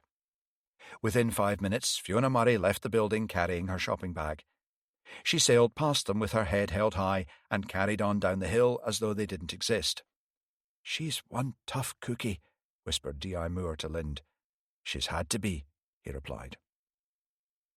Sterling and D.I. Moore each crept round the back of Ivy House, while Lind and 2 uniforms headed for the front door. They didn't give the usual warnings because the element of surprise was crucial. The last thing they wanted was for Hugo Mortimer to alert Lionel Forbes that their cover had been blown. All of them were already familiar with the layout of the large Victorian house due to the floor plan prepared by Vary. Stealthily, Lind and Moore crept up the stairs. The house was silent apart from the sonorous tick of the grandfather clock in the hall. As they got closer to Mortimer's room, they could hear the sound of laughter, 1 male and 1 female. They paused outside and listened. Then Lind pulled out his baton and gently turned the handle. Fortunately, it wasn't locked, and the 3 of them advanced rapidly into the room. "Police, put your hands in the air, stand up and face the wall," Lind yelled, throwing a dressing gown over to the scantily clad young woman in the bed. "That's Nancy Quinn," Moore said to him. "What the hell do you think you're playing at?" shouted Mortimer, scrambling to his feet. Quinn did as she was told, saying nothing. "Hugo Mortimer and Nancy Quinn, you are both being placed under arrest for forgery and conspiracy to commit murder. You are not obliged to say anything, but anything you do say will be noted down and can be used against you in a court of law. Do you understand?" "What? Conspiracy to commit murder? You can't be serious." "Take me in by all means if you must, but this young woman has nothing to do with any of this," said Mortimer. "I think we'll be the judge of that, sir," said Lind, fastening handcuffs on the pair of them, after they'd been allowed to throw on some clothes. They marched Mortimer and Quinn downstairs, where they met D.S. Sterling and P.C. McGee walking out with Penelope Spence, also cuffed. "Why on earth have you arrested Penelope?" asked Mortimer, looking baffled. Spence glared at both him and Quinn as she passed. "You old fool! She's young enough to be your daughter," she hissed. Quinn smirked. "It's not what you think," muttered Mortimer. "It's not what you think either," thought Lind. As they were leaving, Patrick Rafferty emerged from the kitchen, coffee mug in hand. What about me?" "What about you?" replied Lind. "Aren't you taking me in too? Have you committed a crime?" "Not that I'm aware of." "Then enjoy your coffee," said Lind, walking past him. "I'll head back to Dumfries with this lot, if that's okay, sir," said Moore. "I've just got 1 or 2 loose ends to tie up here, then I'll be right behind you," said Lind. Chapter 66. Farrell and Vary pulled into the car park at Johnston Bridge Services. They both had standard-issue vests on, which would afford them some limited protection. Farrell was armed with a taser, and he told Vary to keep to his rear. They could see the tractor and trailer across the huge car park, but there was no sign yet of Lionel Forbes. Perhaps he wasn't going to do the handover himself after all. Glancing around, his practiced eyes soon spotted members of the firearms team strategically placed. D.C. Thompson looked vulnerable, perched high in his tractor. As he'd been instructed by Farrell, he climbed down, looking bored, and lit up a fag. He had a folded copy of the Daily Record with him and glanced at the headlines. Good lad. "Here he comes," muttered Vary, shrinking down in her seat. As instructed, D.C. Thompson didn't react to the sight of the silver Mercedes pulling up beside the tractor. After all, he wasn't meant to know what Lionel Forbes looked like. Farrell and Vary crept out of their car and, using the cars between them for cover, slowly moved towards Forbes. They could see Sergeant Forsyth and 3 of his officers also advancing stealthily. Forbes wound down the window of the Mercedes and spoke to D.C. Thompson, who looked suitably startled. Thompson climbed up into the cab and, looking furtive, jumped back down and handed over the package through the window in exchange for a brown envelope. He then casually hauled himself into the tractor. Farrell breathed a sigh of relief and instructed the officers to hold their positions. He ideally didn't want to make a move until D.C. Thompson was out of harm's way. Forbes then opened the tube in the car and examined the contents. This was exactly what he hadn't wanted to happen. Farrell held his breath as he waited to see what Forbes would do. A muzzle poked out of the window of the car, and a shot was fired. D.C. Thompson toppled to the ground and rolled under the tractor. Vary contacted the nearby ambulance. "Officer down, possible GSW. Await instructions to approach." Sergeant Forsyth shot out the tyres of Forbes' vehicle as he gunned the engine. The car slewed at an angle, then came to a halt. There were a few screams from distant members of the public who were diverted away from the action. Vary reached the tractor and dived underneath. She found D.C. Thompson, white as a sheet, and clutching his chest, but the vest had taken most of the impact of the bullet. "Bloody hell, Davy, you gave us a right bloody scare," she muttered, mussing his hair. "Stay put for now. Help's on its way." The car was now surrounded on all sides by heavily armed officers. Farrell was passed the megaphone by one of the armed response team. "Give it up, Forbes. You're completely surrounded. Exit the car with your hands up," he shouted. There was no movement. The car was now surrounded by D.S. Forsyth and his firearms team. Suddenly the car door opened and a leg appeared, followed by another. Forbes slowly stood up and turned to face them, his hands raised, still holding the gun in his right hand. The urbane mask had slid from his face to be replaced by one of feral savagery. "Place the gun on the ground, slowly, then come back up to a standing position with your hands raised in the air," said Farrell. Forbes bent forward in slow motion as if to comply, but at the last second the gun swung up fast. "Go to hell!" yelled Forbes, as he was taken out in a hail of bullets. Farrell ran over to the tractor and reassured himself that D.C. Thompson, though badly bruised and shaken up, wasn't seriously hurt. He waved over the paramedics. Vary was still by his side. "Mind if I go with him in the ambulance, sir?" she asked. "As if the poor lad hasn't suffered enough," he said. D.C. Thompson managed a weak grin. He looked like he was slipping into shock as the reality of what happened started to sink in. A dose of D.C. MacLeod was just what he needed. Farrell waited until Socko arrived and the crime scene had been processed. He felt a wave of fatigue move through his body as the adrenaline left his system.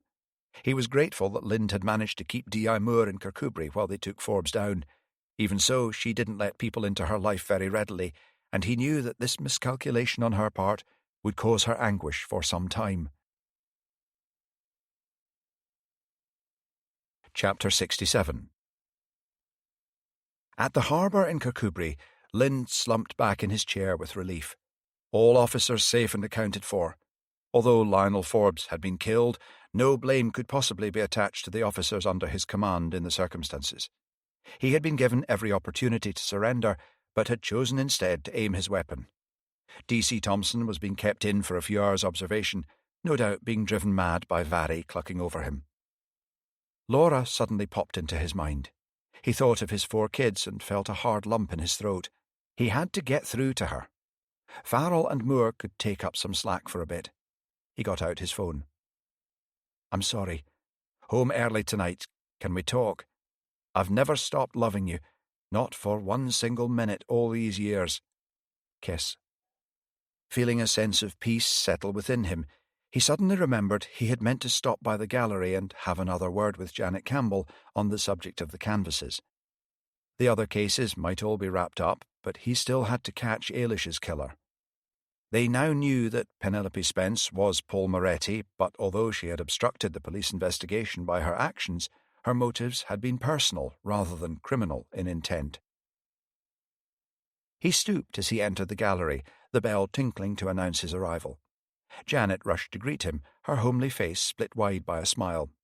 "DCI Lind, this is a lovely surprise. What can I help you with today?" she asked. He smiled back at her. "If every member of the public was as helpful as you," he said, "our jobs would be an awful lot easier." "What about a cuppa?" she asked. "Thanks, but I'm afraid I have to be getting back to Dumfries, nice though that sounds. The reason I popped by is that we've discovered that Paul Moretti didn't paint those canvases that Mike Halliday found in the cupboard. And you're sure about that, are you? She asked, her face clouding. Yes, completely. What I need to know is whether you personally looked in that cupboard before Mike Halliday took entry as a tenant. Well, no, I didn't. I pay a cleaner to go in at the end of every tenancy. They throw out any rubbish left and give it a deep clean. You know what these artist types can be like. The cupboard has a lock, so I suppose it's possible it was overlooked. The paintings could have been in there for quite some time. I don't think anyone ever asked me for the key until Mike moved in. Was the cleaner somebody local? He asked. No, I'm afraid it's one of those companies from Dumfries.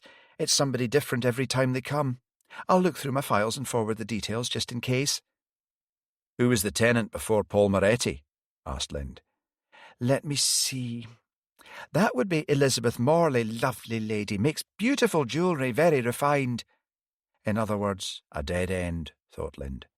He thanked her and left.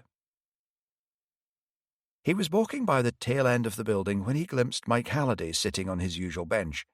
He remembered that the last time he was here he had admired some of Mike's paintings.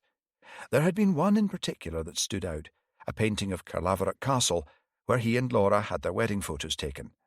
On impulse, he decided to see if it had been sold. "Hey, Mike, just wandered by on the off chance you still had that painting of Carlaverock Castle for sale. It might earn me some brownie points with the wife." Halliday leapt up, a friendly grin on his face. "DCI Lind, I hear you boys have been busy today. Care to share?" "No can do, I'm afraid. Anyhow, you know what small towns are like. Janet will probably be able to give you chapter and verse before I've even got back to Dumfries." He laughed and disappeared inside to re-emerge with the painting 5 minutes later. "This the one you're after?" "Perfect," Lind replied. He paid the modest price happily. As Halliday was wrapping it for him, Lind felt his spirits rise. Laura was going to love it. It would remind her of happier times. "Now this is what I call art," he said appreciatively as he took the parcel. "Not like that sick crap that came out from your cupboard. Even I could do better than that, and I'm all but colourblind." Halliday laughed. "Best stick to the day job, then." "You're not wrong there," replied Lind, walking away in the direction of his car. As he opened his wallet to put away the change, he noticed that Halliday had given him an extra tenner by mistake. He swung round, but the door was already closed. If he didn't give it back to him now, he would forget all about it. There was no answer to his knock. He tried the door and found it unlocked. He would leave the money on a table inside. Entering, he walked into the sitting room. The interior was larger than it had looked from the outside. Maybe Mike had gone to take a nap upstairs. Best not to disturb him. Putting the money on the coffee table, he turned to leave. He stopped. Maybe he should leave a note. He pulled out a pen and cast around for a scrap of paper. His eyes widened as he saw a pair of ankles poking out from behind the couch. Leaning over, he saw Maureen Kerrigan's terrified eyes staring up at him. She was bound and gagged. Suddenly he felt a huge thump to the back of his head. As he sank to his knees, he caught a glimpse of the furious face of his attacker. Everything faded to black. Chapter 68. As soon as he got back to the station, Farrell went in search of D.I. Moore. He knew she would have been informed of the shooting by now, and he was worried about how she might be coping. Tapping lightly on her door, he walked straight in. "I come bearing caffeine," he said, waving the plastic cartons at her. She gave a small smile, though he could see from the pallor of her face that she was struggling to keep herself together. "Frank, come in. Just what I needed." He closed the door behind him and sat opposite her. "I'm sorry how things turned out with Forbes," he said. "For what it's worth, I wasn't crazy about him, but I didn't have him pegged for a murderer or some kind of criminal mastermind either." "Thanks, Frank. Kind of you to say. My instincts are usually pretty spot on. Guess I only saw what I wanted to see." "Don't beat yourself up about it. Only myself, Lind and Vary knew there was anything between you, other than police business, and that's the way it's going to stay," he said. "Vary knew?" She groaned. "Yep, it was hate at first sight," he grinned. "Fool MacLeod hackles. She's going to make a bloody good detective, that one." "I can cover if you want to get off home. I'm sure Lind will be back any minute." "Thanks, Frank, but I prefer not to be alone with my thoughts, Not yet, anyway. I'd rather keep busy. Right then, I've fixed the last briefing for 8 p.m. That hopefully gives us enough time to mop up what forensics can be processed in-house and interview Hugo Mortimer, Penelope Spence and Nancy Quinn. How about I take the 2 women with D.S. Sterling? Fine by me. I'll tackle Mortimer with Vary. Have you seen her? Or perhaps I should ask if you've heard her. Moore pointed to the left. The noise and commotion proceeded that way, she smiled. Excellent, said Farrell, turning to leave. Sure enough, he hadn't taken more than a few steps when he heard Vary's voice coming from the sergeant's room, regaling them all with the events of the day. D.C. Thompson was incredibly brave, she continued, as he stood in the open doorway. He maintained his cover until the bitter end. I'm taking up a collection for him. She shook a biscuit tin. Dig deep. It's not every day one of our lot gets shot in the line of duty. Everyone in the room crowded round her, eager to contribute. Farrell coughed, causing her to jump. In your own time, Vary? Coming, sir, she said, shutting the tin, which was now stuffed with notes. Once they were walking along the corridor, he handed her a 20. Stick that in your tin. Thanks, sir. Where are we going? To interview Hugo Mortimer. D.I. Moore and D.S. Sterling are handling the other 2.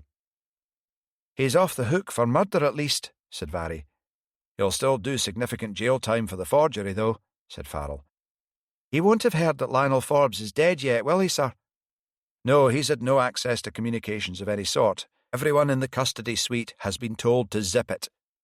A text pinged, and Farrell glanced at his phone and frowned. It was from Laura. Heard there's been a shooting on the news. Is John okay? He's not picking up. Worried sick. That's odd, he thought. He knew they'd been having difficulties, but John didn't have a vindictive bone in his body and wouldn't want her to worry. He texted, Nothing to worry about. He wasn't there. Still in Kirkcudbright. The reply pinged back in an instant. Thank God. Tell him to come home when you see him. Chapter 69. By the time they reached the custody suite, Mortimer was already sitting in one of the interview rooms, flanked by 2 burly uniforms. Thanks, guys, we'll take it from here, said Farrell, switching on the recording device and attending to the usual formalities. Seen under the harsh lighting, Hugo Mortimer was a ruin of a man. He reminded Farrell of the picture of Dorian Gray. Years of excess and selfishness were written in the lines of his still handsome face. Undaunted, he sent a roguish smile in Vary's direction. Playing along, she flashed back one of her own. Only Farrell could see her fists clenched under the table. For the record, can you confirm you've declined your right to legal representation? He said, sending Vary a warning look. Let's just get on with this, D.I. Farrell. Some nonsense about alleged forgery, I believe. This guy was too cocky by half, thought Farrell. Time to wipe the grin off his face. So how long have you been sleeping with your daughter? He asked, launching the grenade. Mortimer turned white, then shook his head as if to rid himself of what had just been said. What the bloody hell are you talking about? He snapped. Are you telling me you don't have a daughter? Said Farrell. Silence. Well, pressed Farrell. I may have a daughter, but you're wrong. We've never met. I could never. He looked so sick that Farrell almost felt sorry for him. We have established that Nancy Quinn is your biological daughter. But why would she? How could she? Oh, my God, does Penelope know? He sank his head into his hands and groaned. Not yet, but I'm sure she'll find out one way or the other. We have evidence that she was obsessed with you and insinuated her way into your life, said Farrell. Did she ever contact you? Ask to meet, said Vary. Yes. On her 18th birthday, I told her I wasn't interested. I'm not proud of it. Did you ever tell Penelope she'd got in touch? He asked. No, why would I? It was finished business as far as I was concerned. I didn't want Penelope getting all steamed up about it. I take it you knew she was Monroe Stevenson's girlfriend? Asked Farrell. Yes, it was no big deal. I'm polyamorous myself. Is that what they're calling it these days? Muttered Vary. Farrell glared at her and nodded towards the tape recorder. She looked abashed. What did Monroe have to say about it? Asked Farrell. He didn't know. Bet he wouldn't have been quite so willing to forge for you if he knew you were cavorting with his girlfriend, said Farrell. Mortimer looked wary once more. I don't know where you're getting this forgery business from. I'm an artist, not a forger. Takes money to bankroll a place the size of Ivy House, said Farrell, and yet you seem to have no discernible income stream. Penelope has enough money from an inheritance to keep us comfortable, he said. So you sponge off Penelope while flaunting your polyamorous lifestyle right in front of her. You're quite the catch, snapped Vary. Oh, please, said Mortimer, save me from the moral rectitude of the great unwashed. What if I were to suggest to you that there is no inheritance, said Farrell. What do you mean? Of course there's an inheritance. We've been living off it for years. What if I were to tell you that Penelope Spence is the real identity of Aaron Sewell, the incredibly successful commercial artist? Mortimer went slack-jawed. No way. I don't believe you. It's not possible. Oh, but it is, said Vary. She also goes by the name of Paul Moretti. That freak? No way, shouted Mortimer, thoroughly rattled now. Bit of a shock to discover that your bohemian lifestyle has been funded by the graft of a successful commercial artist, said Farrell. I can't believe she kept it from me all this time, he said. We know all about the forgery ring, said Farrell. Arrests have been made and the stolen painting has been recovered. I'm delighted for you, D.I. Farrell, but I can assure you that it's nothing to do with me, Mortimer said, folding his arms. What if I were to suggest to you that Lionel Forbes has laid it all out for us? How you were the boss and he was only involved giving advice on the periphery? Mortimer's jaw tightened, but he said nothing. You really think that a man like Lionel Forbes wouldn't throw you under the bus to save his own skin? Mocked Farrell. I didn't have you figured for being that naive. Still nothing. Farrell continued, hoping the bluff would pay off. Forgery is a serious offence, but it doesn't top murder, of course. Murder? I didn't murder anyone, said Mortimer. We know that either you or Lionel Forbes murdered Monroe Stevenson, said Vary. What if I were to suggest to you that Lionel Forbes might be willing to testify that you murdered Monroe because he wanted out of your little racket and threatened to spill the beans? He said that? Lionel said that? Farrell remained impassive. That bastard! I know nothing about any murder. Yes, I might have copied a few pictures, but where's the harm in that? Lionel was the hard ass, not me. I'm an artist. I simply relished the challenge. And the money, said Farrell. It was a victimless crime. The money wasn't to be sniffed at, but I'm sure Lionel creamed off the lion's share. He was the brains behind the whole thing. All I did was paint pictures. That was the beginning and end of it. There, are you satisfied? So what you're really saying is that you were Lionel's tame artist in exchange for some pin money, said Vary. Penelope's sounding cooler by the minute. Farrell pushed over a piece of paper. I want details of every picture you forged along with approximate times and dates. If it matches up with the information already in my possession, then I'll consider whether to indicate to the Procurator Fiscal that you cooperated with us. Mortimer picked up the piece of paper and started writing. Chapter 70. Penelope Spence sat ramrod straight in her chair. She could have been carved from stone.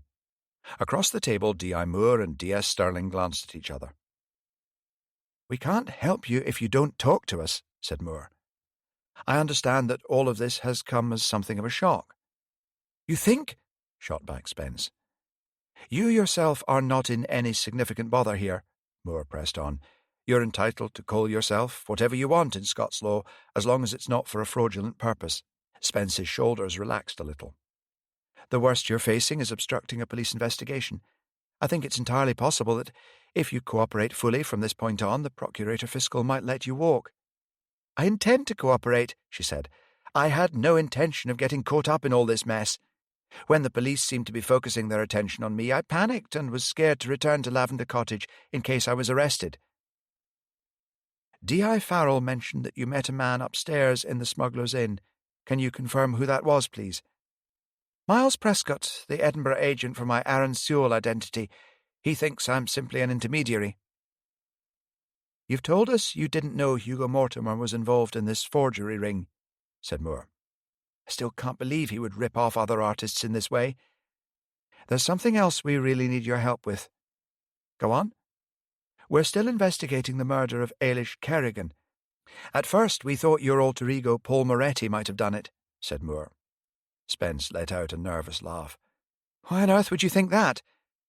Because of these paintings, said Moore, signalling to D.S. Sterling to unwrap them.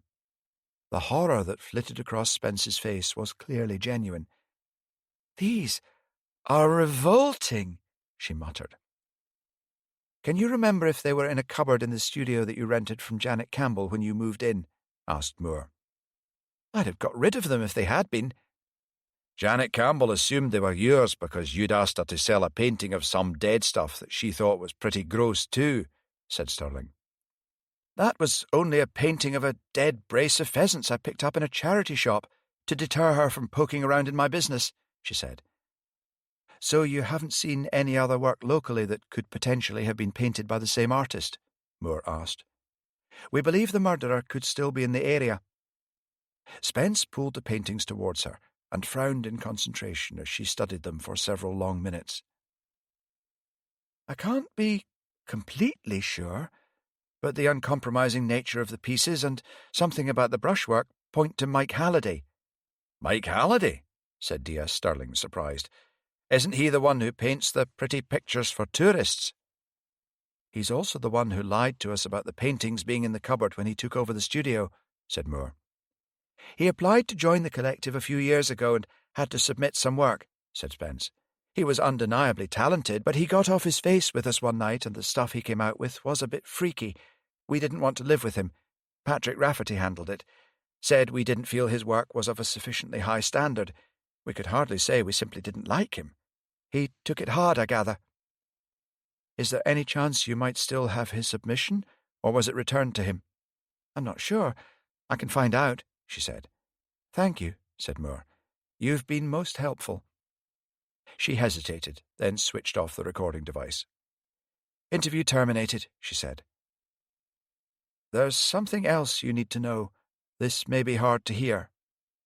Go on, said Spence. That young woman who we brought in with Hugo. What of her? Floozies come and floozies go, she said, compressing her lips into a straight line. Now, Hugo had no idea of this whatsoever until we told him, but it appears she may be your daughter. Spence went white and swayed in her seat. D.I. Moore poured some water and handed it to her. It appears that she contacted Hugo when she turned 18. He sent her off with a flea in her ear, saying that neither of you wanted anything to do with her. He had no right, she said, silent tears running down her face. She was determined to insinuate herself into your lives in some bizarre form of revenge. We were very young. I was besotted with Hugo. I wanted to keep her. I thought he would come round once he met her. She'd only been in the world 1 hour when he gave me an ultimatum. Her voice broke. I chose him. D.I. Moore summoned P.C. Rosie Green, who had been waiting nearby. I have to leave you now with P.C. Green. You can stay here while we process your release on police bail and ascertain how the fiscal wishes to proceed. I'm getting out? Yes, said Moore. You won't be allowed to go back to Ivy House yet or have contact with certain individuals, but subject to that, you'll be free to go. What about my daughter? She said, as if the word was stuck in her mouth. Can I see her? The best I can do is relay to her that you knew nothing of Hugo's rejection and would like to see her. It won't be allowed until the legal process has concluded, however. Thank you, she said. Suddenly she reached out and grabbed D.I. Moore's hand, taking her by surprise. I mean it. I'm in your debt. Great interview, boss, said D.S. Sterling as they walked away along the corridor. Moore smiled wearily. It had been a long and harrowing day, and they were nowhere near done yet. Farrell intercepted them as they were leaving the custody suite. He looked tense. Any word from Lind? He asked. No, isn't he back yet? Asked Moore. No one's seen or heard from him since the arrests in Kirkcudbright this morning. Something's wrong, I'm sure of it. I need to get down there. Agreed. We also need to arrest Mike Halliday for the murder of Ailish Kerrigan. Seems the canvases were his after all. You'll need a fair-sized team with you, as he's clearly dangerous. The only thing we have going for us is the element of surprise. We need to get to him before he realises we're onto him," said Moore. "Halliday, are you sure? He seemed so harmless," said Farrell. "Yes, as sure as I can be, anyway." "Wait a minute, didn't you say earlier that Lind planned to visit Janet Campbell at her studio? Perhaps he discovered something and Halliday nobbled him. Shit. We need to get down there right now," he snapped, spinning on his heel. D.I. Moore grabbed his arm. "Yes, we do, but you need to take a breath first." At first, Moore thought he was going to shrug her off and bolt, but slowly he regained his control and nodded. She let go. "Here's what we're going to do. You head down to Kirkcudbright with Vary." She looked at D.S. Stirling and hesitated. "I want to go too, ma'am. I know the locale best after my undercover work. I won't rest until I know the DCI is safe," Stirling said. "Good to have you," said Farrell, knowing how much it had cost Stirling to place himself in harm's way once more. "I'll tell the super, hold a briefing for everyone else, and run the show with Byers from the MCA room," said Moore. "I'll send DS Forsyth and the firearms team down behind you for backup. I'll also get PC McGee and the Kirkcudbright boys back in play." "Can you handle Laura?" asked Farrell. "I need to stay focused." "You got it," she said. "Now, go." Chapter 71. Lind woke up with a start. It was pitch black, and he had no idea where he was. He was lying on his back on a hard, uneven surface. He tried to move his arms and legs, but they met with resistance, and he heard the clank of metal on metal. Shit, he was shackled. Not good. He could hear a muted roar and realized he was near the sea. He licked his lips and tasted salt. The earth smelled damp, and there was a musty smell. Seaweed. His teeth chattered with the cold. His clothes had been removed. Fear flared within him as he remembered that he was being held captive by Ailish's killer. Chapter 72. Farrell had driven to Kirkcudbright like a maniac. Vary, pale and quiet beside him. Stirling followed in another car behind, having scooped up D.C. Thompson. He had discharged himself from hospital and insisted on coming. D.S. Forsyth and his team were meeting them at the harbour. It was already dark, and they slid like shadows through the still night until they reached the studio where Halliday lived. Farrell felt sweaty and nauseous, the fear for his friend gnawing at his guts. The strain of the last few days was beginning to unravel his mind, and he prayed silently for the strength to see him through the coming ordeal. He had to save Lind, or die trying. Failure wasn't an option. The property was surrounded. Shrouded in darkness, there was no sign of activity within. Janet Campbell had been evacuated out of harm's way by PC McGee. Bracing himself, Farrell gave the order to advance. The firearms team burst the door open, and Farrell and Vary ran in the door behind them. It didn't take long to establish that the flat was empty. "Shit!" yelled Farrell, punching the wall in frustration. D.S. Stirling and D.C. Thompson ran in a few moments later. "The shed and the summer houses are empty, boss," reported Stirling. Farrell swayed on his feet, suddenly light-headed. He could see Vary staring at him anxiously. They were all waiting for him to direct them, and he had nothing. He sought divine inspiration, but the murderous rage he was feeling blocked that avenue. He examined the interior minutely, looking for a wisp of a clue. Anything that might tell him where Halliday had gone. Nothing. There wasn't even an unwashed coffee cup. How could the lair of a crazed psychopath look so unremarkable? His men had fallen silent. He could feel the heat of their suppressed impatience, like bloodhounds waiting to be released. Taking one of the powerful torches, he went out into the yard. He stood there and slowly directed the torch in an arc, praying for something, anything, to leap out at him. It felt as though the world was holding its breath. Suddenly he had it. The last time he had swung by with Lind, there had been a boat and trailer in the yard. They had gone, along with Halliday's black Land Rover.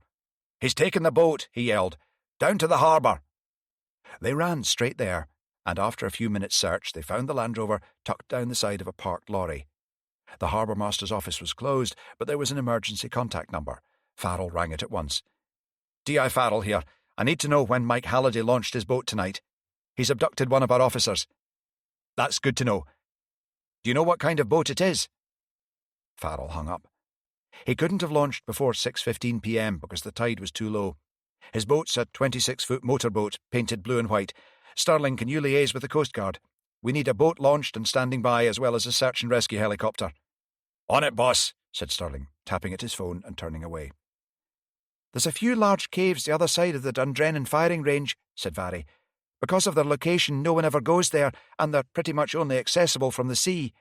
As Ailish Kerrigan's body was found within the range and he's familiar with the area, perhaps he could have gone there." "It's worth a shot, Vary. Go and tell Sterling to pass that on to the Coast Guard." A few minutes later, Sterling and Vary returned to the group. "If there's no other leads, it might be worth heading down that way ourselves, sir," said Sterling. "The farm Thompson and I were occupying is nearby, and the caves might be accessible from the cliffs. We could use the farm as a base of operations meantime." "Good idea," said Farrell. "Vary, can you contact the military, explain what's happening, and ask some of their men to rendezvous with us at the farm, bearing ropes and tackle for a possible cliff descent?" Vary, too, busied herself on her phone. Farrell wandered off to the water's edge as everyone started getting in their vehicles. As he looked up at the enigmatic face of the moon turned towards him, he hoped and prayed that Lind was still alive and able to gaze upon it too. Chapter 73. Lind woke up with a start, his eyes skittering around the cave. He was still shackled and so thirsty his tongue was stuck to the top of his mouth. "Water," he croaked. Halliday sighed in annoyance. Lind could hear a pencil scratching across the paper on the easel. "Keep still, will you? I don't have long to get this right. There's really not much point in me giving you water. It will only prolong the inevitable, but I suppose if it'll shut you up and let me get on." Halliday walked over to him and dribbled some water into his mouth from an open bottle. Lind gulped greedily. His head felt woolly and swollen. He needed urgent medical attention, but could see no way, shackled as he was, to gain the upper hand in the situation. He knew Farrell would be looking for him by now, but he could already feel the sands of time running out. His thoughts drifted off again, to Laura and the children, and he took refuge in their company as his eyes closed once more. Suddenly he heard the drone of a search and rescue helicopter coming closer. For a moment, hope flared within him, but the sound soon receded into the distance, until all he could hear was the scratch of the pencil as he retreated deep within his mind. Chapter 74. Farrell came off the phone, his eyes glittering. He looked manic, thought Vary, and she worried that he was going to break down under the strain of the night's events. "That was the Coast Guard," he said. "They think they've located the boat pulled up on the shore not far from here. As instructed, they didn't linger so that Halliday doesn't realise we've got the drop on his location." "So he's hiding in the caves then," said Vary. "There's only one really deep one apparently, so my money's on them being in there. We need to move out now," said Farrell. "Wouldn't it be safer to wait until first light?" asked Sterling. "Yes, but we're not going to," said Farrell. "We don't know if Lind's still alive, but I'm not going to sit here in the warm while he's down there with that nutter. Because of the danger, I'd like to call for volunteers only. We're going to have to make the descent over the cliffs in the dark, with the help of the 2 army boys Vary was able to rustle up. Anyone who feels unable to do that can wait here with my blessing." "D.S. Sterling, we'll need a senior officer to liaise between the various parties," he said, giving the older man a respectable out. "Bugger that, sir," said Sterling. "You can count me in for this one. D.C. Thompson has already been in the firing line today, so I reckon he's the one who should man the base." "Agreed," said Farrell. "D.C. Thompson, you've won the respect of every man and woman in the team today, but I'm afraid you have to sit this one out." D.C. Thompson glared at him, but shrugged in capitulation. He wasn't fit enough yet, and knew he would only slow them down. "Right, that's settled," said Farrell. "Radio silence, please."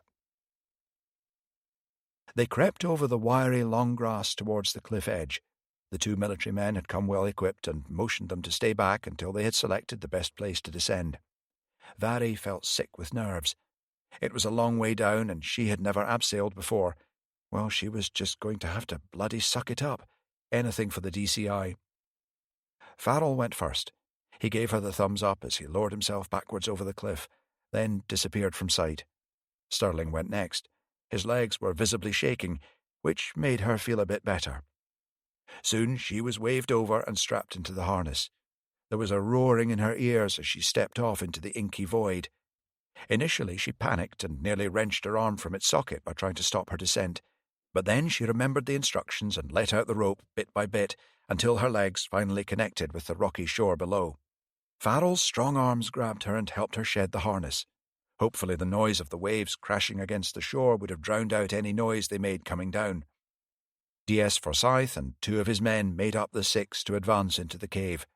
Guns cocked, the firearms team advanced, solid professionals to the core. Vary crept forward at Farrell's heels, her baton held at the ready. Suddenly a man ran out of the cave heading for the boat. He was clutching a sketch pad. The closest member of the firearms team took aim. "Stop, police!" he yelled. "Put your hands in the air!" Halliday slid to a halt as the moon came out from behind the clouds. His teeth were bared, and his eyes glittered with rage. He looked feral. Crouching low, he attempted to run for a rocky outcrop. A sharp retort rang out, and Halliday toppled to the ground. He lay there unmoving. Sergeant Forsyth ran over, felt for a pulse, and shook his head. Farrell was already running into the cave with Vary and Sterling close behind him. The interior was cavernous, the walls lit with flickering light from a number of storm lanterns. Vary let out a cry of distress. Lynn's body looked lifeless. His eyes were closed, and there was blood pooled under his head. "John, we're here, buddy, stay with us," yelled Farrell, running forward to his friend. He felt for a pulse. It was faint, but it was there. "He's alive, but only just," he yelled. "Hurry!" The 2 army boys came running with the spinal board and blankets they'd had strapped to their backs during the descent. "They're going to take him to the neurosurgical unit at Glasgow," Farrell shouted over the noise of the approaching chopper. It was unable to land, but they managed to winch up Lynn successfully. It then turned inland, the sound of the rotor blades receding into the distance. Silence fell once more, aside from the rhythmical pounding of the waves. Farrell sat down abruptly on a rock, a spent source as the power drained from his limbs. Vary felt light-headed herself. It was almost too much to take in. Nobody spoke for a few minutes. Feeling her teeth start to chatter with the cold, Vary approached her boss. "What now, sir?" Farrell looked broken, like he was on the verge of collapse. He didn't reply. She nudged him with her toe.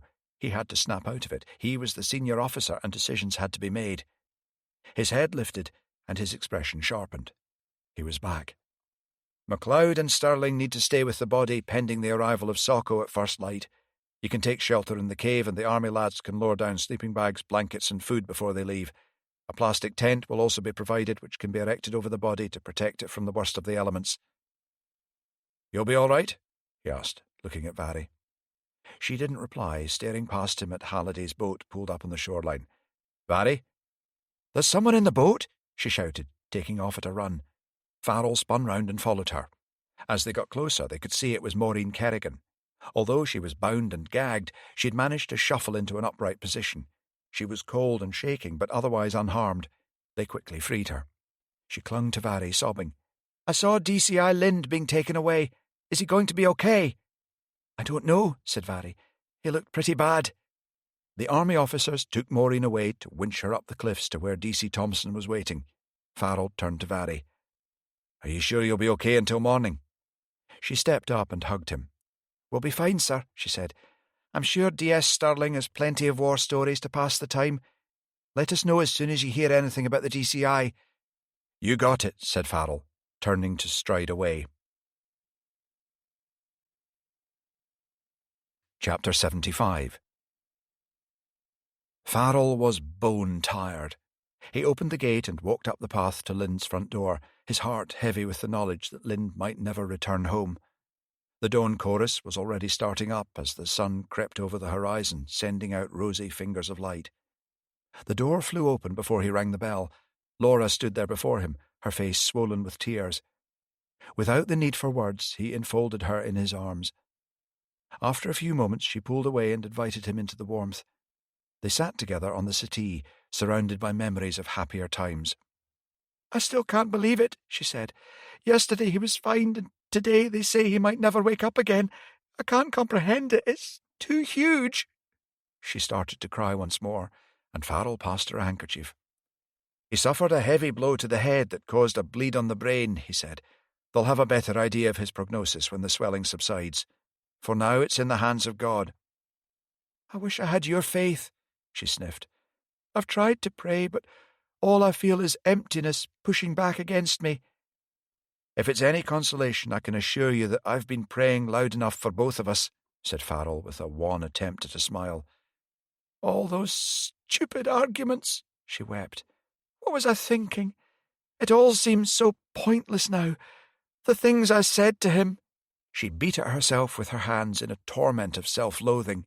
Hey, said Farrell, reaching across to grab her hands. He loved you. He knew you loved him. The rest was just a bump in the road. Part of living and loving is rowing.